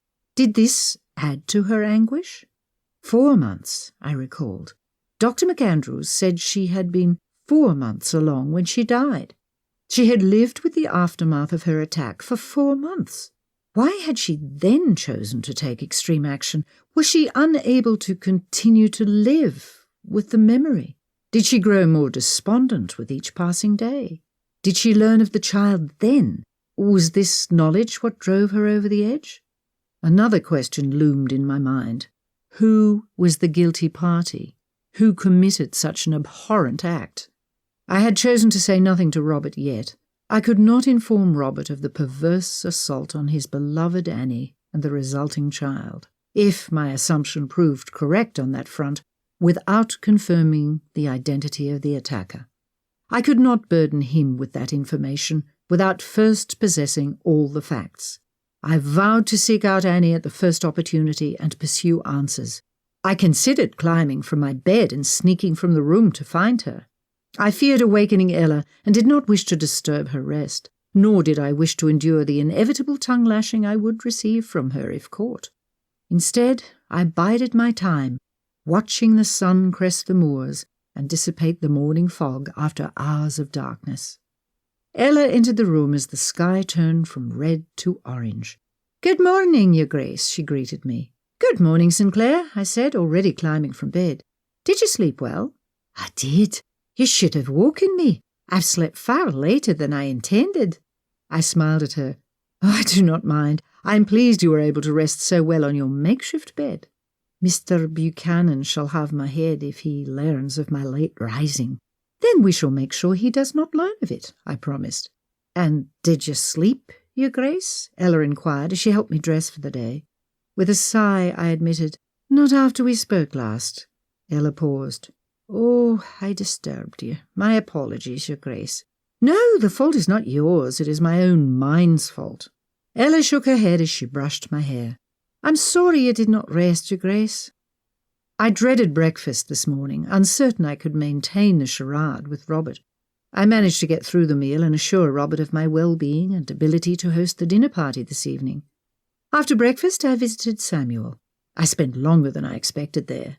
I found myself unable to tear myself from my son. Holding him in my arms soothed me, though I lamented Annie's situation further. Some devil tainted the miracle of life for her. I also did not yearn for my next task. I planned to seek Annie out. The confidence I possessed in the wee hours of the morning had dwindled. I no longer wished to pursue my inquiry. I avoided it as long as I could. As the morning hours waned, I pushed myself to relinquish Samuel to Nanny Brown for his feeding. With a wistful glance, I forced myself to depart from the nursery and traverse the halls to the fated tower. I stood at the bottom of the curving stairway, staring upward. My last visit here ricocheted through my mind. It cut at me like a knife, bringing fresh tears to my eyes. Twice I experienced peril in this room. With a sigh, I forced my foot to climb the first stair. I must continue. I must find answers. I repeated the words aloud to myself as I climbed a second stair. My pulse raced, and my heart thudded in my chest as the doorless entrance came into view. As I reached the landing outside the room, I swallowed hard. My throat was parched and my mouth dry. I vacillated on my decision to enter. Perhaps I should inform Ella. No, I should not involve her. I did not wish any harm to come to her, physical or emotional. Still, perhaps someone should know I am here. With a deep inhale, I set my shoulders and firmed my resolve. My dithering only delayed the inevitable. I must take this step. I must confront Annie. Whether I informed someone or not, I would still need to enter this room. With solidified courage, I stepped through the doorway into the ill-fated tower room. My breath caught in my throat as I entered the room. I held my breath for a few moments as I gazed around. Memories of my last ordeal here flooded back to me in detail. I shuddered as I recalled the horrible sensation and fear I experienced. "Annie," I called out in a hushed and shaky voice. "Annie, are you here?" Nothing stirred. "Annie," I called again, courage bolstering my voice. "We must speak." Still nothing. So I continued, hoping to draw her out. "I understand now. I understand the emotions you experienced. I understand what drove you to take your own life." The last comment garnered the reaction I sought. Annie materialized across the room.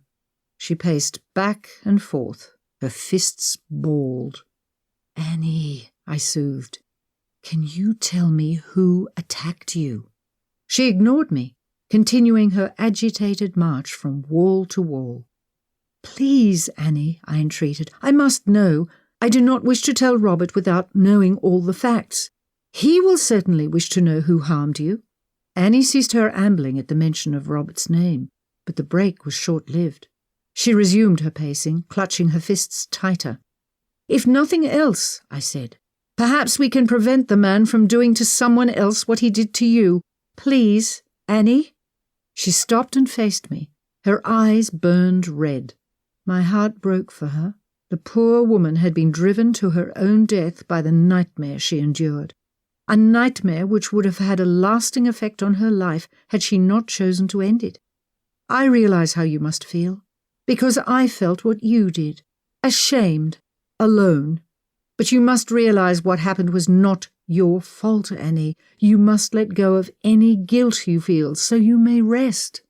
I approached her and reached for her. She evaded my touch, turning her back to me. I proceeded despite the rebuke. Gently, I placed my hand on her shoulder. I felt her shrink away, but I held fast. You mustn't hold yourself accountable for this, Annie. The fault lies purely with your attacker. Her shoulders shook as she sobbed. He fathered the child, didn't he? I inquired. Did you realize you carried it? Was it this that drove you to your decision? Annie spun to face me, shoving my hand aside. Her eyes burned into me, a scowl set on her face. Fury replaced heartache, and a growl emanated from her. Annie, I attempted to reassure her, your decision is understandable. No! She bellowed, her voice reverberating off the stone walls surrounding us. The admission, her first spoken word to me, stunned me.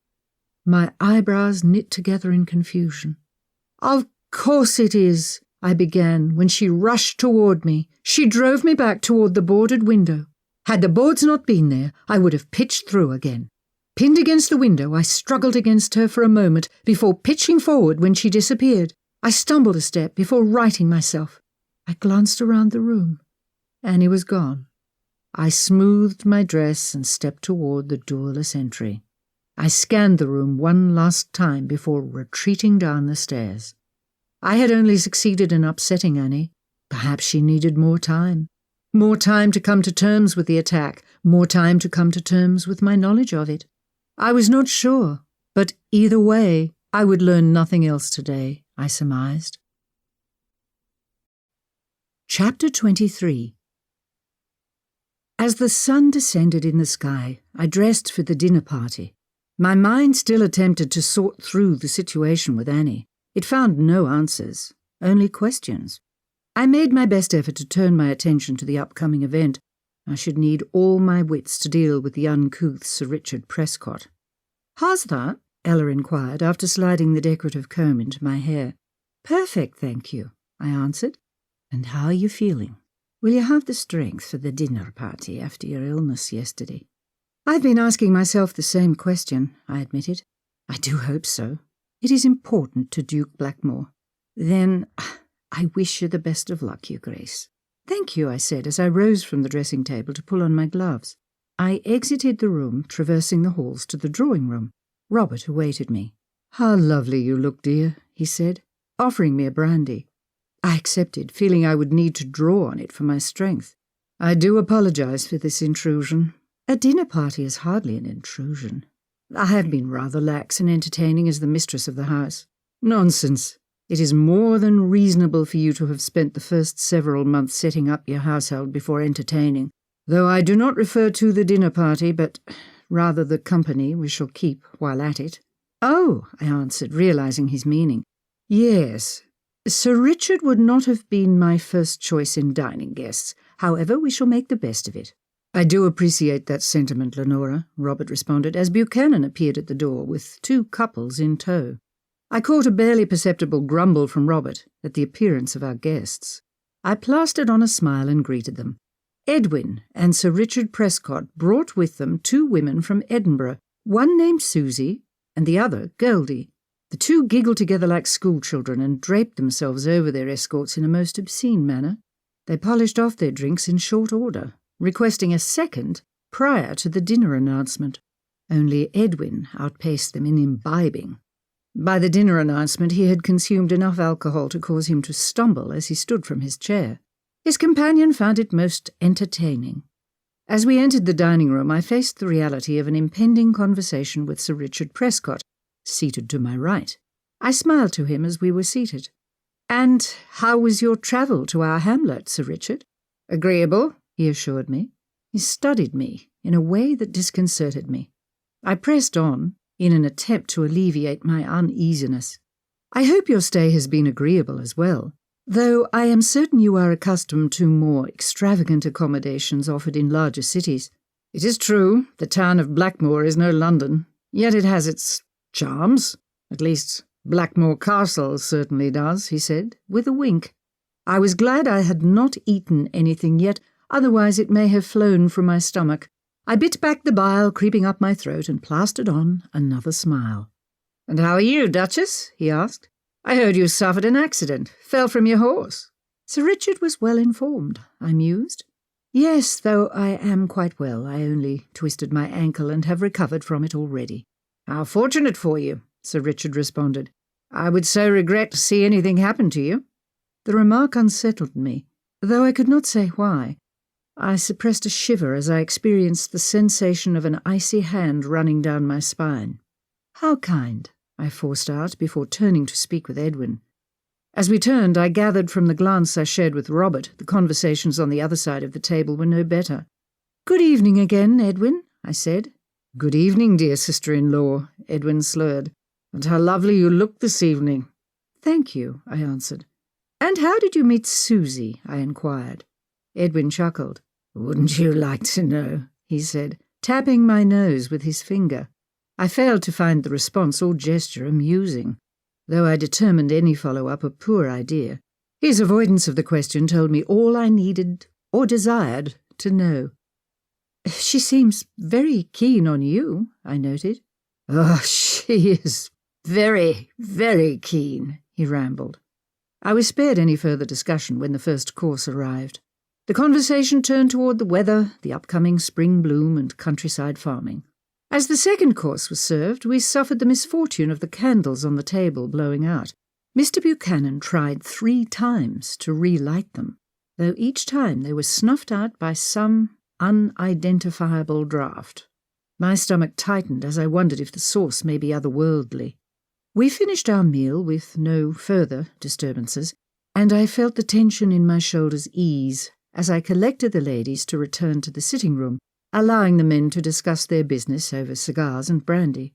We settled onto the sofa and love seat. I offered a nervous smile at them as I considered a topic of conversation. Goldie beat me to it. "So, Duchess, how do you snag yourself a duke?" Shock showed plainly on my face, I'm certain. "Don't be shy," Susie encouraged. "We want to hear all the good bits." Goldie nodded in agreement. "And the naughty ones," she added with a giggle. "Perhaps we could discuss something else," I suggested. "Are either of you partial to flower shows?" "Oh, come now, Duchess," Goldie replied. "Don't want to give up your secrets, eh?" "I'm afraid I have no secrets to give," I responded. "Oh, hear that, Susie? She got no secrets to give. She don't want to share how she landed herself a duke." I resigned myself to the fact that I would have to tell them something to end the conversation. "We were an arranged marriage," I answered. "There is little more than that to tell." "Now," I retorted, "perhaps a game of cards." I rose to retrieve the deck when the doors opened and Robert, Edwin, and Sir Richard strode through. Relief coursed through me as Buchanan began to serve after-dinner drinks. "That was quick," I whispered to Robert as Edwin and Sir Richard rejoined their dinner guests. I felt it best not to dawdle. "It appears our female guests are rather vapid. I feared you may become bored," Robert answered with a smirk. I suppressed a giggle before we rejoined the group. As I sat down, an icy gust of wind blew the doors to the foyer open. Buchanan rushed to close them. My jaw clenched. An eerie feeling settled over me.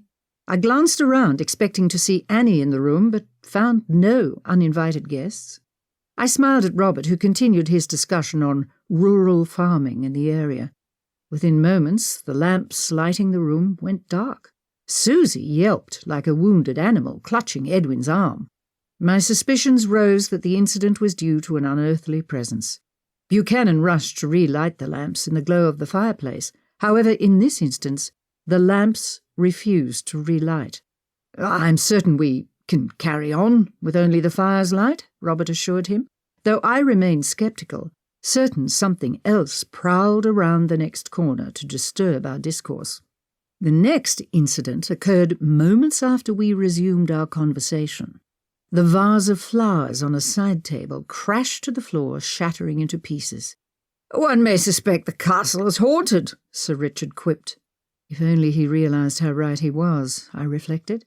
Buchanan dashed from the room to gather a maid to clear the mess. My gaze focused on the heavy draperies on the nearest window. I leapt from my seat as they began to rise into the air. Within an instant they were ripped from their rods and discarded in a heap on the floor. An icy wind gusted through the room, and the curtains rose and danced across it. Both Goldie and Susie issued sounds of alarm in response. "Excuse me a moment," I said in a hurried voice, and made my way to the door. I signalled Robert to follow me. "Won't you excuse me for a moment?" he asked, setting his drink down before joining me in the foyer. "What is it?" he inquired in a hushed tone. "Annie," I answered. "If they stay, she will continue her antics. We must disband the party." Robert's brow furrowed. "Annie?" "Yes," I answered. "She has been disturbed of late. I shall go to the tower and try to lure her there while you send our guests on their way. Please make my excuses." "Yes, I will, Lenora," he said, catching my arm before I departed. "Be safe." I nodded in response and left him to deal with the closing of the dinner party. Robert's voice carried through the doors and across the foyer as I ascended the stairs.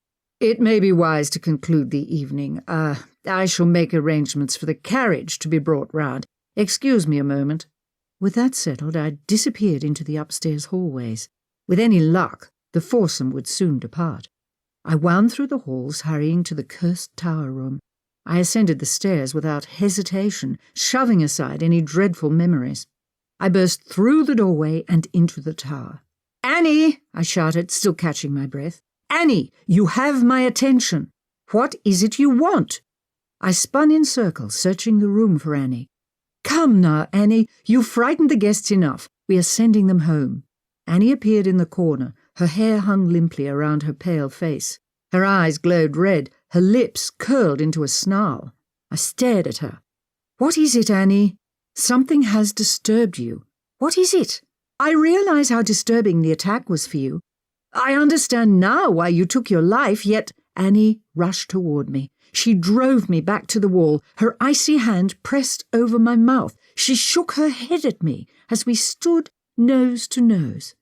I stared at her with my eyes wide. My mind sought to find the meaning in her actions. She removed her hand, yet remained in close proximity to me. My brows knit, and I asked, "What am I missing, Annie? What do I not understand?"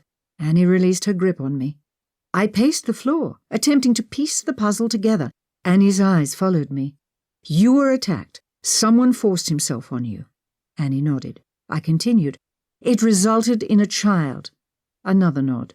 "The attack, coupled with the realization of your pregnancy, left you despondent enough to take your own life." Annie answered this statement with a shake of her head. "Incorrect." "But why?" The crease in my forehead deepened. "The attack itself?" I questioned. Another shake of the head. "Then what? What led to your suicide, Annie? If not the attack, or the resulting pregnancy, what?" Annie shook her head again. "What else can I be incorrect about?" I questioned aloud. "You threw yourself from this very tower for some reason." Annie shook her head. Frustration grew inside me, and I struggled to hold my patience. "For no reason?" I suggested. I received no response. My eyes narrowed, and an idea occurred to me. I repeated a shortened version of my previous statement.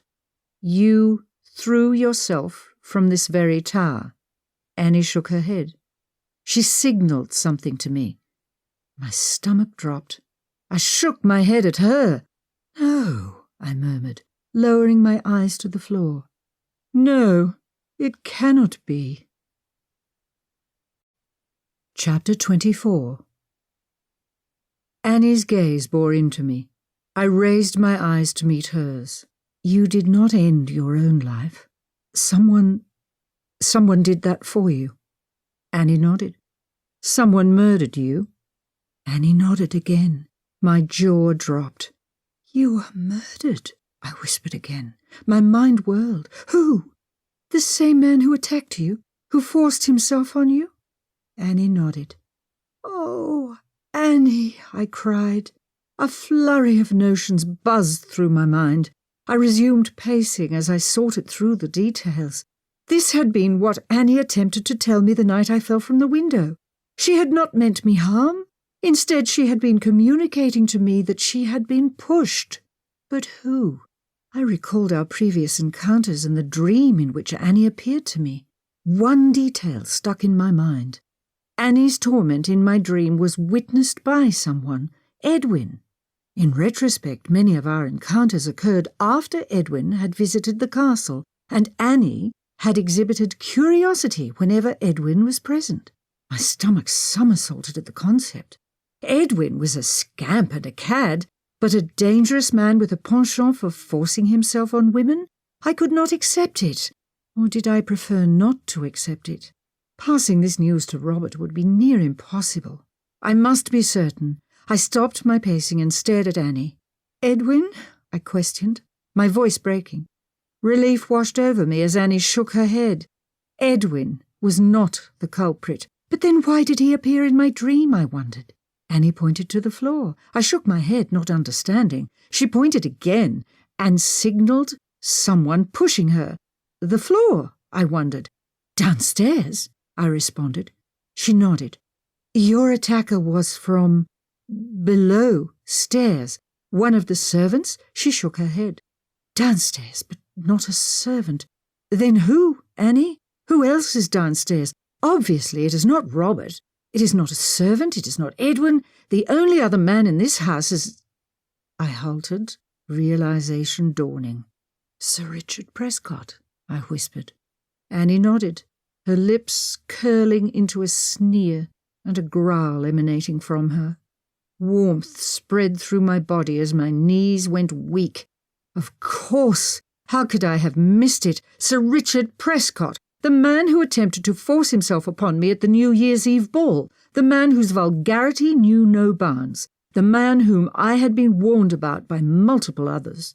He attacked Annie, raped her, fathered a child with her against her will, then murdered her. A clapping noise broke my train of thought. "Bravo, orphaned Duchess, bravo," Sir Richard Prescott said, stepping into the room. "I wondered if the rumours about you were true, and I wondered if Annie would impart the story to you." I swallowed hard. He stood in the sole doorway, blocking it. I could not escape. He continued, "I will admit your marriage to Duke Blackmoore puzzled me, though when Edwin told me about your special talent and your investigation, it became clear. After several inquiries, I learned you were no charlatan." I stood alone in silence. Annie had disappeared when Sir Richard entered the room. "You really should have listened to your brother-in-law and abandoned this little orphan." Sir Richard glanced around the room. With a deep inhale, he patted his chest. His hands clutched at his lapels, and his chest puffed. "In this very room, Annie and I engaged in our indiscretion."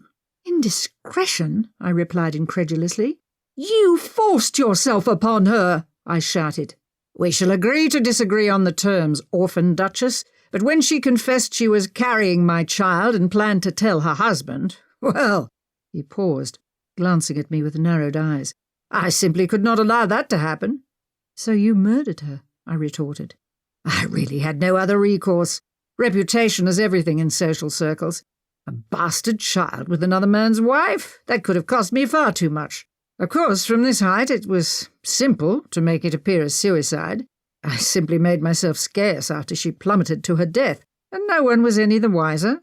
Silence filled the room for a moment. "Well, no one was any the wiser until you began poking around. And now the truth shall come to light anyway," I responded. "That is where you are incorrect, orphan Duchess. I murdered one woman to prevent the truth from surfacing." He raised his eyebrows at me. My pulse raced and my throat went dry. Tears formed and threatened to spill to my cheeks. I glanced around the room for any help. Sir Richard glanced to the boarded window. "Well, this will not prove as easy as the first time. I suppose I shall have to make do." He lunged toward me. I dropped to my knees and scrambled toward the door. He caught my injured ankle and pulled me backward toward him. My fingernails scraped across the stone floor as I tried to stop my backward progress. Pain shot through my leg and I cried out as I fought to free myself. His grasp tightened as I attempted to kick him with my free leg. My leg found purchase and struck him in the chest. He fell backward, releasing my ankle. I scurried toward the door, climbing to my feet. I took one step toward the doorway when Sir Richard rammed into me, shoving me against the wall. Pinned, I was unable to move or fight. Tears spilled from my eyes as the rough stone wall scraped against my cheek. Sir Richard spun me to face him. "I want to watch the life leave your eyes," he growled. His hands tightened around my neck. I grasped at them, desperately trying to pull them away. I was no match for his strength. As blood rushed into my ears, I struggled to breathe. My vision became fuzzy, and my knees began to buckle. Chapter 25. An icy chill passed through me, and I assumed my life was leaving my body, and death was replacing it. Over the rushing blood in my ears, I heard what sounded like a train being driven through a wall. Strong wind gusted around the room. In an instant, Sir Richard's grip on me weakened. He stumbled backward several steps. I clutched at my throat, gasping for breath. Annie stood at the window. The boards were ripped off. One lay meters from Sir Richard. It must have struck him in the head, causing his retreat. "Go!" Annie shouted. In a panic, I flew from the room. I flung myself headlong down the stairs. Tears blurred my vision. I tumbled into the hallway. Regaining my balance, I fled down the hall. I glanced behind me as I heard footsteps on the stone stairs. As I turned back, I collided into someone. I struggled as arms closed around me. "Lenora! Lenora, stop! It's me! It's Edwin!" "Edwin!" I choked out. "Edwin, you must help me!" A new voice entered the conversation. "Oh, good. You caught her," Sir Richard chimed in. Horrified, I glanced back at Sir Richard, then to Edwin. What did he mean? Sir Richard continued. "Quickly, hand her over. I shall finish the job." Edwin hesitated, not moving. "Now, Edwin, we haven't much time." "We shall be caught. It will not be like the last time," Edwin warned. I struggled to free myself, but was no match for Edwin's strength. "Let me go!" I shouted. "No, they will believe something preternatural occurred. We cannot allow her to leave. She knows, Edwin. She will tell, and it will mean the end for both of us. You played a part in Annie's death too, remember?" Edwin paused again, and Sir Richard continued his attempt to convince Edwin to his cause. Edwin's grasp on me tightened, and I fought, fearing I was to be handed over to face my death. "And I wish to God Almighty I hadn't," Edwin spat out, shoving me behind him. "Run, Lenora, go!" I tore down the hall as Sir Richard attempted to reverse Edwin's decision. "Edwin, you shall be ruined, and right along with me if this gets out. You'll be disowned, unwelcome anywhere, a social pariah." "Leave, Richard. Go now, and you may be spared. They can prove nothing. Just get out." I rounded the corner and their voices faded away. I sprinted down the hall, ignoring the screaming pain in my ankle. When I entered the hallway containing my room, I spotted Ella coming toward me. "Sinclair!" I screamed. "Your Grace!" she exclaimed as I flung myself into her arms. "What is it?" I sobbed as I clung to her, attempting to restore a feeling of safety. "Quickly," I gasped out. "You must fetch Duke Blackmoore." "Of course, Your Grace," Ella assured me. "Speak to no one. Fetch His Grace, and bring him at once to my room." I sent Ella on her way, entering my room and bolting the door behind me. I paced the floor inside, my mind whirling at the turn of events. Moments seemed like hours, and I worried that Ella may have been accosted, or perhaps Robert. Had Sir Richard confronted one or both of them? I should have gone with Ella. I should not have sent her alone. Though I was weakened from the attack, I should have pushed myself. I fretted as I traversed the floorboards, my hands on my forehead. Finally, the doorknob turned, and the door rattled in the jamb. I froze, staring at the doorway. A fist pounded against it. "Lenora?" Robert's voice answered. "Yes!" I called, rushing to the door and unlocking it.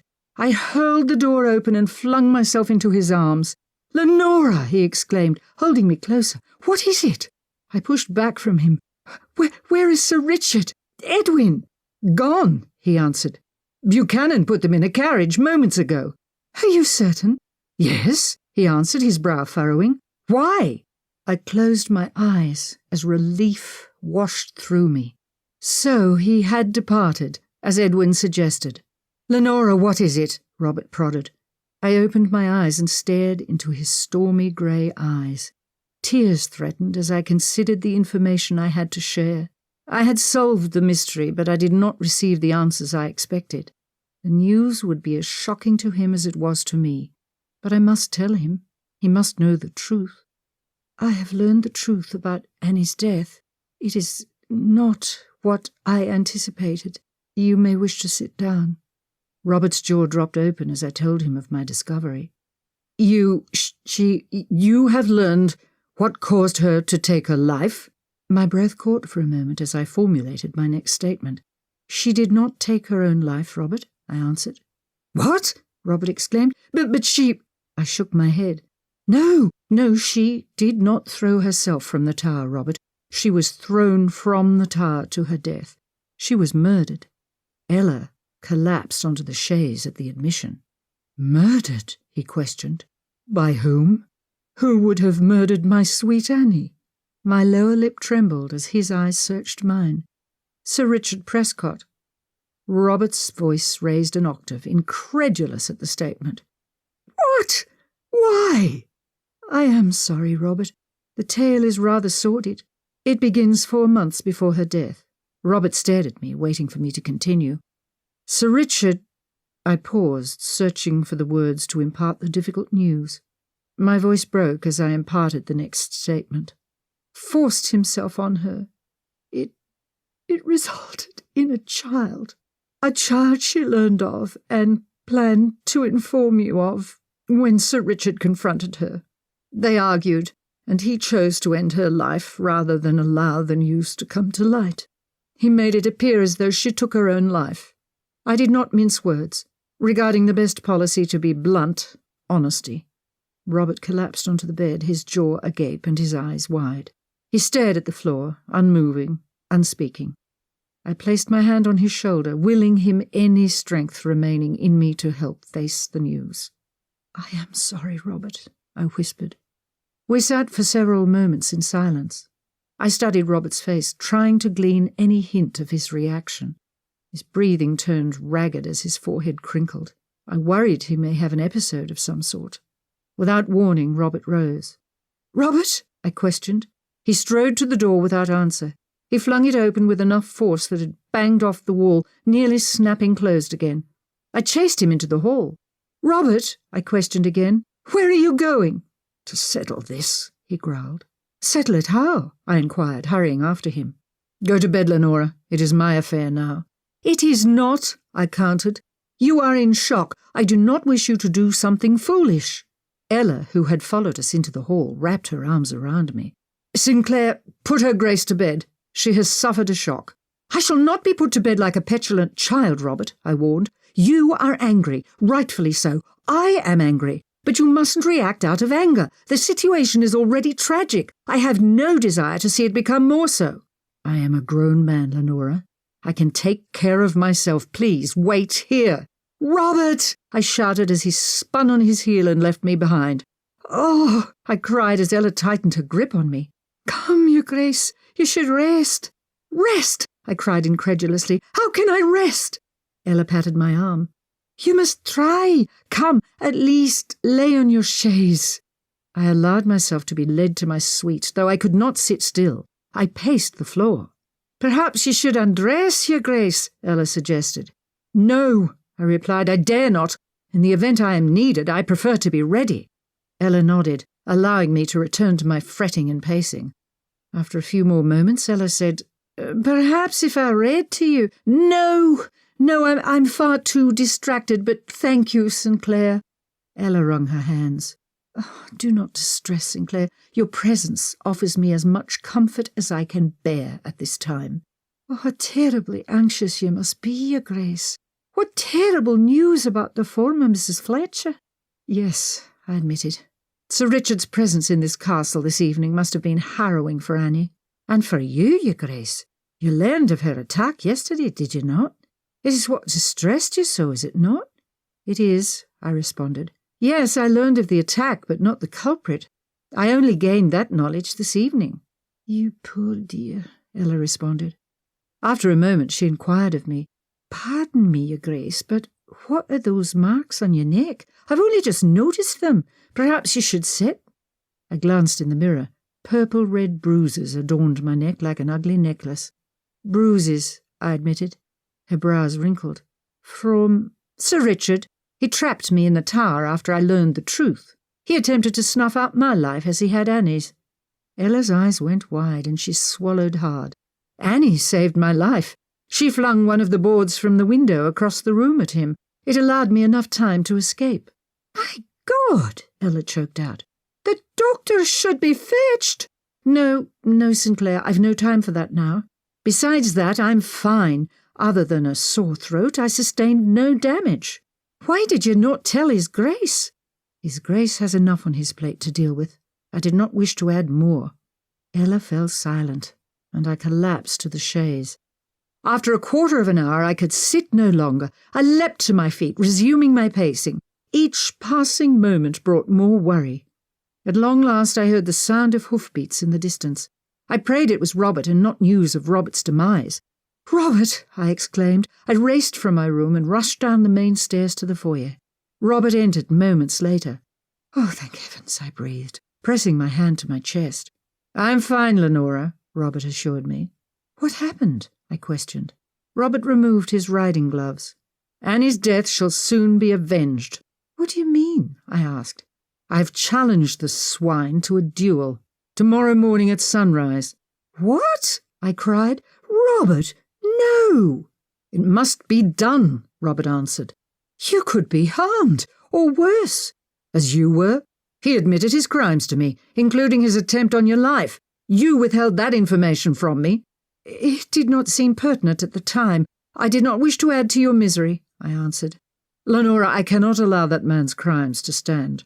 I shall have the opportunity to avenge both you and Annie. And he shall have the opportunity to kill you. I'm an excellent shot, dear. You needn't worry." "I shall worry. What kind of shot is he? Suppose he's quicker. Suppose he fires before you agree. Robert, please, I beg of you, abandon this foolishness." "It is not foolishness, Lenora. It is justice, and I shall have it. You cannot talk me out of it." Buchanan entered the foyer, collecting Robert's gloves and cloak. "Buchanan, see that the duelling pistols are prepared for tomorrow morning." "I shall see to it at once, Your Grace," Buchanan answered before departing. I threw my arms in the air in protest. "Lenora, there is nothing to be done. Go to bed. Tomorrow it shall be ended."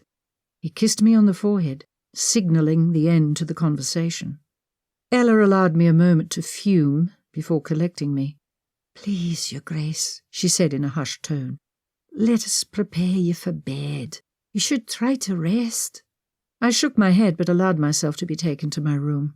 Ella assisted me in changing into my bedclothes, then promised to stay the night with me. I tossed and turned in my bed, unable to sleep or even rest.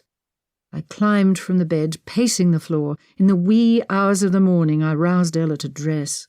The hours crept by until finally the sky brightened. My stomach tied itself in a knot as the sound of hoofbeats reached my ears. Moments later I overheard voices in the corridor.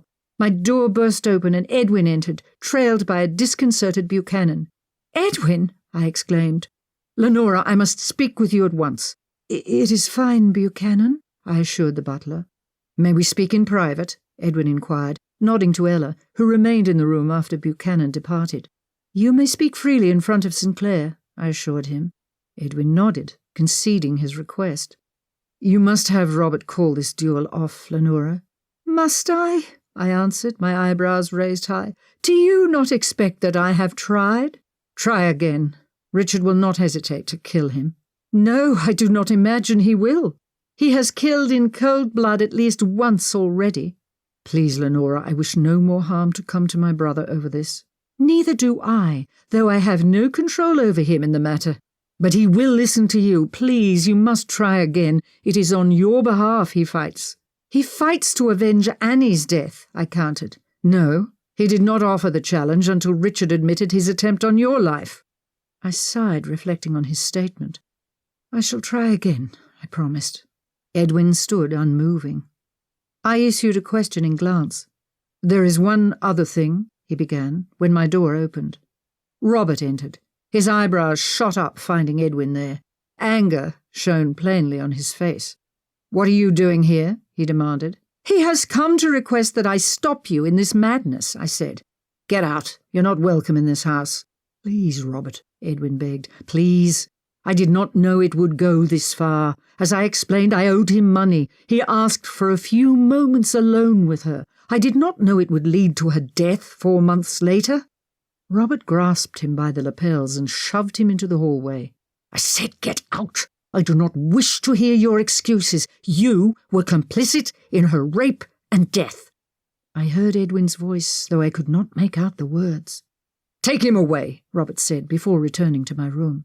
"Lenora, I am leaving now. I do not wish to argue, only to notify you." "Robert, please," I begged, "do not argue. Simply listen. You do not need to avenge anything on my behalf. Please abandon this. For Samuel, think of your son." "I am thinking of him, Lenora. I wish him to know that I would fight when faced with a difficult situation. I do not wish him to think me a coward." "You are not a coward, Robert. Please."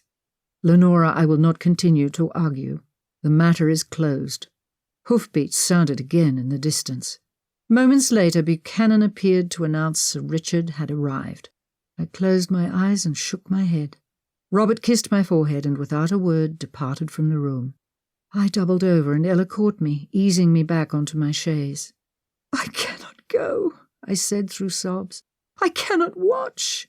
"Of course not, Your Grace. It shall all be over soon," Ella assured me. I wiped away my tears and wrung my handkerchief in my hand. I vaulted from the chaise and circled the room. After several laps I shook my head. "I cannot wait here." I hurried from the room. "Your Grace," Ella called after me. "Wait!" She caught up to me as I descended the stairs. A footman crossed the foyer. "Where are they?" I questioned. "The summit near the stables," he answered. I nodded and raced from the castle. I ran as fast as my legs could carry me. Ella raced behind me. As we approached the stables, I gazed up to the summit. 2 men stalked away from each other.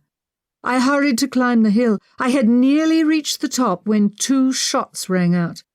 I halted in my climb. My heart stopped as though a bullet had pierced it. I scurried up the remainder of the hill, desperate to know the outcome. Chapter 26. Gasping for breath, I glanced around the battleground.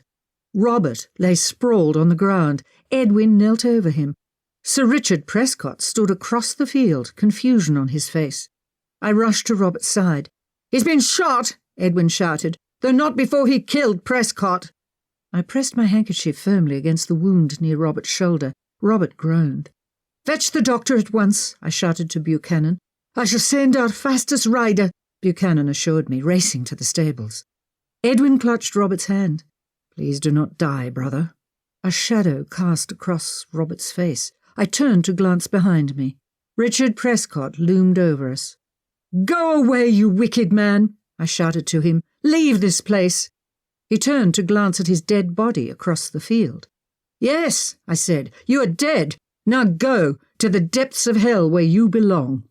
I turned my attention to Edwin. "We must get him to his bed. You must carry him while I keep the pressure on the wound." My small handkerchief sopped with blood already. Edwin nodded. He began to lift Robert, but Robert groaned, causing Edwin to cease his attempt. Robert's eyes flitted open. "Robert," I soothed, "lie still. You are wounded, but alive. You must let us care for you." His eyes met mine. "Lenora," he whispered, "fear not. You shall be well provided for." "Do not try to speak," I warned, wishing him to conserve his energy and not wanting to hear his goodbye. "Lenora," he breathed before his eyes closed. "Oh no," Edwin groaned. I swallowed hard as my blood-covered fingers sought a pulse in his neck. I prayed as I pressed my bloody fingers against his skin, searching for a pulse beat. I felt nothing. I closed my eyes, pressing harder. A slight thump reached my fingers. "He's alive," I announced. "Quickly, Edwin, we must get him to the castle." Edwin breathed a sigh of relief and gathered Robert's limp form into his arms. I kept my fingers pressed firmly against the bullet wound as we traversed to the castle. With some effort we made it, climbing the stairs and hurrying to Robert's room. Ella pulled back the bed covers and Edwin placed Robert's slack form in his bed. I kept careful watch on his shallow breathing as Ella retrieved a towel to hold over his wound. I prayed with every fibre in my being that Robert survived this. Ella offered to take over, keeping pressure to the wound, though I could not bring myself to remove my hands. Within the hour, Dr. McAndrews arrived with an assistant. Buchanan showed him into the bedroom, where he assessed the wound. "I shall need to remove the bullet. It is lodged in his chest," he said. "Scud is unconscious. He shall not feel the pain." "What are his chances?" I inquired. "We shall know better when the bullet is removed. Mr. Fletcher, Miss Sinclair, please escort Duchess Blackmoore from the room." "I wish to stay."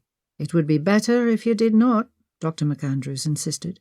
"I'm not squeamish. I can assist. I have my own assistant, well trained in the medical field. I shall call for you as soon as I have completed the procedure." I nodded, allowing Ella to direct me from the room.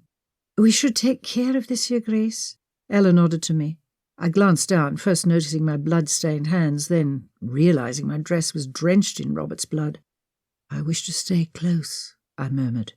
"And you shall, as soon as we have changed your dress. You do not want His Grace to see this upon awakening." I nodded and plodded along with Ella to my bedroom. My lower lip trembled as I scrubbed the blood from my hands. Ella redressed me in a clean dress, and we hurried back to Robert's bedroom. "Anything?" I asked Edwin. "No," he stated. "Nothing." I paced the floor outside his room. "Let me bring you a chair, Lenora," Edwin offered. "I'm fine," I insisted. I could not sit still if I tried. Silence fell over us as we awaited news from the doctor. After a time, Edwin spoke. "I did not realize in either instance what Richard intended to do to Annie." I stared at him. "I wanted you to know that, Lenora. After this is over, I will respect my brother's wishes. I will keep my distance, but I wanted you to know that I did not know his intentions." I stared at him, trying to comprehend the reasoning behind his admission. "I wanted you to know," he repeated after a moment. "You were one of the few people who offered me kindness, Lenora. I did not wish you to think ill of me. Though the part I played in this is inexcusable, I did not realize how serious it was until it was far too late." I nodded at him, unable to respond. Dr. McAndrews spared us any further conversation when he emerged from Robert's room. "What news?" I questioned, rushing to him. "I've removed the bullet," he answered, "and closed the wound. He remains unconscious. We must keep a careful eye that infection does not set in." "When will he awaken?" I asked. "I do not know," Dr. McAndrews admitted. "But he will awaken," I prodded. The doctor hesitated, and my heart dropped. "There is no reason to expect he won't," he hedged. He then continued his instructions. "Keep cool compresses on his forehead and watch for any signs of fever. If he has any distress or becomes feverish, call for me at once. If he wakes, send for me." "If?" I questioned. "When," Dr. McAndrews corrected with a slight smile of reassurance. I nodded. "I shall sit with him." I entered the room as Edwin saw the doctor and his assistant out. I dragged a chair to Robert's bedside and eased into it, grasping his hand in mine. I stared at his pale form, grey and quiet. His hand was cold against my flesh. I adjusted his covers to ensure warmth. Minutes turned to hours, and the day waned to evening.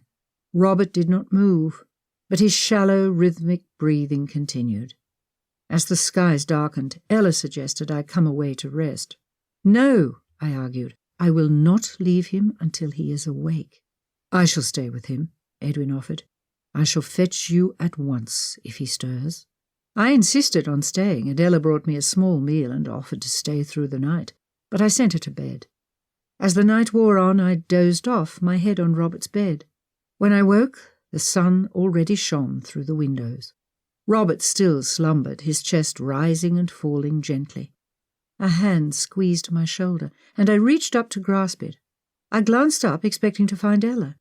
Instead, Annie stood over me. She appeared different.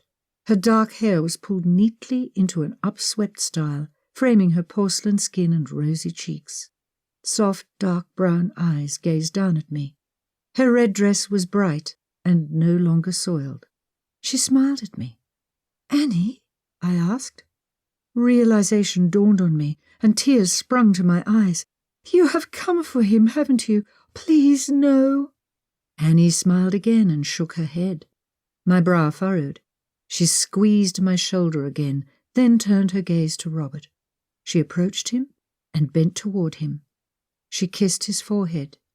"Be a good husband and father, Robert," she whispered. She gazed at him, a smile forming on her lips as her thumb rubbed his cheek. Annie stood and strode away. I vaulted from my seat. "Annie, wait!" I called. She turned to face me. "You do not need to leave." Her lips turned up at the corners. She spoke 2 words to me. "Thank you." She made a quarter turn, holding her hand out. A small child appeared, the dark-haired girl I had witnessed playing at the stream. She grasped Annie's hand, a grin on her tiny face. Together they walked toward the far wall, disappearing through it. I stood in hushed silence, processing the experience. A noise sounded behind me. Robert groaned, and I spun to face him. "Robert?" I asked, racing to his side. I grasped his hand as his eyes fluttered open. "Robert?" He blinked several times, then his eyes searched the room. "You were in your room. You were injured." Ella knocked and entered after I called. "Your Grace, I thought I heard voices." "Robert is awake," I announced. "Fetch the doctor." "Right away, Your Grace." Ella ran from the room to send for Dr. McAndrews. "Lenora?" Robert questioned in a hoarse voice. "I am here, Robert." I grasped his hand, squeezing it. His eyes found mine. "Lie still until the doctor has examined you." "I saw Annie," he replied. I smiled and caressed his head. "She told me she was at peace." I saw her too. Her appearance changed. She was no longer disturbed. "She sent me back." I paused a moment before asking, "Do you wish she had not?"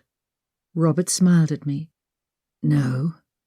I asked Annie if I must die. I hoped her answer was no. I wanted to return to you, to my son."